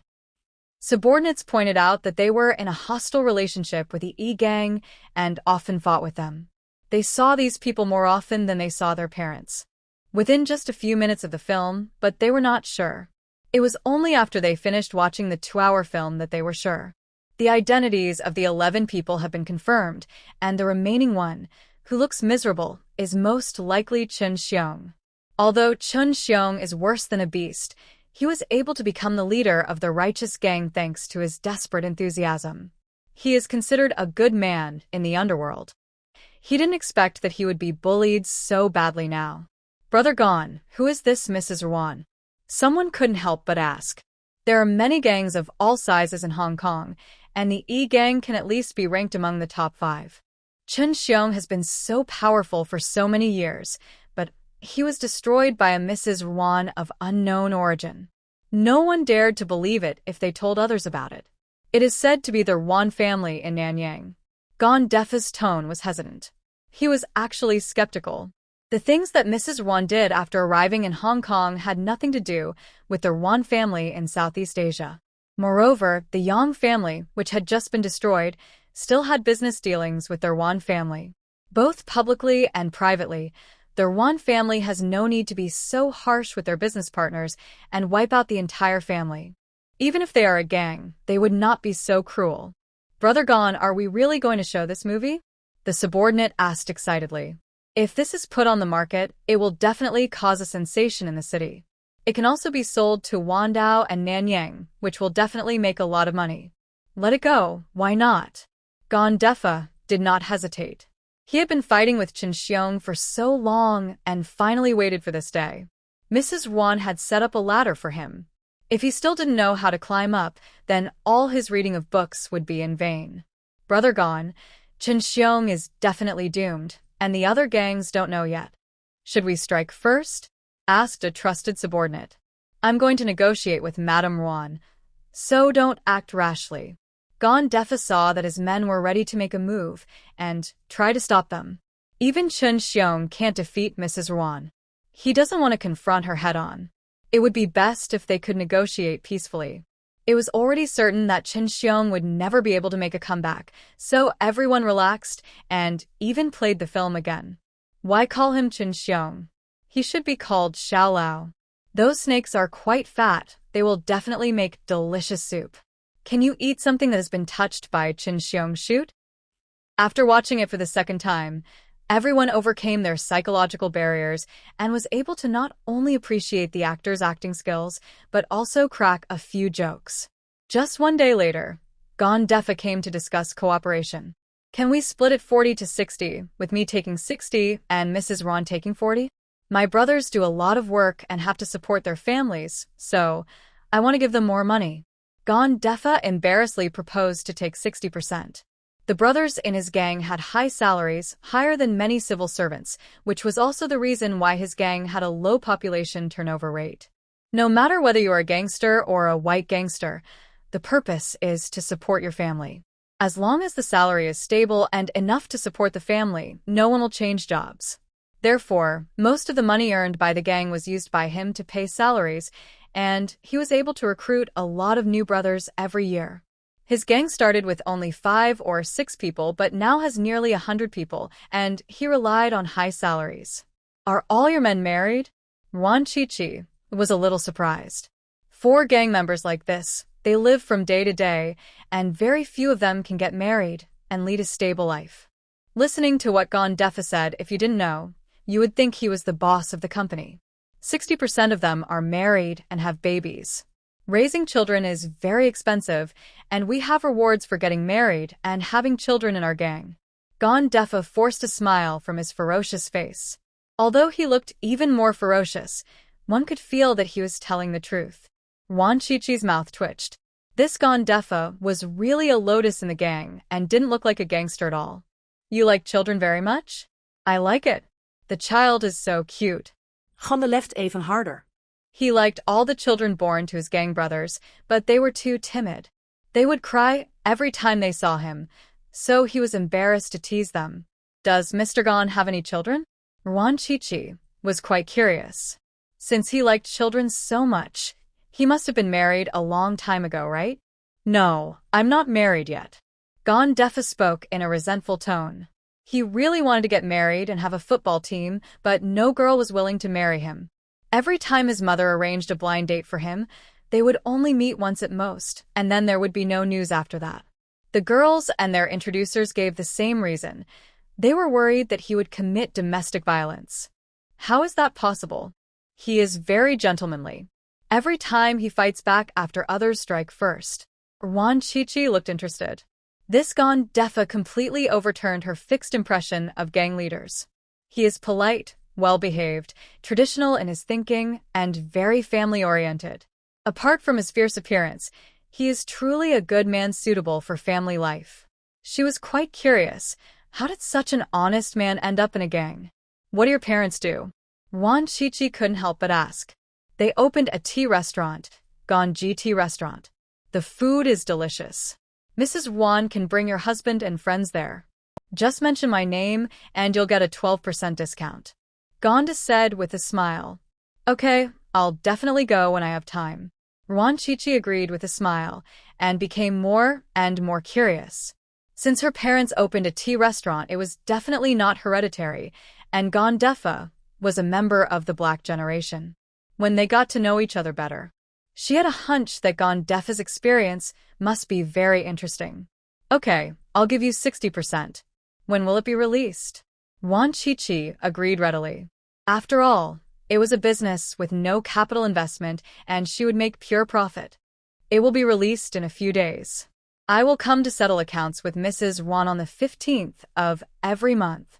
Gandefa's face was filled with a ferocious smile, and his huge body was visibly relaxed. He had once again resolved the big issue peacefully. It was great that he didn't have to fight.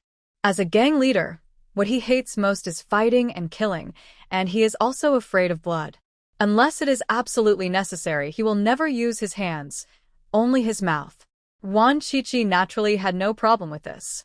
She planned to let Mo Jinsong arrange someone to hand over the business to Gandefa, and all the money would be handed over to the government, as she would not keep it for herself. Gandefa found that she was easy to talk to and became bolder, so he proposed to divide the territory of Yigang. I'll give you the land to run, and 40% of the income will belong to me. Yuan Qiqi was still very easy to talk to, and Gandefa was very happy to hear that. After taking over the Yigang's territory, their gang would definitely be able to make it into the top 3. The business, Gandefa was about to leave, but Yuan Qiqi suddenly asked, "Do you want to become bigger and stronger, break out of Hong Kong and go to the United States?" Gandefa: "What does it mean? I have 20 kilograms of flour and I need someone to help me sell it in the United States." Yuan Qiqi said it calmly, as if she was really just going to sell flour. "I don't do this business." Ganda expressed his seriousness and refused without hesitation. Not killing people indiscriminately, not forcing women of good families into prostitution, and not selling flour were the principles he set for himself, and he swore an oath in front of all his ancestors. The United States is unwilling to do it either? Yuan Qiqi asked. No. Gandefa's refusal was particularly firm. Mr. Gan is obviously a book lover, so he must be very knowledgeable about history, right? Yuan Qiqi changed the subject and asked with a smile. I do love reading and have a certain understanding of history. Gandefa raised the corners of his mouth, unable to conceal his happiness. From childhood to adulthood, he liked to hear people praise him for his good academic performance the most. Unfortunately, from childhood to adulthood, the thing I heard the most was, "You are so good at fighting." It really makes him sad. Yuan Qiqi smiled and asked, Mr. Gan must know about the war in 1840, right? I know. That's why I'm against selling this. Gandefa nodded vigorously. He resolutely resisted this kind of business because he didn't want history to repeat itself. That's why I let you do business abroad, not in China. Yuan Qiqi lobbied without any effort. Gandefa's expression relaxed. This sounded reasonable. His ancestors would not blame him, right? But 20 kilograms is not enough. There are a lot of Americans. Yuan Qiqi's mouth corners curled up. Hasn't this led to her taking the bait? I'll be responsible for the goods, you just need to be responsible for the sales, and, by the way, go to the United States to set up a sect. Hong Kong is a small place. Even if you become the best, it's nothing great. Going abroad and fighting for territory with the mafia, that's what's called great. Yuan Qiqi threw out another sweet bait. Since he had entered the underworld, he must be the best. Gandefa definitely had ambitions. Sure enough, Gandefa's eyes brightened a lot. The mafia must have a lot of territories. If he could take them over, he could recruit many younger brothers into the gang and have many more children. I have never been to the United States and am not familiar with it. Please give me some time so I can get a feel for the situation there. Gandefa agreed, but he did not want to fight a battle without preparation, so he had to go on a business trip to the United States. You don't have to worry about shipping. You just need to sell it in the United States. It's good to test the waters first. Yuan Qiqi plans to deliver the goods personally, and nothing can be safer than her space. As for the source of goods, she planned to go to the Forbidden Triangle to see if she could buy them for free. Cooperation discussion was very pleasant. Gandefa stood up and was about to say goodbye, but he saw a female ghost with disheveled hair and white clothes crawling in through the window. He was so scared that he gasped and took a few steps back. What's there to eat? Xia Tao crawled in as if no one was around, raised her head and revealed her beautiful cold face, and glanced at Gandefa. She remembered this big guy, who was timid and cowardly. Next time please go through the main entrance and wear formal attire. Ruan Shuangjiang looked at her speechlessly. She always appeared in this Sadako costume. Couldn't she change into some more festive pajamas? Xia Tao snorted, pretending she didn't hear anything, and went into the house to ask Manzai for food. After a while, she came out with a biscuit in her mouth and a few more in her hands. Why don't you sell it in Sakura country? Xia Tao was dissatisfied and asked why not sell it to the Sakura country. If the people of Sakura country become the sick men of East Asia, Sakura country will perish even without blowing up the mountains. If there's not enough goods, we will sell them to the United States first and then to Sakura country later. Ruan Shuangjiang explained that she only had 20 kilograms on hand, which was not enough to sell in the United States. I'm going to the Forbidden Triangle Lane. Xia Tao quickly thought of a solution and volunteered to purchase the goods, with a strong reason. I don't need to spend a penny. Defa's eyelids twitched a few times. It didn't cost a penny. Wasn't this robbery? Miss, the firepower over there is very strong. Defa kindly reminded that there was an armed team over there, and this ghost girl was too bold. It's okay, just bring more ammunition. Xia Tao said it easily, saying that it would be more difficult to do things with too many people, so she should be able to do it with more ammunition. Defa opened his mouth and wanted to say a few more words of advice, but Ruan Shuangjiang interrupted him and said, Mr. Gon, you should take over Chen Xiong's territory as soon as possible. Chen Xiong has been missing for 3 days. Other gangs must have noticed it, so they have to act quickly. Defa's expression turned serious, and he left in a hurry. If you can't beat them, you can call me. Ruan Shuangjiang reminded. Thank you, Mrs. Ruan. I should be able to do it. Defa thanked him emphatically but refused. Apparently, he was confident in his fighting ability. Ruan Shuangjiang became more curious.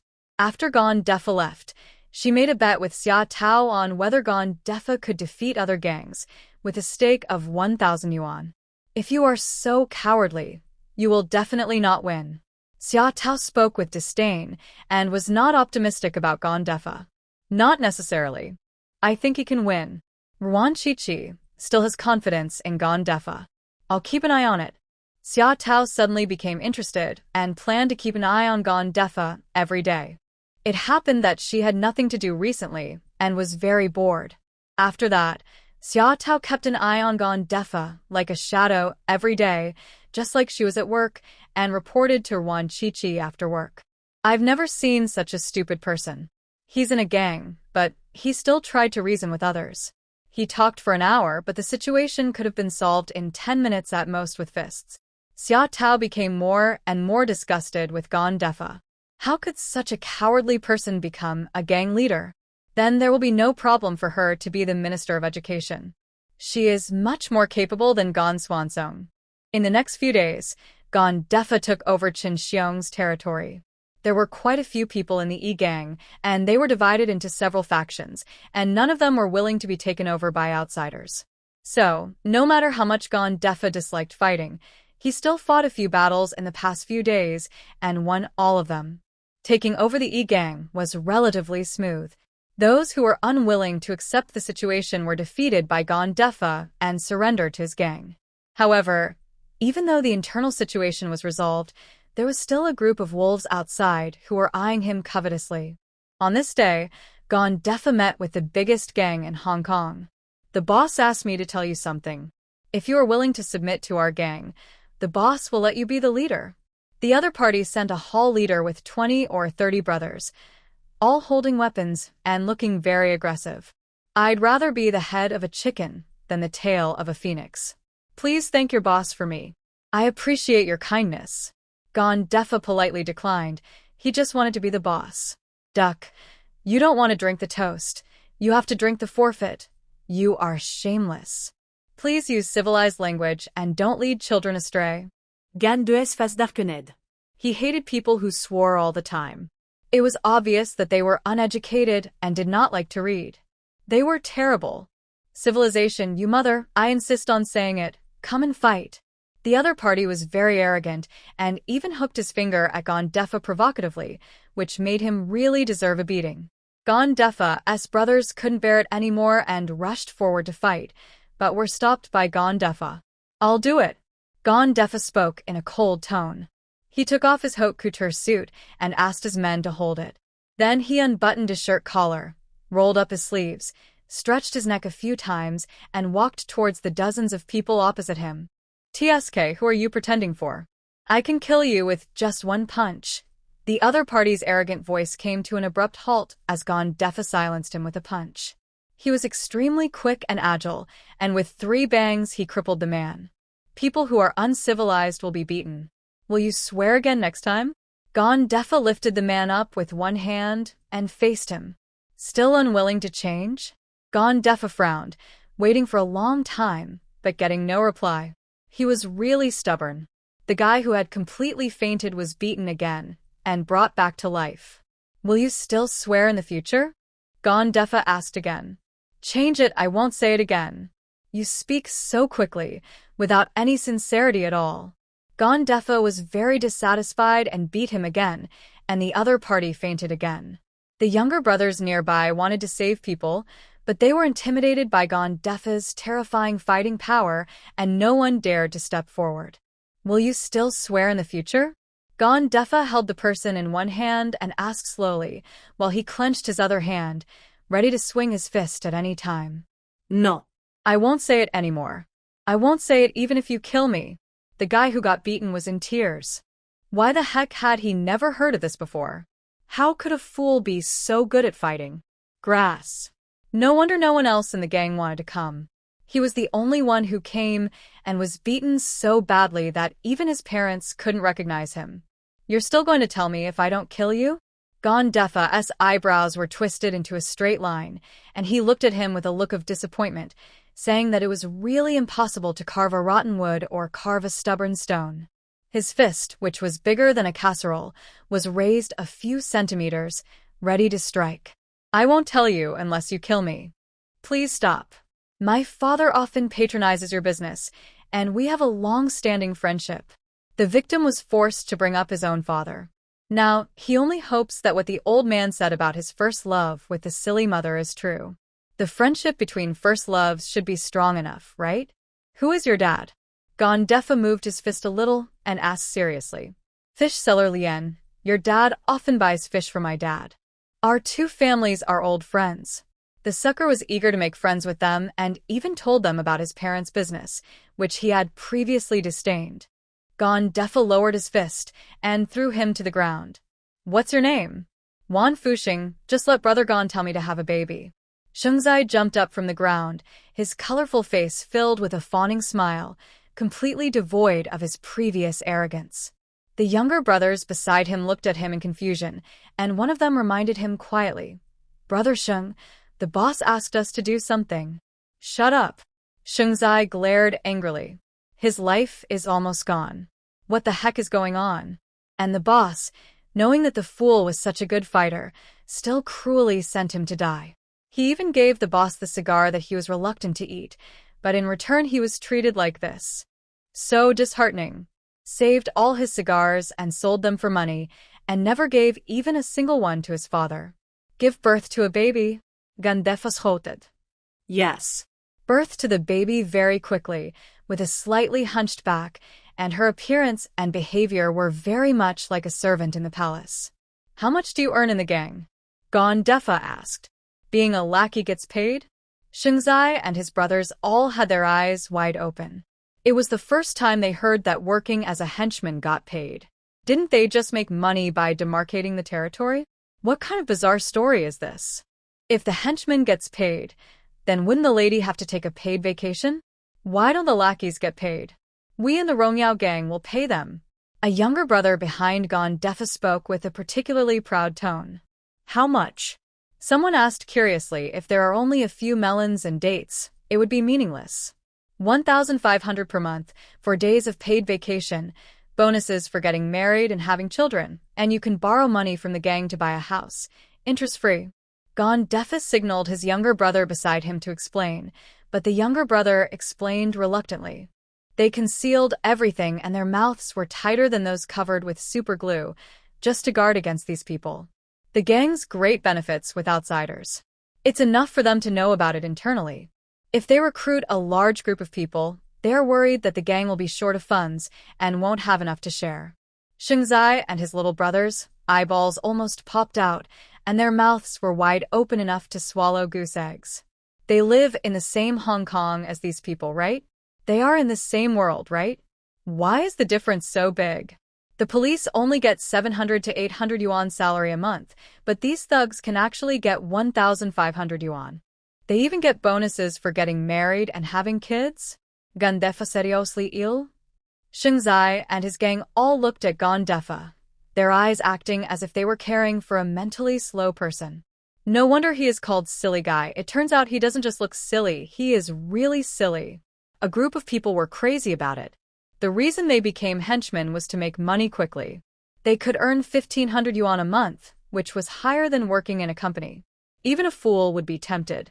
I have a friend who wants to know if your glory gang is still hiring? Xingzai made friends out of nothing and asked about what he and his younger brothers were thinking. Everyone looked at Gandefa eagerly. Move. No. Gandefa and his men spoke in unison. Brother Gon, if we recruit so many more people, the gang won't have enough money. The subordinates pulled Gandefa away and whispered to him. Although he took over the E-gang's territory, he also recruited a lot of his lackeys, and there is not much money left in the account. Once the film is released to the market, we will make money quickly. After a while, we will go to the United States to do business and make more money. Gandefa had already made plans. The flower business in the United States was very profitable. It was more than enough to pay the gang members' salaries and even have some money left over to expand the territory. When they heard that they could make a lot of money, the subordinates kept silent. Gandefa said to Xingzai and the others, "To join our Rongyao gang, you must do 3 things." Which 3 points? Don't kill innocent people, don't force women into prostitution, and don't sell flour to your compatriots. Gandefa changed the gang rules a little bit. He had already discussed it with his ancestors, and they had no objection. Xingzai and a group of his younger brothers went to the other side to talk in private. "Brother Sheng, shall we go?" "Go ahead, it's 1,500. If the boss gets angry, will he retaliate against us?" "It's okay. The fool is so good at fighting. Let the boss find the fool." With just a few words, a few brainless guys made the decision. "Hello, Brother Gon." The group of people changed their words very smoothly without any awkwardness. "Once you join our gang, you must abide by the gang rules. If you violate the gang rules, not only will you have to return your previous salary, but you will also be fined." Gandefa's tone was very serious, and coupled with his ferocious expression, it was quite intimidating. "We will definitely comply." A group of people patted their chests and assured that they were not born bad people, they received money every month, and they did not want to be bad people. Thus, the storm was calmed down, and the Glory Gang absorbed 16 new forces, making the team even stronger. When the leader of the largest gang found out, he was furious and personally challenged Gonda to a fight. Gandefa arrived at the appointment on time and brought a number of his men, including Xingzai and his men. "Wan Fusheng, UF can get back here, or don't blame me for being unethical. Go to the vegetable market to find your dad." When the boss saw Xingzai, his eyes were filled with anger. He was determined to deal with this traitor personally. "Boss, I'll call you boss for the last time. When I came to you, I didn't sign a lifetime contract. I'm a free man. Water flows to the lowest place, and people go to the highest place. I can get 1,500 yuan a month from the Glory Gang. I can get bonuses for marrying and having children. I can get interest-free loans to buy a house. It's better than working in a company. Scarlu, do you think I should leave?" Xingzai stood behind Gandefa, poked his head out, and talked to the former boss Scarlu. Scarlu gritted his teeth. Of course he knew that the Glory Gang had good benefits, so he took every precaution to prevent his men from knowing. He didn't expect that he still failed to prevent it. This idiot Gandefa is not only good at fighting but also has great luck. He sent several groups of people to attack, but they were unable to kill this idiot. And this idiot's parents, they are old, but they can fight better than young people. Several groups of men he sent out were all beaten up and had their hands and feet broken. They were also forced to recite the rules for being a good pupil and child, and if they couldn't recite it, they would be beaten. Duck your mother. Scar Lu didn't wait for Xingzai to finish speaking. He took out the firecracker from his waist and shot at Xingzai's head. Xingzai quickly shrank his head and hid behind Gondefa, secretly rejoicing in his heart that since the silly guy was so big, he would be safe from the bullets. However, there was no firing sound. Gondefa reacted quickly. When Scar Lu drew his gun, he couldn't find anything handy, so he picked up the baby behind him and smashed it hard. The baby was like a giant sweet potato, shooting over like wind, fire, and lightning, and hitting Scar Lu right on the body. The fire was burned off, and Scar Lu's ribs were broken and he fainted. Xingzai also felt dizzy because the speed was too fast, and he felt dizzy. The other members of the Glory Gang reacted quickly as well. They rushed forward and easily subdued the leaderless and frightened group of people. No blood was shed, as they just used their fists to beat them. Gondefa was very satisfied with this. He liked civilized fighting. Fighting with knives and guns was too rough. He strode to Scar Lu, squatted down, and wanted to wake him up so that he could have a good talk about the redivision of territory. As a result, he saw 2 tubes of blood under Scar Lu's nose. Bright red. Gondefa's face turned pale instantly, and he fell to the ground with a thud, and the ground shook a few times. Brother Gon. Aoyang, his trusted subordinate, walked over slowly, squatted down, and pinched Gondefa's philtrum with all his strength. 1 minute later, Gondefa recovered his blood and stood up straight with a somersault. He no longer had any of his previous weakness. Scar Lu's men were all stunned. He fought fiercely, fainted faster than having a heart attack, and woke up even faster. He is indeed a tough guy named Gon. Scar Lu and Xingzai were still unconscious on the ground. Gondefa glanced at Aoyang, who understood what he meant. He stretched out his left and right hands and pinched the 2 men's rinzhong at the same time. He used the same force as when he pinched Gondefa because he was used to it. So, in less than half a minute, Scar Lu and Wan Fuxing woke up from the pain. Wan Fuxing even performed a flexible sweet potato roll on the ground, rolling several times before getting up. There was a bright red blood mark under his nose, and it was burning with pain. Hiss! You strangled me to death. Wan Fuxing gasped in pain. His philtrum was broken by the pinch. Aoyang gave him a cold look, and he immediately shut up, smiled ingratiatingly, and stepped back to act like a quail.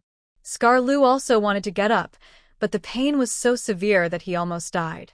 Based on his experience, he had at least 7 broken ribs. I'm willing to admit defeat. Humph, I won't even blink an eye. 20 years later, I'll be a brave man again. Scar Lu thought Gondefa was going to kill him, so he held his head high and was ready to die. Gonda laughed, walked up to Scar Lu, and squatted down. His parents taught him that he should look the other person straight in the eye when talking to him, as this was polite. But he was tall and strong, and even if he squatted down, he was still looking down at Scar Lu. That street in the west of the city. How about buying your life? You wish. Scar Lu's face changed. He glared at Gondefa fiercely and sneered. Just kill me. Anyway, he has already trained a successor, so even if he dies, the gang will not be in chaos. The street in the west of the city has the most shops and is the main source of income for the gang. Many brothers died in order to seize this street. Even if he dies, he will not give it up. Then it's the street in the south of the city. Gondefa immediately changed to a street in the south of the city. He had originally wanted a street in the south of the city. The street in the east of the city was more lucrative, and Scar Lu didn't have the courage to give it to him. He was not the only one who had the final say in the gang. Although the street in the south of the city is not as oily as the one in the east, rat meat is still meat, and he doesn't despise it. He learned this trick from his father. His father loved sea fishing, but he was particularly bad at fishing rods. Every time he asked his mother for money to buy a fishing rod, he would quote an outrageous price and then be scolded by his mother. After his mother finished scolding him, his father would quote the price of the fishing rod he wanted. It wasn't cheap, but it was still a lot cheaper than the previous price, so his mother would usually agree. His father got the fishing rod he wanted, and his mother verified her authority in the family, and they were both very satisfied with the result. From watching his father and his mother battle wits and courage since he was a child, and he just used it on Scarlu. Sure enough, Scarlu's expression softened, but he still didn't give in. It's just a street after all. Your son is studying in the United States. I heard that he is a good kid with excellent academic performance. If he gets hit by a car when he goes out one day, or gets hit by a flower pot falling from the building, Gondefa, you have no moral principles, try to touch my son. Scarlu was so angry that he pulled his ribs. The pain made him break out in a cold sweat, and his face turned paler than paper. How many times have you sent people to mess with my parents? You were the first to act unethically. Gandishnated. If his parents weren't good at fighting, he would have been bullied to death. Scarlu looked embarrassed, his eyes were evasive, and he felt very guilty. Brother Gon, don't waste time talking to him. Kill him first, then go to the United States to get his son. The confidant Aliang and Gondefa are friends who are as close as brothers and have a special understanding of each other, so they play the good guy role. Playing the good cop is sarcastic and harsh, while playing the bad cop is tolerant and forgiving. Okay, the street in the south of the city is yours, but you are not allowed to touch my son. Scarlu gave in. He couldn't afford the gamble. He had only one precious son in his whole life, and he was so outstanding. He always got the first place in the exams. Every teacher who taught his son said that his son was a pillar of the country. Therefore, he sent his son to study in the United States when he was only 8 years old. Now his son is 15 and is getting more and more outstanding. Although he is a gangster whose head is tied to his belt, his son is not. His son wants to be a lawyer, a doctor, and a scientist. I will take my brothers to the south of the city to take over in 3 days. Aliang, ask a few brothers to take Brother Lu to the hospital. Gondefa was very satisfied. He had solved a problem without bloodshed once again and gained an entire street of territory. Their Rongyao gang was becoming more and more powerful. No, I have someone. Scarlu refused angrily. This was his last bit of dignity. But, boss, this is the last time I'll call you boss. From now on, we members of the Glory Gang. A dozen younger brothers came over hesitantly to resign. Wan Fuxing had just chatted with them for a while, and as they talked, they were deeply moved.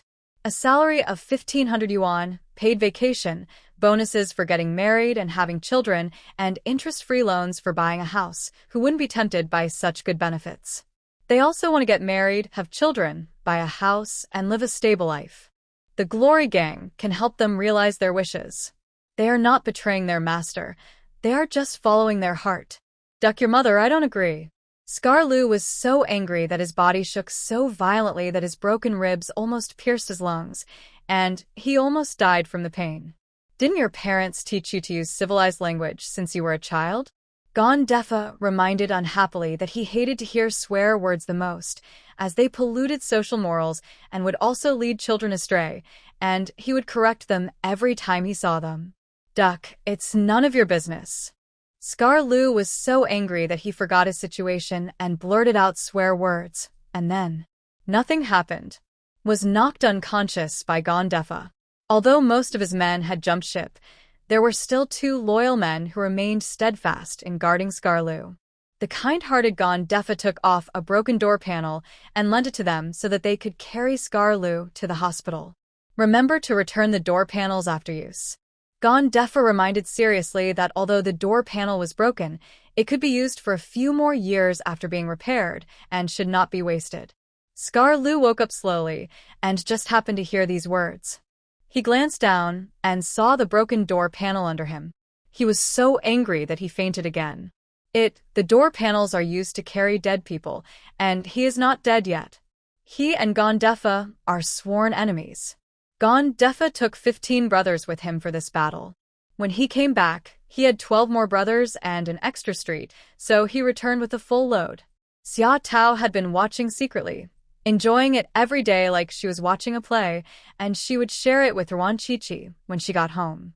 You're not bad, but you're lucky, otherwise you would have been beaten to death long ago. Xia Tao didn't think much of Gondefa and spoke with disdain. Moreover, Defa's good luck made her think of an unpleasant person, Bai Fengshou, against whom she had not yet succeeded in taking revenge. Xia Tao has always hated people like God's own son. She hates a biased God, and she hates people who are biased against her even more. I'm not just lucky, I'm also very wise, brave, and resourceful. Ruan Shuangjiang thinks highly of Defa, who is truly a breath of fresh air in the gang. She is now more and more curious about Defa's path from evil to evil. Was he forced into this, or was he willing? Defa's glory gang has been growing stronger and stronger, now with nearly 300 members, becoming the second largest gang in Hong Kong, the first being Scarlet Lucius's gang. Having more people is a good thing, but the gang's funds are becoming tighter, so Defa asked his men to hurry up and release the blockbuster. There happened to be a cinema on the street in the south of the city, where Scar Lu was buried. He gave some gifts and completed the screening procedures so that he could show the midnight show in the cinema. He named the movie, which is very simple and crude, Xiong and the 11 Brothers. The title of the film is not very attractive, but the promotional poster of the cinema is very attractive. It is a photo of Chen Xiong and others, especially the close-up of Chen Xiong's face. His painful and humiliating expression is captured particularly clearly. Chen Xiong used to be domineering and many people knew him. Although the poster had no aesthetic appeal and was even a bit disgusting, it still attracted many people to watch the midnight show. At first, everyone thought it was just a gimmick, but after watching the 2-hour movie, everyone was silent, with turbulent waves in their hearts. It is 100% Chen Xiong himself. They will never admit their mistake. When they thought about Chen Xiong, the bully who used to bully men and women, being treated like this now. Especially those who had been bullied by Chen Xiong in the past, seeing it again and again made them happier than winning the lottery. Within 2 days, the film became a huge hit in the city, outperforming other films released at the same time. Other cinemas were jealous and came to honor to buy the screening rights. A time, Chen Xiong's reputation spread far and wide in Hong Kong, and even spread to Southeast Asia and Taiwan. Cinemas there all came to buy the screening rights. The Glory Gang couldn't stop collecting money, and the gang's financial difficulties were immediately resolved. In the blink of an eye, it was mid-December and Ruan Shuangjiang and his friends had been in Hong Kong for a month. Defa came to Ruan Shuangjiang to settle his profits, carrying a bulging red and blue woven bag. This film was made at almost zero cost. Apart from sharing the profits with the major cinema chains, there was also a lot of money given as tribute to those above. A total of 400,000, all here, Madame Ruan. Please count them. Defa put the woven bag on the table, unzipped it, and found money inside. Need not. Ruan Shuangjiang just took a look and took the bag away. She trusted Defa's character. Defa was very happy. He liked being trusted. Mrs. Ruan, the audience strongly requests a second film, preferably with the original cast. I'll go take the photo in a moment. So many days have passed. The injuries of Chen Xiong and his men should have healed, right? Defa became shy when he expressed his feelings and was hesitant to speak. Just tell me what you want to say. Ruan Shuangjiang's impression of him became better and better. He was very easy to talk to. Can I watch the filming live? Defa brought it up with difficulty. In fact, he had no interest in this kind of thing, but he was a person with a strong thirst for knowledge and was very studious. This kind of film is very profitable, much more than what he makes from running a nightclub. He wants to learn the filming techniques so that he can catch those criminals and make films with them in the future. He doesn't have to pay them wages, and he can punish the bad guys. He can also make a lot of money and reward the gang members to have more children. It's like killing 4 birds with 1 stone. Of course, see you at 3 in the afternoon. Ruan Shuangjiang agreed readily and also told the address of the factory.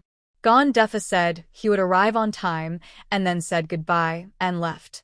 At 3 o'clock in the afternoon, Ruan Shuangjiang and Lu Yi arrived first, and Xia Tao went to find the actors. Defa brought his childhood friend Aliang and waited early. Come in. Ruan Shuangjiang nodded at them and walked in front with Lu Yi. Although Qin Xiong and the other 12 people were imprisoned, they were well-fed, and they were not exposed to the sun, so they all looked much fairer and more photogenic. When they pushed open the door, a ray of sunlight came in. Qin Xiong and the others subconsciously covered their eyes. After a long time, they dared to open their eyes. When they saw Ruan Qiqi and Lu Yi, they curled up in fear. Especially Qin Xiong. He looks so timid. Where is the demeanor of the former leader of the Yi gang? Don't be afraid. The first time is new, the second time is familiar, and the third time is just a passing fad. You will definitely get used to it. Ruan Qiqi comforted them softly, and she was willing to be patient with employees who could make a lot of money. But to Qin Xiong and the others, it sounded like devastating bad news, and they didn't want to get used to this kind of life at all. I have another good news for you. The movie you co-starred in has been released. It's a big hit and has become popular both at home and abroad. Southeast Asia and Taiwan have bought the screening rights. After the second and third seasons are finished, you will definitely be popular all over the world. Come on. Ruan Qiqi reported the good news with a smile and decided to reward these people by giving them an extra pill. Qin Xiong and the others saw darkness before their eyes and were completely in despair. The last bit of their dignity was torn apart by this hateful woman. Even if they could get out, they would not be able to gain a foothold in Hong Kong.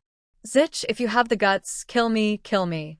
Qin Xiong started swearing, using a lot of foul language. Ruan Qiqi was indifferent. She would not be fooled and kill her cash cow. But she was still unhappy, so she would punish Qin Xiong by making him take an extra pill. Meh, outside, she pleaded. Xia Tao came in leading 2 sheep, her shoes covered in mud. She had to go to the countryside to find the sheep, and it took her a lot of effort. These 2 are the most rogue.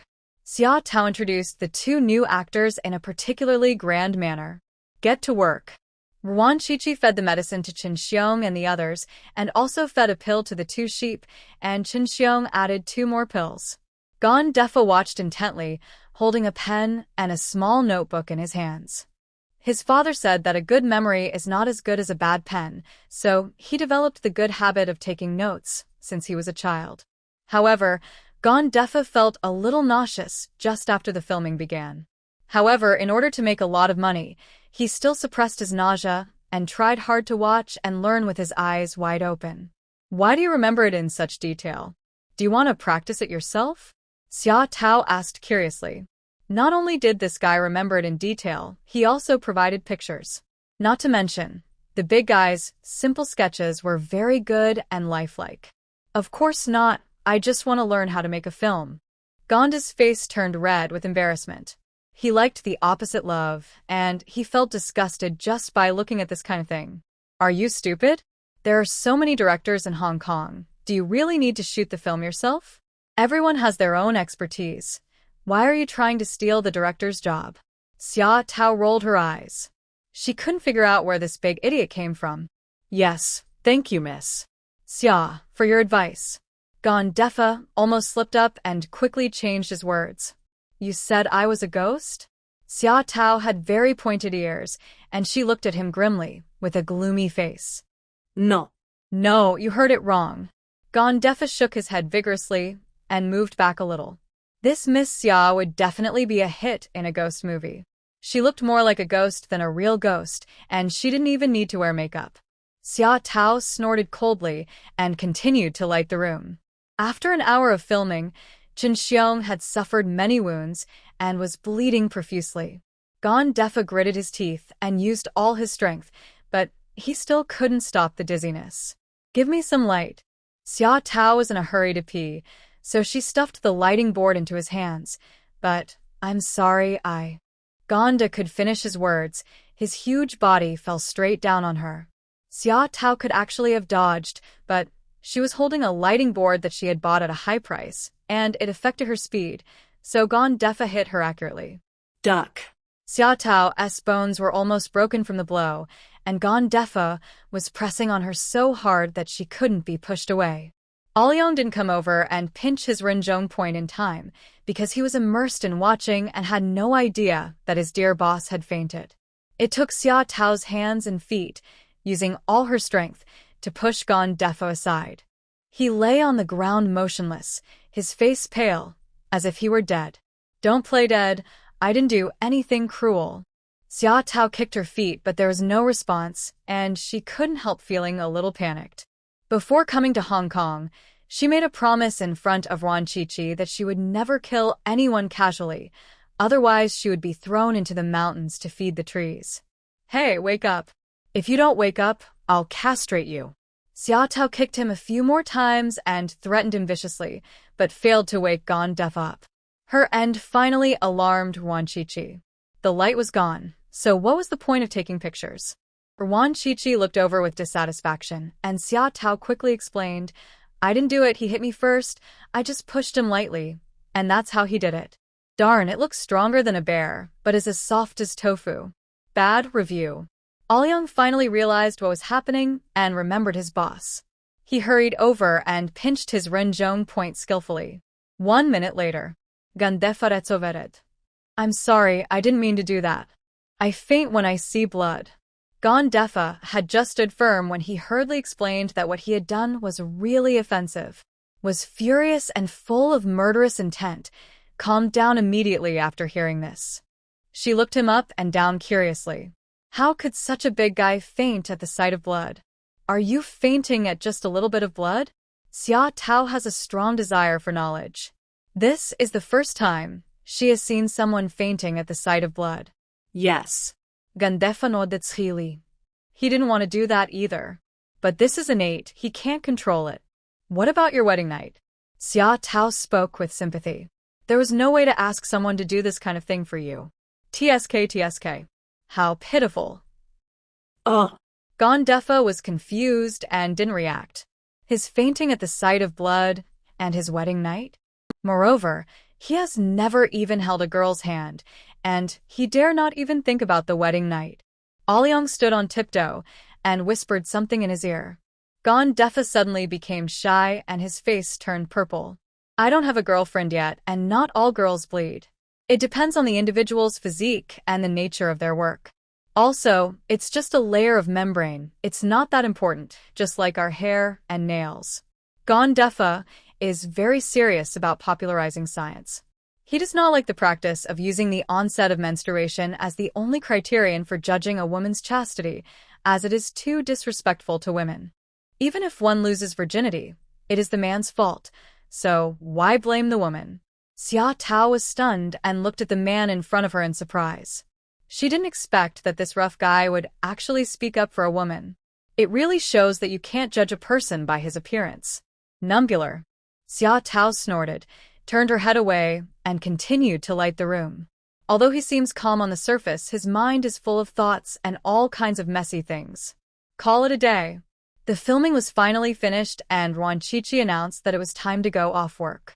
Were once so fair and tender, were lying on the ground covered with wounds, without even the strength to open their eyes.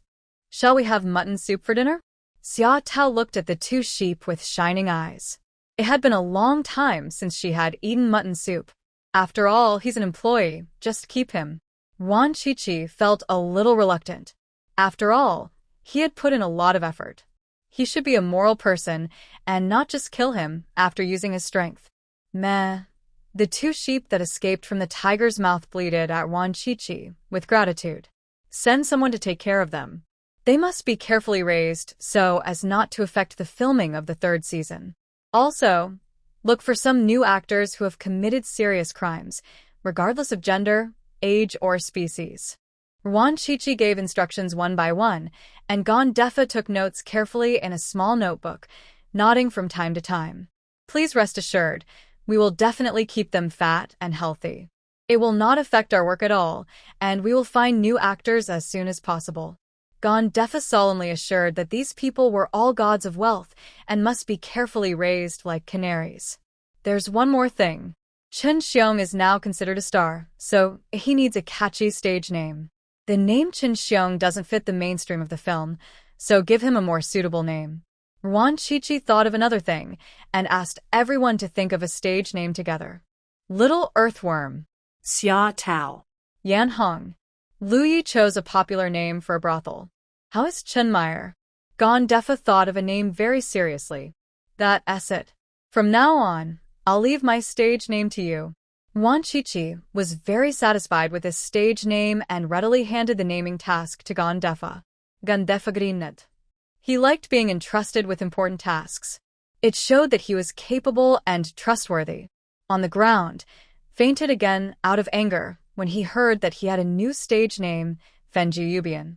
The rough films were also handed over to Gondefa, who hired someone to edit them and then put them on the market to make a lot of money. Mrs. Ruan, Mr. Liu, Miss Xia, could you please take the trouble to guide the editing work? Gondefa invited her Sincereli. He felt that Mrs. Yuan had a very keen understanding of the market and would definitely be able to provide valuable suggestions. Ruan Qiqi was also quite tempted. She had never seen the editor in action before, so she agreed. The group arrived at the headquarters of the Glory Gang, an abandoned warehouse located in the wilderness, but it was very clean, with many flowers planted in the yard, and the interior was also arranged in an orderly manner. It was divided into various office areas just like an office building. Gondefa's office was at the innermost part. There were 2 money trees at the door and a wealth-gathering array on the table. The huge cabinet was filled with all kinds of Barbie dolls. Ruan Qiqi took a look and was surprised to see that all the Disney Barbie dolls were there. It turns out that there is a little princess living in every macho man's heart. The editor began to work. Ruan Qiqi made many valuable suggestions based on his experience of looking at a 128G hard drive in his previous life. Sure enough, after the editing, the viewing experience was greatly improved. 2. Our film was successfully edited and could be put on the market soon, making a lot of money. One of his men knocked on the door and came in, looking for Ouyang. The 2 whispered for a while, and Ouyang frowned. What happened? Gondefa asked with concern. Liangzai got into a fight at school again, and Aling was scolded by the teacher again, so she called me to transfer Liangzai to another school. How can I find a school in such a short time? It was not easy to find the school. Ouyang was almost worried to death. Liangzai was his son, who was in the 1st grade of primary school. Since he started school, his parents were called to the school every few days because he had fought with his classmates. But it was obviously those classmates who provoked him first, saying that Liangzi's father was a lackey and his mother was an easy woman. Liangzi then resisted.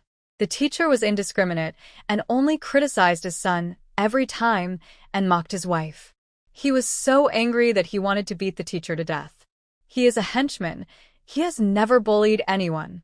His wife used to be an easy-souled woman, but she was forced into it.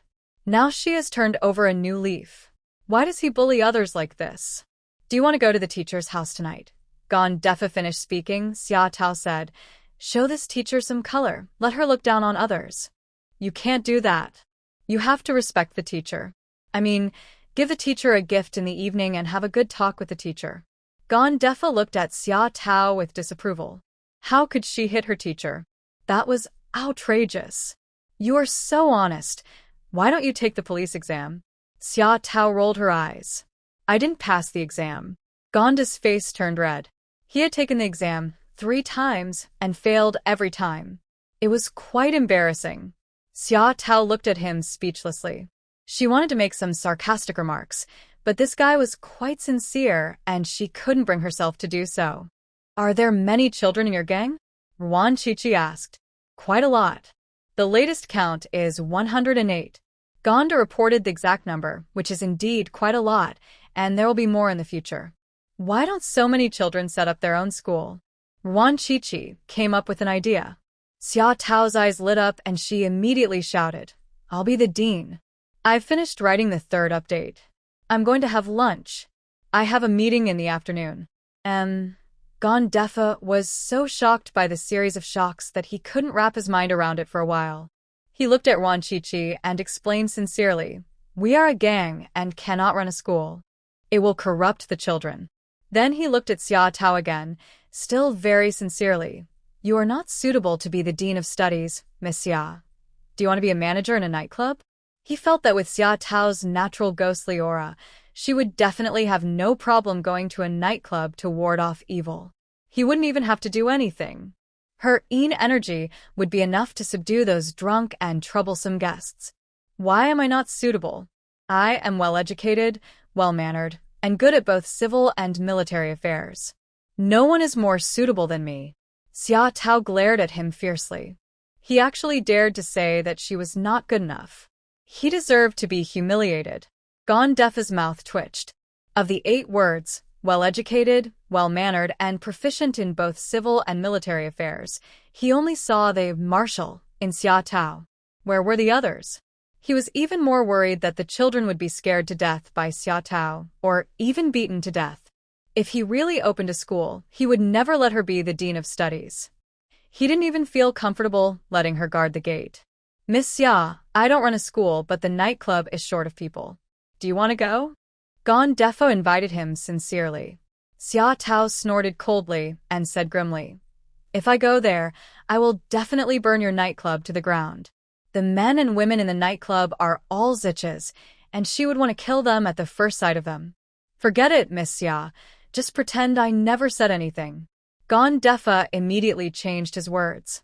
He had worked so hard to open the nightclub, and he couldn't let it be burned down by this evil lady. After they finished their argument, Ruan Shuangjiang said, There is no law in Hong Kong that prohibits gangs from running schools, right? No, but... I think your values in the Rongyao gang are more positive than many people. And you don't have to teach the children. After you set up the school, you can hire teachers from famous schools to teach. The children in the gang will not be discriminated against. They can get the best resources, study hard, get into famous universities, and become lawyers, doctors, bankers, and become the best in the world. Don't you want that? Under Ruan Shuangjiang's description, Gondefa and Aoyang's expressions gradually became dreamy, with mysterious smiles on their lips. They seemed to see the children in the gang becoming social elites one by one. Think. The two said in unison. They want it so badly that they dream about it. Then open a school. Your gang will be responsible for security, and you can hire famous teachers for teaching. You can also recruit students from outside. The school can also make a lot of money. The education industry is a huge cake, and Rongyabang has the biggest advantage. With sufficient security forces, no one will dare to cause trouble in school, and students will not dare to act recklessly. Isn't this what parents want to see? Gondefa's eyes became brighter and brighter, and it sounded like what he said made sense. Furthermore, if the school can be run well, you'll be remembered in history. If our ancestors knew about this, they would all give you a thumbs up from the underworld. Ruan Shuangjiang used her last big move, and Gondefa and Aoyang were completely defeated. Yes, I will go and find out the procedures for setting up a school right now. Aoyang slapped his thigh hard, full of energy.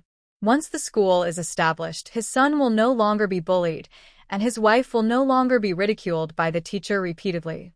By studying at home, his son might become a great doctor in the future. Thinking of the bright future, Aoyang couldn't stop smiling. He changed his usual laziness and ran out to inquire, without Gondefa's instructions. I'll pay 500,000 yuan to be the dean of studies. Xia Tao kept making demands and even spent a large sum of money. The 500,000 was the money she had saved by stealing here and there, looting corpses, and stealing from companies in Sakura country. Then you can't scare children, you can't hit children, and you can't teach children weird things. Gondefa really wanted to refuse, but the temptation of 500,000 was too great. He couldn't refuse, so he put forward 3 no's. What weird things did I teach? Xia Tao frowned, looking very unhappy. For example, using sheep, cows, and dogs to film a movie. Gonda blushed and spoke in an embarrassed tone. He was really afraid that Xia Tao would lead the child astray, and he would be ashamed to face his ancestors. How can a child film a movie? His hair hasn't even grown yet, and you're filming earthworms digging holes? You are totally heartless and inhumane. Xia Tao exploded like a lit dynamite. She jumped up and slapped Gondefa on the head. She felt relieved after just one slap, so she jumped up and slapped him several more times. I'm talking about you. Stop taking pictures. If you do, I'll get angry. Gondefa held his head with both hands and warned helplessly. I'm talking about you, but you insisted on taking the photo. Show me how angry you are. Xia Tao clapped a few more times, and seeing Gondefa's aggrieved look who dared not speak out, she snorted complacently, and her anger subsided. Gondefa rubbed his head, his ears buzzing. This ghost girl is really strong and agile. In fact, she is more suitable to be a physical education teacher. Although the process was a bit tortuous, it was finally decided that Xia Tao would be the dean of studies. Xia Tao happily paid out 500,000 yuan and immediately became a supervisor, urging Gondefa to build the school. We need to find land first. It won't be that fast. Your warehouse is quite good. Xia Tao had long had her eyes on the Rongyao gang's office building, thinking that if it were demolished, she could build a very nice school. Where are we going to work? Gonda asked. The factory where we film movies. We can work and film at the same time. How great. Xia Tao also gave some very valuable advice. It was just for filming, so there was no need for such a large space, and it would be a waste to leave it empty. Yes, Miss Xia, you're so smart. Gondefa's eyes lit up, and he was generous with his praise.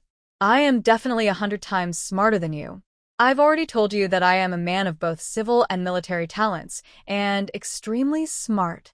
Xia Tao snorted softly, unable to conceal the pride on her face. I'll give you 500,000, too. Ruan Shuangjiang also paid 500,000 yuan, and Gondefa's mouth was almost grinning from ear to ear. The school received 1 million before it was even built. It turns out that running a school is more profitable than running a nightclub. After receiving the money from the two big directors, Gondefa did not dare to be negligent and went to work without stopping. Xia Tao was also full of energy. She retreated into her room as soon as she returned to the hotel. She said that she wanted to compile the school rules and regulations, which would be used after she took office. Everyone was very busy, so Ruan Shuangjiang and Lu Yi seemed to have some free time. Let's go to the tea restaurant for dinner. Ruan Shuangjiang decided to go to Gondefa's tea restaurant to meet Gon's parents. Since they could raise a wonderful person like Gondefa, their parents must be wonderful people as well. Of course, Lu Yi had no objection. He always listened to his wife. They also brought Zai Zai, Man Zai, and Mama Jiang, and the family of 5 went to eat together. Gon GT restaurant was a bit far from the hotel, so they called a taxi and got off in front of the store. Aren't you very arrogant, old man? Why aren't you arrogant anymore? Get under my crotch and I won't smash your store. As soon as he got off the car, he heard Scar Lu's arrogant voice. He brought a dozen of his men and took advantage of Gondefa's mother being out to go to the house and beat up Gondefa's father. Gon's father was old and outnumbered, so he was knocked to the ground by Scar Lu's men. Scar Lu even stepped on his face, being particularly arrogant. The tea restaurant was also smashed to pieces. Father Gon was beaten black and blue, and his face was humiliated and stepped on. He looked extremely embarrassed, but he glanced up calmly and said jokingly, "You can't even watch a turtle dove, you idiot." Scar Lu, who was arrogant, immediately lowered his head upon hearing this, and sure enough, his zipper was wide open. He quickly zipped up his pants, angrily put more force on his feet, and cursed, "You old jerk, if I don't teach you a lesson, I don't even know your grandfather's last name. How dare you call him a failure? You must be fed up with living." Gon's father's face was deformed by being stepped on, but he remained calm and even said, "You fool." If he hadn't sprained his waist in the morning and the old woman hadn't gone out, how could he have been knocked down by these losers? "You old fool, you're looking for death." Scar Lu was so angry that his face was distorted. Originally, he just wanted to teach his gang a lesson and vent his anger, but it was that idiot Gondefa who poached so many people. His gang was losing people every day.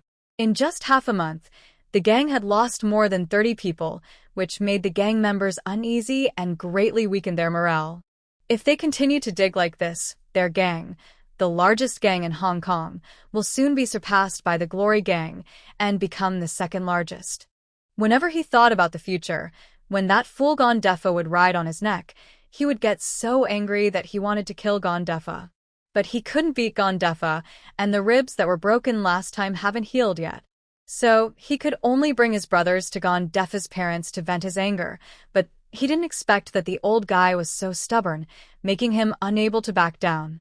If he didn't teach the old guy a lesson, how could he establish his authority in front of his subordinates in the future? Boy, I advise you to leave quickly, otherwise your turtle dove will be useless.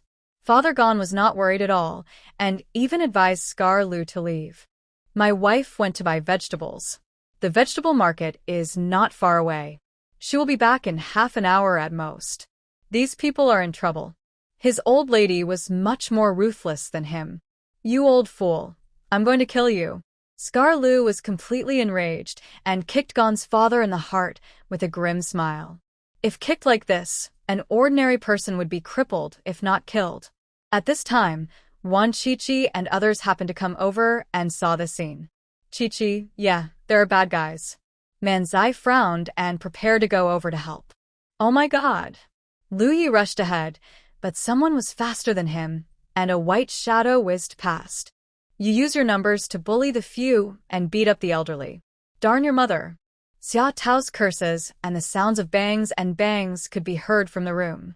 Scar Lu didn't even have time to see the man's face clearly before he was kicked to the ground by Xia Tao. The 7 ribs that had not yet healed were cracked neatly again. And by 7 get 2 free, and I got. You use your numbers to bully the few and beat up the elderly. Darn your mother. Xia Tao's curses and the sounds of bangs and bangs could be heard from the room. Scar Lu didn't even have time to see the man's face clearly before he was kicked to the ground by Xia Tao. The 7 ribs that had not yet healed were cracked. The henchman fainted without even a groan.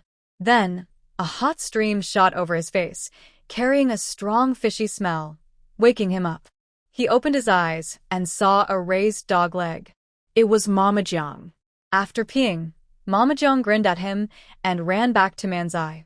The henchman rolled his eyes and fainted from anger.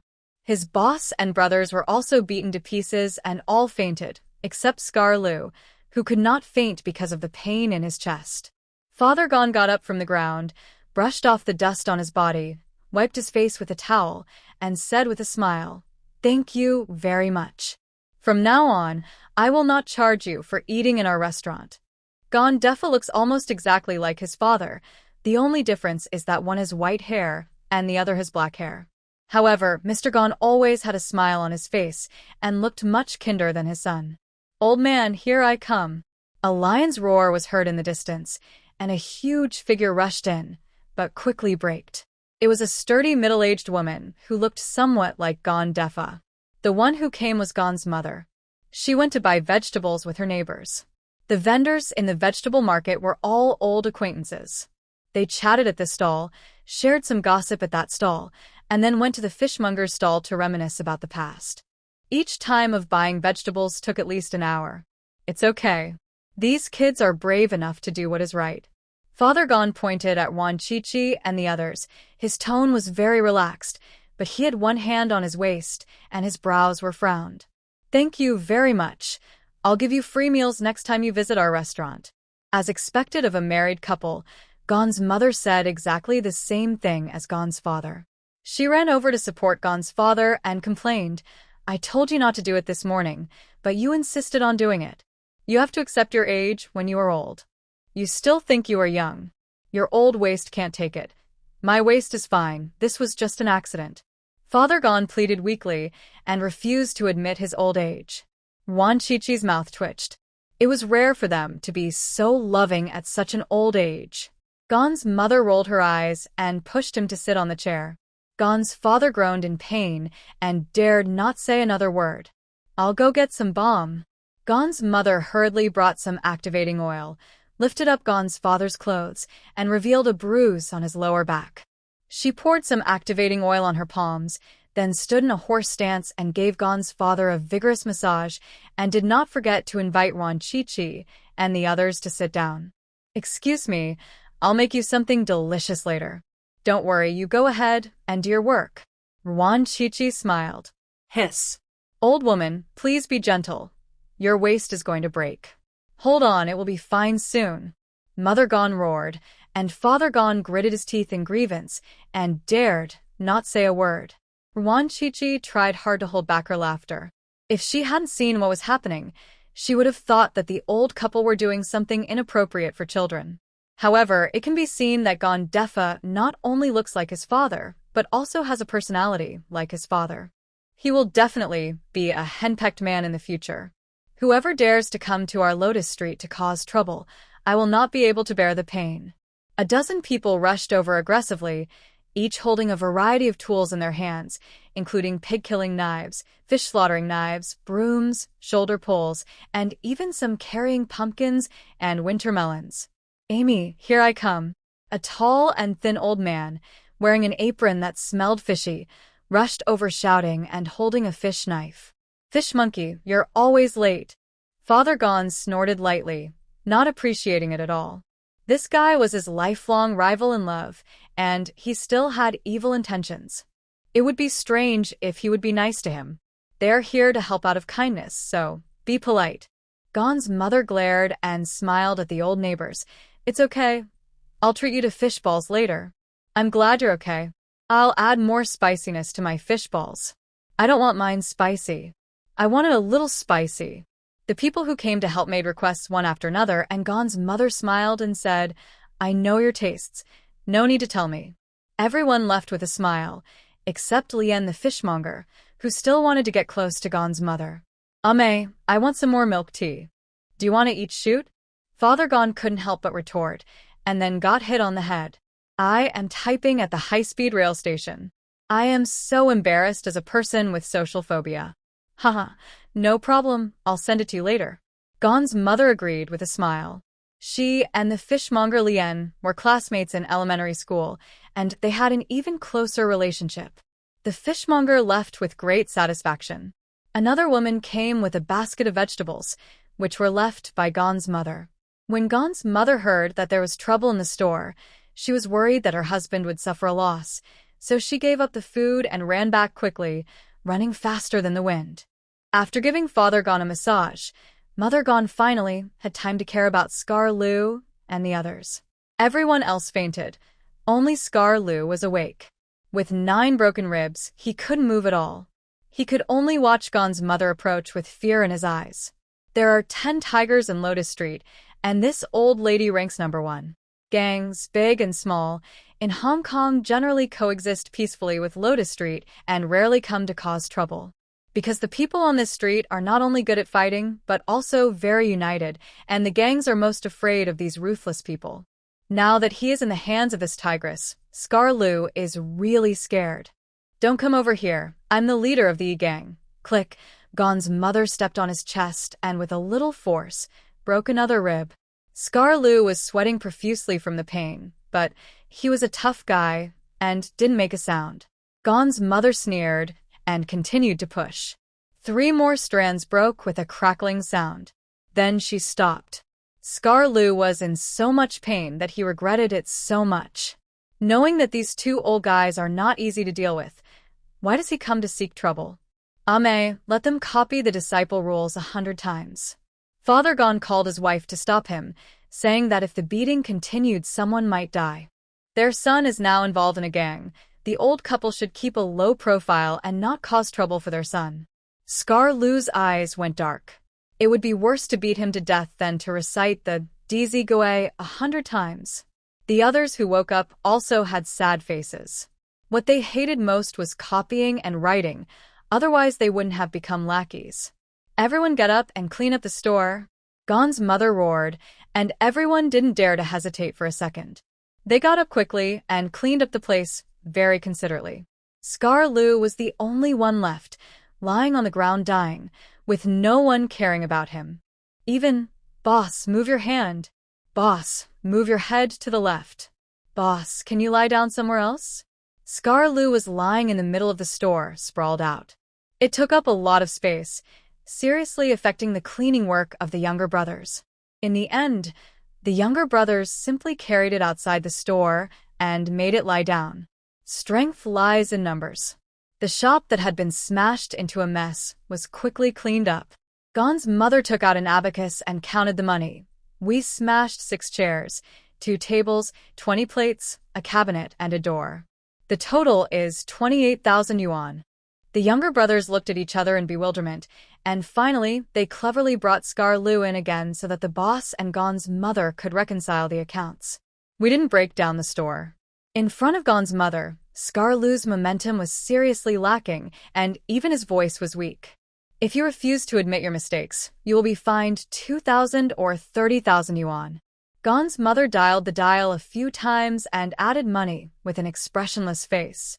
Duck your mother. Scar Lu couldn't stand it and swore uncontrollably. If you are uncivilized and use bad language, you'll be fined 10,000 or 40,000 yuan. Gon's mother adjusted the abacus a few more times, and the amount of money increased faster than the bull market. Scar Lu's face turned pale. The darn old woman was too arrogant. Darn it. Although he was very unconvinced, he had to admit his mistake and paid the money obediently. I'm short of 25,000 yuan. This chain and the Wuxia card are great. I'll pay them off. Scar Lu didn't have enough cash on him, so Gon's mother stole his gold chain and a jade pendant of quite good quality. Gon's mother drove a dozen of her younger brothers to the store entrance, asked them to stand in a circle, bend over, use each other's backs as tables, and copy the rules for being a good pupil and child. Dizigui. Handwriting must be neat, no scribbling allowed. Copy it 100 times. Gon's mother took out paper and pen and distributed them one by one, and also collected 100 yuan for the paper and pen. A dozen thugs, bent over in agony, began to copy. They formed a unique sight at the door of the store, and all the dogs passing by would stop to take a look. Scar Lu, who was lying on the ground, was secretly delighted. Fortunately, his ribs were broken and he escaped. You come back in a month and copy it. You will be late 10 times for each day. Gon's mother walked up to him with a stern face, looking much more dignified than Gon's father. Scar Lu didn't say anything. A month later, his wounds were healed, and he ignored the old woman.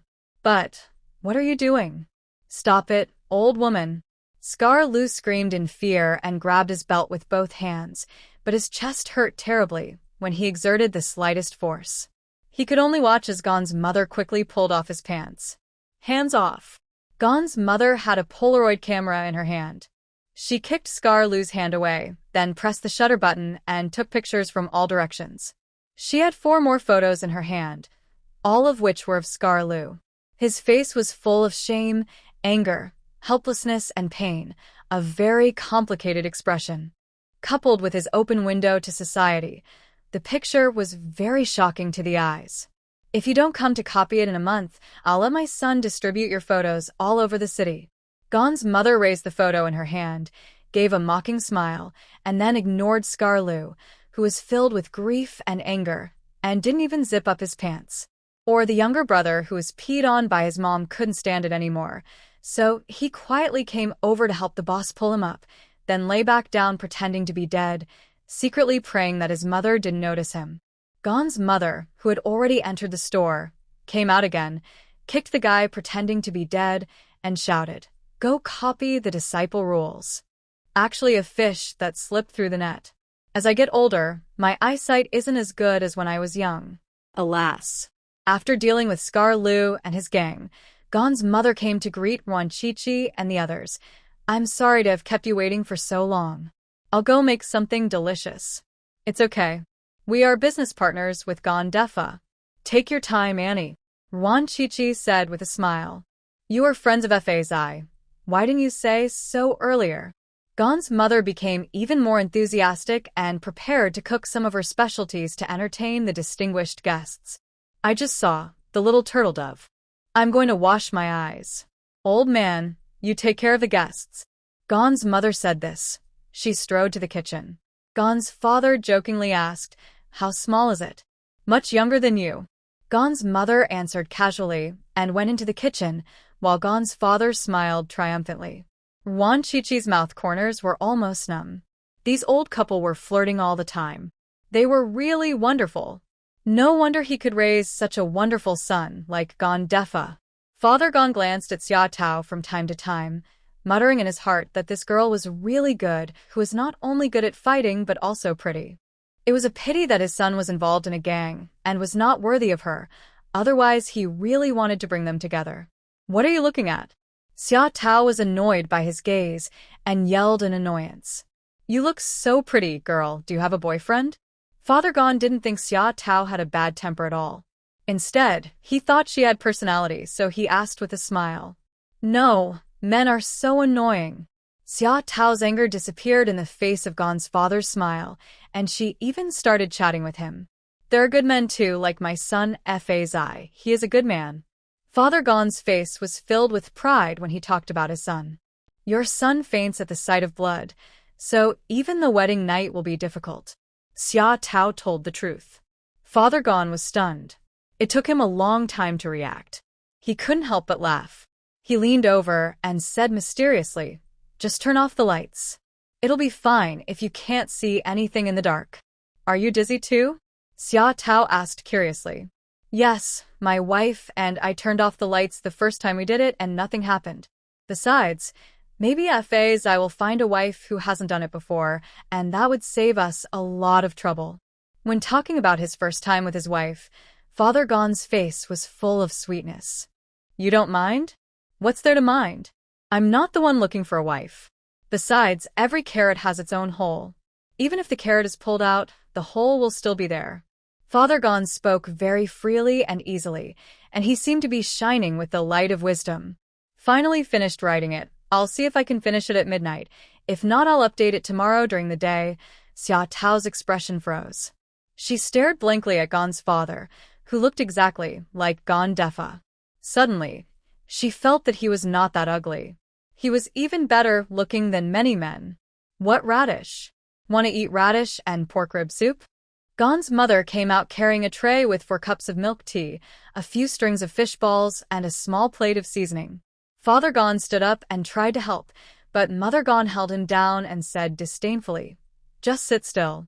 She placed the milk tea and fish balls on the table and said with a smile, the milk tea in our store tastes pretty good. You can try it. And the fish balls are my specialty. This plate contains hot sauce. If you want to eat spicy food, add it yourself. Father Gon said quickly, before my wife married me, she sold fish balls in the market. Everyone called her fish ball girl. People from 10 miles around came to buy fish balls to eat. If I'm not called Yudanmi after I marry you, what should I call you? Xia Tao asked curiously. Mrs. Gon. Father Gon smiled very proudly, and Mother Gon glared at him and said, I'll go buy some radishes and pork ribs and make some soup for you guys later. Okay, buy more vegetables. Father Gon readily agreed, saying that the family had not been so lively for a long time. You say? Gon's mother glared, took out a red envelope from her pocket, stuffed it into the pocket of the little boy who was blowing bubbles in Manzi's arms, and said with a smile, Great luck, the boy will definitely be safe and healthy in the future, and everything will go well. Thank you, Auntie. Ruan Shuangjiang did not refuse. It was the kindness of her elders. Eat quickly, just like at home. Don't be polite. Gon's mother urged them to eat with a smile, and glanced at Xia Tao from time to time, but her glances were very subtle and Xia Tao, who was immersed in eating, did not notice. Dad. Gon Defa's anxious shout came from afar. He had just received news that the jerk Scar Lu brought a group of people to his house to cause trouble. In the morning, his father insisted on changing the light bulb to prove that he was still as good as ever. However, he sprained his waist and was unable to move. He was definitely no match for the enemy. As soon as Gon Defa received the news, he rushed over. He had a body like a bear, but ran faster than a deer. He braked at the doorstep because he saw Scar Lu lying on the ground pitifully, and his thugs gathered in a circle around him, bending over and copying the Dizigui with a miserable look on their faces. From time to time, pedestrians would stop and point at them. Gon Defa let out a long sigh and did not rush into the house. Instead, he stood at the door to calm his breath. His parents had said that whether he was meeting guests or going home, he had to put his mood in order outside and not bring the negative emotions outside home or impose them on others. If you can't digest the negative emotions no matter how hard you try, you can only seek help from external forces. Go outside and find some bad guys, beat them up, and your bad mood will naturally get better. Just like his father, when he was young, he was not as kind and gentle as he is now. He had a hot temper and was very heavy-handed. If he did something wrong when he was a child, his father would beat him up. The young dad often quarreled with his mom, but he always lost the argument. Dad was so angry that he couldn't vent it at home, so he ran to the street.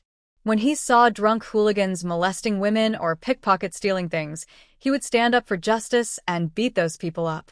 Not only did I do a good thing, I also digested the negative emotions, and when I went home, I could happily appease my mother.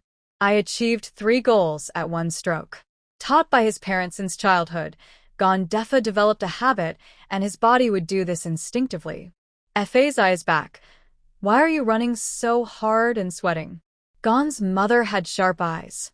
When she saw her son outside the door, she ran out happily and wiped the sweat off his face with a handkerchief. Her motherly love was beyond words. Are you all right? It's okay. Your friends helped you. You should thank them. Gon's mother pointed toward Xia Tao, her tone very serious. Even the smallest drop of kindness with a spring of gratitude, and we must repay the favor of saving our lives greatly. We cannot be an ungrateful jerk. I will. Gondefa agreed. He didn't need his mother to tell him anything. He would definitely repay her.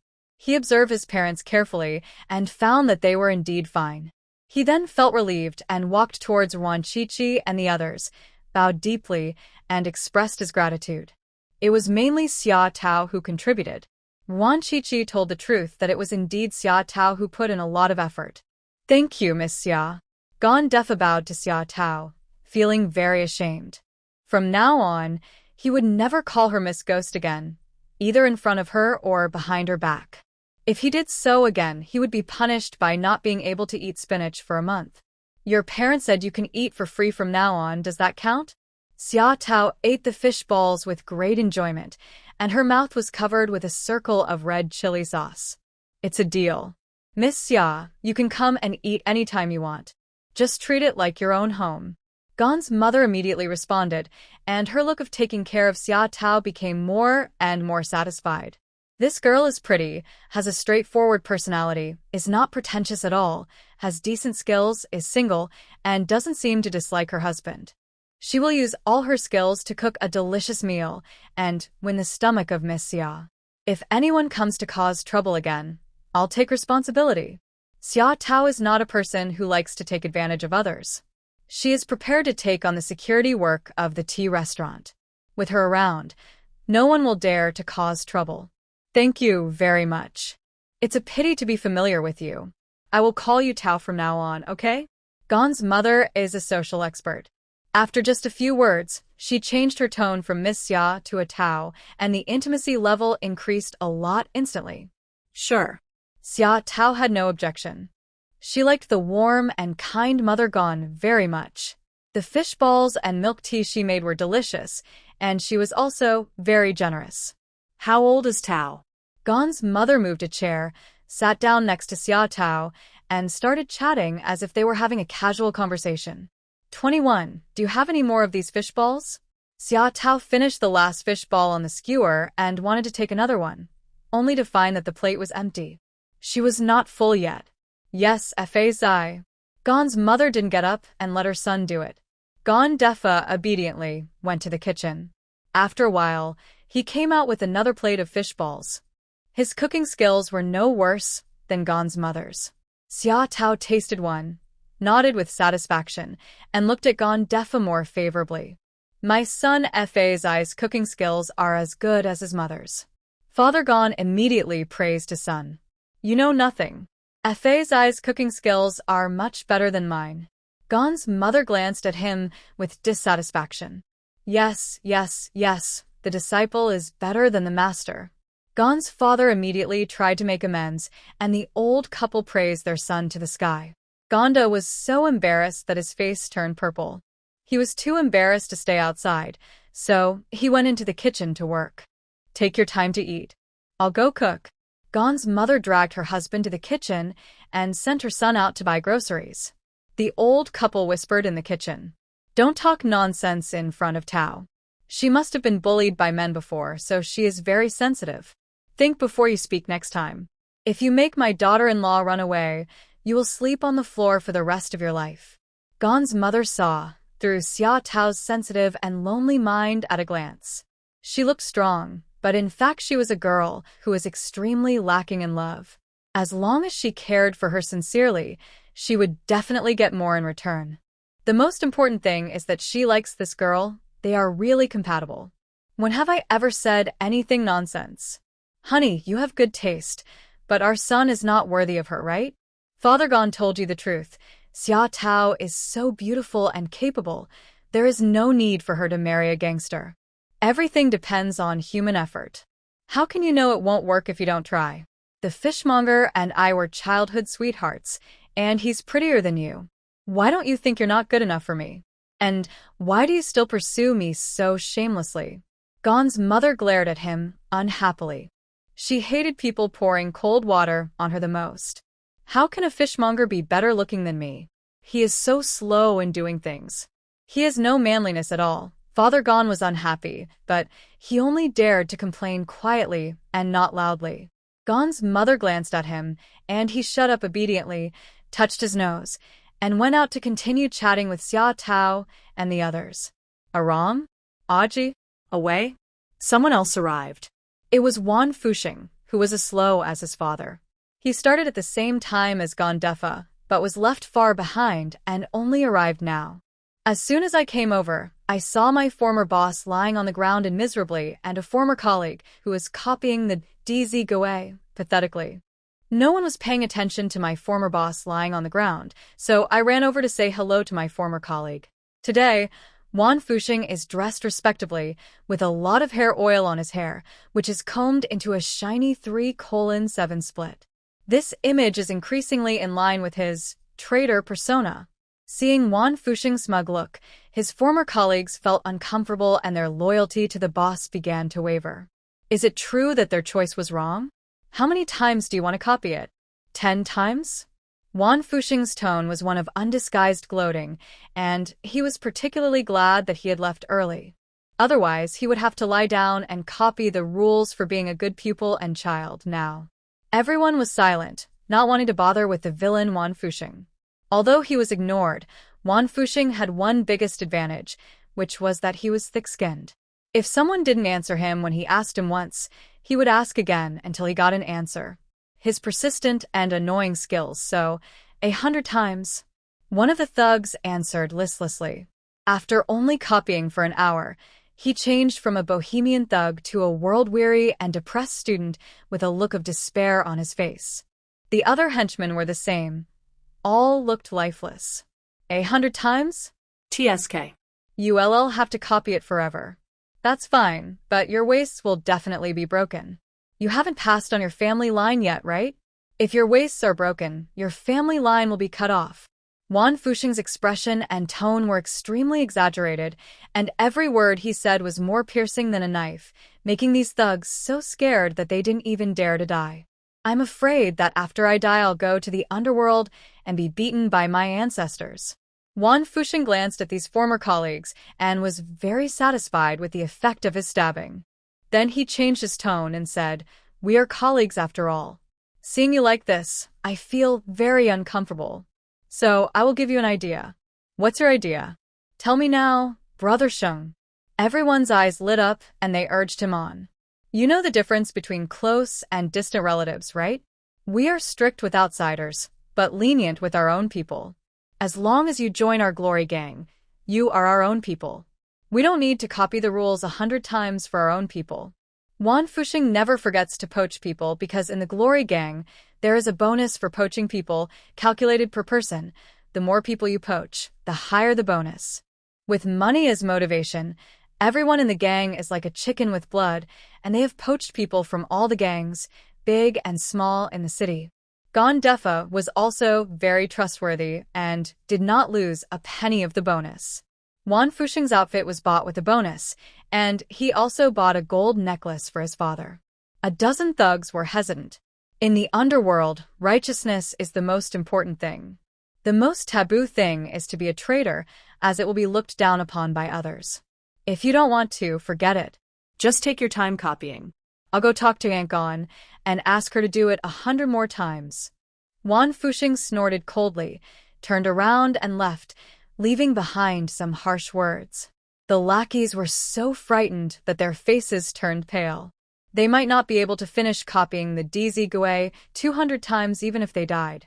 They would have to continue copying after they went to the lower levels. Wan Fuxing, you are so immoral. Someone cursed. How funny. I'm a traitor now, so what morality can I talk about? Wan Fuxing turned around, retorted in a very arrogant manner, and then walked into the store with a swagger. When he was a child, he liked to go to the Gon family's tea restaurant and went there almost every day. Gon's father and mother were very enthusiastic and always gave him delicious pineapple buns or pork chop buns, and this continued until he dropped out of school. He didn't like going to school, so he dropped out and became a thug. When his father and mother found out, they stopped giving him food and looked unhappy with him. He never set foot in a tea restaurant again. Until today. As soon as he entered the door, Wan Fuxing greeted everyone with a nod and a bow, and was very polite. Gon's father and mother glanced at him indifferently, with their eyes focused on Wan Fuxing's shiny head. Son, the oil on your hair can be used to make 3 dishes. Gon's father made a joke, then actually got up and went to the kitchen, took out an empty plate and a spoon, and pretended to shoot the oil off him. Wan Fuxing hugged his head and ran away crawling. Xia Tao quietly stretched out her leg, and Wan Fuxing panicked and tripped, falling forward. But he did not fall flat on his face because he was stopped by Gon's mother. Gon's mother grabbed his collar and lifted him up with one hand, looking at him with a look of disgust. Wash your hair clean. You are so slick and careless.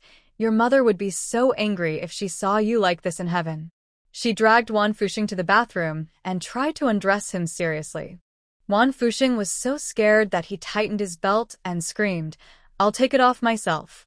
Although Gon's mother had seen him wearing open-crotch pants, he was grown up now, and he definitely couldn't let Gon's mother take advantage of him. Wash me clean, no smell. You're a grown man spraying perfume and applying so much oil. Do you want to be a man-woman? Gon's mother taught Wan Fuxing a lesson in a frustrated tone, saying that she and Wan Fuxing's mother were good sisters, but unfortunately Wan's mother died of illness a few years ago, and the fishmonger didn't know how to raise a child. Wan Fuxing was very sensible when he was a child, and the neighbors in the music school never thought that the well-behaved Wan Fuxing would actually become a gangster. Since then, every time Wan Fuxing returned home, the way his neighbors looked at him changed from pity to contempt. In the past, people called him Shengzai, but now they call him Char Shu. Even his dad calls him that. After Gon's mother left, Wan Fuxing washed his hair and took a bath obediently. He washed very cleanly and came out refreshed. He was wearing Gon Defa's clothes, which were fat and long. The T-shirt covered his knees, like a nightgown. No longer greasy and powdered, looked much more pleasing to the eye. He sat down obediently in the corner, not daring to say a word. Gon Defa came back from shopping for groceries. He wanted to help in the kitchen, but was kicked out by Gon's mother. He had no choice but to go and entertain the guests. What is your educational background? Wan Chichi was very curious. Bachelor's degree in radio from Polytechnic University. Gon Defa's face showed some embarrassment. He had brought shame to his alma mater. Puff. Xia Tao was drinking milk tea and sprayed a big mouthful, all over Wan Fuxing sitting opposite her. Poor Wan Fuxing wanted to get angry, but he didn't dare, so he could only go to take a shower silently. I took 2 showers in half an hour, and my skin is all scratched. Although he had a lot of complaints, Wan Fuxing only dared to murmur in a low voice. He was very timid. He quickly took a quick shower, ran out, and continued to sit in his original position, which was just convenient for him to listen to the gossip. You're a college student. How come you can't find a job? Wan Chichi sounded skeptical. The college students in the 1970s were of high quality even in Hong Kong. I've looked for several jobs, but none of them lasted more than half a year. Gon Defa replied frustratedly. So you founded the Glory Gang? Wan Chichi asked. Gon Defa nodded. It's not entirely because of looking for a job. There are other things, all of which came together, so we simply established the Rongyao Gang. My son Fa Zai is a very good boy. It's because those bad guys are too mean and always wrongly accuse Fazai. That's why he has no choice but to become a lackey. Father Gon's tone was indignant. He felt that his son had joined a gang, and that was something he would never be able to accept. He and his wife have only one son. They worked hard to raise him to be a college student, hoping that their son can have a decent job and not be like them, dealing with cooking fumes 365 days a year. His son was also very hardworking. He was admitted to university after only one attempt. After graduation, he went to work in a big company. He and his wife were very happy and even invited all the neighbors to dinner. However, after only 3 months, his son resigned from the company. The reason was that he colluded with outsiders to steal company property, but there was no evidence. The boss swore that his son did not look like a good person and that the company's lost property must have been stolen by his son in collusion with outsiders. The son had no way to defend himself. Although the company had no evidence, since then, his son had difficulty getting around in the company. He was always bullied by his superiors and his colleagues distanced themselves from him. His son was unhappy at work, and he and his wife saw it and persuaded his son to resign. After that, he changed several jobs, and the reasons for leaving were always similar. Whenever something bad happened in the company, he would blame it on his son. Until his last job, the company was asked for protection money by a gang leader. The boss refused to pay and wanted to discuss it with the gang leader. As a result, he ran into his son talking to the gang leader. The boss thought they were in the same group and was so angry that he started cursing and refused to listen to his son's explanation. After returning to the company, he fired his son and threatened that he would never let his son find a job in the same industry. After that, the son really didn't find a job. He went to his boss to explain, but the boss refused to see him and sent someone to tell him that he was born to be a lackey and would never be able to make a living. In fact, the reason why the son went to the gang that day was because his childhood friend Aoyang happened to be a henchman in that small gang. The son asked Aoyang to introduce him to the boss to negotiate protection fees, but was misunderstood by the boss. Since then, the resumes that his son sent out have fallen into the sea, and he has never found a job. It's not that he has nothing to do, as the business in the store is good, and having a son around allows them to relax a little. But their son is a college student, and they hope that their child can go out and make a name for himself. My son thought the same way, so he was not happy during that 6 months at home. Later, due to various coincidences, the leader of the gang that Aoyang belonged to died on the street. His gang was left unattended and unable to find jobs, so his son took them to work on a construction site. However, after working for half a year, the contractor refused to pay them a penny. We worked hard for half a year, getting up early and going to bed late every day, but he refused to pay me a penny. I went to the contractor to ask for money, and he hired someone to beat me up. Fortunately, I was able to fight back, so I was not bullied. But I finally understood a truth at that time. Gon Defa slowly recounted the past events in a calm tone. What's the reason? Xia Tao asked. In this world, if you are a good person, you'll be bullied. It's not that I want to be a lackey, it's the world that forces me to do that. Gon Defa smiled bitterly. His dream when he was a child was to become a scientist. After graduating from university, he just wanted to find a stable and decent job, work hard to earn money to buy a house so that his parents would not have to work so hard every day to run the store. But the reality hit him hard. Just because he looked like a bad guy, he was identified as a bad guy. All the dirt and smells were thrown at him, and no one believed him. He took his former henchman to work at the construction site, earning money with his own hands, and was still bullied by the contractor. Although he couldn't get paid, he wouldn't starve to death after all. His family ran a tea restaurant and he didn't need any food or drink. But Aoyang and the others are different. They all rely on these wages to support their families. Not paying them is tantamount to forcing them to die. In desperation, he could only return to his old business with these men, set up the Glory Gang, and then went to the contractor's house. Without even asking, the contractor honestly took out the money and gave extra compensation. Since then, there has been no looking back. All he could do was to try his best to restrain his brothers in the gang, not to kill innocent people, not to sell flour, and not to force women of good families into prostitution.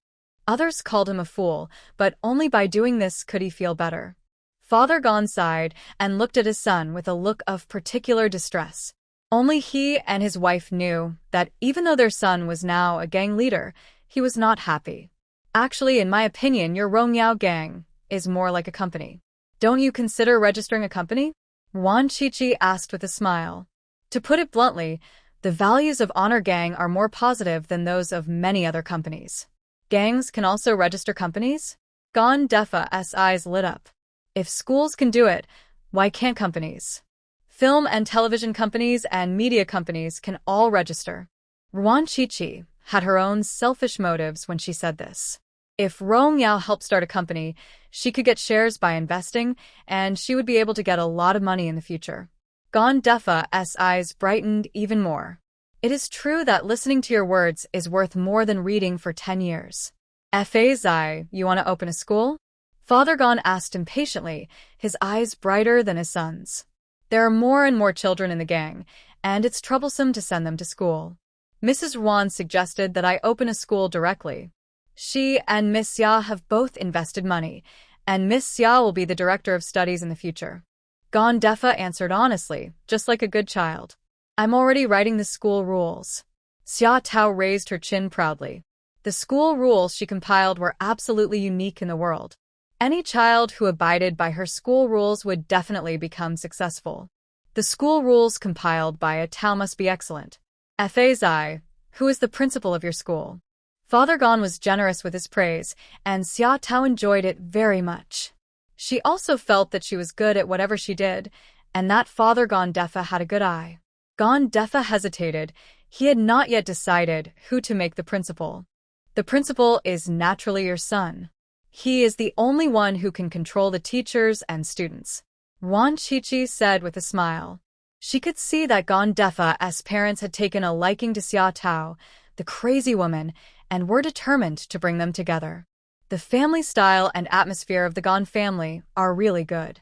The old couple are both open-minded and free-spirited people. They will definitely not mind Xia Tao's past experiences. The most important thing is that apart from looking fierce, there is really nothing wrong with Gon Defa. He is a good man as broad as the sea, and is very suitable for Xia Tao's crazy personality. Gon Defa smiled embarrassedly.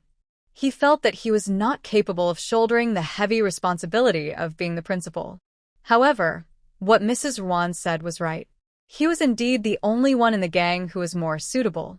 I'm not exaggerating, but there's absolutely no problem for my son Zai to be a principal. He has loved studying since he was young, and has never given us any worries. If it weren't for those bad guys, Zai would definitely be an engineer now.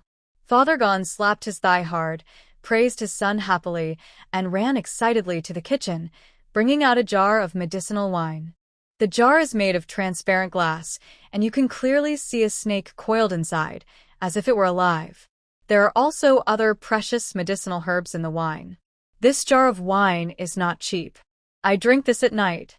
I've been making it for 2 years. It's very nutritious.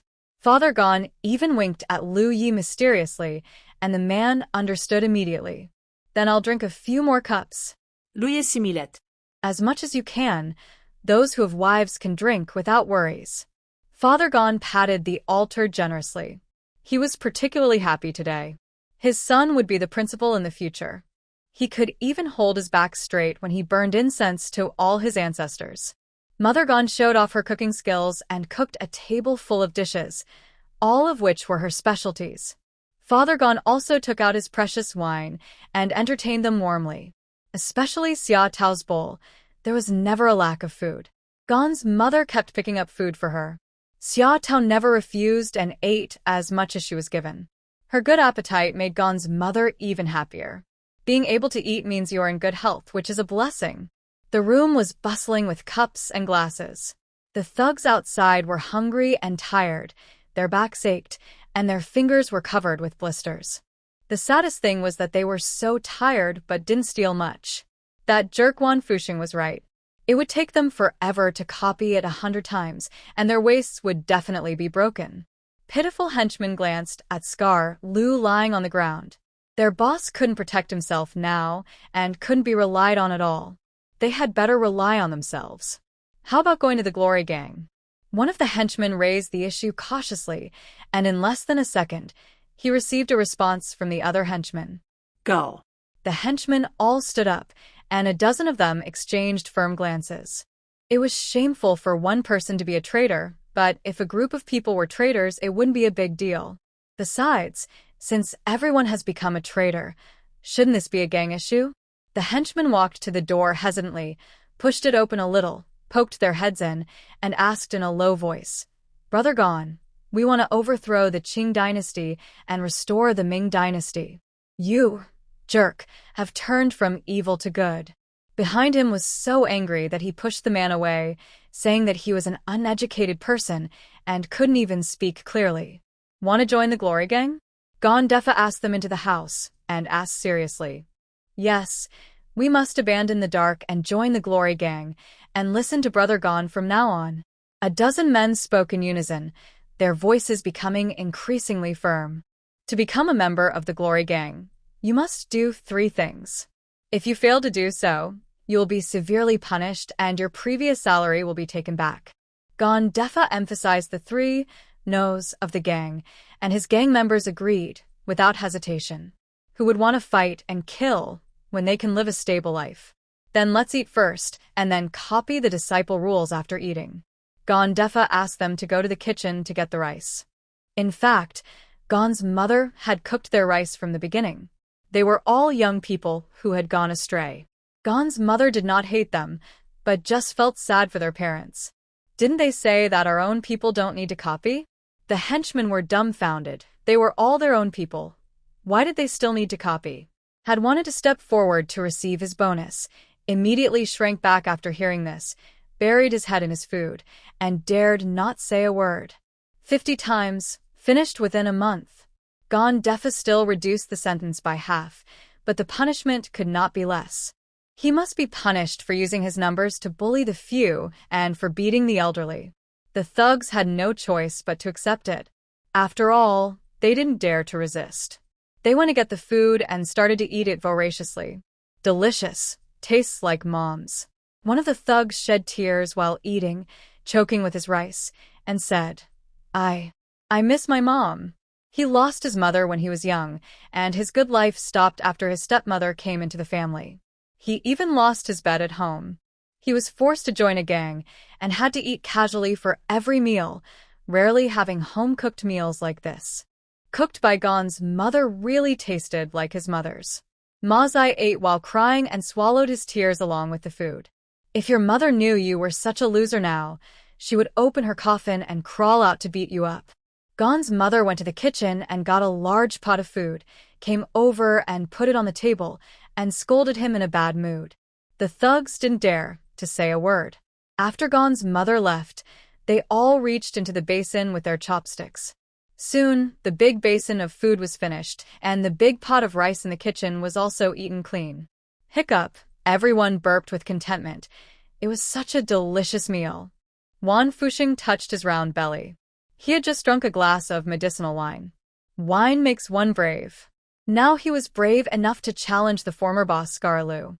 Yuan Fusheng, who was so bold as to be a dog, took advantage of the alcohol and shouted, Brother Gon, I recruited them all. Don't forget the bonus. Brother Gon, is there a bonus for turning from evil to good? New recruits asked even louder. They didn't want Yuan Fusheng to make any money at all. Yes, 500 yuan per person. Gon Defa replied. Brother Gon, we are turning from darkness to light, and it has nothing to do with Yuan Fusheng. Everyone said in unison and looked at Yuan Fusheng smugly, deciding not to let this jerk make any money. Tomorrow, go to the gang to find Brother Liang to report and collect your money. You must abide by the gang rules from now on. Recite the disciple rules 50 times, without missing a single word. The handwriting must be neat. Copy it within a month and bring it to the store for inspection. Gon Defa's tone was very serious, and his men did not dare to disobey and agreed obediently. Moreover, they can get 500 yuan just by joining the Glory Gang. This treatment is much better than following Scar Lu Chang. They might as well give up the dark and join a light as soon as possible. After the thugs had eaten and drunk their fill, They said goodbye to the Gone family. After walking out of the store, they hesitated for a few seconds and finally went to say goodbye to their former boss. Boss, this is the last time I'll call you boss. From now on, we'll just be strangers. Scar Lu, who was hungry and in pain, was in a daze and was awakened by the words of his former subordinates. When he heard these familiar words, he knew what had happened. Gone Defa must have poached him again. You're going to betray me too? Scar Lu's voice was hoarse, and his eyes were sad. Boss, you re on your own. Former subordinates also felt sorry for him, so they wiped their tears and left resolutely. Yuan Fuxing sneaked out without even looking at Scar Lu on the ground. He chased after them, stopped his former colleagues, and angrily scolded them. Do you still have any sense of morality? It was obviously me who introduced you to the Rongyao gang. I got half of the bonus. Give me the money. We are all traitors. What morality is there to talk about? A dozen thugs sneered, and without saying a word, they pushed Yuan Fuxing to the ground, punched him a few times, and then walked away. After I report to the gang tomorrow, they won't be able to do anything to me, so I'd better beat them up as soon as possible to vent my anger. Yuan Fuxing got up from the ground, wiped the blood from the corner of his mouth, patted the dust off his body, and spat at the ground in annoyance. Duck your mother. After cursing, he limped home. The sky gradually darkened. Scar Lu felt pain, tired, and thirsty. He cried out a few times, but no one paid attention to him. He was so angry that he yelled, Even if I'm going to the guillotine, I have to give me a full meal. Gone Defa, you F-king kid, bring me some food. I don't kill people. Gone Defa walked over and looked down at him. Scar Lu was overjoyed. The fool was indeed a fool. Even at this time, he still spared his life. If it were him, he would never leave any chance for his opponent to survive. Eat it. Gone Defa brought a bowl of rice and threw it in front of Scar Lu. The food was a little cold. He had reserved it for him in advance. Scar Lu couldn't get up, but that didn't stop him from eating. He scooped a big spoonful of food with one hand and stuffed it into his mouth. His body was covered with food, but at least his stomach was filled. After the meal, Gone Defa called the gang, and Aoyang brought a few brothers and drove over. They carried Scar Lu into the car and prepared to send him to the factory in the south of the city. Where are you taking me? Scar Lu seemed to realize that something was wrong and screamed in panic. Don't be afraid. We are preparing a new movie and are in need of actors. We can start filming once your bones have grown back. Aoyang spoke in a very happy tone. The movie was very profitable, and it was a no-cost business. Scar Lu's role was much bigger than Chen Xiong's. If he and Chen Xiong were to shoot the movie together, the box office would definitely surpass the first one. I don't make movies. Gone Defa, get out of here. I'm going to fight you one-on-one. I swear to death that I will never make a movie. Scar Lu screamed at the top of his lungs. He didn't want to become a famous adult star in Hong Kong like Chen Xiong. Gone Defa was too despicable and shameless. His voice became farther and farther away, and then disappeared, because Aoyang thought he was noisy and stuffed a smelly sock into his mouth. What the heck are you, a loser? Just do it if I tell you to. As long as the movie sells well, you'll have a good life. Otherwise, you'll just have to be a gigolo.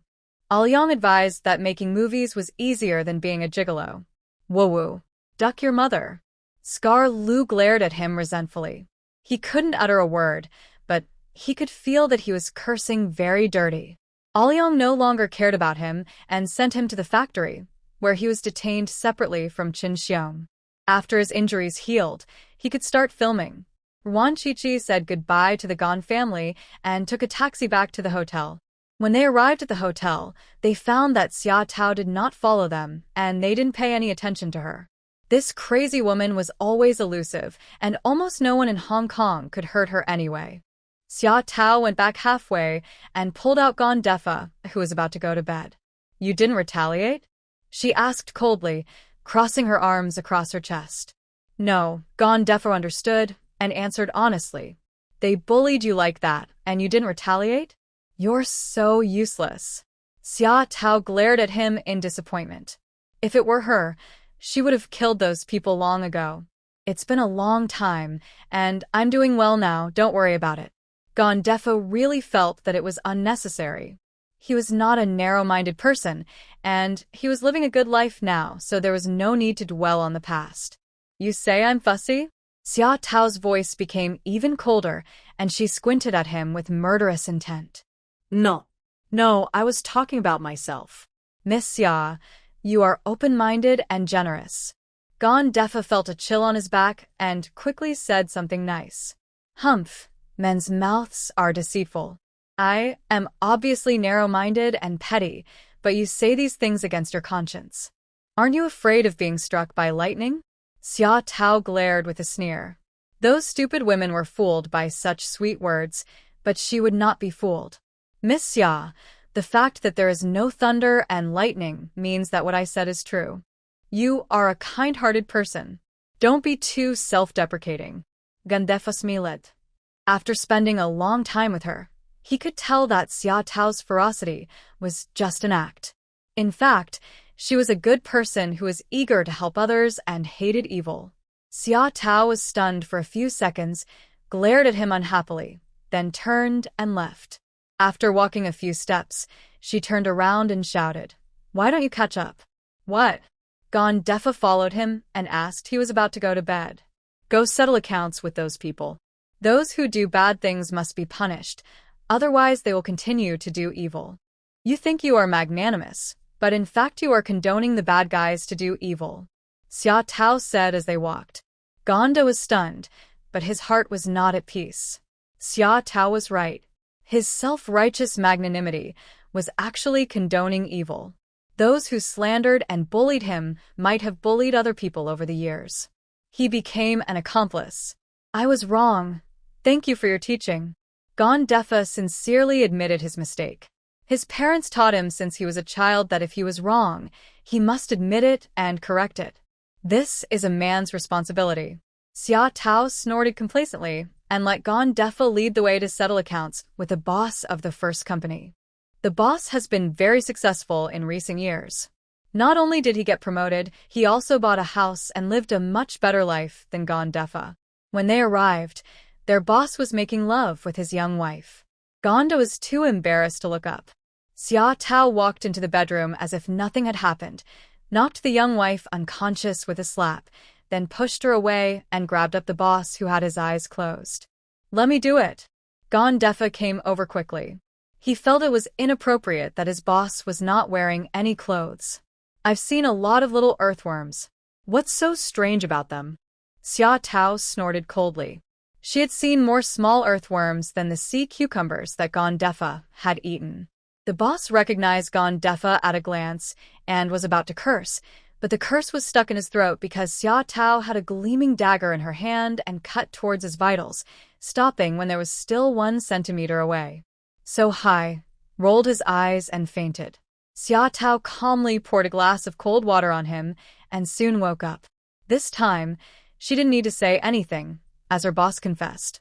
"I'm sorry, I asked someone to steal those cables. I slandered you. I'm sorry." Gondefa looked incredulous. He thought his boss simply disliked him, but he didn't expect it was the thief crying, "Stop thief." He was now glad that he listened to Xia Tao, otherwise he would never know the truth in his life. "How many times did you steal? How much did you sell it for?"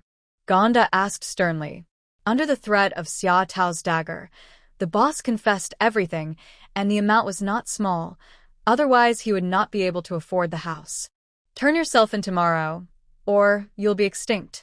The dagger in Xia Tao's hand made a beautiful knife flower, and then she inserted it fiercely into the bed, right between her boss's legs. Just a little bit more, and his treasure would be cut. The boss nodded with tears in his eyes. He was really scared. This woman was crazy. If he didn't turn himself in, he was afraid that she would really make him a father-in-law. Then career. That night, they visited several companies, and all those who had bullied Gondefa received the lessons they deserved, especially the boss who banned Gondefa in the industry. Xia Tao did not go directly to the person involved, but found the company's finance department, obtained evidence that the company had falsified accounts and evaded taxes, and reported it the next day. If nothing unexpected happens, this company will definitely go bankrupt. Be more careful in the future and don't be so silly all the time. Xia Tao patted Gon Defa's shoulder hard and lectured him with disgust. If it wasn't for her desire to thank Gon's father and mother for their warm hospitality, she wouldn't care about this trivial matter. It was dawn when Gon Defa returned home. As soon as he entered the house, he was surrounded by his parents. "Why are you back so early? Son, you're not capable. I used to work until dawn." Father Gon looked at his son with disdain and prepared to nourish his son's body. "Stop bragging." Gon's mother pushed her husband aside and asked with concern, "Fazai, have you been too busy recently? I will make you a tonic soup tomorrow. If a man can't do this, he will be disliked by women." Gon Defa was confused at first, but he finally understood what was said and blushed. "Miss Xia and I went out to do serious things. Don't let your imagination run wild, and don't talk nonsense." He yelled in anger. "My parents are good in every way except that they like to overthink things. They can turn a tiny clue into an 80-episode TV series. Yes, yes, yes, you must be doing serious work, son. Go to bed quickly and drink tonic soup tomorrow." Gon's mother pushed her son to bed with a smile on her face, planning to buy some whips in the morning to nourish her son. Dating is definitely a serious matter, and she fully supports it. The third update is finished. Good night, time flies. Wan Qiqi and his friends have been in Hong Kong for almost 2 months. It is the New Year's Eve of 1974. The streets and alleys in the city are full of the festive atmosphere. According to the traditional customs of the Chinese people, no matter how rich or poor one is, everyone has to celebrate the New Year with their family. Originally, they were only given 2 months and had to go back to report on their work before the end of the year.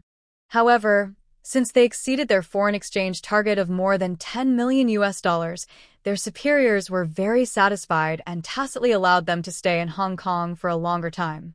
It just so happened that the issues concerning Chiu, Su, and Ju's families had not been resolved yet, so Wan Qiqi decided to stay in Hong Kong to celebrate the New Year and experience the New Year customs here. February 2nd is New Year's Eve, and there is still more than half a month before the Chinese New Year. Chiu, Su, and Ju's families sent messages saying that they wanted to spend one last year together with their families, and Ruan Qiqi agreed. She was not afraid of these 3 families playing tricks on her. No matter where they escaped to, she would be able to find them. Some time ago, Wan Qiqi bought a villa in mid-levels. The previous landlord was an American and a senior government official. He suddenly resigned and left Hong Kong without even saying goodbye. The house he left behind was sold by his lover. The young lover took the money from selling the house and ran away with her new macho lover. Ruan Qiqi was quite satisfied with the house, and it did not require any major modifications.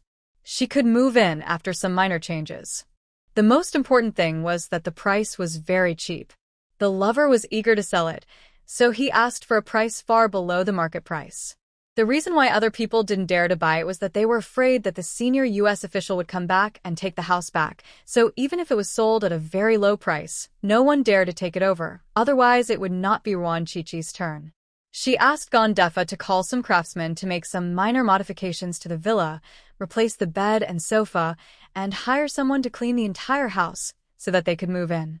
Ruan Qiqi also advised Xia Tao to buy some real estate and shops, but she was not happy about it. What's the point of buying a big house? When you die, you'll just be a small box. Xia Tao is very open-minded. She lives for the moment. When she has money, she spends it. When she has no money, she goes to rich people to borrow it. Anyway, she will never be short of money. You are still alive now, you can't live in a small box, right? Wan Qiqi advised in a gentle voice. Maybe he'll die someday. Xia Tao shrugged her shoulders. She had long since become indifferent to life and death, and continued to compile her school rules. Ruan Qiqi rolled her eyes and didn't bother to persuade her anymore. She went over to see what the school rules were like. This crazy woman's handwriting is very beautiful, with at least 10 years of practice in regular script. She saw the first one. If your parents love you, you must respect and be filial to them. If your parents don't love you, please tell the school. Tell the school what? Ruan Shuangjiang asked curiously. She was really a little surprised that Xia Tao would make this the first rule of the school. I will help them fight for custody, and the school will be in charge of the children from now on. Xia Tao spoke murderously, saying that some parents were not worthy of being parents at all, and she would not let these people harm her children. You surrender custody obediently. You may be spared. If you refuse, you will die. You are overstepping your authority by doing this. Those children may not be grateful to you, and may even resent you. Ruan Shuangjiang advised. Household affairs are the most difficult to manage. If Xia Tao does this, it is very likely that the gains will outweigh the losses, and she will also receive a lot of complaints. She is not afraid that Xia Tao will be hurt, but she is mainly afraid that this crazy woman will be too stimulated and become even more crazy. I don't care whether they hate me or not, as long as I am happy. Xia Tao snorted coldly. She didn't think about asking those children to be grateful or repay her. She was just doing something that made herself happy. Ruan Shuangjiang stopped trying to persuade him and continued to read the second one. No sleeping before the age of 18, no matter whether it is for men or women, women or women. The first time you violate the ban, you'll be caned 20 times in public by the whole school. The second time, you will be caned 50 times in public by the whole school. The third time, you will be expelled. Ruan Shuangjiang twitched her lips and continued to read the third one. Students can wear earrings, dye their hair, and put on makeup, but they must maintain their grades, otherwise they will have their heads shaved in public. Article 4. Don't waste food. If you see someone throwing food around, you must pick it up and eat it no matter where it is thrown. Ruan Shuangjiang looked at a few of them, which were basically about regulations on student character, such as being filial to parents, keeping oneself clean, being diligent and thrifty, etc. Although the school rules formulated by Xia Tao were a bit murderous, they were still very practical. Director Xia, take your time to edit it, patted her shoulder gently, and left with a smile. Xia Tao bit the tip of her pen and continued to rack her brains to think about the school rules. The phone rang, and it was Gondefa who called. Mrs. Ruan, the sanitation of your new house has been completed, and the furniture has been moved in. You can move in any time. Thanks. Ruan Shuangjiang thanked him and said that the decoration and cleaning of the house were all done by Gondefa. You're welcome. I have one more thing to tell you. The second season of the movie is very popular at the box office, even better than the first season. The overseas broadcasting rights have also been sold. Together with the dividends from the first movie, you have a total of 900,000. Can I send it to you later? Okay. Thank you for your hard work.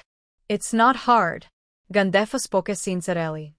The movie did well at the box office, and their Glory Gang also made a lot of money, which solved the gang's financial difficulties. He was particularly grateful to Mrs. Ruan. An hour later, Gondefa came over with a few cups of milk tea and a dozen skewers of fish balls, all coated with thick spicy sauce. Just looking at them made me salivate.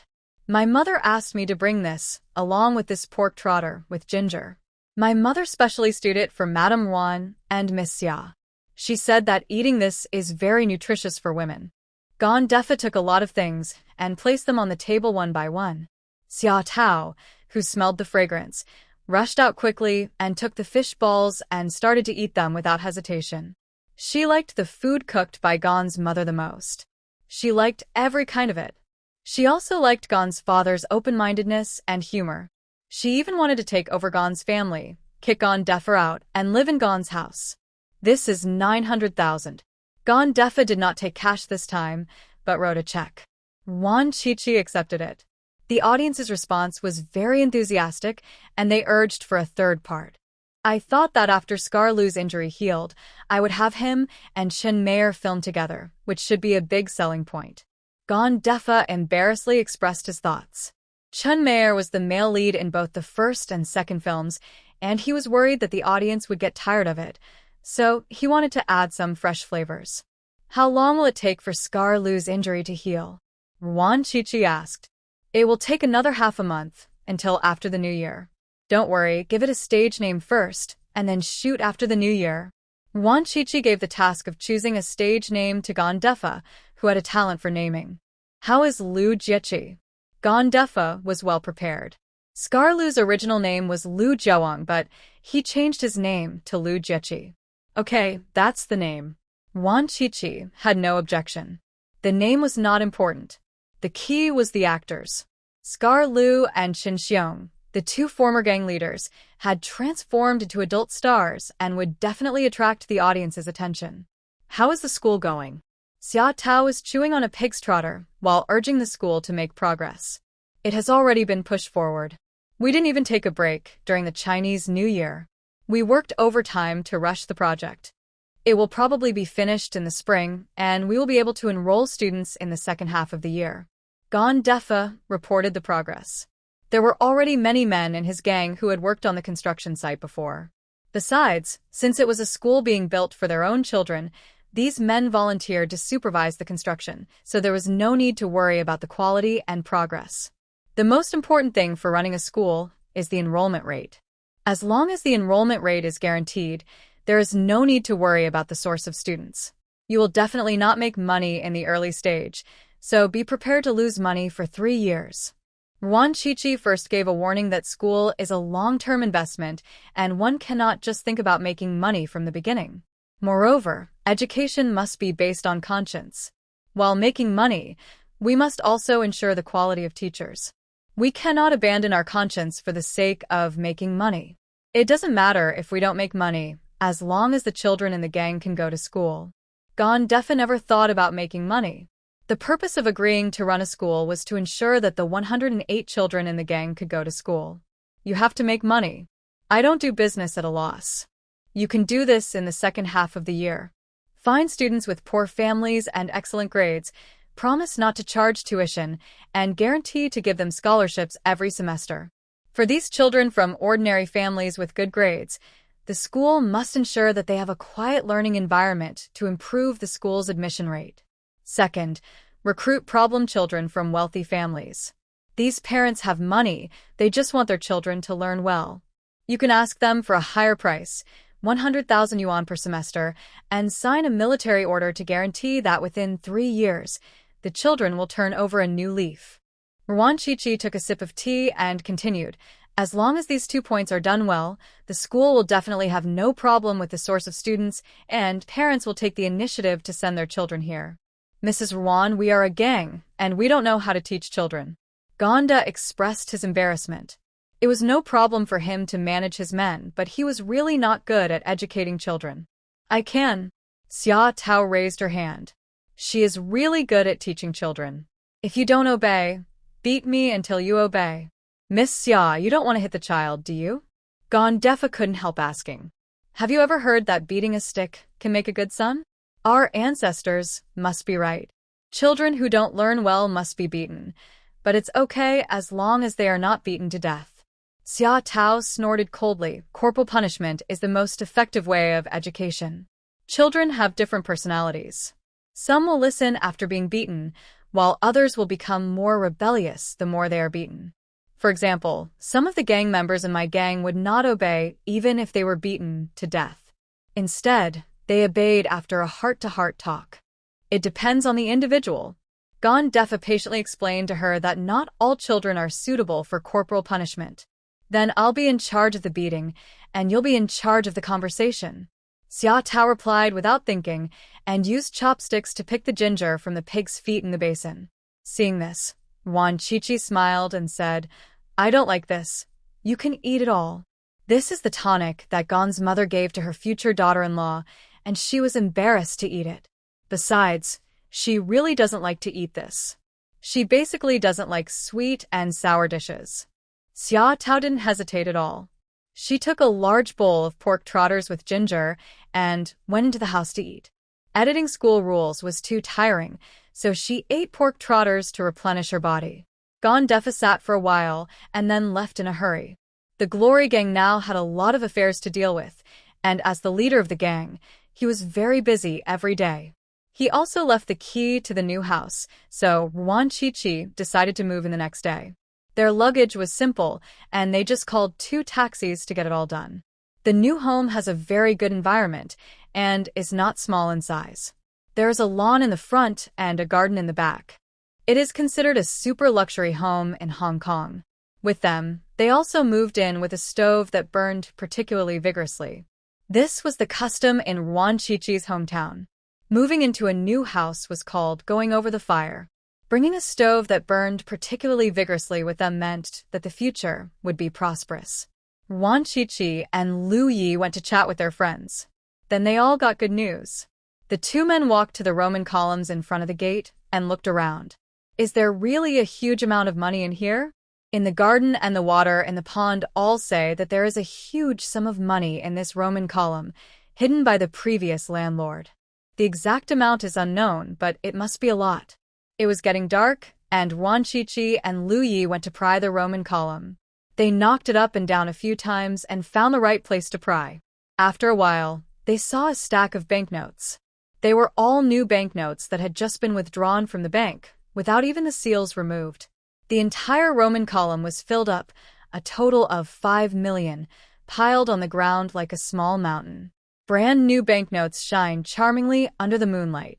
This villa cost just over 1 million yuan, and the money from this Roman column not only earned back the money spent on the house, but more.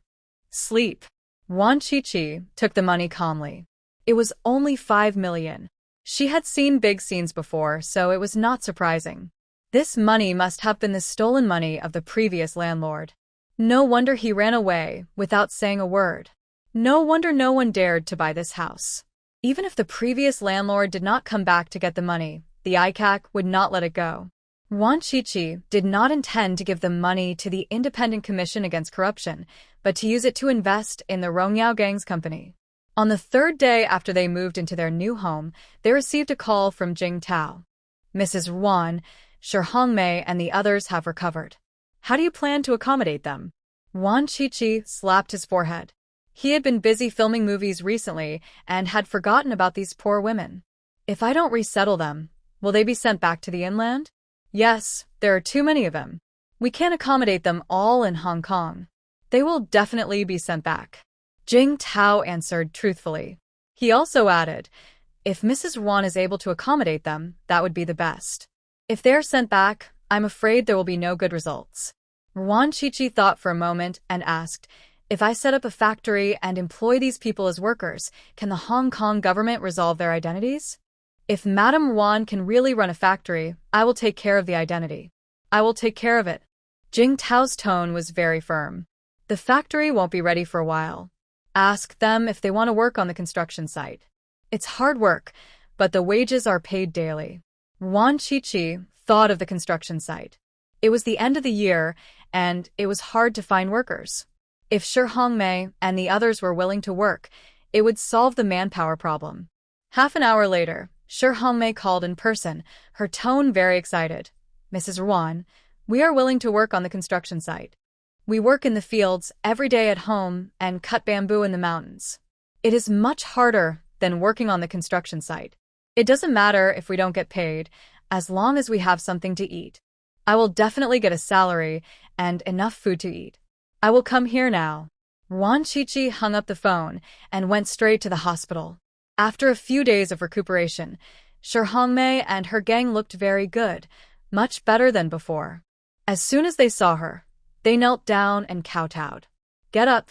Working on the construction site is hard and not a good job. You must be prepared to endure the hardship. Ruan Shuangjiang said something ugly first. We are not afraid of hard work as long as we earn clean money. Everyone said in unison. Their eyes were extremely determined. Okay, I'll take you to the construction site. Ruan Shuangjiang and Xia Tao completed the handover and called Gondefa, asking him to drive a minibus to pick people up. She and Shi Hongmei and a group of people were standing at the hospital entrance waiting. People were coming and going at the entrance, some were seeing a doctor, and some were vendors trying to sell their products. There was a girl carrying a basket covered with a piece of clean gauze and hawking her wares along the street. Madam, would you like to buy some white sugar cake? It's soft, sweet, and delicious. 5 cents apiece. Sir, would you like some sugar cake? The girl's Cantonese was not very standard. She enthusiastically sold her products to passers-by and slowly walked towards Ruan Shuangjiang and the others. Madam, Sister Hong? Are you Sister Hong? The girls suddenly cried out in surprise. "You got the wrong person. I don't know you, and you're not Sister Hong." Was mistaken for Sister Hong turned around in panic and denied it flatly. She was the girl who fell down the wall and was rescued by Ruan Shuangjiang and others. Her name was 29. "Sister Hong, I'm Xiang. I came here specially to see you. Why are you so thin? Are you sick?" The girl was anxious and worried. Sister Hong in front of her looked dull and lifeless. Where was the bright and lively girl like she was back home? Sister Hong's eyes turned red, but she still didn't want to recognize her. She was now neither human nor ghost, and she had no face to face her former good sister. Ruan Shuangjiang recognized the girl named Xiang, who was one of the girls who came on the same boat with them that day. "Do you remember me?" Ruan Shuangjiang asked with a smile. Xiang turned her head and recognized her at a glance. She said happily, "Sister, of course I recognize you. Do you know Sister Hong?" "Yes, I didn't expect that the Sister Hong you were talking about was her. How are you now?"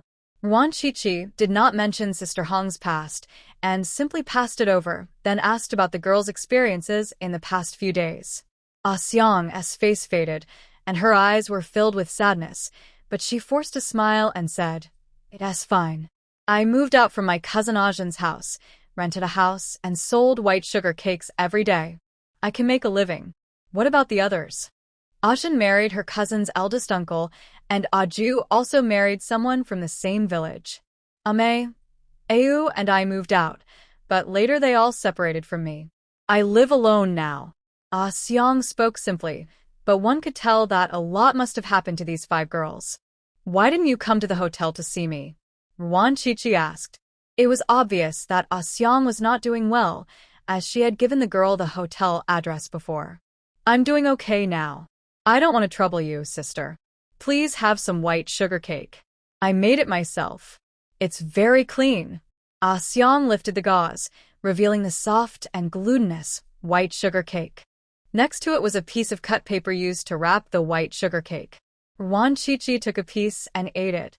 It tasted really good. She smiled and praised. "Your cooking skills are very good. My mom's white sugar cake is delicious. I only learned half of her skills.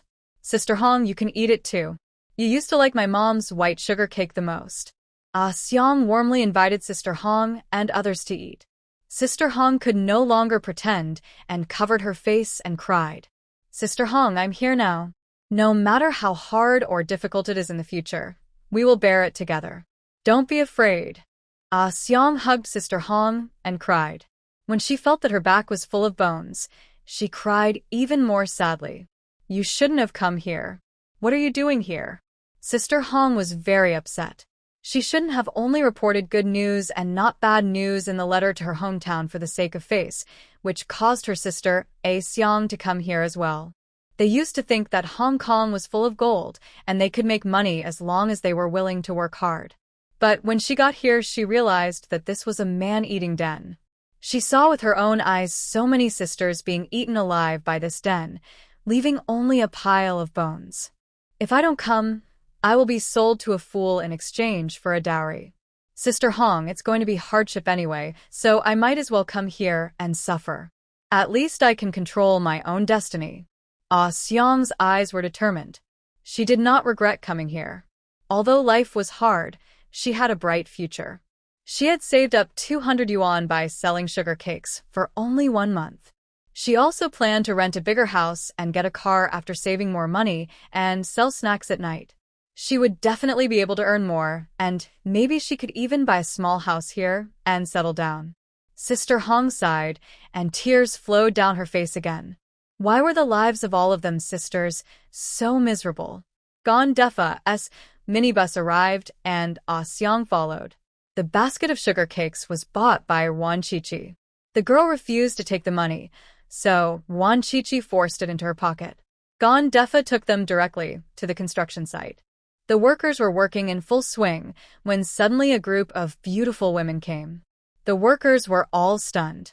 After a long while, someone jokingly asked, "Brother Gon, are you introducing us to some girlfriends because there are so many bachelors? They're here to do odd jobs. If any of you dare to mess with them, don't blame me for being rude." Defa frowned and warned seriously. He also called the supervisor Aliang and told him to keep a close eye on these people and not to touch these women or even make dirty jokes. After listening to Ruan Shuangjiang's talk about the experiences of these women, he knew that they must be extremely sensitive now, so the people on the construction site must give them enough respect while maintaining a sense of boundaries. Brother Gon, are you hiring an ancestor to do the work? Aliang made a joke. If you are not allowed to even joke, then what else can you be if not an ancestor? When your daughter Ajun first came ashore and others joked with her, how did you feel? Gonda asked. Aliang was stunned and looked at the women next to him. He immediately understood and asked in a low voice, "They are also?" Defa nodded. "Just like Ajun, I was forced to do it. Leave it to me. No one will dare to mess with me." Aliang patted his chest and promised. His wife Ajun was sold to a nightclub by her biological parents and lived a miserable life. At that time, he was a gangster in the club, and he and Ajun felt sorry for each other. They often had a midnight snack together and told each other about the grievances they had suffered that day. Ajun was beaten by a customer, and he was slapped by the boss. This was their daily experience. Then they would eat a bowl of hot midnight snack and hug each other and cry, and they would feel much better. Later, Defa took him to work on a construction site and established the Rongyao gang. He redeemed Ajun, got married, and had a child. Others laughed at him for marrying an easy-souled woman, but those people didn't know that he and Ajun were each other's warmth. The past was over, and life had to look forward. The laborer gets 70 yuan a day, paid daily, with food and lodging provided. Aliang walked over and told them about the salary and benefits. Shi Hongmei and the others' eyes lit up, as the salary was much higher than they had imagined. Even Xiang was excited when she heard this, as this made more money than selling sugar cakes. "Brother, can I do it? I'm very strong, look." Xiang volunteered and even picked up a load of red bricks to prove that she could do the job. Aliang couldn't make up his mind and looked at Defa, who looked at Ruan Shuangjiang. "I'm short of someone to work for me. Do you want to come and work for me?" Ruan Shuangjiang had other plans for Xiang. The new house was quite big, so she needed someone to clean it. Also, when she returned to the inland, someone would need to look after the new house. "Yes." Xiang nodded vigorously. Ruan Shuangjiang took her and sister Hong back to the new house. The house was too big and required 2 people to fit in, mainly because she was impressed by sister Hong, who was a strong-willed person and quite pleasing to her. Did Ajun and Aju marry voluntarily? On the way, Ruan Shuangjiang asked Xiang. Xiang's expression changed. She gritted her teeth, shook her head gently, and whispered, "Ajun was deceived by her cousin. That uncle is a fool. He is in his 40s and still drools. Her cousin put drugs in Ajun's tea. The 3rd update is finished. I will continue tomorrow. Good night." Xiang talked about what she had experienced in the past 2 months. They took the money given by Ruan Shuangjiang, bought some gifts, and found Ajun's cousin's house. Unlike what was said in the letter, the man Ajun's cousin married did not do business, and his family was extremely poor. Moreover, he was very old, more than 10 years older than cousin Ajun, dark, old, and short, and looked like Ajun's father. Cousin Ajun's family did not welcome their arrival and looked unhappy. "We originally planned to stay here for 1 night and go out to look for work the next day, but when we woke up the next morning, cousin Ajun and her family treated us very warmly and asked us to stay a few more days." Their attitude was completely different from the day before. Later I found out that they wanted to find a wife for their stupid son and didn't want to spend a penny. Xiang smiled bitterly. She felt something was wrong at that time and secretly reminded a few of her companions. Everyone else was alert and did not drink the sugar water brought by cousin Ajun. Only Ajun drank it. But Ajun was called to the room by her cousin, who said she wanted to have a heart-to-heart talk with her sister. Ajun did not suspect anything, but as soon as she got into bed, the drug took effect, and the person who got into bed was not her cousin, but her uncle, who could not even speak clearly. Ajun lost her virginity and had no choice but to agree to get married. After my cousin's family succeeded, their true colors were revealed, and I gave them 2 options. Either marry the old bachelor in the village or get out. Aju was timid, so she married the old bachelor in the village. Ame and Ayu ran away. Xiang had a determined look on her face. Those old bachelors could be their fathers. They were old, ugly, and poor. After getting married, they would have endless work to do every day and also have to give birth to children for these men. What was the difference between such a life and that in their hometown? She risked her life to cross the sea here. If she was just going to live like this, she might as well stay in her hometown. Where are Ame and Ayu going? Asked Sister Hong. We didn't dare to go too far. There happened to be a restaurant hiring dishwashers. We said we didn't want any wages, but only accommodation and meals. The boss agreed, but Xiang bit her lower lip and whispered, "That boss is not a good person. He sneaked in the middle of the night and tried to take advantage of us.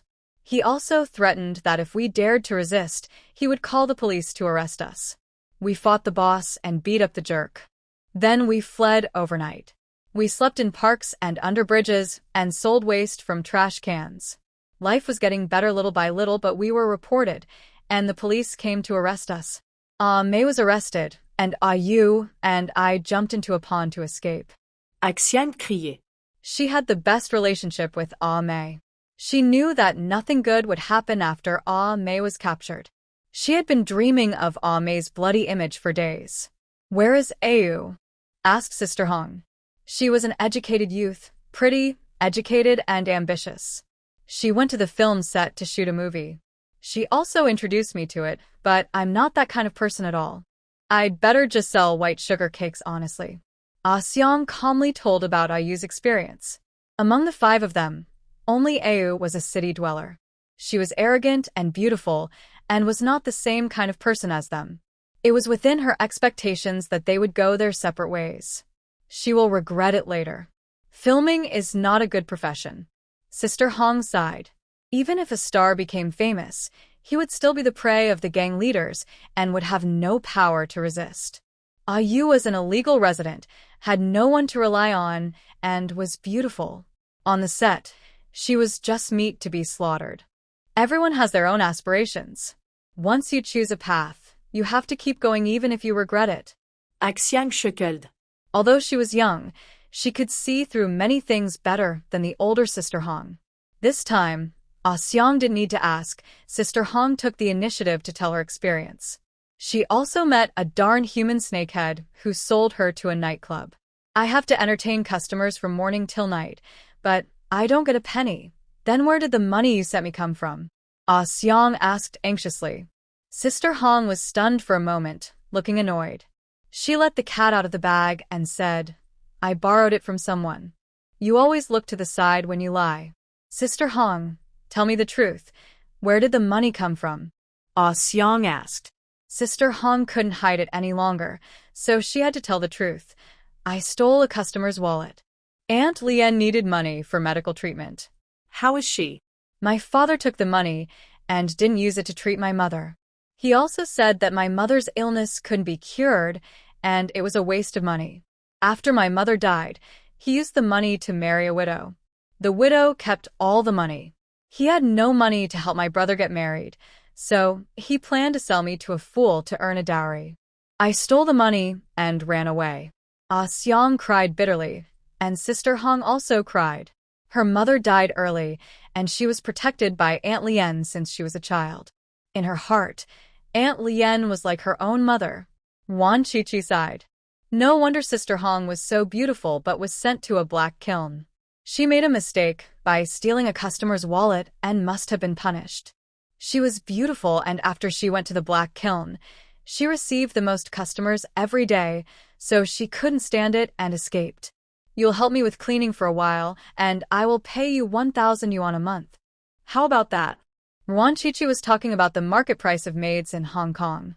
"It's too much. Half of it will be enough." Sisters felt embarrassed to take so much salary. 1,000 yuan was the price of a local maid. They were illegal immigrants, so they would be satisfied with half of it. Wan Chichi directly booked a room of 1,000 and took them to the room. The 2 sisters wanted to stay in the same room, and she agreed. Both of them couldn't sit still, so they started working on the first day. They cleaned upstairs and downstairs very well. Xiang was also a good cook, so even if there were some dishes she had never made, she could replicate them just by tasting them. Sister Hong's real name is Lin Hongyu. She seldom comes near Wan Qiqi and the others and rarely speaks. She just works silently. The women on the construction site also have a good life. They are all very hardworking and work harder than men. This stimulates the men to work with all their might, and the progress bar advances by leaps and bounds. 1973 soon arrived. Xiang prepared a large table of sumptuous dishes. She and Hongyu refused to sit at the table, but Wan Qiqi did not force them. She gave them red envelopes and asked them to take the food and wine back to their rooms to eat. The one who gained the most this new year was Potato Zai, who received a lot of red envelopes, but all of them went into Wan Qiqi's pocket under the pretext of saving them for Zai. As soon as the new year passed, obituaries of the Qiu, Su, and Zhu families came out one after another. Within just 1 month, the elderly people and the heads and wives of the 3 families either died of illness or died in accidents. The wealthy people in Hong Kong were very busy paying their respects this month. Moreover, the 3 companies of Qiu, Su, and Zhu suddenly changed hands. Their wealth was all gone, and their children immigrated abroad. This series of strange changes caused panic among the wealthy people in Hong Kong, who all thought that something big was going to happen.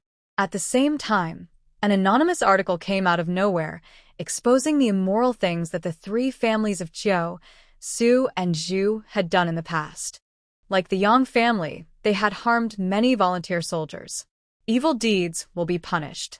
It's not that there will be no retribution, it's just that the time has not come yet. God is watching what you do. There is a God above us. Their current experience proves this point. You must have a clear conscience in doing things in order to live with an open mind. This article caused a sensation in the whole city. As soon as the newspapers were delivered to the newsstands, they were sold out. Newspaper offices also worked overtime all night to produce them. Almost every citizen of Hong Kong had a copy of the newspaper. This grudge against the Su and Zhu families is as evil-hearted as the Yang family. No one of the family is broken up. God is watching. Do you really think it's God? Use your brain. Who else could it be if not God? It can't be the king of hell, right? Who cares who it is? Anyway, the evil-hearted guy got his comeuppance. Cool. The people were talking about it and applauding the tragic plight of the 3 families.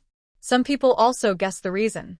The 3 families had accidents at the same time, and God was so busy that he probably couldn't spare the time. Anyway, every grievance has its perpetrators, and it has nothing to do with them, the common people. Of Qiu, Su, and Zhu were over. They all immigrated with their families.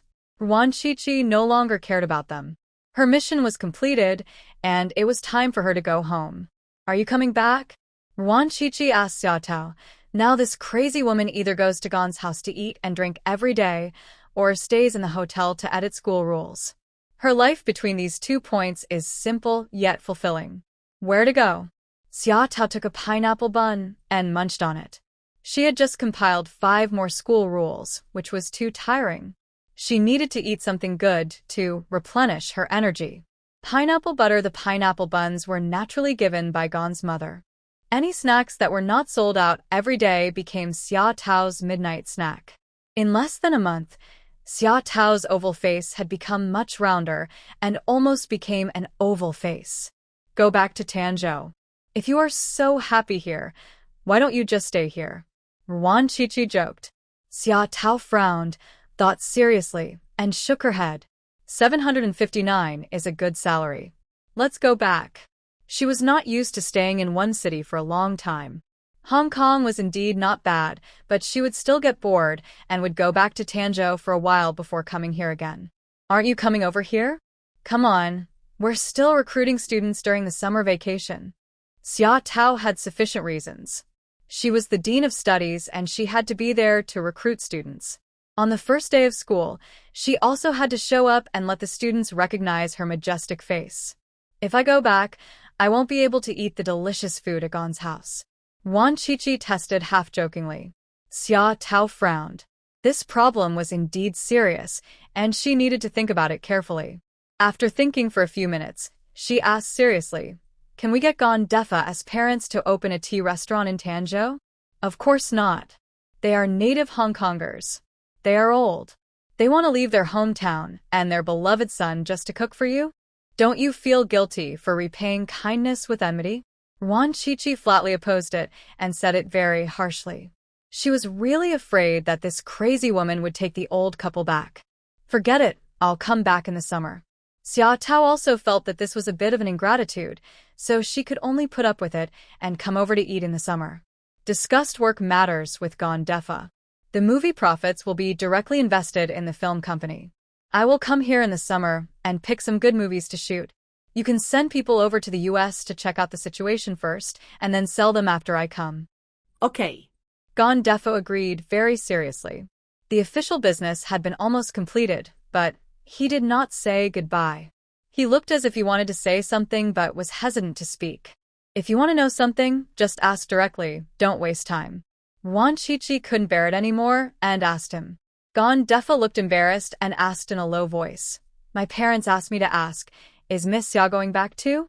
We came here together, so of course we have to go back together." Ruan Shuangjiang teased him deliberately. Defa's face was visibly disappointed. He didn't know where to put his hands. He twisted them uneasily. "I've fine. Thank you, Mrs. Ruan. I'm going back. Tell Miss Xia for me that I wish her a safe journey and happiness. Why don't you talk to her yourself?" Ruan Shuangjiang felt a little guilty. The big man, who was stronger than a bear, was almost made to cry by her. I didn't meet Miss Xia. "I have something else to do. I'm leaving now." Bye. Defa didn't dare to look at anyone and spoke incoherently. He walked out while talking, appearing a little flustered. Xia Tao came back excitedly with a few strings of fish balls coated with a thick layer of chili sauce in her hand. She bumped into Defa at the door, and the chili sauce on the fish balls was all over Defa's clothes.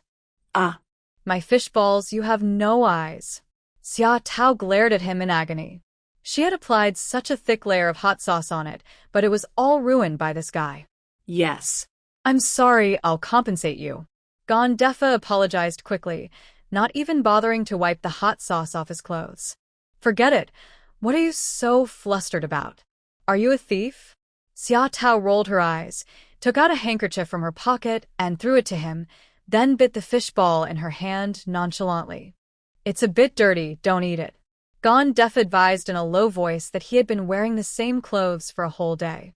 "It's not clean, but you won't get sick if you eat it." How hypocritical.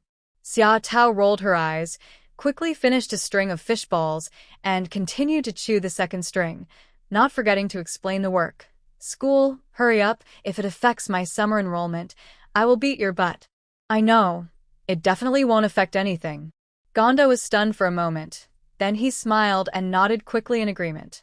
"Why are you smiling so frivolously? Did you find some money?" Xia Tao looked at him in confusion. He was in a daze just now, but now he was acting as if he had found money. He must be crazy. "Miss Xia, my mother prepared some food for you. I'll bring it over later." Defa laughed even more happily. He didn't know what was going on, but his mood suddenly improved, just like the feeling of suddenly seeing the sun after a long period of continuous rain. "I'll get it myself." Xia Tao's eyes lit up, and she turned and left, turning back to urge him. "Hurry up, what are you dawdling for?" "Here it comes." Defa followed with big strides, and the two of them walked one after the other, and soon entered the elevator. Ruan Shuangjiang smiled, but Xia Tao was obviously not interested. This happy event still had some time to wait. However, it can be seen that Xia Tao is not averse to Defa, which is already a great progress. Mo Jinsong came to the door again, still dressed in that respectable manner, and looked even more proud. This guy is doing very well in Hong Kong. He has recently appeared on several TV shows, is a long-term writer for several newspapers, and has written autobiographies for several rich ladies. He is living a very happy life. Mrs. Zhu has evidence of corruption among several high-ranking officials. The ICAC has interviewed her several times, but she is very cunning and refuses to admit it. The ICAC has searched her home, but found nothing. Can you help find the evidence in Mrs. Zhu's hands? Mo Jinsong stated his purpose. It's none of our business if the ICAC investigates a case. Lu Yi was not willing to work for this guy, and the ICAC was a U.S. department, and he did not want to work for Americans. Hong Kong is ours, and the ICAC investigates cases for the development of Hong Kong. You don't want to see Hong Kong become an isolated island filled with chaos, do you? Mo Jinsong asked back. Is this also what the higher-ups mean? Ruan Shuangjiang asked. Yes. Why didn't you just say it was a business matter? I thought it was a private matter between you and that old lady Zhu. Lu Yi deliberately insulted him, but Mo Jinsong smiled and said calmly, Xiao Yi, don't interrupt me when I'm talking to my sister-in-law. A live-in son-in-law should have the consciousness of a live-in son-in-law. Stay aside. Lu Yi gritted his teeth, unable to think of any rebuttal for a moment, and looked at Ruan Shuangjiang with grievance. Although Lu Yi is a live-in son-in-law, his status in the family is the same as mine. This is not the old society anymore. Families still follow status rankings. Our Yuan family doesn't follow that.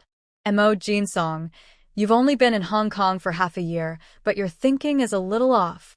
Ruan Shuangjiang looked at her man soothingly, then vented her anger for him and put a big hat on him. That's right, the poisonous weeds of capitalism are indeed very poisonous. Mo Jinsong, you've been severely damaged. Lu Ye's tone was particularly gloating. It's my fault. My nephew took my sister-in-law's surname, Yuan. I misunderstood. I'm very relieved that my sister-in-law thinks this way. I'm really happy for Xiaoya to marry such a good person like my sister-in-law. Mo Jinsong pretended to admit his mistake and said some hypocritical words, which almost broke Lu Ye's back teeth. Mr. Xiong, you have been suffering from excessive internal heat recently and have been overworked. Love is like a sword hanging over your head. You must take care of your health. Ruan Shuangjiang picked up the teacup and started to chase people away. Thank you, Mrs. Ruan, for your reminder. Goodbye. Mo Jinsong also decided to quit while he was ahead and left. Chi, he was just being sarcastic. Lu Yi complained angrily and even praised himself. I was so angry, but I held back and didn't hit him. Great. You are increasingly taking the overall situation into consideration. Ruan Shuangjiang praised him very seriously, saying that Lu Yi had indeed improved a lot and was not as impetuous as before.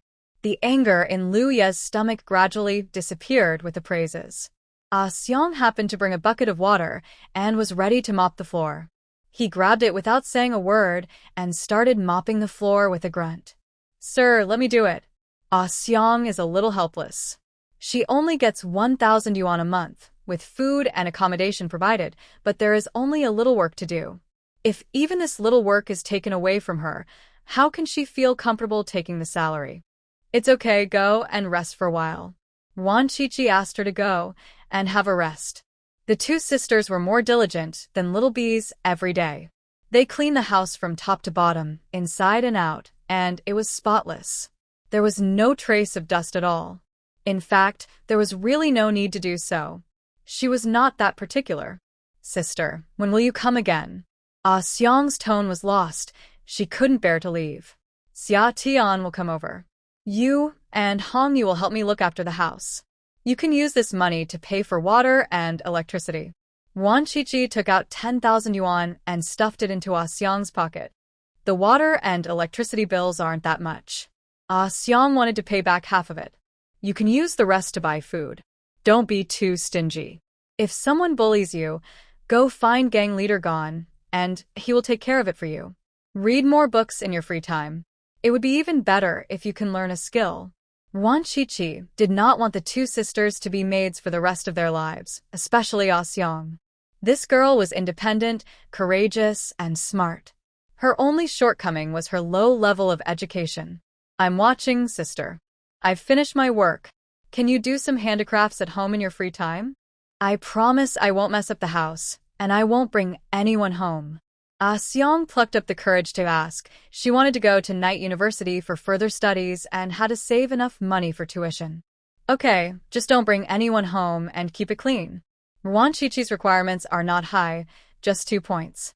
If Xiong and Hong Yu can't do it, she will let them leave. I know the rules. I will definitely not bring anyone home, and I will clean the house every day. Thank you, sister. Xiang was extremely happy. She felt that good fortune had come after bad luck. Since the day she crossed the sea, she had been helped by noble people. She hoped that one day she would be able to succeed and repay the noble people. It was dark. Ruan Shuangjiang and Lu Yi left the villa and went their separate ways. Ruan Shuangjiang went to Mrs. Zhu's house to look for evidence, and Lu Yi went to Mo Jinsong's place. Mrs. Zhu is the widow of a gang leader. She lives in a villa in Repulse Bay. Her house is decorated magnificently. The chandeliers in the living room are all made of crystal, and the wash basin in the master bedroom bathroom is sparkling with gold. Ruan Shuangjiang took down the wash basin without saying a word and put it into the space. She also dismantled the crystal chandelier in the living room. Although the crystal was not valuable, such a big lamp was still worth some money. Through the bonsai in the house, she easily found the evidence, an account book that contained the transactions between her deceased husband and those high-ranking officials. The time, place, and amount of each transaction were all recorded clearly. There were quite a few gold bars and jewels in the safe, and Ruan Shuangjiang took them all without hesitation, leaving only the account book. Mrs. Zhu was lying on the luxurious big bed, sleeping soundly, and had no idea that the 2 bodyguards she had hired at a high salary had been knocked down by Ruan Shuangjiang. Ruan Shuangjiang swaggered to the bedside, sprayed some sleeping pills on Mrs. Zhu, and then took out a gun from under her pillow. Putting the gun into the space, Ruan Shuangjiang moved a chair and sat beside the bed, waiting for Lu Yi to come over. Mrs. Zhu on the bed was sleeping soundly and would not wake up even if there was thunder. Ruan Shuangjiang was bored sitting there, so she ran to the kitchen to find some food. She also found the wine cellar, collected all the good wine, and poured herself a glass to drink slowly. After drinking half a bottle of red wine, Ruan Shuangjiang was a little tipsy and finally waited for Lu Yi. He carried the knocked-out Mo Jinsong and walked in through the gate in broad daylight. Mo Jinsong was wearing pajamas, apparently dug out from under the quilt. Ruan Shuangjiang sat there without moving and made an okay gesture to Lu Yi. Lu Yi grinned and threw Mo Jinsong onto the bed, pressing heavily on Mrs. Zhu. Mrs. Zhu did not react and continued to sleep soundly. Chi-Chi, do you want to wake him up? How can we play without waking him up? Ruan Shuangjiang finished the wine in the glass in one gulp, stood up, and walked to the bedside. There was a silver needle in her hand. She pierced Zhu Tai's philtrum with force. She didn't prick Mo Jinsong, as he would wake up naturally in a while. After the acupuncture, she and Lu Yi hid away to watch the show. Mrs. Zhu woke up in pain and touched her philtrum. She found a lot of blood on her hands. Before she had time to think about what had happened, she saw Mo Jinsong lying next to her, and her eyes lit up. Mrs. Zhu even bit her finger to make sure she was not dreaming but real. She pounced on him with great joy and touched Mo Jinsong all over. Darling, you act so reserved during the day. I thought you didn't mean it, but you pretended to sleepwalk over to me at night. You really know how to have fun. I like your naughty side. Mrs. Zhu thought Mo Jinsong was pretending to sleep, so she acted coquettishly and put her hands into his pajamas. Mo Jinsong was awakened by being touched. When he opened his eyes, his look was still confused. But when he saw a wrinkled face so close to him, he was so scared that he immediately became refreshed. His body also burst out with great potential, and he rolled off the bed neatly. Who are you? Why are you in my room? Mo Jinsong did not recognize Mrs. Zhu. During the day, Mrs. Zhu wore heavy makeup, with powder on her face thicker than putty. At night, when she took off her makeup, she looked like a completely different person, even older than his mother-in-law. Baby, this is my room.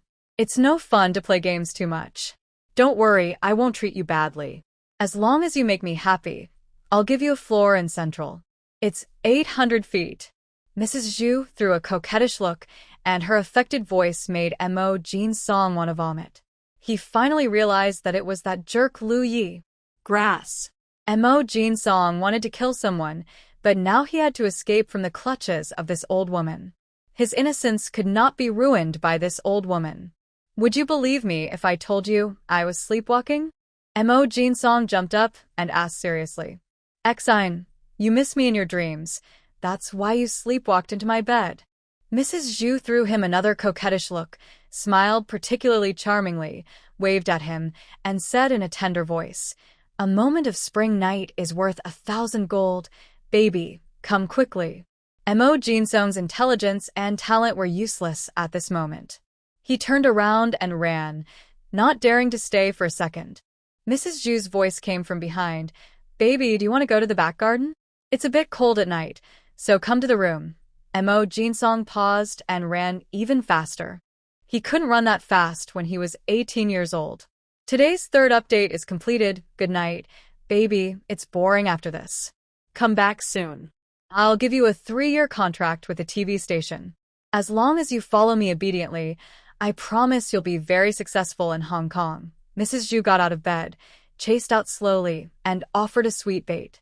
An 800-foot building in Central, a 3-year contract with a TV station. If it were any other man, he would have surrendered with his eyes closed, but Mo Jinsong was unmoved. He swung out a phantom with his arms and ran at the speed of a leopard. But he was tripped by a rose branch that suddenly protruded out, and then a mocking voice came from above his head. It's the same anyway when the lights are turned off. It's just one floor in Central. Lu Yi was hanging upside down on the tree, zooming in on him with a sly smile on his face. Yes, it can be sold for hundreds of thousands. It would be great to take the money back and earn foreign exchange. Ruan Shuangjiang also hung upside down. The couple were like ghosts, with their 4 eyeballs flashing in the dark. Mo Jinsong was so furious that he wanted to beat these 2 lunatics to death. Baby, where have you been? Come out, and don't make me angry. Behind, which gave Mo Jinsong goosebumps and almost vomited the food he had eaten the night before. Your old woman is here. Hurry up for foreign exchange. Just turn off the lights, lie down, close your eyes, stretch your legs, and it's done. Lu Yi said excitedly. That's right, Comrade Mo. What's your awareness?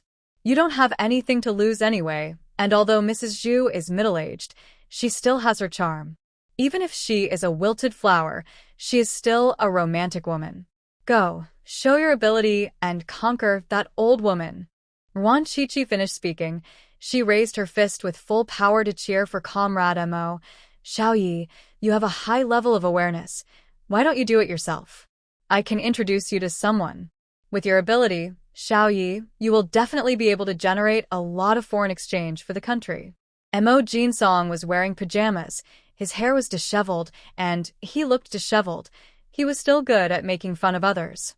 He then said to Ruan Shuangjiang, Sister-in-law, Xiaoya is trying to earn foreign exchange.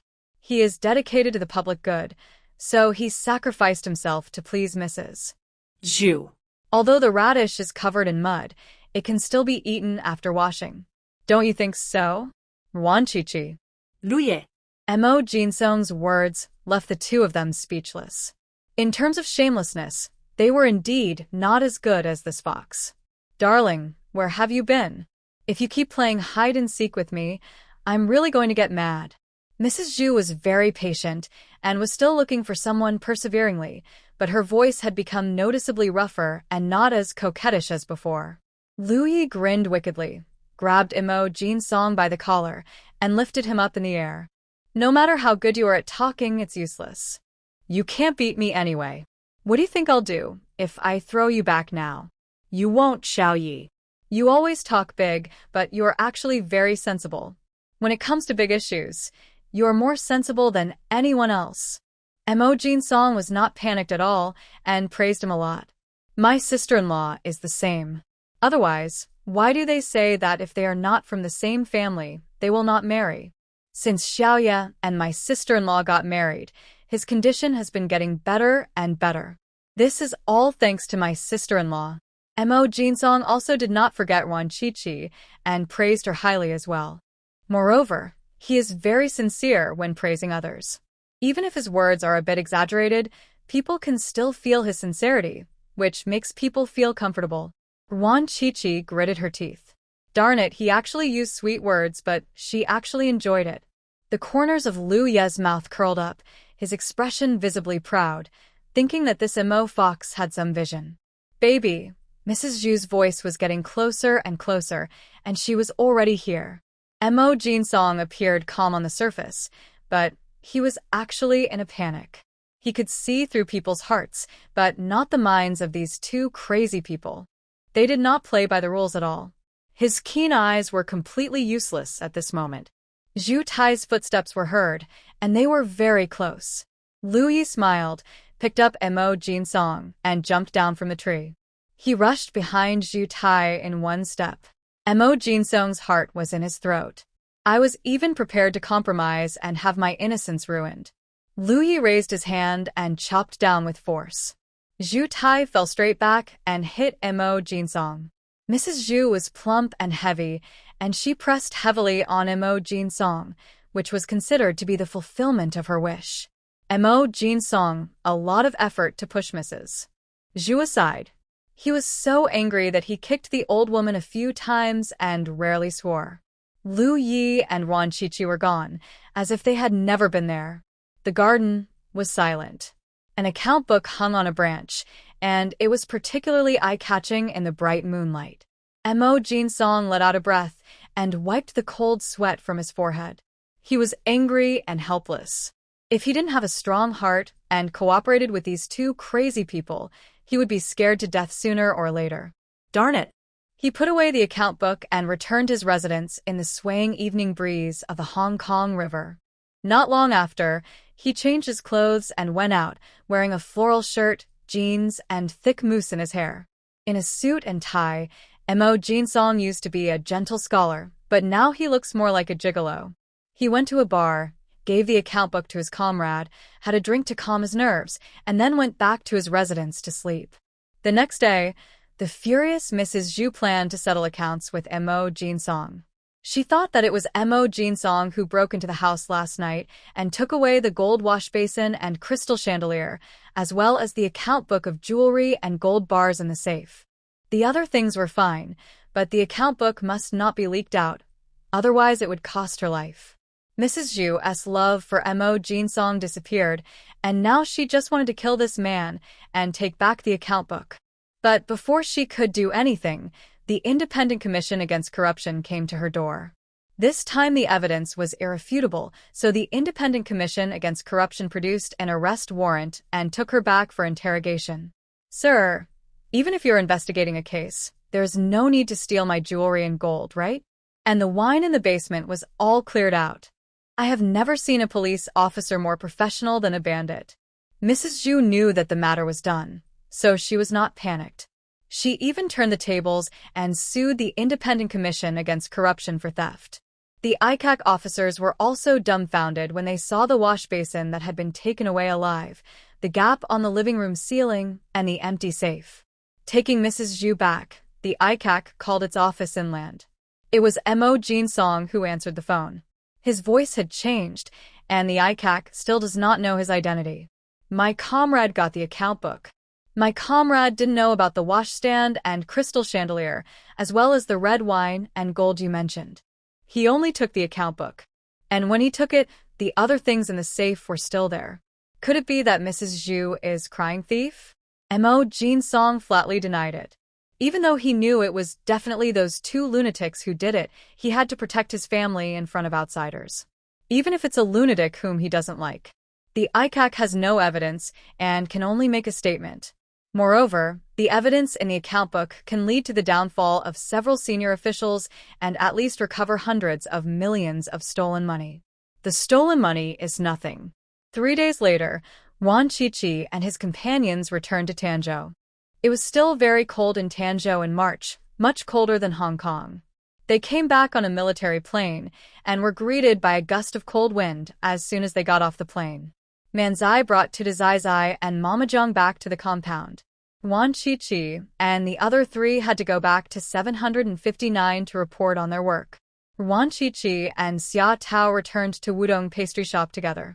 After several missions, Xia Tao's loyalty was completely fine, so Pei Yuan was no longer on guard against her, except that he could not carry out missions alone. I haven't eaten sugar-coated baba for a long time. There was a restaurant on the roadside, frying sugar-coated cakes. The aroma of oil mixed with the sweet fragrance wafted over, making Xia Tao drool. She grew up in Hunan province and had already acquired a Hunan stomach. She also likes Hong Kong's delicious food, but after a long time, she still misses Tanzhou's delicious food very much. Do you have any food coupons? Xia Tao took out a handful of money from her pocket, but there were no food coupons, so she asked Ruan Shuangjiang. Sister dumplings, buy some too. I want the salty ones. Ruan Shuangjiang took out a handful of food coupons and stuffed them all into her pocket without even looking at them. She was also greedy. The two of them ate as they walked and soon arrived at Wudong Western Pastry Shop. Two new faces came into the shop. Ding, he was not there. Only an old clerk was a familiar face. They didn't think much about it. The store clerks were all employees of 759, so the transfer was normal. 2 pieces of almond cake and 2 pieces of chestnut cake. Ruan Shuangjiang walked over, greeted the old clerk familiarly, and asked, "Where is Master Ding?" "He's on leave." The old clerk looked a little unnatural and glanced at the other 2 clerks. "Isn't it wedding leave?" Ruan Shuangjiang noticed something was wrong and joked calmly. "Of course not." Master Ding said he was not feeling well and needed to rest for a while. "Here's the cake." The old clerk handed over the wrapped cake with a forced smile. Ruan Shuangjiang paid according to the internal price of 759. Pei Yuan set a rule that all employees of 759 who bought cakes had to pay the internal price, which was much more favorable than buying cakes from outsiders. "This money is not right, Lao Li. Do you want to undergo reform?" A clerk with a serious expression came over and spoke in a very stern tone, like a leader lecturing a subordinate. "They are our own people, so they pay the internal price for cakes." "It has always been like this," explained the old clerk. "This is shamelessly digging into socialism. Director Yang has set a new rule that from now on there will be no insiders or outsiders, and everyone will be treated equally. We are no better than others, so why should we rank different levels when buying cakes?" "Comrade Lao Li, there is something wrong with your thinking." The new clerk was only about 30 years old, much younger than Lao Li, but he acted very senior when he scolded people. Lao Li didn't dare to say a word, and just lowered his head to let him scold him. Ruan Shuangjiang frowned. Old Li was not a good-tempered person. He had dared to contradict Ding Yi in the past. Today, he was being ridiculed by someone, but he just swallowed his anger? And what about Director Yang? She just spent the new year away from home. Is there such a big fuss at home? You are a ducking mine a bird. Aren't you annoying me with your chirping?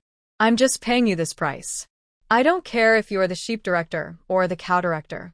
You can take it or not. Xia Tao got furious when she heard this. She slammed the money on the glass cabinet, picked up the cake and left. You are such an unreasonable thespian. Put the cake down, or I will be rude to you. The new clerk was furious and warned him sternly.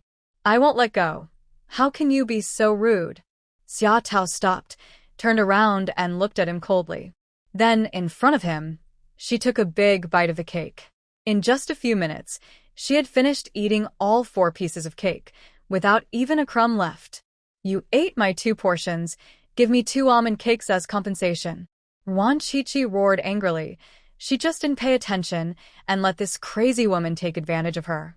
Old Li, 2 more pieces of almond cakes. Xia Tao threw out a few more dollars, still the same price. Old Li was secretly happy. He had finally waited for these 2 crazy women.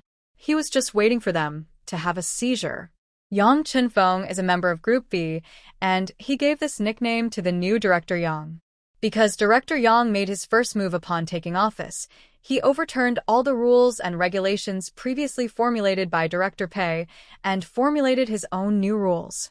He also gave a strict order that the people in Group B must abide by them, otherwise they would be labeled as undisciplined, unorganized, and undisciplined. A few people in Group B were dissatisfied with the new rules and openly questioned epilepsy, so they were taken to the farm for reform by this jerk. When Director Pei left, he specifically told them not to go against Director Yang. After all, Yang Dianfeng was sent by the headquarters with a strong backstage. Although they have special abilities, they cannot defeat the higher-ups. They have to be patient in order to keep things peaceful. Ding Yi also asked for leave because he was dissatisfied with Director Yang. Several other comrades also asked for leave to rest at home. Now, there are not many people reporting to Group B. Oldly knew the strength of Ruan Shuangjiang and Xia Tao, and he was even more aware of their epilepsy. To deal with people with epilepsy, it was the Dianpe who had to step in. He didn't want to tolerate that group of people with epilepsy anymore. It was so tiring to endure it every day. This is ridiculous. You all have serious ideological problems. I will report to Director Yang and send you to a farm for reform. At being ignored and threatened to complain to his boss. Is your sheep male or female? Xia Tao asked coldly. It's a public one. Oldly rushed to answer. With the crazy mother-in-law around, he was too lazy to endure it any longer, not even for a second. You keep talking about Director Yang. Are you two having an affair? I think your lifestyle is extremely corrupt. You must be sent to the most difficult place for reform. Xia Tao talks nonsense all the time. She has opened her eyes a lot in Hong Kong. For example, there can be no woman in the middle of a quarrel. You're talking nonsense, full of nonsense. Just wait for me. The new clerk was so angry that his head was almost filled with blood. He had never seen anyone who was so shameless and talked nonsense. His words were like farts, without even thinking. Look, he's getting anxious. He's obviously guilty. Sure enough, there's an affair. TSK, TSK, TSK, TSK. Comrade, can you still poop?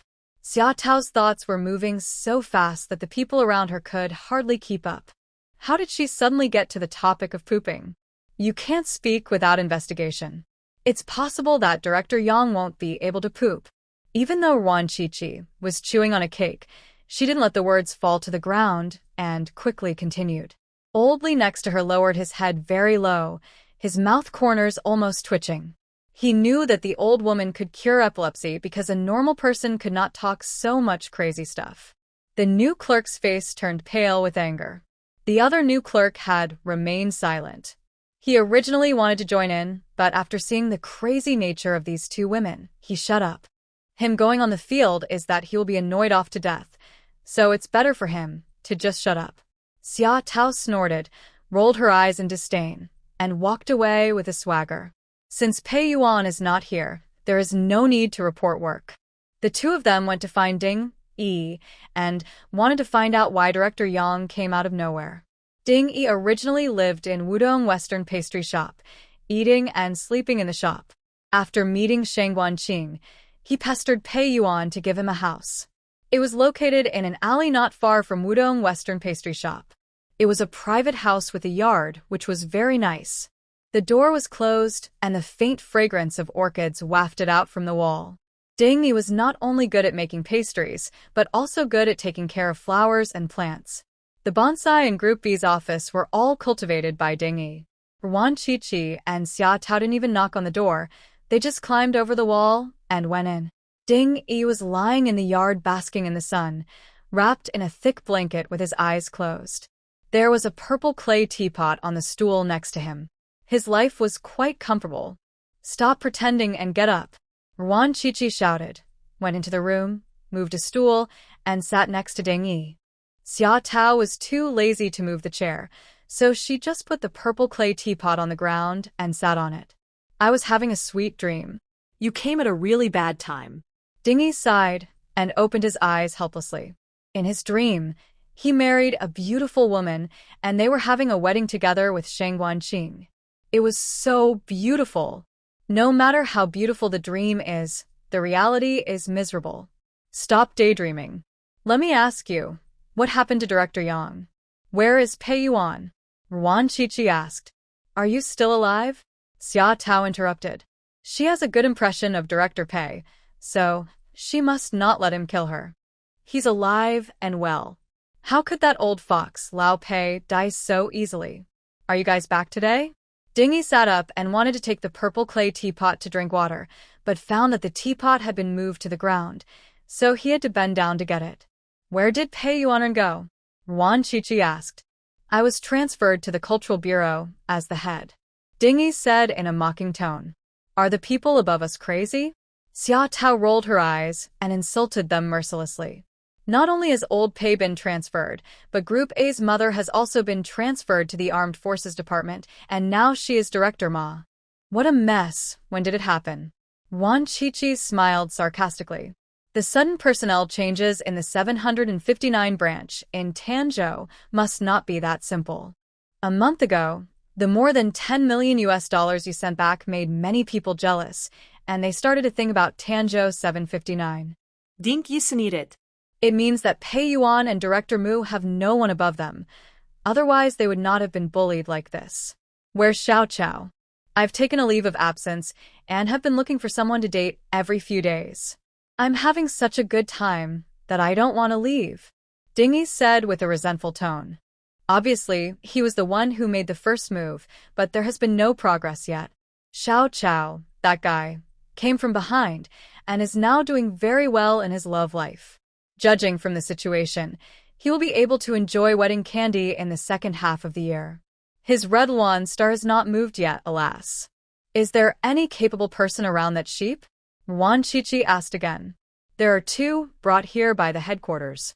The man can control electricity, and the woman can control the wind. Dink Yirepliet. Goodbye.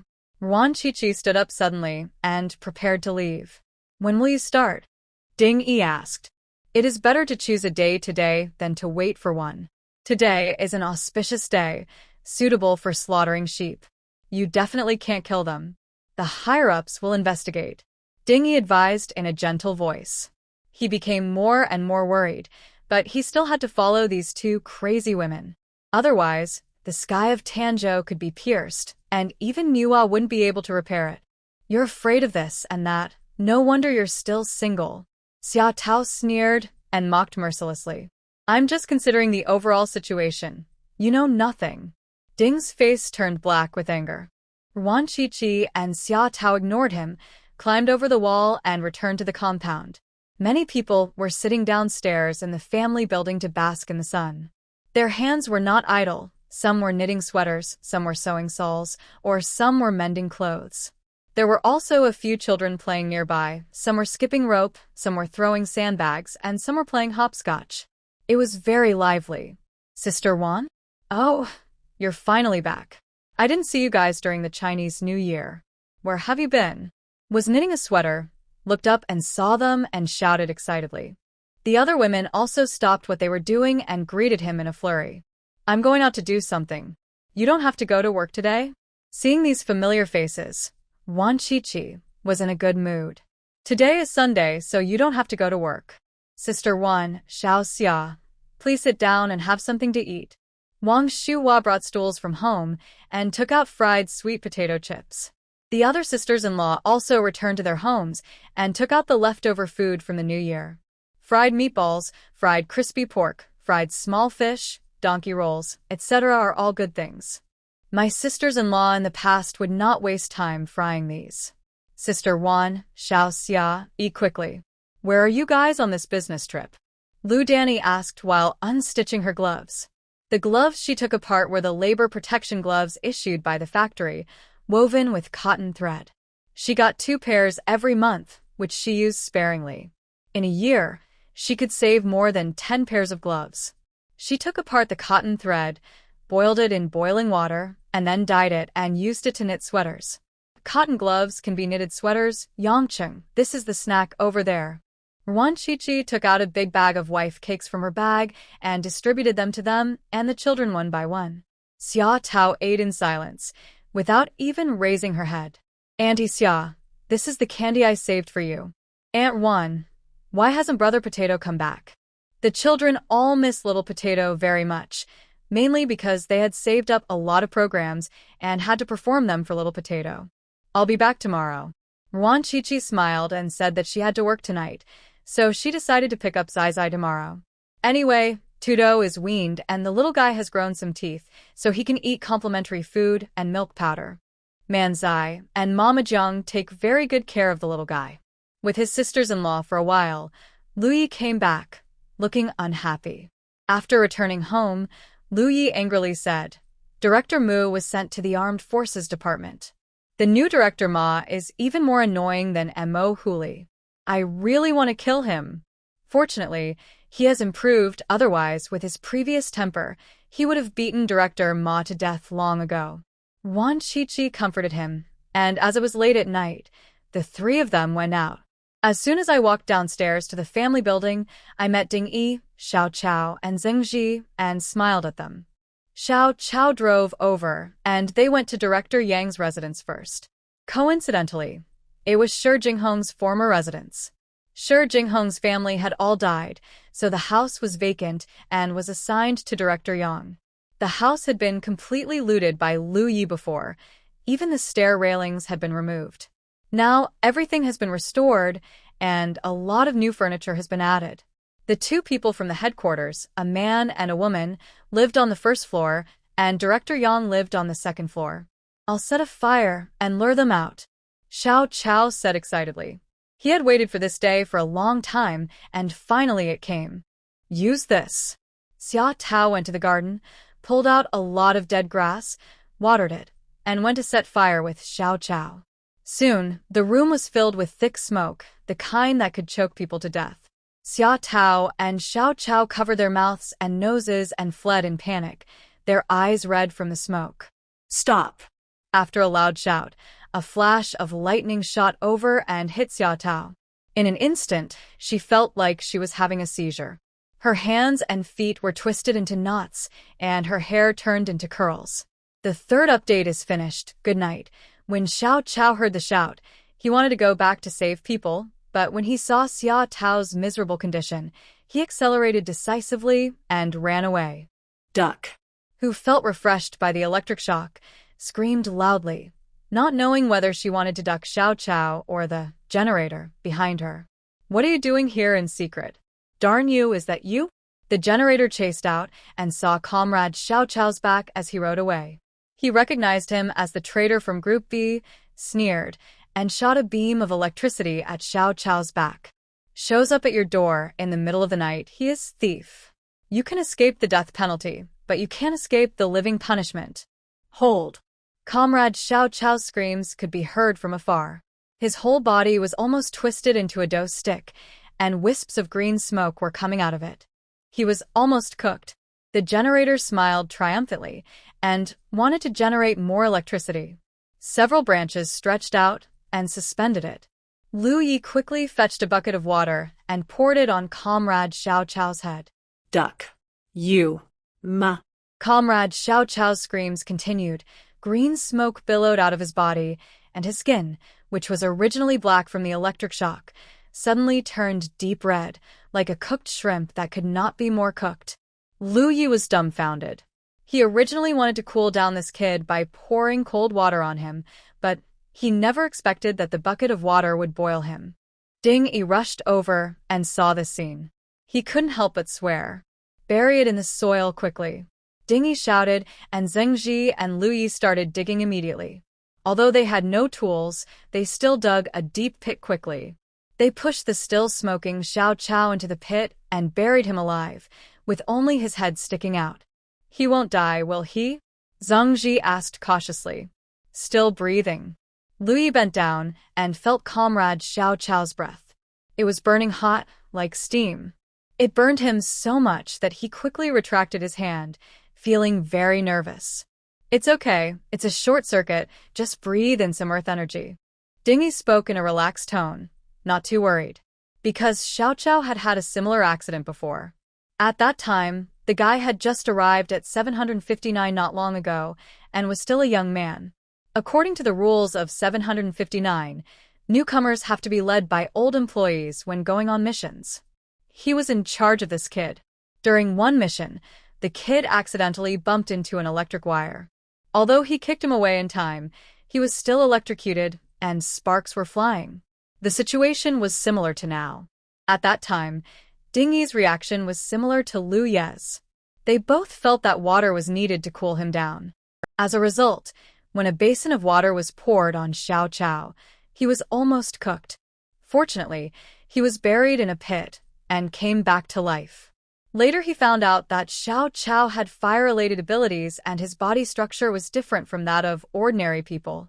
After being electrocuted, his body's reaction was even greater, so he must not be splashed with water, Otherwise, it would cause a short circuit.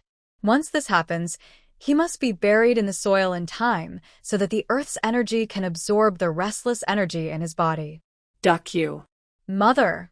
Xia Tao's curse came over. She had already recovered, pulled out the soft knife at her waist, and chopped at the generator, hanging in the air. Don't kill him.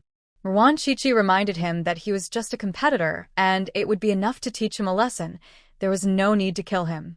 The hanging man sneered, preparing to generate electricity again, but as soon as he stretched out his hand, it was entangled by the branches, like a spider web, tightly entangled without any gaps, leaving only his 2 nostrils for breathing. You like electricity so much. Why don't you go to a power plant to generate electricity? Xia Tao pointed the tip of the knife at the man's vital parts and taunted him arrogantly. That is to say, she hasn't looked in the mirror yet, otherwise, seeing her current appearance, she would definitely not be as calm as she is now. Her long straight black hair turned into free-flowing woolly curls, and her fair skin was electrocuted to become extremely black, darker than that of real Africans. Ruan Shuangjiang could only identify her location by her big, white teeth. Are you trying to rebel? This is Director Yang's home. You, as members of 759, actually broke into the leader's home in the middle of the night and acted lawless. Do you all want to go to jail? The generator man scolded righteously. He used to work in the capital and was sent to Tanzhou to assist Director Yang in his work, mainly to protect Director Yang's safety. At that time, he felt that the higher-ups were worrying too much. Even if the people from a local branch in Tanzhou were brave enough, they would not dare to take action against the imperial envoy sent by their higher-ups. Now he realized that he was too naive. These people were indeed so bold and arrogant that they did not take Director Yang seriously at all. What Director Yang, Director Niao? I only recognize Director Pei. Go back to where you came from. If you don't leave, I will come and set fire to you every day. Xia Tao snorted coldly and asked Ruan Shuangjiang to loosen the branches, revealing the man's head. She danced with the knife, and with a flash of knife light, the man's thick black hair instantly flew in the night sky, turning into a shiny bald head. Loosen up a little more. Xia Tao pointed downwards with the tip of the knife, and Ruan Shuangjiang cooperated by loosening the branches, but the man's upper body was wrapped tightly around her, leaving him no chance to discharge his electricity. Whoa! The man finally panicked and wanted to call his companions for help, but his mouth was strangled so tightly by the branches that he could not utter a complete sound. He could only watch Xia Tao cut his pants open in no time, and then a cool wind blew in. Whoa! The man was panicked and scared. He couldn't see his lower body and didn't know if his brother was still there. It felt like he was gone. What are you afraid of? Your useless brother is still here. TSK. Why are they all little earthworms? Have you married your concubine? It's better not to marry her. Even if you do, you will still be cuckolded. Xia Tao looked at it with disdain, her hands itching as she wanted to cut it again, but shaving the hair didn't make her feel better. Don't even think about it. Ruan Shuangjiang warned her that after all, they were sent by higher-ups, and if things got out of hand it would be difficult to resolve, and she didn't want to create a rift with them. Xia Tao pursed her lips, kicked the ashamed man, and kindly reminded him, "Go back and eat more sea cucumbers. They are better than earthworms." Whoa! The man yelled angrily.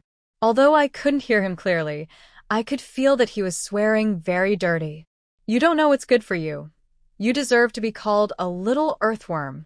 Xia Tao snorted coldly, ignored him, and prepared to go into the house with a knife to settle the score with Director Yang. Wait, there's a woman who can control the wind. Ruan Shuangjiang reminded that the woman had not shown up and must be hiding in the dark. Can she create a 12-level typhoon? It's just a breeze in March at most. I'm not afraid of it. Shoot! Xia Tao didn't take it seriously at all and walked into the house with a swagger.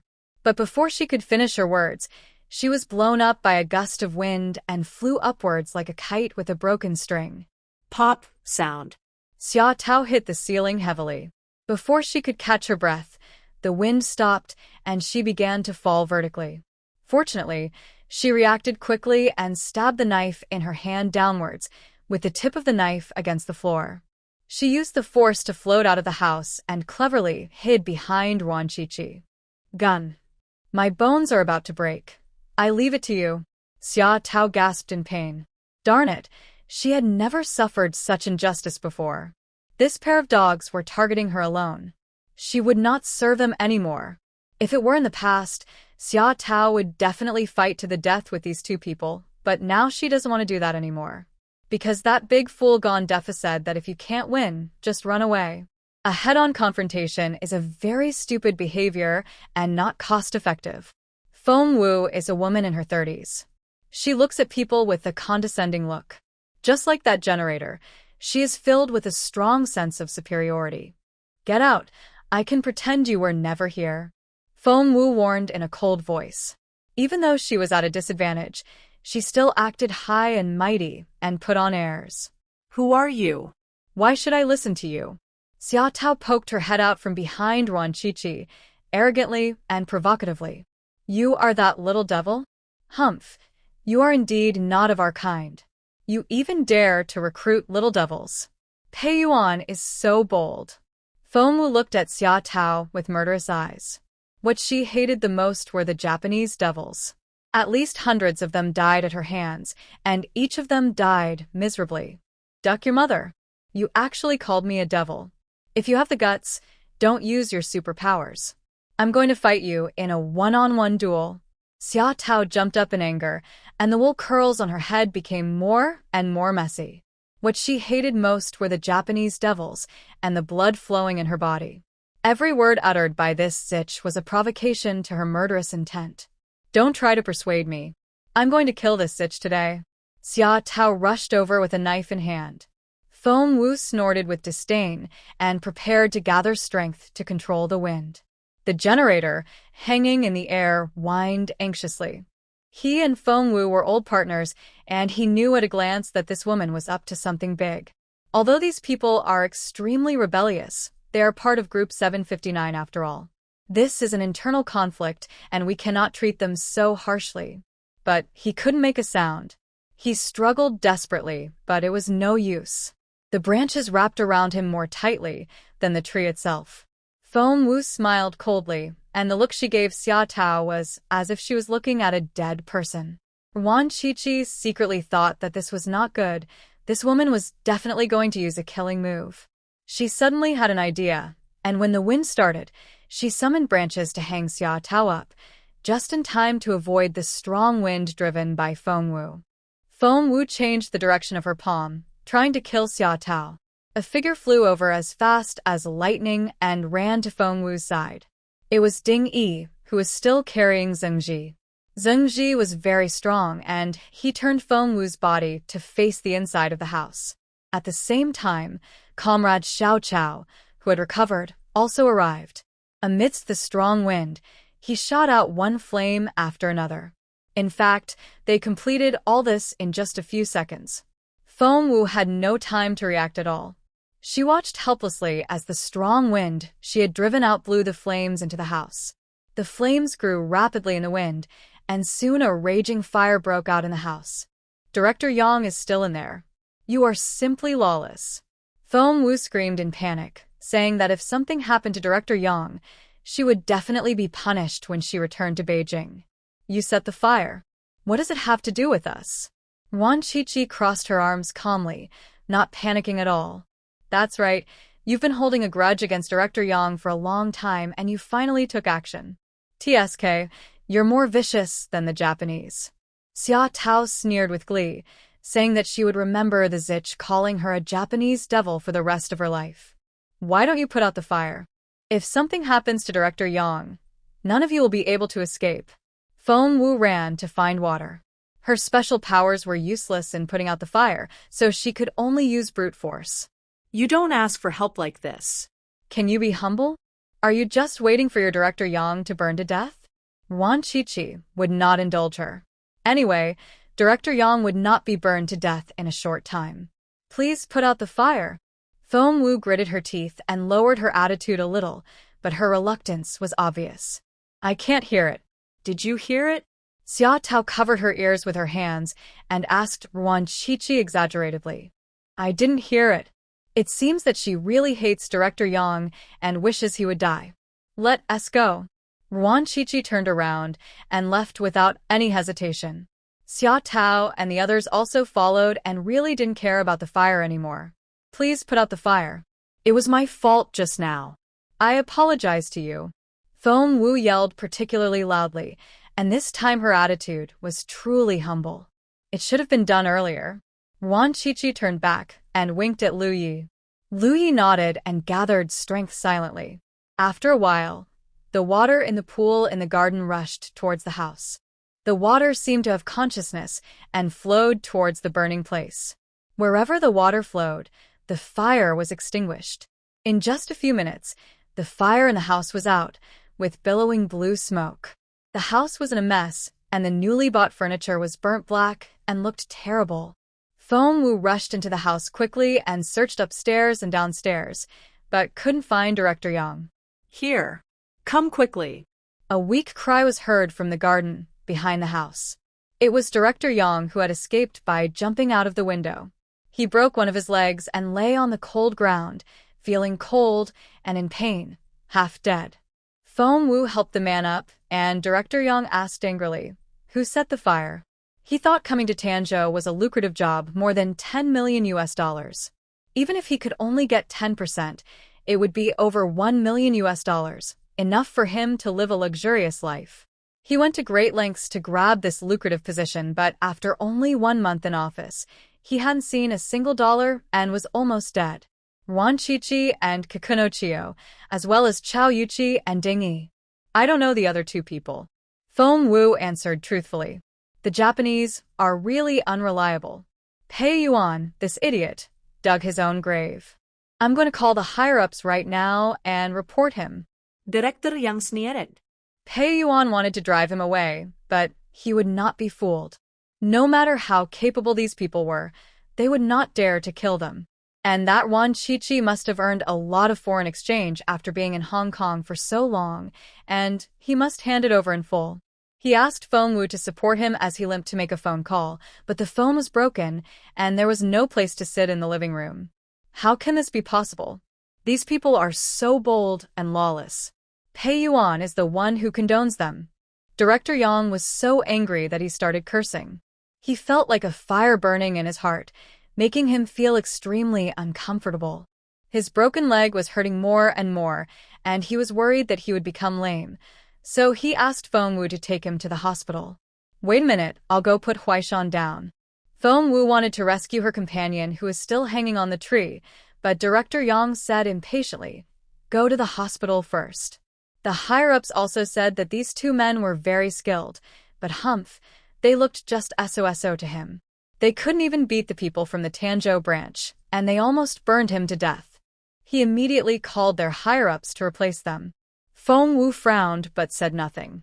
On her first day at work, she was trained to obey her leader's instructions without any principles and not to disobey. This has become a habit over the years. Hanging on the tree heard Director Yang's words clearly, and his heart was colder than his naked butt. After Feng Wu and Director Yang left, Xia Tao appeared like a ghost and said maliciously, "You've been abandoned by your leaders and companions. How pitiful!" The man glared at her angrily, but his heart was bitter and astringent, and he regretted coming to Tanzhou. "Are you cold? Don't worry, I'll bring you warmth right away." Xia Tao smiled wickedly, and the man's scalp went numb. He soon felt the burning sensation on his body, and his skin was almost roasted. Xiao Chao lit several balls of fire on him, and the branches that tied him shrank when they encountered the fire. The man fell heavily to the ground, and his clothes and hair were burned clean in an instant, leaving him smoother than a plucked chicken. Next, they went to the residence of Director Ma from Group A. This guy also had guards around him, but they were all defeated by them. He was also burned like a plucked chicken by Comrade Xiao Chao. In addition, Lu Yi also set a time for the water in their bodies. Every morning, noon, and evening, the water in their bodies would go on strike, and the urine in their bodies would leak out uncontrollably. Went to the hospital. Certainly did not escape. Lu Yi chased him and set a time for him, and then they went back home to sleep. Ruan Shuangjiang brought back more than $2 million this time, mainly from the box office revenue of the movies made by Chen Xiong and Scar Liu. The movies they co-produced were very popular. The two former underworld bosses actually teamed up to make a love movie. Although the image is a bit eye-catching, it is quite exciting. Citizens of Hong Kong would go to the cinema to catch a glimpse of the two big guys, even if they didn't eat, and they would watch it once, twice, and 3 times and never get tired of it. The box office jumped to #1 and sold at high prices overseas, making huge profits every day, and Ruan Shuangjiang got a lot of the money. She had been planning to hand over the money from the beginning, and she didn't want a penny. She originally wanted to let Imo Jinsong handle it, but the procedures on Imo Huli's side were a bit troublesome, so it would be more convenient for her to bring it back herself.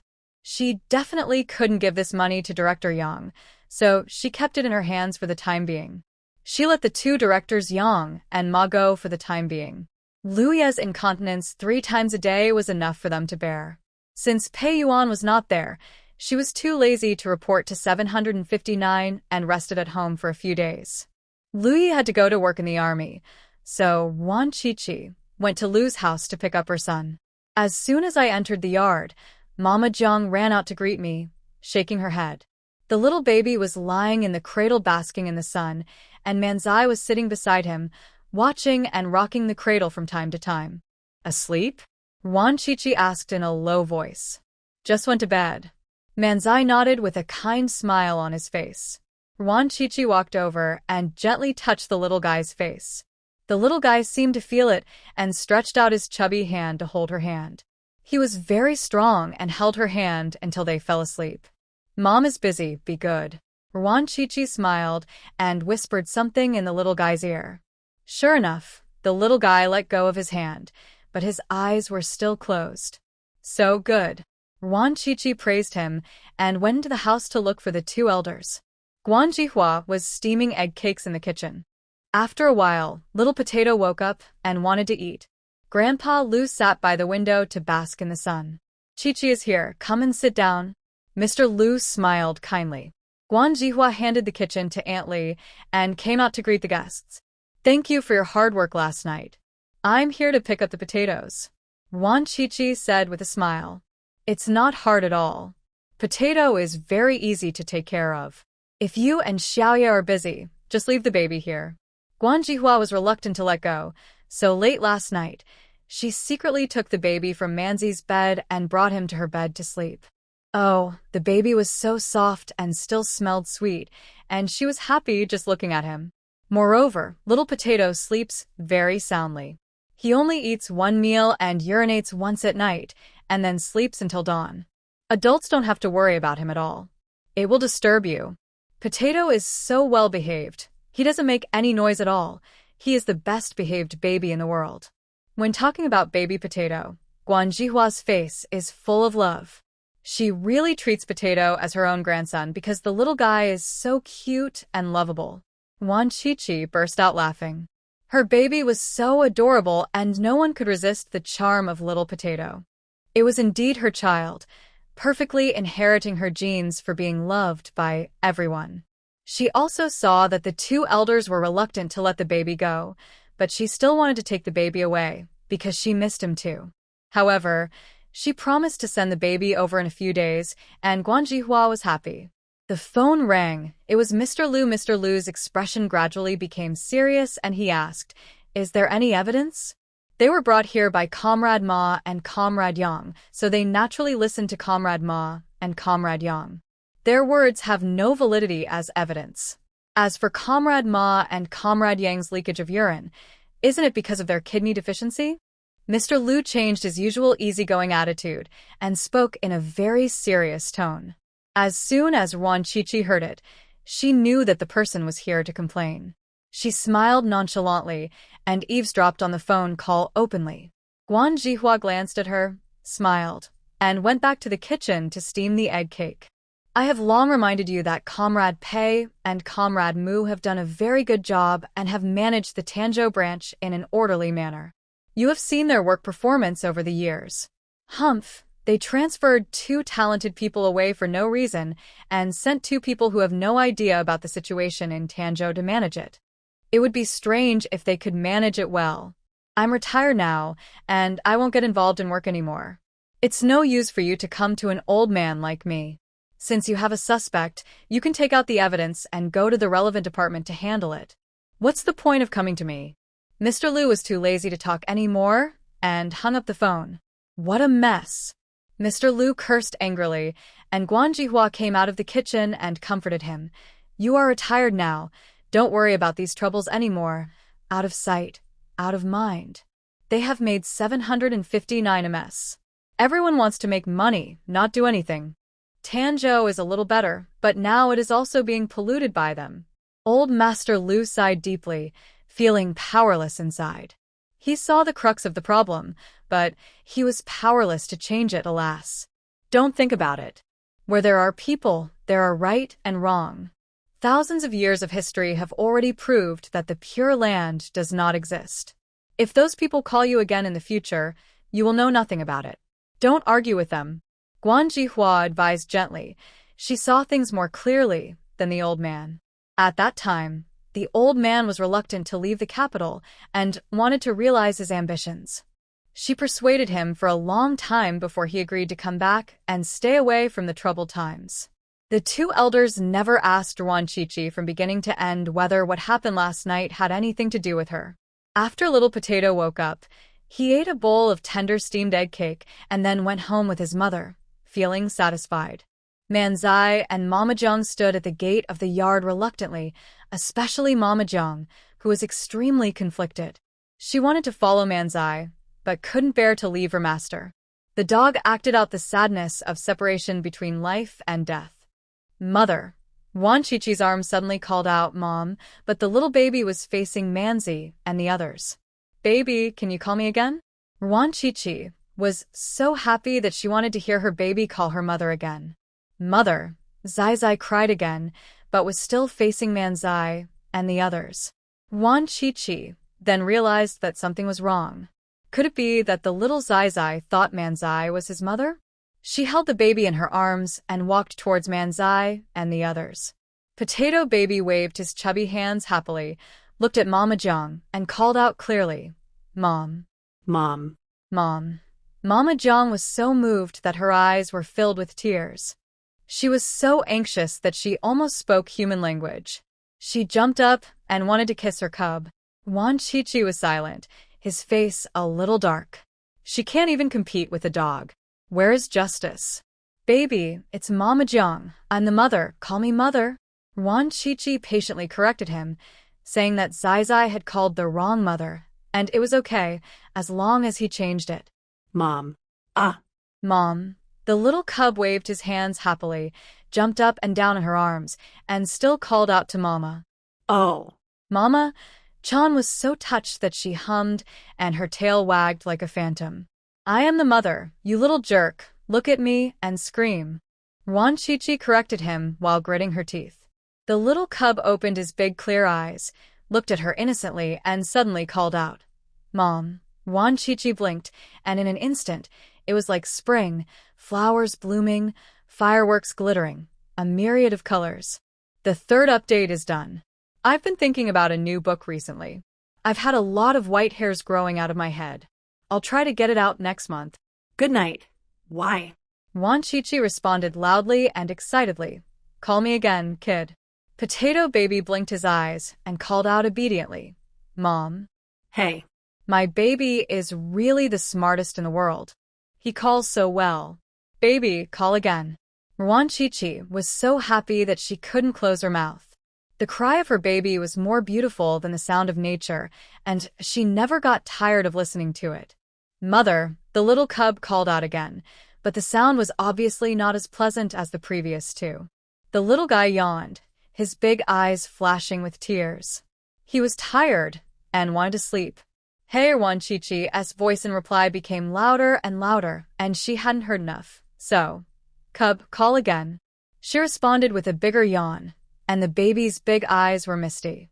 Guan Jihua, who was standing beside her, felt so distressed that she said angrily, How can you keep calling? The baby is sleepy. Woof. Mama Jiang barked in dissatisfaction. Her cub was almost exhausted. He was really ignorant. Ruan Chichi raised her head and was faced with 5 pairs of dissatisfied eyes, Manzai, the 2 elders, Aunt Li, and Mama Jiang. She quickly said, I am the biological mother, my biological mother. I'm not a stepmother. Is it necessary to be like this? Hurry home. The kids are tired. Guan Jihua urged with a smile, saying that it would be uncomfortable to sleep with the baby in arms like this. Potato, say goodbye. Ruan Chichi picked up Zai Zai's fat paw, waved it at Manzai and his family, then walked away slowly with the baby in her arms. This girl is still like a child herself. Guan Jihua smiled and shook her head. She didn't look like a mother at all. Chi-Chi seems to be playing around, but he is actually very sensible. Don't worry, Grandpa Lu said with a smile. In the past, Lu Yi was crazy and never considered the consequences when he made a scene.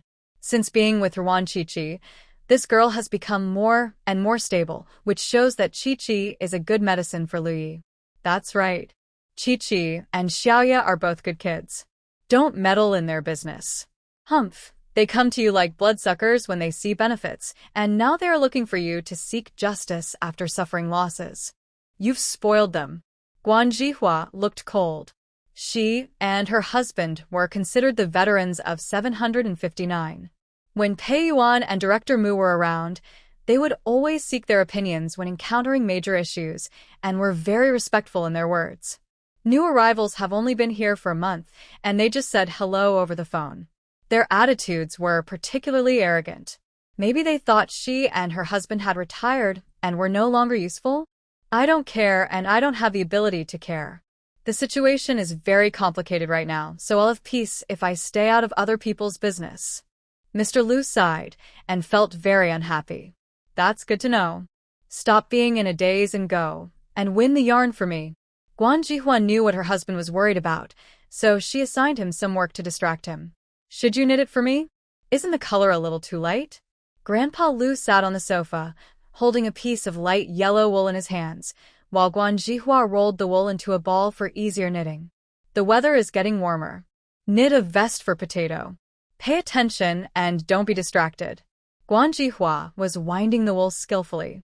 Now that she was in good health, she had regained her former smartness and capability. You only have potatoes in your mind now. Manzi and I have to stand aside. Mr. Lu made a joke. Hello, baby. In the bathroom, stuck his head out and answered. Jiang, who was dozing off under the sofa, also raised her head and barked to show her agreement. Guan Jihua smiled with curved eyebrows and said angrily, Manzi is more sensible than you. You are so old, but you are still jealous of the little ones. Grandpa Lu was also happy. The whole family was having a great time, and the atmosphere was very good. Ruan Chichi took a few steps and then changed hands. The baby was getting heavier and heavier, and it was difficult to hold him.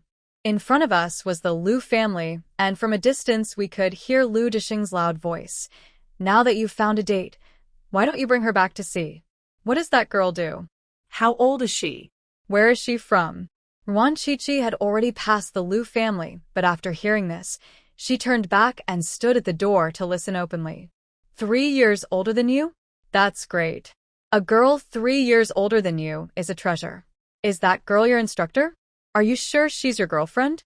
Does that girl have bad eyesight? Lu Dishing's tone was clearly full of doubt. A girl who could be an instructor in a military academy and was still so young was definitely the best of the best. How could such an outstanding girl fall in love with his own stupid son? Are you blind? Dad, are you speaking human language? What's wrong with me? I've even won 2 second-class merit awards. Lu Jiefeng on the phone was almost furious. Although his girlfriend was indeed very outstanding, he wasn't that bad, right? Ask your girlfriend how many times she has won first-class merits? Lu Dishing snorted coldly. A girl who could be an instructor must be top-notch in ability. She is a civilian, working in radio. She is training us in radio at school. Dad, can you listen to her and do everything she says? Lu Jiefeng yelled at the top of his voice. He had said it at the beginning, but the old man didn't listen at all. That's even worse. She's a cultured person. How could she be interested in a rough guy like you? You couldn't even get 60 points in school. Lu Disheng directly poured a large bucket of ice water. He now even suspected that it was probably his silly son who was being too sentimental, and the girl had no such intention at all. Anyway, I'm dating her. I'll bring her back to you next week. Lu Jiefeng was very proud. He was actually a very outstanding person. It's just that he was trapped in Tanzhou and Jiangqing before, just like a dragon trapped in shallow water or a tiger in plain water, and he couldn't display his talents. After going to the frontier, his talents grew like sesame seeds, growing higher and higher every day. That's great. What's the girl's name? Where is she from? Lu Disheng was still very happy. He would wait until next week to see for himself, and then he would know whether his silly son was just being wishful thinking. If he could really marry such an outstanding daughter-in-law, it would be a great honor for the Lu family. The eldest daughter-in-law is of course also very outstanding, but it's a pity that the eldest son is a live-in son-in-law and is no longer a member of the Lu family. He still hasn't dared to tell the ancestors of the Lu family, for fear that they would come into his dreams and scold him at night. I'm from Jiangqing. My name is Baiying.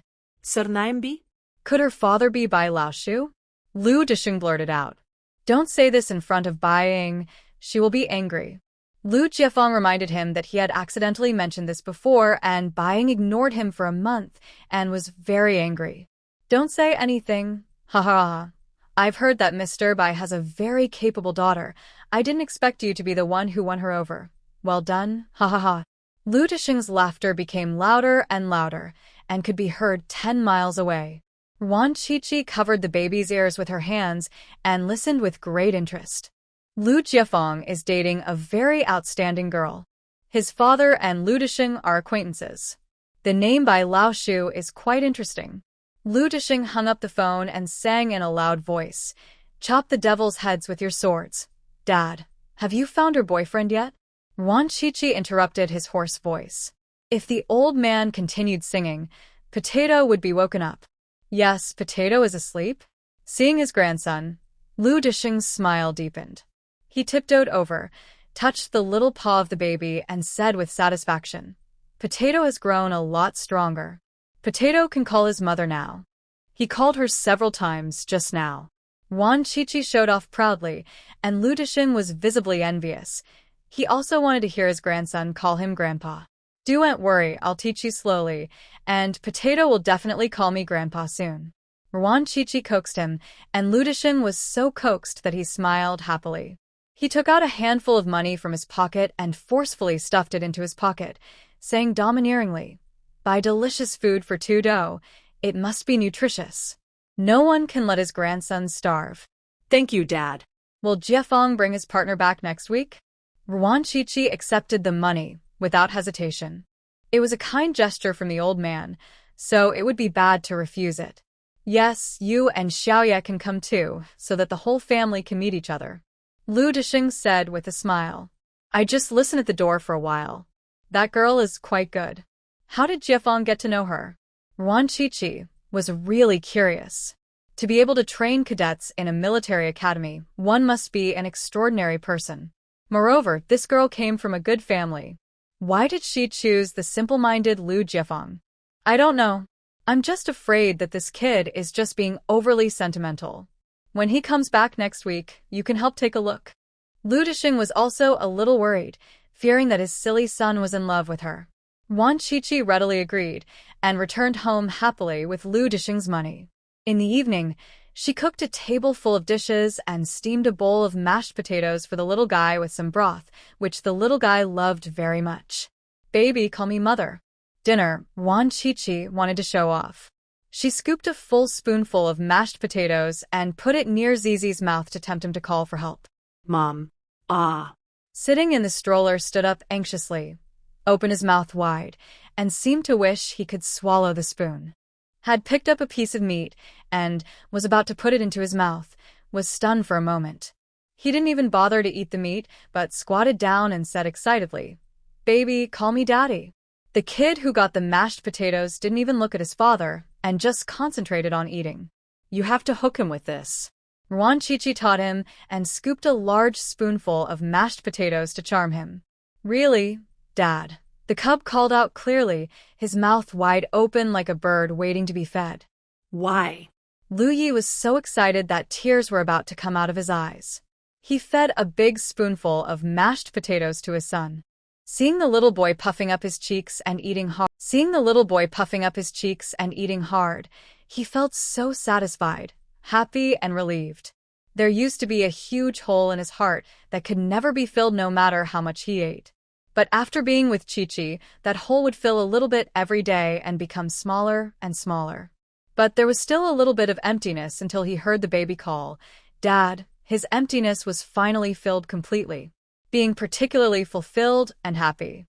Seeing Lu Yi with tears streaming down his face, Yuan Chi-Chi handed him the bowl and asked him to feed the baby. So, Dad. Why? By calling Dad, Zizi can eat his favorite mashed potatoes, and Lu Yi can gain a sense of fulfillment and joy, and both father and son are very satisfied. After feeding him a bowl of mashed potatoes and even shooting off the edges, the little one opened his mouth wide, cried, "Ah," and wanted to eat more. Chi-Chi, the baby, is not full. Lu Yi didn't hear enough. He wanted to feed him 3 more bowls. Don't eat too much at one meal. Eat small and frequent meals. Pick up the baby and pat him. Ruan Chi-Chi took his empty bowl. Lu Yi picked up the baby and patted his back skillfully. Not long after, the baby burped loudly. The full baby felt sleepy again, so Lu Yi took off his cotton-padded jacket, put him on the crib, and covered him with a quilt.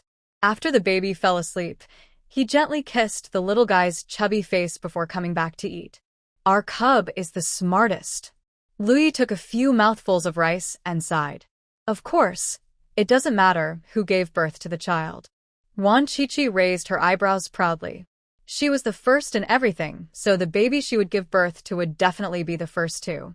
Chi-Chi, you are number 1 in the world, and I am number 2. I will take over your position and become number 1 in the future. Lu Yi was particularly supportive and praised him sincerely. Eat duck legs.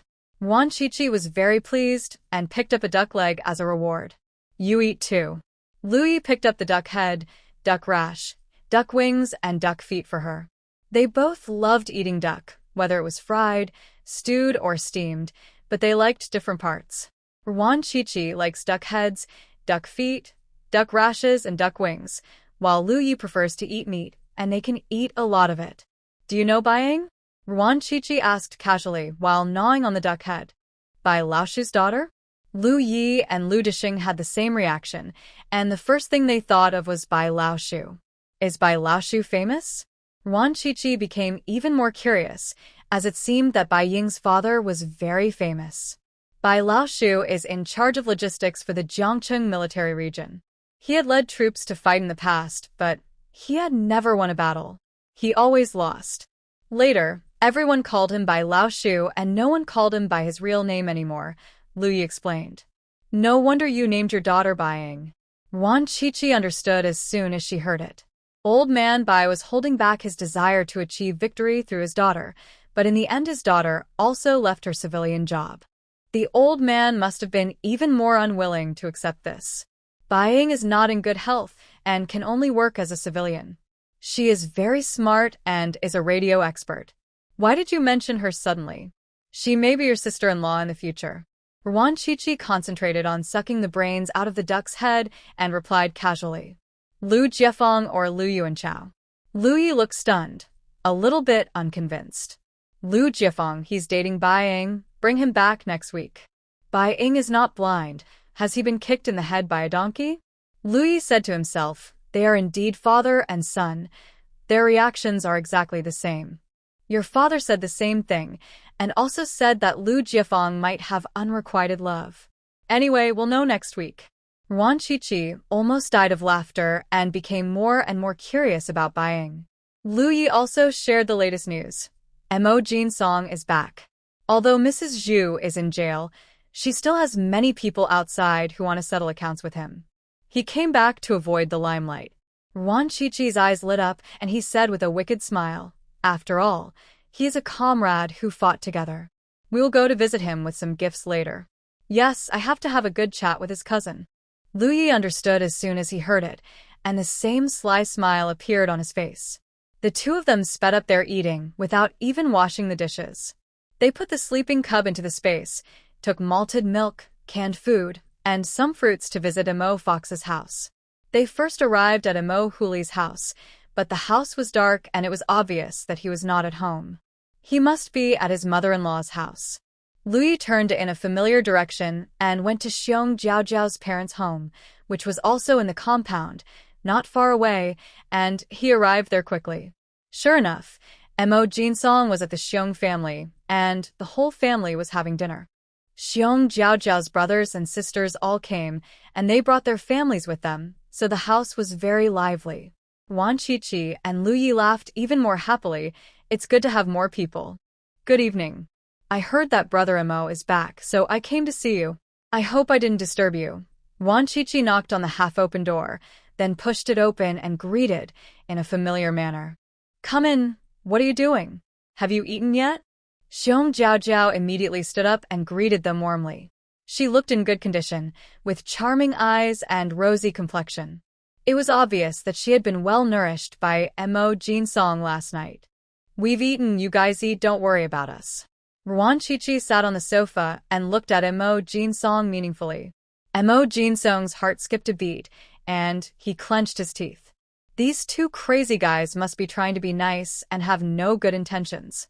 Xiao Yi and his sister-in-law came to see me. Is it about work? I will be done eating soon. Please wait for me for a while. Mo Jinsong deliberately emphasized the three words, work, to remind these two crazy guys not to mess around. It has nothing to do with work. I just missed Brother Emo after being apart for half a month, so I came to visit him.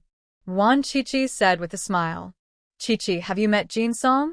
Xiong Jiaojiao looked surprised, as she and her husband hadn't seen each other for half a year. We happen to work together for a period of time, and we see each other every now and then.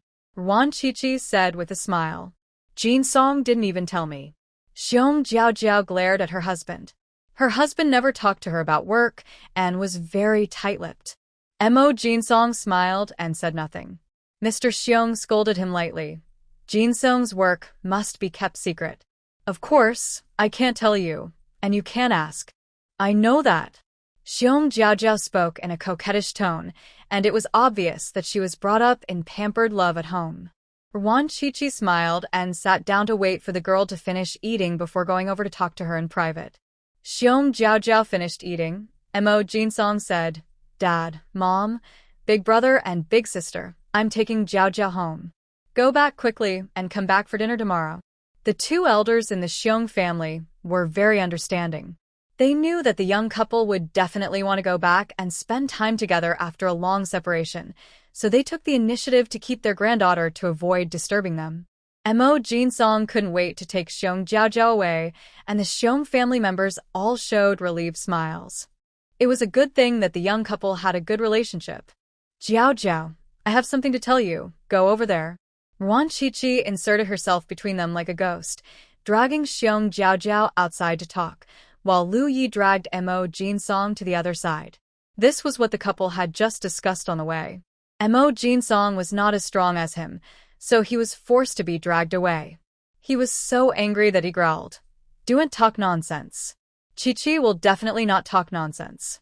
You have done nothing wrong, so what are you afraid of? Lu Yi sneered. The man looked guilty, and he must be having an affair with those old women. Emo Jinsong glared at him fiercely, too lazy to argue with him anymore. Wan Qiqi pulled Xiong Jiaojiao aside and talked for a full half-hour, even gesticulating. Seeing this, Emo Jinsong felt increasingly worried. This crazy woman must have told him everything about Hong Kong. Talking was not enough. She even exaggerated with gestures. It's true. No wonder I always felt something was wrong. Thank you, Qiqi. I wouldn't have known it if you hadn't reminded me. Xiong Jiaojiao's excited voice came over, and Emo Jinsong's heart finally sank to the bottom. Sure enough, he said it all. You're welcome. We are good sisters. I will definitely tell you if I find out. You and Brother Emo can go back and have a good reunion. We are going home. Ruan Qiqi's voice also came over, and Emo Jinsong gritted his teeth when he heard it. He was only doing this for work, and he had nothing wrong with those old ladies. They just moved around a little too frequently in order to gather information. This crazy woman must have spread rumors to ruin his reputation. Jiao Jiao is simple-minded and will definitely believe it. Mo Jinsong suddenly didn't want to go home anymore. He decided to stay at his father-in-law's house. With the two elders watching over him, Jiao Jiao would definitely not do anything. Ruan Shuangjiang walked over and gave him a meaningful smile, which made Mo Jinsong feel very cold inside. It was a pity that he couldn't beat these two lunatics, otherwise he would have beaten them to death. Brother Mo, goodbye. Ruan Shuangjiang waved enthusiastically and left with Lu Yi. Xiong Jiao also came over and pushed the dazed Mo Jinsong. What's wrong? We re-going home too? Nothing, I'm a little sleepy. Why don't I sleep at my parents' house tonight? Mo Jinsong pretended to yawn.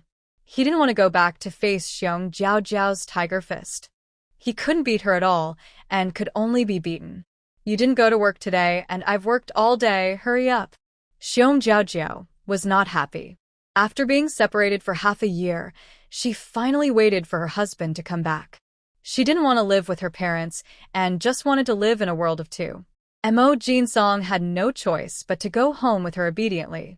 Along the way, Xiong Jiao was not chattering like usual, but was silent, as if she was thinking about something.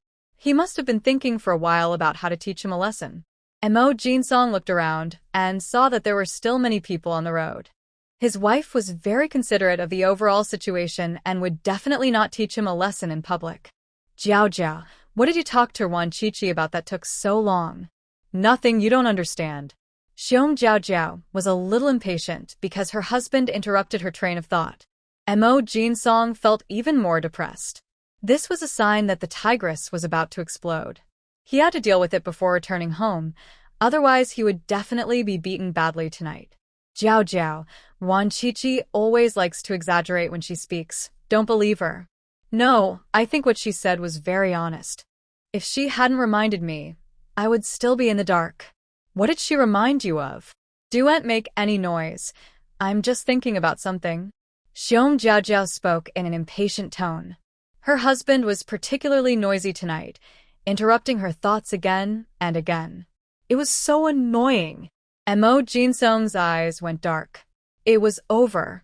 That crazy woman Ruan Shuangjiang must have said a lot of exaggerated words. Jiao, this is the calm before the storm. His bones might even be broken. Mo Jinsong, who was too smart, thought that he would be treated leniently if he confessed. Instead of letting Ruan Shuangjiang throw dirty water on him, it would be better for him to confess himself. Jiao, don't believe what Ruan Shuangjiang said. There's really nothing between me and those women. I only interact with them because of work. I swear to God that I have never crossed the line. Don't listen to Ruan Shuangjiang's bullshit. She just can't stand us getting along. Mo Jinsong swore to heaven and confessed everything. Xiong Jiao, who was originally thinking about a new style of skirt, looked hurt after hearing this. She looked at him coldly and asked, since you have nothing to do with those women, why are you so flustered? Ruan Shuangjiang is spreading rumors and causing trouble. I'm afraid you'll misunderstand. Mo Jinsong's heart skipped a beat, and he suddenly realized that he seemed to have made a mistake. So he quickly asked, what did Ruan Shuangjiang say to you? She said that yellow clothes don't look good on me, and that they make my skin look particularly dark. She even taught me a few styles of skirts.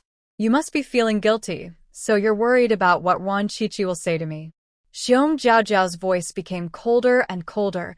Tears flashed at her eyes, her hands clenched into fists, and her joints crackled. You look good in yellow too. Ruan Shuangjiang is talking nonsense. Jiao, listen to me. I really have nothing to do with them.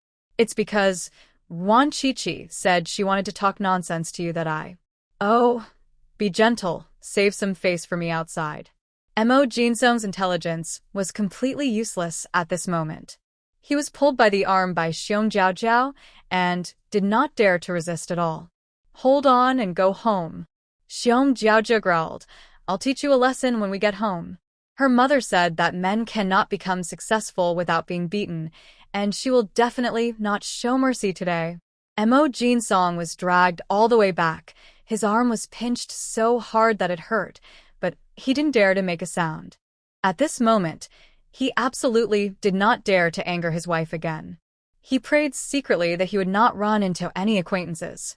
After all, he was a well-known person in the outside world. It would be embarrassing if someone saw him like this. Jinsong, why don't you go home now that you're back? Lu Disheng's loud voice came from the opposite side, and Mo Jinsong's heart skipped a beat. Whatever he feared would come true. Jiao Jiao. He cried out softly, and Xiong Jiao Jiao gave him a cold look and loosened her grip on him a little, but still held it very tightly. Dad, Uncle Lu. Xiong Jiao Jiao greeted politely. Mo Jinsong also called for help with a smile, and leaned forward a little to block his wife's hand from pinching him. He didn't want to show his embarrassing side in front of his father at all. After Lu Disheng and Mo Qiufeng had finished their meal, they took a walk in the courtyard to digest the food. Just as they were about to go home to rest, they saw the young couple from afar. When did you come back? Mo Qiufeng asked calmly, glancing at their connected arms. The day before yesterday, I came back to rest for a while. Mo Jinsong's attitude was very respectful and polite, so much so that they didn't seem like father and son, but more like superiors and subordinates. It's not good for you to come home and sit down when you get back, kid. Lu Disheng lectured him unceremoniously. Mo Jinsong is impeccable at work, but the relationship between father and son is too awkward. He and his eldest son used to quarrel every day, but they have never been so unfamiliar. The father and son neither quarrel nor fight. They are as calm and rational as strangers. Jinsong just came back and is not feeling well. I asked him to rest at home and planned to go see his dad tomorrow. Xiong Jiao Jiao took the blame on herself. In fact, when her husband just came back, she proposed to go see her father-in-law, but her husband was unwilling. After so many years of marriage, her husband was willing to listen to her on everything else, except for two things she had no right to interfere in. One is work. The second is the indifferent relationship with my father-in-law. Her father also told her not to interfere, saying that matters between her husband and father-in-law were beyond the control of outsiders and could only be figured out between the two of them. Mo Qiufeng smiled and said softly, "If you are not feeling well, just rest more. It's okay if you don't go home. You guys should go home. Well, Dad, Uncle Lu, goodbye." Xiong Jiao Jiao said goodbye politely, and Mo Jinsong followed suit before being dragged away by her. Lu Disheng looked at their backs and said with emotion, "The couple has such a good relationship. They even walk hand in hand." Montag Qiufeng smilet. It was true that they had a good relationship, but he guessed that the boss would have to eat the first meal tonight. The eldest daughter-in-law has always been gentle and considerate, but even clay figures have tempers. Once the little bear gets angry, the eldest son will be in big trouble. Thinking that the boss was about to suffer, Mo Qiufeng felt inexplicably refreshed and the smile on his face deepened. "What's going on between you and Jinsong? You two are more distant than outsiders. You need to take the initiative and stop being so arrogant. Put down your status and care about the child. You are good at persuading me, but why can't you do it when it's your turn?" Lu Disheng advised earnestly that it would not work for the father and son to remain so estranged from each other. After all, you are not young anymore, and half of your body is buried in the earth. Your face is not that important. What's wrong with you being submissive and lowering your head for your son? Look at me. Didn't I lower my head and be submissive? You are Xiaoya and Qiqi. We are generous and won't bother with you. Mo Qiufeng snorted coldly and rolled his eyes in disdain. Between him and his eldest son are qualitatively different from those between old Lu and his son, and he doesn't want to change. He thinks things are fine as they are now. The boss has always regarded him as an imaginary enemy and wants to surpass him. This is good. I hope the boss can really surpass him. It's up to you. I don't care. Lu Disheng walked in front with a snort, and Mo Qiufeng followed slowly behind. After a while, Lu Disheng in front slowed down, and when he caught up, the two walked side by side again. Ruan Qiqi and Lu Yi arrived at Mo Jinsong's house early, lay on the tree outside the window, and waited for a long time, but the couple did not come back. "You won't never come back, will you?" Louis asked in a low voice. Let me ask. Ruan Shuangjiang asked the tree under her. I met your dad and Uncle Mo on the way and chatted for a while. Hid yourself quickly. Hid again, and sure enough, not long after, Xiong Jiao came back angrily, dragging someone with her. After opening the door, she pushed Mo Jinsong inside and then slammed the door shut. The couple on the tree were very excited, thinking that something good was about to happen. But, brush. Xiong Jiao actually pulled down the curtains because her mother said that when beating a man, the doors and windows should be closed so that outsiders cannot see. Ruan Shuangjiang and Lu Yi on the tree looked at each other, then immediately slid down from the tree, quickly ran upstairs, and squatted under the window of the Xiong family to eavesdrop. Fortunately, it was windy at night. Everyone in the family building had their doors closed, and there was no one in the corridor, so no one would mistake them for thieves. Jiao, Ruan Shuangjiang is really talking nonsense. Her words stink worse than farts.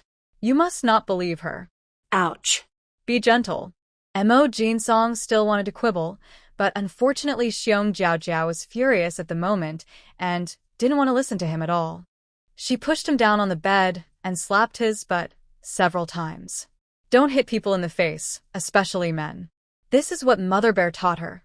So Xiong Jiao only spanks them on the buttocks. The injury was in the dark and could not be seen by outsiders. Her anger subsided, and the man did not lose face, killing 2 birds with 1 stone. The curtains were drawn on the windows in the corridor, so Ruan Shuangjiang and the others could only hear sounds but could not see anything. Chi, he said bad things about you. Louis whispered. I heard it. Ruan Shuangjiang's face turned cold. Next time she went to Hong Kong, she would directly throw Mo Huli onto Mrs. Qian's bed. Mrs. Qian is at least twice as thick as Mrs. Zhu, and she has no neck at all. She is drooling over Fox Mo Humph. I will scare him to death when the time comes. No sound of talking in the room, only the sound of slapping, which sounded like spanking. Could it be that Xiong Jiao has been spanking Mo Foxes but all the time?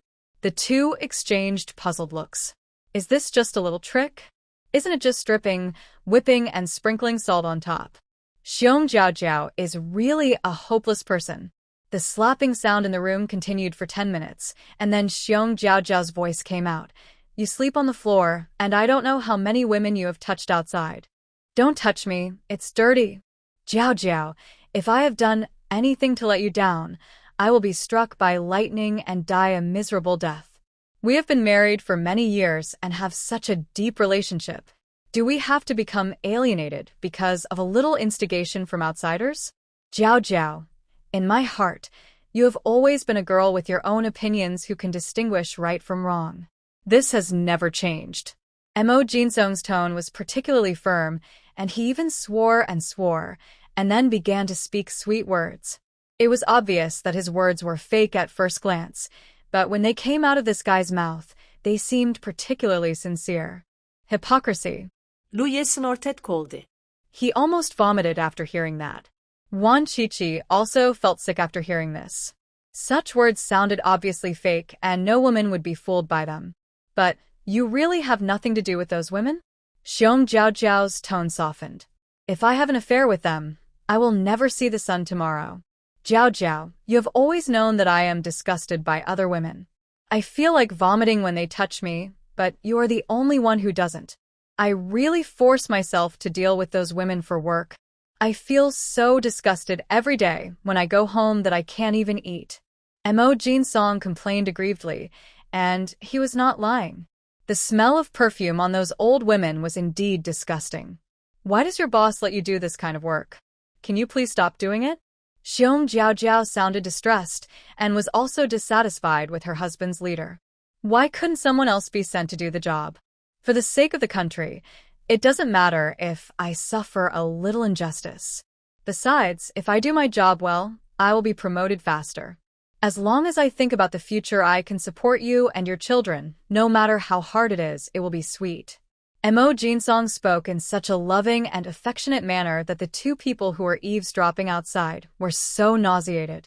Ruan Shuangjiang and Lu Yi were rubbing the goosebumps on their arms, feeling almost sick of it. Shuangjiang in the house was so moved that her eyes were filled with tears. She rubbed her husband's butt distressfully, feeling extremely regretful.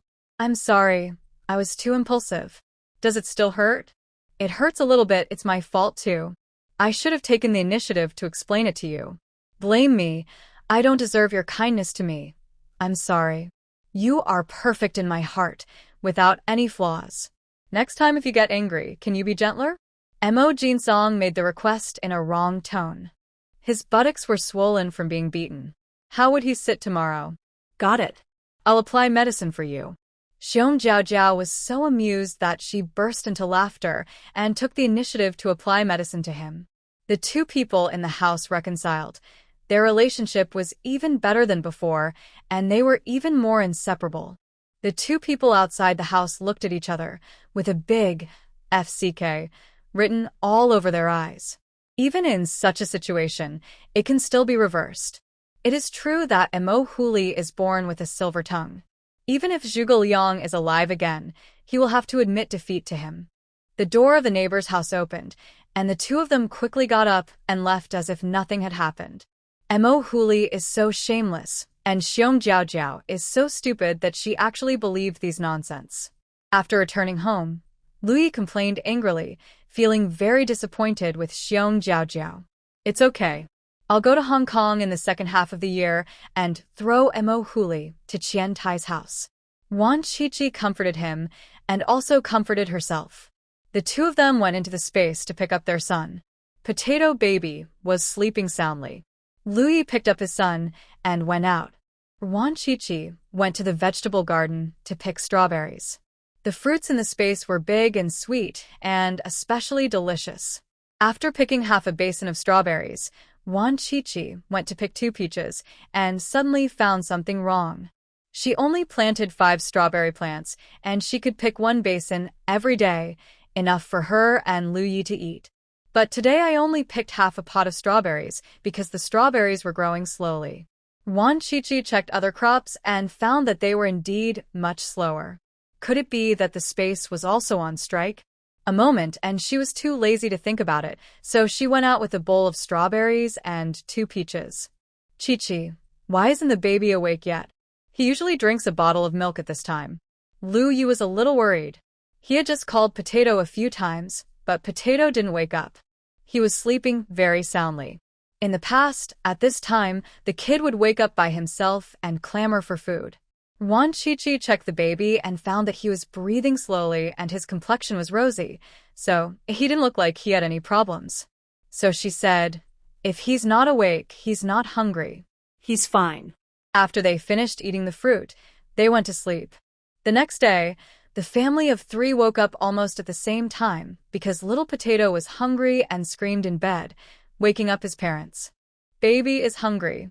Louis jumped off the bed swiftly, first picked up the baby to go pee, and then went to make the milk powder. His movements were very quick and efficient. The little baby seemed to be very hungry. He drank 2 bottles of milk in a row and was finally satisfied. He lay on the bed and played with his feet without any adult supervision. Louis went to the cafeteria to get 2 breakfasts. After he finished eating, he went to work. He left Ruan Qiqi's breakfast in the space so that she could eat it when she got up. Mother. The little cub got tired of playing with his feet, so he twisted and turned and crawled to Ruan Qiqi's side. He gently patted her face with his chubby paws and kissed her with his wet mouth, licking her face until it was covered with saliva. What? Ruan Qiqi couldn't pretend to sleep anymore. Her face was covered with saliva. How could she sleep? Mother. The little cub could only call for his mother, but he obviously had something to say, but he couldn't say it, so he was so anxious that he could only clap with his paws. Are you hungry? Ruan Qiqi sat up, held the baby in her arms, and asked. The baby shook his head and struggled hard in her arms, looking very anxious. Wanna pee? Ruan Qiqi lifted the diaper, and her little bird was not ready, so she probably didn't want to pee. The little cub was a little angry and jumped hard in her arms, poked his chubby face lightly, and said angrily, How do I know what you're going to do if you don't tell me? Your mother, am not a bug in your stomach. Seeing the little guy's angry and aggrieved look, Ruan Chi suddenly had an idea. Could it be that? Are you going to come here? She carried the cub into the space, and sure enough, the little guy's eyes lit up, and he jumped up and down in her arms, obviously wanting to go down and play. Ruan Chi went to find a blanket, spread it on the ground, then put the kid down and let him play by himself. She was eating breakfast nearby. The little guy was obviously interested in the meat buns and watched her eat them eagerly. Ruan Chi broke off a small piece and stuffed it into his mouth. The kid ate it with relish. After he finished eating, he opened his mouth wide again, waiting to be fed. The mother and daughter took turns eating and finished their breakfast. Someone knocked on the door. Ruan Chi left the space and left the baby behind. The space is very safe and the animals are very docile. Those fat snakes are too lazy to sleep from morning to night and only move when eating. Even if they are pecked by chickens, the snakes will not move at all. The person who came was Xiong carrying a bag of fruit. Chi, I want to ask you something. Xiong smiled embarrassedly. Ask me, I'll tell you what I know. Ruan Chi also smiled, and guess what she wanted to ask.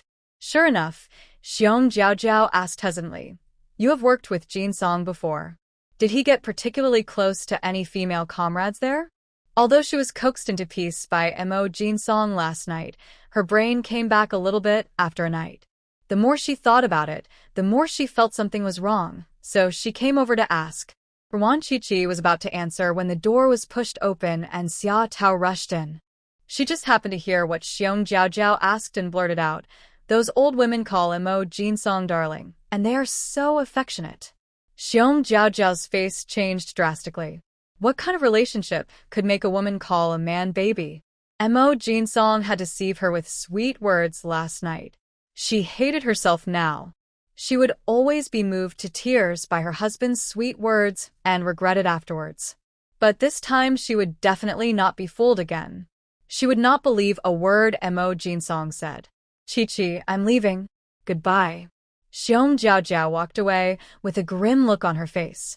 Xia Tao picked up some fruit from the table and ate it, and asked, Is this woman a guest of Mo Jin Song's family? Yes, you annoyed him off. Ruan Chi's tone was very calm. She hadn't planned to say anything just now. Mo Huli was cunning and good at flattering people. No matter how much she said, it would be useless. In the end, Xiong Jiao would be coaxed anyway. And she didn't really want to break up the couple. Ruining someone's marriage would send one to hell, and she didn't want to go to that hellhole. Xia Tao chased after her in annoyance, but Xiong Jiao had already gone far away. If I had known this, I would have advised her to divorce. It's better to divorce a man like Mo Jin Song as soon as possible. It is better to tear down 10 temples than to ruin a marriage. The couple is very loving, so stay out of their business. Ruan Chi persuaded her, saying that it was okay to make a joke, but it was wrong to persuade people to divorce. What are you doing here? Ruan Chi changed the subject. I asked you to go to a meeting. Dingy said Director Yang is going to hold a meeting.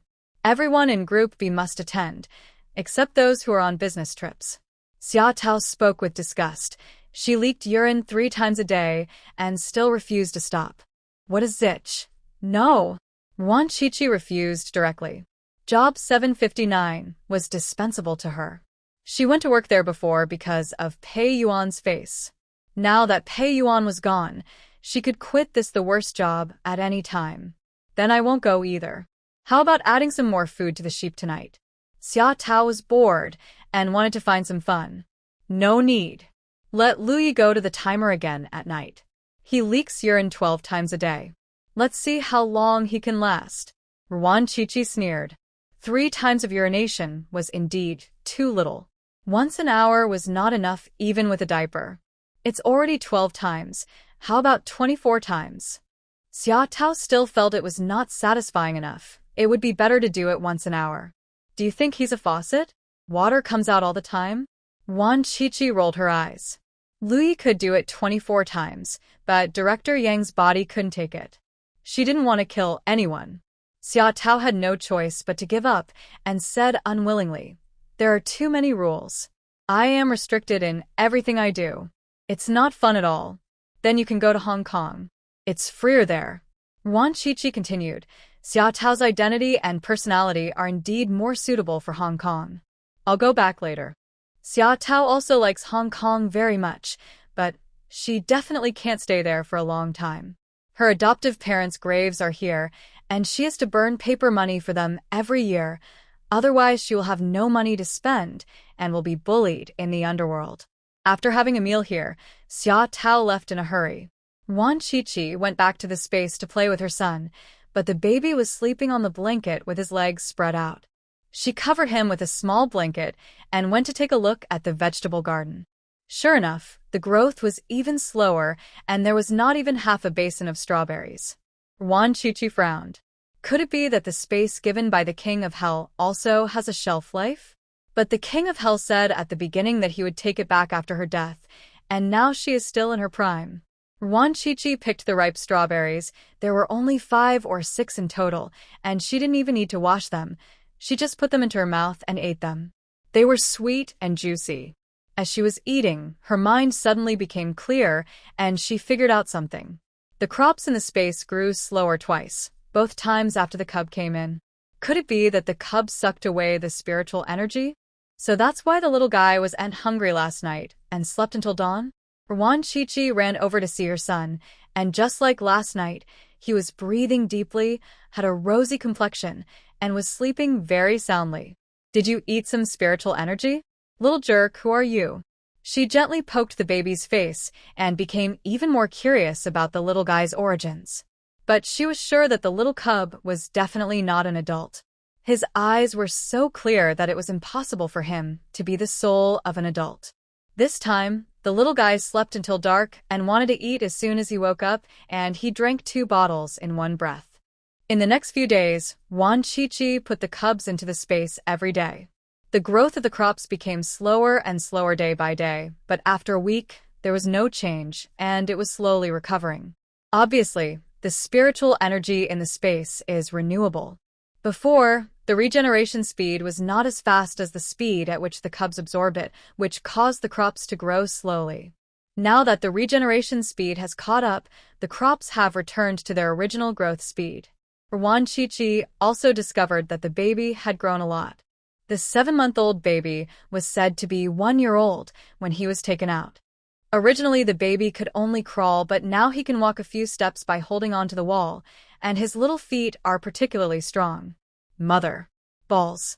The little guy walked over holding onto the wall, speaking clearly that he wanted to eat the balls. Ruan Shuangjiang picked up the cooled egg custard. She steamed 2 eggs. Zizi's appetite was at least twice as big as that of an ordinary child, so 1 egg was not enough to fill him up. A bowl of egg custard was finished in a short while. The little guy patted his belly contentedly and walked around happily, holding onto the wall. With this amount of exercise, Ruan Shuangjiang estimated that he would be hungry again in a while. After resting at home for a week, Ruan Shuangjiang went to school. The Workers, Peasants and Soldiers University is a 2-year program, and she will graduate in June. For the last 2 months of study, she planned to attend classes honestly and not take leave. I haven't been to school for a long time. A new classmate moved into the dormitory. Her name is Yao Kursen. She is a grade lower than them, but she is the oldest in the dormitory at 25 years old.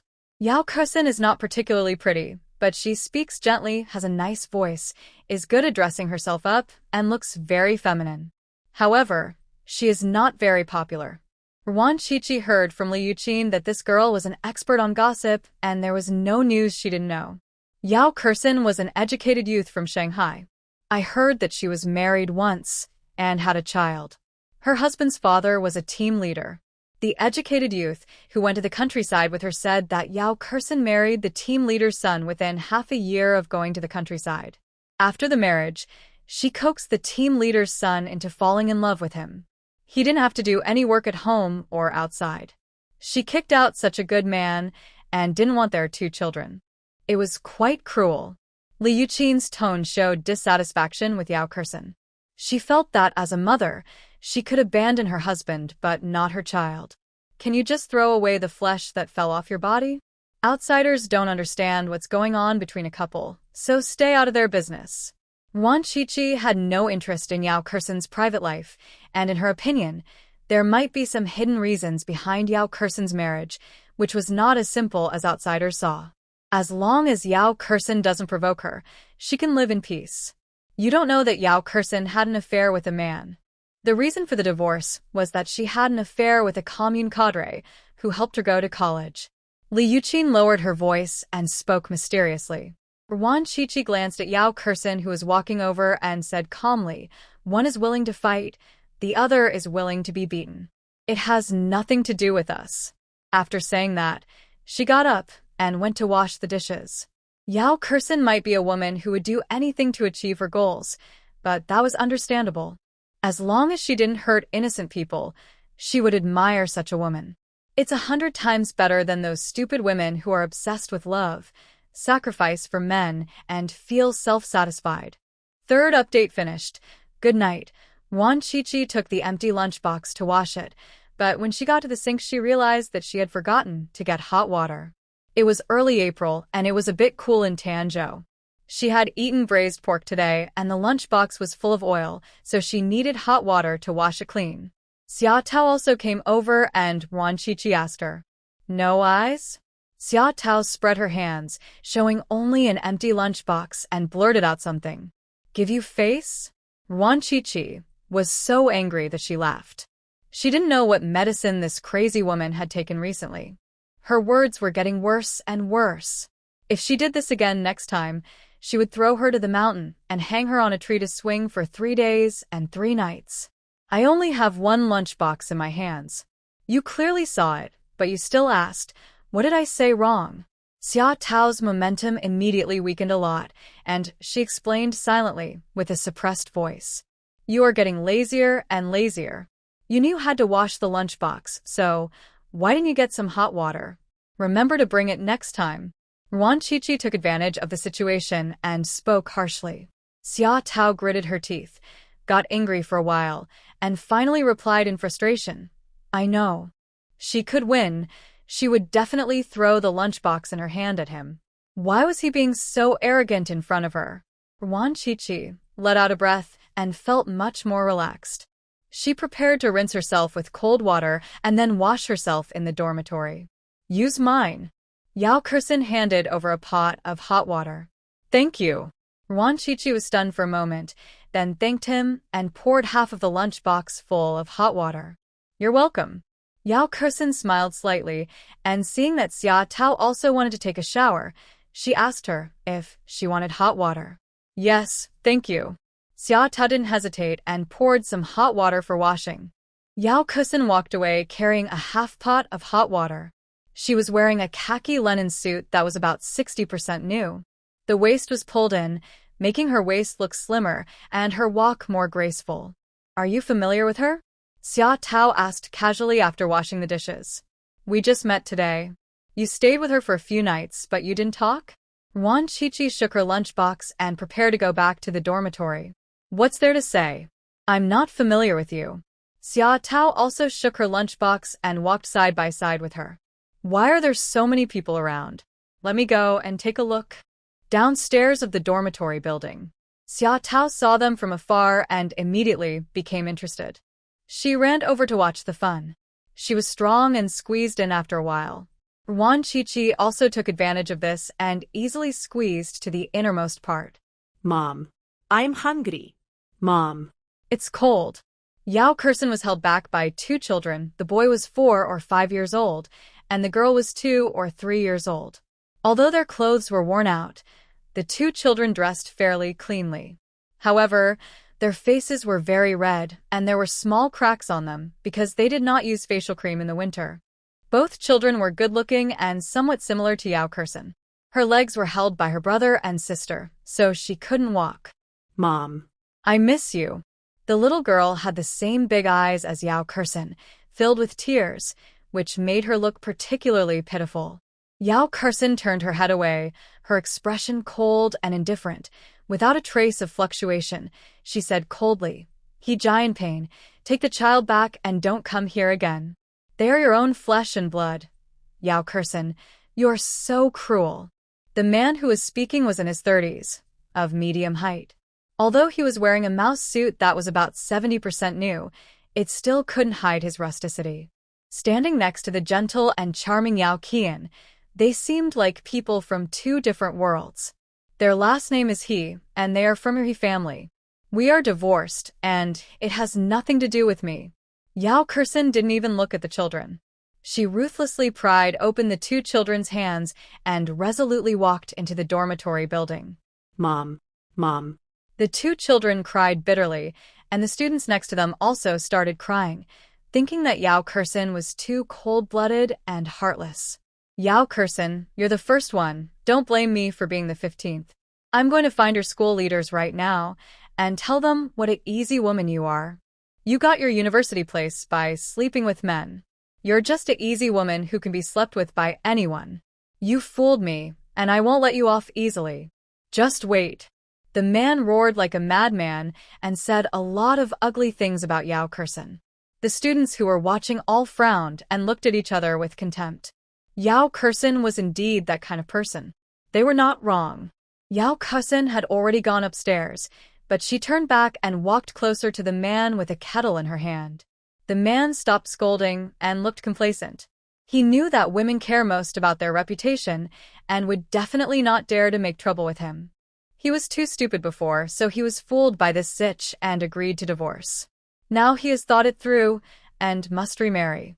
This stinky woman is his in life and will be his in death. There is no way she can escape from his grasp. Yao Kersen's gentle face. She was getting closer and closer to the man. The veins on the back of her hand bulged because she was holding the kettle too hard. She wanted to hit the man on the head with the kettle to make him shut up. But she was a step too slow, and a stone entered the man's mouth, breaking his two front teeth with a click. The man subconsciously covered his mouth, and blood flowed out from between his fingers. Who the heck did this? It must be Yao Kersen's adulterer. You jerks, come out if you dare. I'll kill you. The man had a ferocious look on his face, but his words leaked out, which made him lose half of his momentum and even look a little funny. I did it. Who do you want to kill? Xia Tao walked out swaggeringly, with an empty lunchbox in her hand. Yao Kersen looked surprised. She didn't expect that it would be Xia Tao who stepped forward. She knew that her classmates didn't like her, and Xia Tao had never spoken to her in the dormitory, and she wouldn't even say hello when they met. She thought Xia Tao hated her just like everyone else. Oh my God. Oh, when the man saw that it was a woman, his eyes became fierce and he started cursing and was about to attack her. But before he could finish his curse, he started screaming in pain. Xia Tao restrained him with only one hand, and with the other hand, holding an empty lunchbox, she slapped him in the face, once on the left side, and then on the right side, in a very even manner. You've never been to school? You don't understand what people say? I've divorced you, so what right do you have to make a fuss? After a divorce, you're single. It's her freedom to find a man. What's it got to do with you? How dare you come to school to make trouble? You said that someone was cheating on you. Do you have evidence? Catch the thief and take the stolen goods. Catch the adulterer and take both of them. Your empty words, even he won't believe it. Our school is full of highly intelligent college students. How can they believe your empty words? You still dare to stare at me? Do you give me face? The harder Xia Tao hit, and the more fiercely she scolded him, the man's small face was instantly beaten into a flat face. The students who were watching nearby had hot tempers on their faces. They suspected that Xia Tao was implying that they were mentally slow, but they had no evidence. Woo-woo. The man had several teeth knocked out and his screams were muffled. Not a single word could be heard. He wanted to resist, but under Xia Tao's iron grip, he was unable to do so. Yao Kersen was stunned. Her mind was in a mess, and she didn't know what to do for a moment.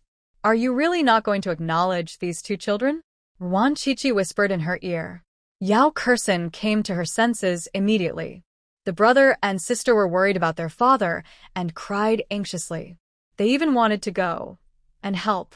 However, under Xia Tao's suppression of force, the three of them were no match for her. No, in their hearts, the He family is more important than me. This was the first time Yao Kersen told someone her true thoughts. She didn't know whether Ruan Shuangjiang could understand her. Even if she didn't, it didn't matter. She didn't need others to understand her. As long as she knew the path she wanted to take in the future, that was enough.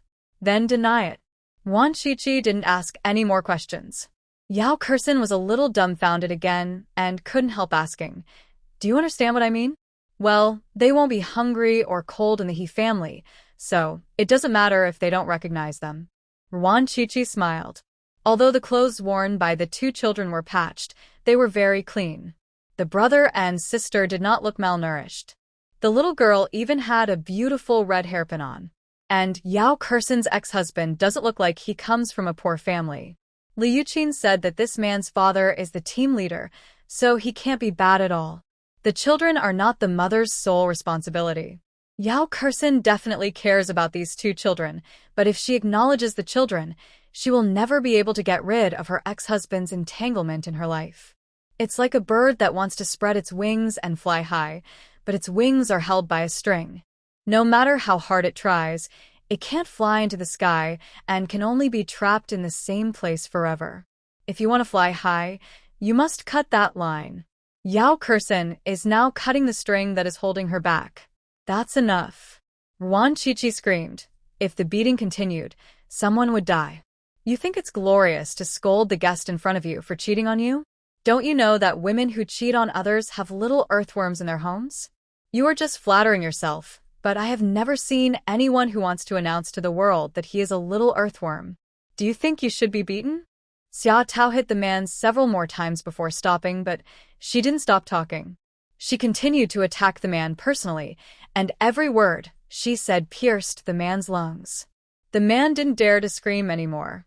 He glared at her angrily. His mouth was full of blood, which flowed out from the corners of his mouth and dripped onto his collar. "Dad." The brother and sister hugged him and cried. The man hugged the two children and looked at Yao Kursin resentfully. Seeing that she remained indifferent, he couldn't help feeling bitter.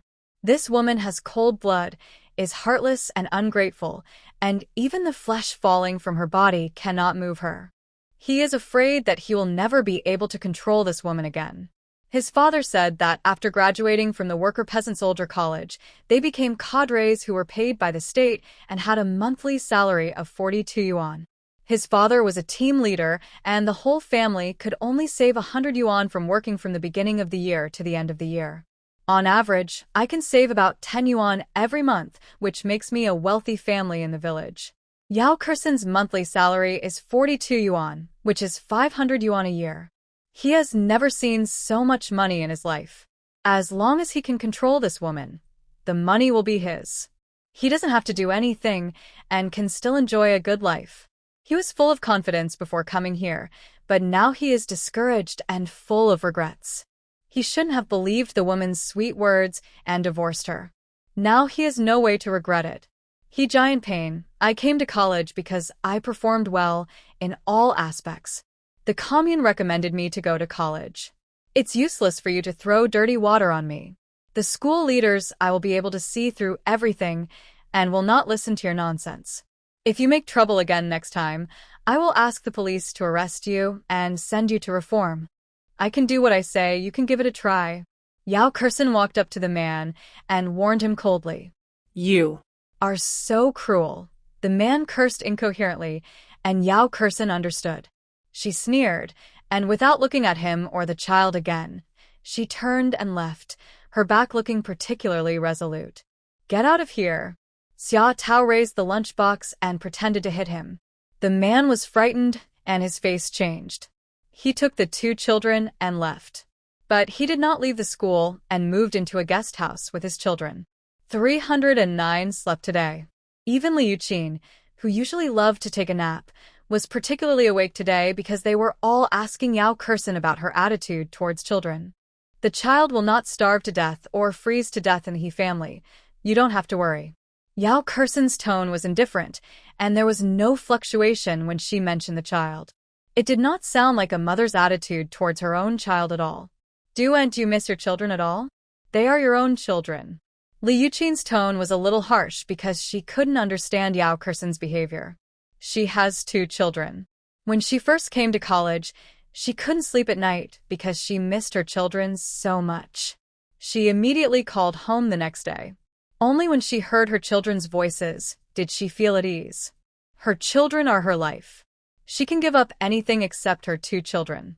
Today, when she saw Yao Kursen's 2 children, she thought of herself in their shoes. She felt as if her heart was being cut by a knife, and she couldn't bear it at all.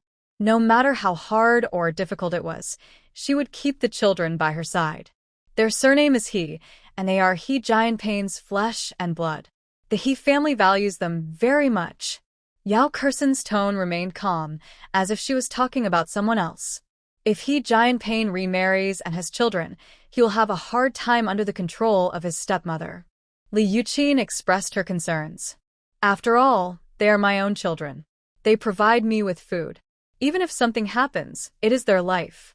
Yao Kursen seemed particularly cold-blooded and ruthless, which made Li Yuqin very angry. She felt that Yao Kursen was too selfish and cold-blooded and was not worthy of being a mother. Go to sleep. Ruan Shuangjiang climbed onto the bed and didn't want to listen anymore. Yao Kursen is very opinionated and decisive. She doesn't need any guidance from others. Li Yuqin is a little too enthusiastic. But it's understandable. This girl has always had a smooth life, and the biggest hardship she has experienced was giving birth to a child. She certainly can't understand Yao Kursen's choice. Ruan Shuangjiang could understand, so she respected Yao Qian's choice. Sleep. Xia Tao and Shuangjiang also went to bed, and the dormitory returned to silence. Everyone fell asleep, but only Ruan Shuangjiang and the other 3 really slept. The others were lying in bed thinking. I had only slept for a short while when the radio started ringing, and it was time to go to class. To class, Ruan Shuangjiang walked beside Yao Kursen and reminded her, "Your ex-husband lives in a guest house and will definitely go to the school leaders and tell them nonsense. Whatever he says, it's useless." Yao Kursen's voice was soft but firm, and she looked like she had everything planned out. He Jianping did take his 2 children to see the school leaders. He spoke in tears in the office, and the listeners cried. He described Yao Kursen as cold-blooded, fickle, and selfish, and expressed how wronged he himself was. School leaders would not believe one-sided words and called Yao Kursen over for questioning. The next day, He Jianping left with his child in dejection because the school leaders did not help him. Instead, they criticized him and warned him not to come to the school to make trouble in the future, otherwise they would report him to the police and arrest him and send him to prison. This matter was raised high and then dropped lightly, which made all the teachers and students in the school very puzzled. In the past, there had been students who abandoned their husbands and children, or wives and children, and the school dealt with them very seriously. However, Yao Kursen did not receive any punishment at all. Everyone was very confused. Yao Kursen and Director Zhong are in love. Director Zhong is already 46 years old. Class the next day, Xia Tao wrote a shocking piece of news on a piece of paper and threw it to Ruan Shuangjiang. Ruan Shuangjiang opened it and thought for a long time before she remembered Director Zhong. It was indeed quite unexpected. Director Zhong is the director of the school's General Affairs Office, which is a lucrative job, and he has a very high status in the school. Because he has a good relationship with the principal, all the teachers and students in the school have to give him some face. Also a widower. His wife died of illness a few years ago, and his 2 children are married and have their own families. So Director Zhong is an old bachelor with money and power, but he is a little old. However, Director Zhong looks like a fair-faced scholar, and he is well-maintained and has a bookish air. He appears to be in his 30s and does not look old. After class, Ruan Shuangjiang couldn't wait to ask, "Really? When did I ever say anything false?" Xia Tao rolled her eyes and spoke rudely. Ruan Shuangjiang endured it. Eating the melon was more important. They have been together for 2 months, and they are both sleepy. But Director Zhong is still hesitating whether to get married. Xia Tao told the latest news and said angrily. He refused to admit his mistake after pulling up his pants. This Zhong is not a good person. I will teach him a lesson later. Come on, there are so many men in the world. Can you teach them all a lesson? Ruan Shuangjiang rolled her eyes. I wish all the men were dead. Xia Tao blurted out, but soon she noticed Ruan Shuangjiang's cold eyes and quickly changed her words. except the two in your family.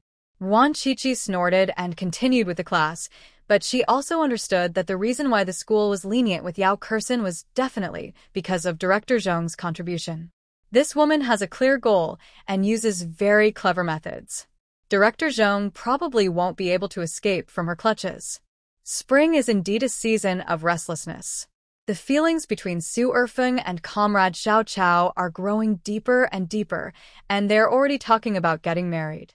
After graduation, Su Erfeng went to get a marriage certificate, and she also secured a job, so she stayed in Tanzhou. Although Sheng Wanqing and Ding Yi were still arguing, Ruan Shuangjiang, as a bystander, could see clearly that Sheng Wanqing was also moved, but the girl was too slow to realize it and had not reacted yet, so Ding Yi still had to wait. Even He Hong, who aspires to become an official, is pursued by a male classmate. The two have been going very close recently, and it looks like good things are about to happen. 309 He Hong, someone is looking for you. The voice of the dormitory manager came from the loudspeaker. He Hong was trimming her bangs in front of the mirror. She has been very fond of dressing up recently. Not only has her hair grown longer, but she also trims her bangs frequently. It is obvious that she is feeling romantic. Hearing the broadcast, He Hong jumped up excitedly and almost poked her eyes with the scissors in her hand. You think your single eyelids are ugly and want to get double eyelids? Ruan Shuangjiang joked. My single eyelids are also very beautiful. You don't know how to appreciate them. He Hong used to dislike her single eyelids, but now she is very confident because some people praise her single eyelids as the most beautiful in the world. After carefully trimming her bangs, He Hong trotted downstairs. Is Hong really together with that guy? Su Erfeng asked curiously. We haven't confirmed the relationship yet, but it looks like it's almost there. Li Yuqin is well-informed and knows everything. I don't think that man is that good. Hong should find someone better. Su Erfeng looked down on the man and felt that he was not worthy of He Hong. Is that man ugly? Xia Tao asked. He is a man of great talent and a graceful figure. Li Yuqin rushed to answer. Is he uneducated? Xia Tao asked again. He's from our school, majoring in civil engineering. That's good. Xia Tao didn't understand. It sounded like the men were all good-looking. She ran to the window and looked down. She saw He Hong and a young man in a Zhongshan suit talking face-to-face. The man was of medium height, with fair skin, and wearing glasses. He was indeed handsome and well-mannered. In terms of appearance, the man was better. This man's family is burdened with too many problems. His mother has cataracts, his father is paralyzed and in a wheelchair, and he has a stupid brother. He is the only normal person in the family of 4. Su Erfeng talked about the man's family situation, and everyone fell silent. He Hong plans to help the poor? Xia Tao muttered to herself in a pointed way. Just as he finished speaking, He Hong came back with a small bag in her hand and a sweet smile on her face, which was completely different from her usual serious expression. It looks like lovebirds have arrived. What does Yuan want to talk to you about? Li Yuqin asked with concern. He brought me something. He just went home and brought me some sweet potato chips that his mother had dried. He Hong opened the cloth bag, and inside were a few slices of sweet potato slices. There was no sesame seeds sprinkled on them, and they were a bit thick and looked black, which was not appetizing at all. You guys eat it. Student AI said the dried shaved shrimps his mom made are delicious. He Hong generously invited everyone to eat. No matter who in the dormitory brought back delicious food from home, they would take it out and share it with everyone. No one ate alone. Isn't it cataracts? How can things exposed to the sun be clean? Xia Tao has a sharp tongue and is not kind at all. She hits the nail on the head again. Sheng Wanqing had already stretched out her hand, but immediately retracted it. She could tolerate it if it tasted bad, but she couldn't stand it if it was dirty.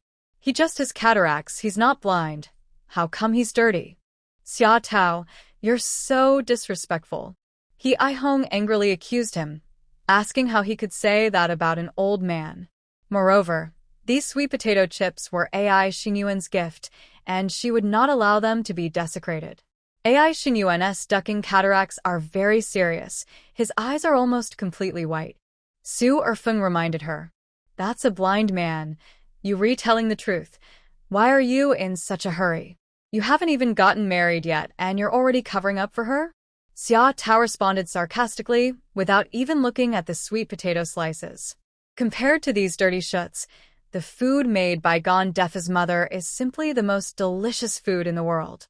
She has become a picky eater now, and these things can no longer attract her. What nonsense are you talking about? AI Yuan and I have a pure revolutionary comradeship. He just gave me the sugar to thank me for my help. Don't say such things again. Huon blushed, but did not admit that she was dating AI Yuan. Dating is a major event in life. Her father said that she must bring him home to meet her parents and pass their assessment before they can confirm the relationship. So she has been avoiding AI Yuan's intimate actions and plans to consider this matter after graduation. However, she did have a good impression of AI Yuan. He was handsome, ambitious, poor but determined, and had so many shining points in him that she could learn from. She couldn't help but be moved. It's great to be single. You're escaping from the misery just in time. Xia Tao's words aroused Huon's interest, and she couldn't help asking, where did you get this from? Anyone with eyes can see that AI Yuan is the only one who is whole in his family. His blind mother, paralyzed father, and mentally slow brother are all unable to take care of themselves. Even if Dianmu marries him, she will be sucked dry and turned into a telephone pole. Which woman can withstand the torture of 4 blood-sucking worms in the family? Xia Tao sneered and told the cruel truth. Third update completed. Good night. Isn't there 3? Su e fang in the yet? AI Yuan is physically and mentally healthy, and he is a college student. He can't be considered a blood-sucking worm, right? Xia Tao glanced at her, picked up a small bag of sweet potato chips on the table and shook it, mocking her. When pursuing a girl, he couldn't even bear to give her a few more sweet potato chips. If he were to marry a selfish man like him, he would feel bad even if he ate a few more sweet potato vines. What else could he be but a blood-sucking worm? Student AI Yuan's family is in financial difficulty, and these few sweet potato chips are probably what he saved from his own mouth. The gift is small, but the sentiment is great. Xia Tao, you are going too far. Huon's tone was very serious. She felt that Xia Tao's words were too harsh. Poverty was only temporary. As long as one was good enough and willing to make progress, the future would definitely be bright. Are you sure that he will have a bright future? Yes, he will definitely have a bright future, but light needs fuel, and his light is burning the unlucky woman who married him. Even Dianmu can't bear the famine in his family if she marries him. Huon, do you think you can do it? Xia Tao seemed to have entered Huon's belly and said exactly what she was thinking. Huon's face changed and she argued, since we are husband and wife, we must be tolerant of his family, help each other, and understand each other. Difficulties are temporary, and we will get through them. Who supports it? Ruan Shuangjiang couldn't help but ask. Of course, the couple supports it together. Huon answered affirmatively. A family cannot be supported by just 2 hands. It requires concerted efforts. Xia Tao sneered and opened her mouth to continue her venomous remarks, but was stopped by Ruan Shuangjiang. She asked, if you really date AI Yuan, who will take care of his parents and eldest brother after you get married? Huon blushed and spoke in a lower voice, but her tone was firm. Of course we will take care of him together. Xia Tao sneered and rolled her eyes. If you have something to say, just say it. Don't be sarcastic. Huon was unhappy. I'm laughing at you for being stupid. He has 1 blind, 1 paralyzed, and 1 stupid child. Even if they are taken care of 24 hours a day, it's still a struggle. Either they have to pay someone to take care of them, or one of the couple can stay at home to take care of them. The AI family can't afford it, so someone has to sacrifice their job and be a full-time nanny at home. I ask you, who among you will be the nanny? Xia Tao crossed her arms and looked at her mockingly. I personally prefer to hire a nanny. Huon's tone also became serious. She had never thought about these things before and was completely immersed in AI Yuan's sweet pursuit. Now that her roommate had laid her bare eyes, she suddenly realized that the real situation of the AI family was indeed quite bad, but she was not afraid of difficulties. As long as the couple worked together, they would definitely be able to overcome them. AI Xingyuan will definitely not agree. His family owes a lot of debts, and he has to send $5 of his monthly living allowance back home to pay off the debts. Su Erfing said, "Then let AI Xingyuan take care of it, and I'll lend a hand." He Hong frowned and felt a little bit like giving up. Her father was paralyzed, her mother was blind, her brother was stupid, and she owed a lot of debts. It made her feel heavy in her heart. But she is not afraid of difficulties. She believes that she can overcome them if she grits her teeth. As long as the couple works together, they can achieve success. Xia Tao raised her eyebrows and looked at her with some surprise, but she wasn't that disappointed in her. At least she wasn't that stupid. What if AI Xingyuan asked you to take care of him at home? Absolutely not. I must put my work first. He Hong's tone was very firm. She wanted to work in a new company after graduation to achieve great things and get promoted step by step. How could she possibly be a nanny at home? Not to mention that she wouldn't agree. Even if she agreed, her parents would beat her to death if they knew. Ruan Shuangjiang smiled and said, AI Xingyuan must also want to make a breakthrough in his career. One cannot do two things at once. If he is stuck with trivial matters at home, he will certainly not be able to focus on his work. Moreover, the tradition of China is that men are responsible for the outside world and women are responsible for the inside world. I don't think AI Xingyuan is someone who is willing to stay at home. The purpose of his marriage should be to protect him from the rear and support him in his career. Why are you being so euphemistic? You just want to marry a stupid woman from a wealthy family so that he can suck her blood easily. Xia Tao snorted, not being able to be tactful at all. Student AI is definitely not that kind of person. You have misunderstood him too deeply. He Hong's face looked a little ugly. Although she was still defending AI Xingyuan, she was actually shaken in her heart. I'll go ask him. He Hong is not the kind of person who wastes her time on internal conflicts. She plans to ask in a roundabout way to see what AI Xingyuan is thinking. You're stupid, but you won't admit it. You're the prey he's eyeing. Can he tell you the truth? He'll definitely use sweet words in front of you, and speak better than a song. Xia Tao mocked him and said, I'll take care of it. I'll treat you to a good show when the time comes. To breaking up marriages, she's very good at it and can definitely break up this couple. Don't mess around. AI Xingyuan and I are just ordinary classmates now. He Hong was a little panicked, worried that Xia Tao would mess things up and she would be too embarrassed to go out. Don't worry, I know what I'm doing. Xia Tao patted her chest to assure him, but He Hong became more worried. She had never seen the word moderation in Xia Tao. It's okay, I'll keep an eye on it. Ruan Shuangjiang comforted her in time, and He Hong finally felt relieved. Xia Tao was very efficient. The next afternoon after school, when they had finished their meal in the cafeteria and were about to return to the dormitory, they were stopped by her. Let's go to the theater. He Hong's heart skipped a beat, and she began to feel panicky. A group of people went to the school's lotus pond. It was a bit chilly on a night in April, and not many people were walking by the pond. Xia Tao pulled them to hide behind the bushes, but after more than 10 minutes, nothing good happened. Achoo. How long will it take? Ruan Shuangjiang sneezed and became impatient. Immediately, Xia Tao gritted her teeth. Darn, men are so slow in doing things. It turns out that they can't be trusted. Here it comes. Su Erfing shouted excitedly, and everyone immediately fell silent. Li Yuqin even covered her mouth, for she was afraid that she would be too excited and make a noise, which would affect the viewing of the show. AI Xingyuan and another male classmate watched from afar.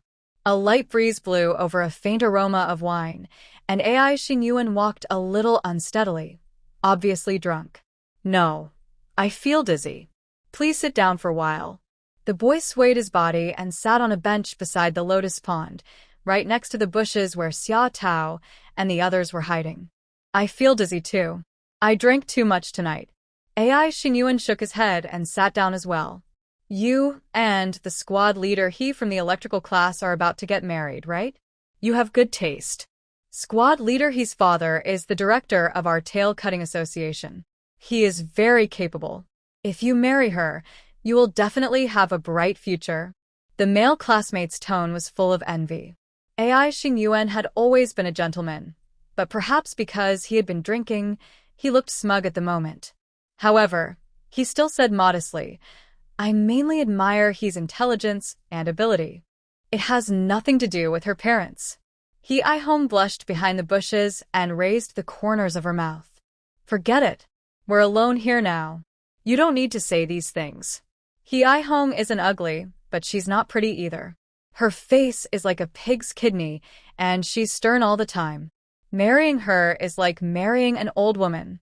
We're brothers, so there's no need to say those empty words. With your family situation, you really should marry someone like He Ihong. She's ugly, but she comes from a wealthy family. She'll definitely be devoted to you.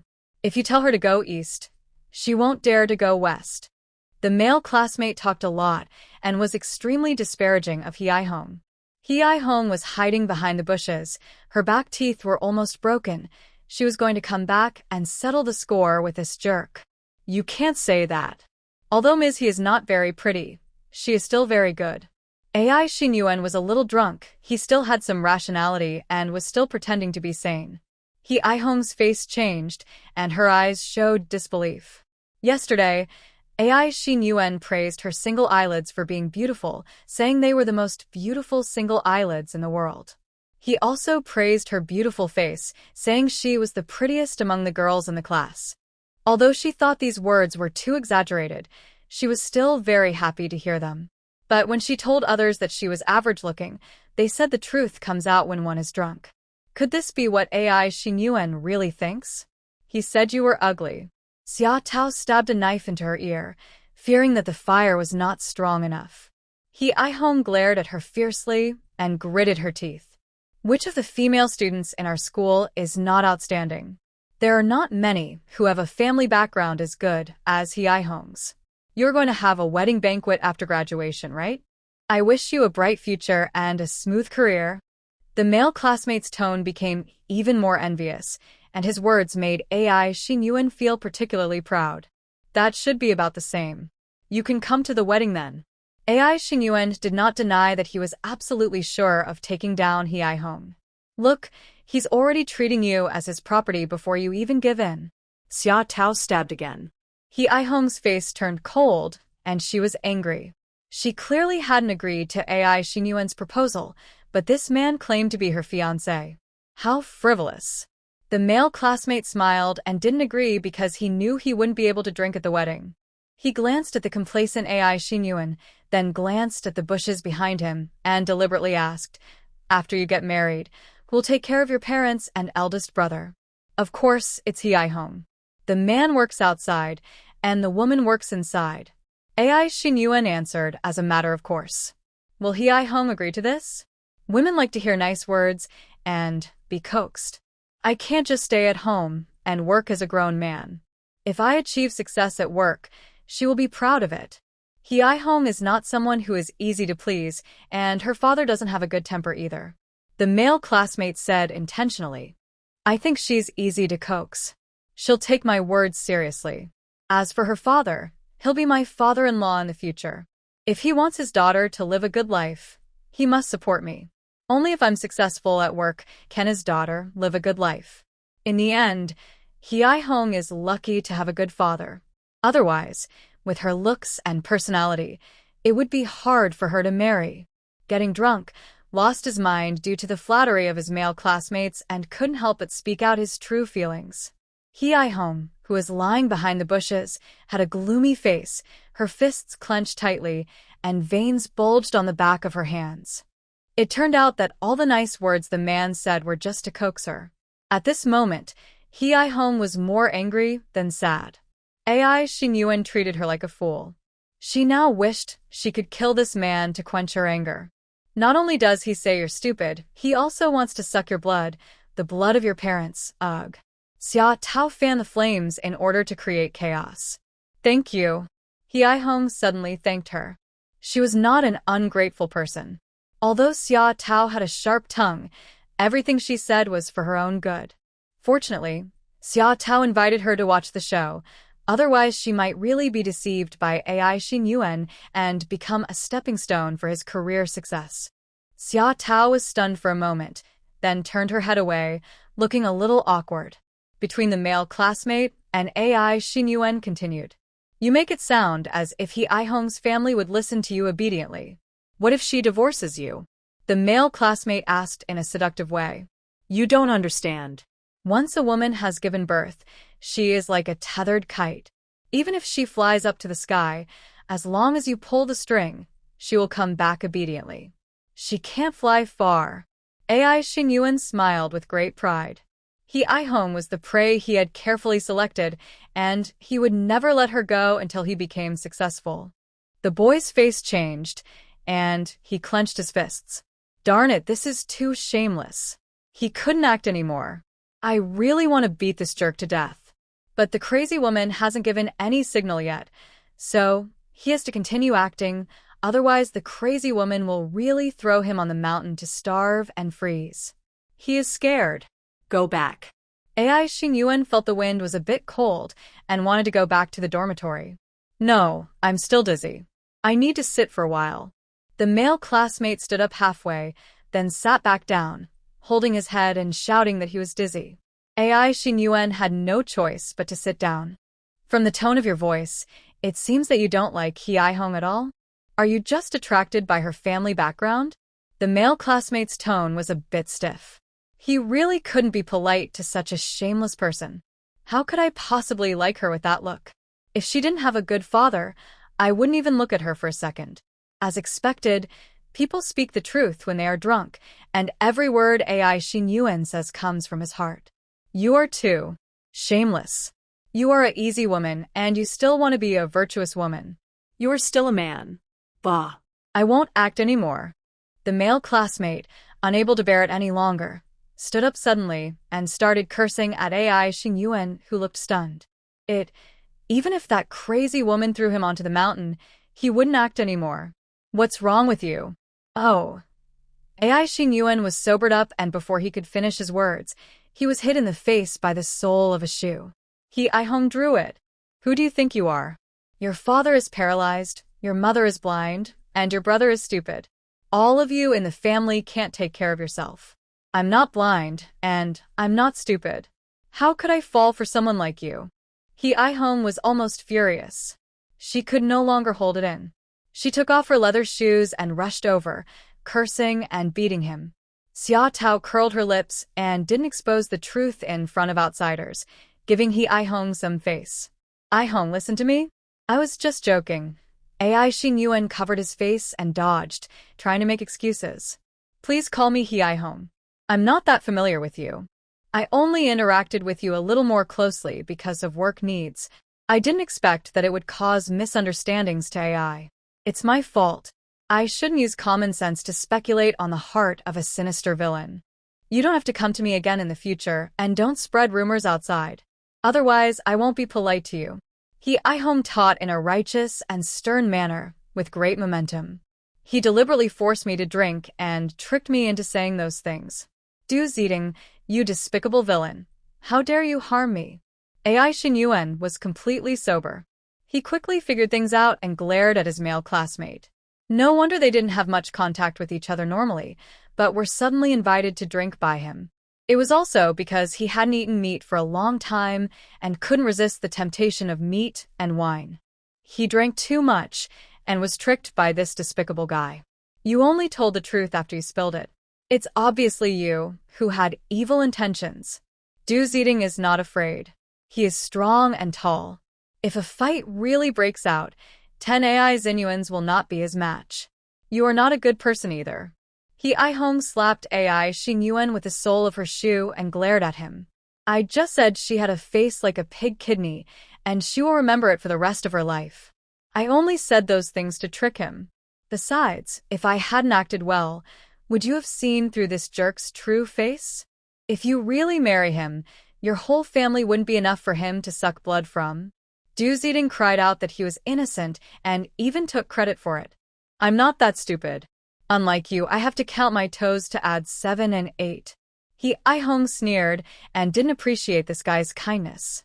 Yes, you are good at studying and math. So how come you can't see AI Xingyuan's sinister intentions? You need help from me who is not good at math, otherwise you will fall into the fire pit. Don't you understand me? I didn't agree at all. It was just his wishful thinking. Yes, he is willing to hold a wedding banquet with you after graduation. Do you want to be beaten too? Hei Hong was so angry that she raised her shoes. Du Ziding shut up in dismay. The people around them stared at them with gossipy eyes. Except for AI Xingyuan, his face was swollen because of Hei Hong, and his glasses were taken off, so he couldn't see anything clearly. Do you know each other well? Xia Tao asked curiously. Du Ziding was not a random person because he and Hei Hong were from the same hometown. He had come to the dormitory building to visit her before, but Hei Hong was a little cold towards him, so Xia Tao thought they were just ordinary friends. But the two of them are so familiar with each other and quarreling, they are definitely not just ordinary friends. Not familiar. Hei Hong. We live in the same building and my mom and her mom often play together. Du Ziding. Childhood sweetheart? Everyone asked in unison. No, don't talk nonsense. Hei Hong denied it flatly. Du Ziding pursed his lips and whispered, we were engaged when we were children. You can't ignore the facts. Will you die if you don't say a few words? If you want to die, just tell me, and I'll grant your wish now. Was so angry that she raised her leather shoes to hit him, but Du Ziding anticipated her move and turned and ran away. Of one person running away and the other chasing is very interesting. AI Xingyuan was almost biting his teeth. Darn Du Ziding, he was really good at hiding his true intentions. He actually had that kind of relationship with Hei Hong. No wonder they set a trap for him and caused him to lose such a good candidate for wife, Hei Hong. Are you still not leaving? Want to take a bath in the pool? Xia Tao glared at him, scolded him coldly, and pretended to push him into the lotus pond. AI Xingyuan was so scared that he didn't even bother to pick up his glasses. He stumbled away, but after a few steps, he ran back and groped on the ground for his glasses. A pair of glasses costs more than 2 yuan and he has no money to buy them, so he must get the change back. Finally finding the broken glasses, AI Xingyuan was so heartbroken that he couldn't breathe, but he didn't dare to do anything and walked away dejectedly. Hei Hong also came back with a gloomy face and returned to the dormitory without saying a word. Du Ziding Street. She took out $10 from the drawer and stuffed it into Xia Tao's pocket. He didn't take my money. Xia Tao confiscated it, and Du Ziding paid for the meal out of his own pocket. At that time, she thought that this man had surrendered to her fist, but it turned out that he and Hei Hong were old lovers. You two are really engaged as children? Then why are you still dating someone? Can't you just marry Du Ziding? Xia Tao asked gossipingly. There is absolutely no chance that he and I will ever get along. I have never passed any exams. Hei Hong looked down on Du Ziding. She didn't like men who were poor at studying. Du Ziding was in the same class with her in elementary school, junior high school, and high school. He always ranked last in exams and was also very naughty. How could she like such a guy? What's more, she and Du Ziding are too familiar with each other. They played together when they were wearing open-crotch pants, and she has also seen this guy's little bird. She would never marry him no matter who she marries. I feel that you and Du Ziding are quite similar to me and my man, Li Yuqin said with a smile. Oh, yeah, you and your man were childhood sweethearts, and you used to play around a lot. Su Erfing joked with a smile. I never thought I would marry my man before. We were too familiar with each other. I even saw him wearing open-crotch pants. But in the end, I still married him, and now I am living a good life. Li Yuqin's expression was very gentle when she mentioned the man. Hei Hong's heart started beating fast. She and Stomachache also had a history of wearing open-crotch pants. Could it be that she would get it too? Impossible. She absolutely does not want to marry a fool who is a poor student. In fact, between husband and wife, career and family must be balanced. If the man has a good career, the woman has to take care of the family. If the woman has a good career, the man has to take care of the family. Hei Hong, you are very career-oriented. If you find a man with the same strong career ambition, You may not be happy after marriage. Yao Kursen seldom spoke in the dormitory. Even when watching the play just now, she didn't say a word, but now she couldn't help but give a few words of advice. Because she could see that Du Ziding liked He Hong, and this man had good character and came from a family he knew well. In terms of personality and career, he was weaker than He Hong, so they were really a perfect match. I think so too. He Hong, you want to be an official. If there is no one to take care of you in the rear, how can you charge forward with peace of mind? Su Erfeng also noticed it and thought Du Ziding was pretty good. I won't get married. I'll fight alone. He Hong said this angrily and went to bed without even washing her face. She will focus on her career from now on and will not force love. In the next few days, Ai Yuan came to the dormitory building every day to blow the loudspeaker. He Hong was so angry that she wanted to argue with him, but was stopped by Ruan Shuangjiang. Don't bother with this kind of person, just watch me. She walked to the window and called down. Ai Yuan. Ai Yuan was delighted, thinking it was He Hong calling him, so he ran out quickly and looked up at the third floor. A basin of cold water was poured over him, soaking him all over. If you harass my classmates again, I'll throw foot washing water on you next time. Ruan Shuangjiang stuck her head out and warned in a cold voice. If the foot washing water doesn't work, just use the underwear washing water. I just happened to have my period. Xia Tao said something even more vicious. Ai Yuan downstairs wanted to try harder, but he was too cold, and he was really afraid of being splashed with dirty water. These crazy women are really capable of doing this. After that, Ai Yuan never came to harass me again. He Hong thanked everyone for their help and invited everyone in the dormitory to a meal at the restaurant. On the weekend, Ruan Shuangjiang went home and first went to Lu's house to pick up her son. After not seeing him for just a week, the little guy had gained a lot of weight. Fortunately, the little guy could walk by himself and walked very steadily, so he didn't need an adult to hold him. After returning home, she cooked a lot of dishes. Just when she was about to ask Lu Yi to deliver the dishes to Yin's house, Gao Shangjin came to the door with a bottle of wine in his hand. He looked a little gloomy and his eyes were dark. Excuse me, I want to go drink with Lao Lu. Is that okay? Gao Shangjin asked embarrassedly. He had no one to talk to about his distress. After much thought, he could only find the Lu couple. Okay, your Dr. Yin is not at home? She works the night shift, and I'm the only one at home. Ruan Shuangjiang asked them to drink first, and she would just stir-fry some vegetables. Gao Shangjin was always smiling and rarely looked dejected. She was also curious about what happened in the Gao family. Could it be that the couple had love that night?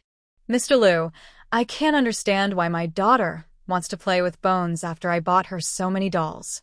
After drinking a few glasses of wine, Gao Shangjin finally spoke. After he finished speaking, he sighed and started drinking again. The third update is completed. Good night. Just play with bones. Didn't you play with them when you were a kid?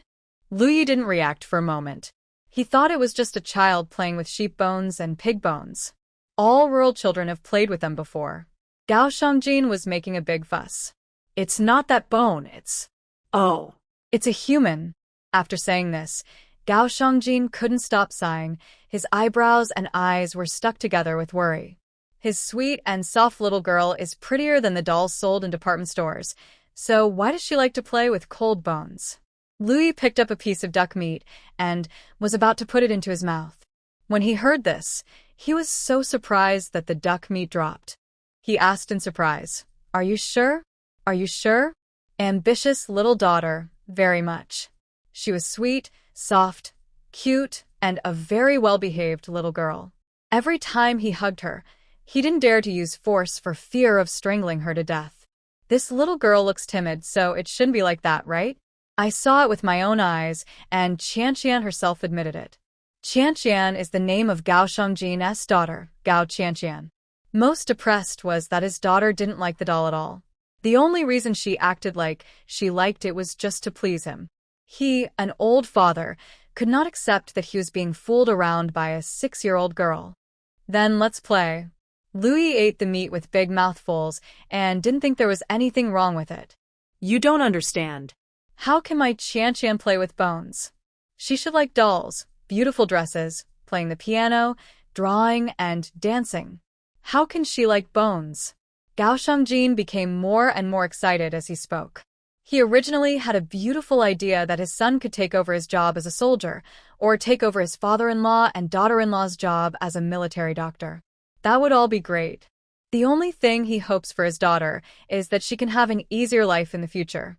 Whether being a soldier or a military doctor, the work is too hard, and he can't bear to see his daughter suffer. You think it's good, but Qian doesn't like it. This is not normal. Why are you so excited? Lu Yi couldn't understand it. Children are not wooden people. They don't have to follow the preferences of adults. When you have a daughter, you will understand. Can you bear to let your daughter suffer? My Leah often works night shifts and often stands for 5 or 6 hours in an operation. It's too hard. I just hope Qian can have an easier life. Gao Shuangjiang's eyes turned red as he spoke. He felt sorry for his wife and had wanted to transfer her to the pharmacy so that she could have an easier job, but she didn't want to because she liked surgery. He couldn't do anything about his wife, but he could make up for it with his daughter. So every year, he bought her dolls and beautiful floral dresses in order to cultivate her love of beauty from an early age. When she grew up, she might engage in artistic work, which would be easier than being a doctor. But no matter how hard he tried, he still couldn't prevent it.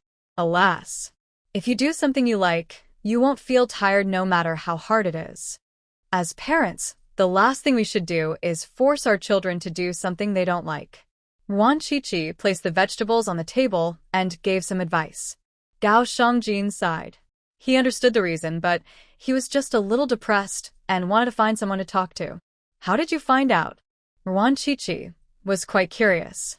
Qian was a very clever little girl, and the box of bone toys was hidden very secretly. Moreover, the brother and sister were usually in Shanghai and only came here during holidays.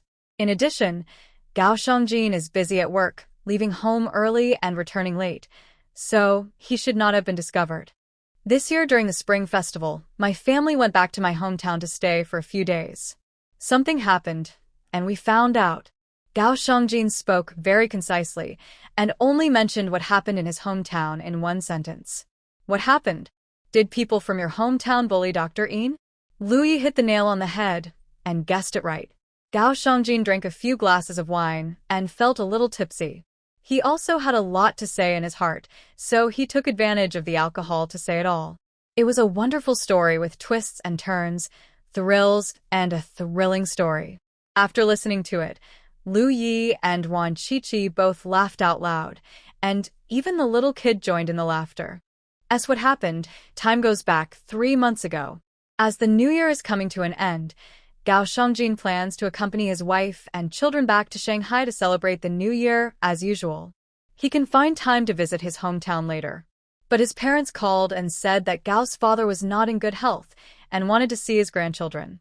Gao Shuangjiang thought that his father was really dying, so he changed his itinerary and the family returned to his hometown in Xiangxi. It is not easy to go back to his home. He has to take a train to the county town first and then take a bus from the county town to the town. After arriving in the town, if he is lucky, he can get a ride on the ox cart or tractor back to the village. If he is unlucky, he can only walk back. Of course, their family didn't have to walk.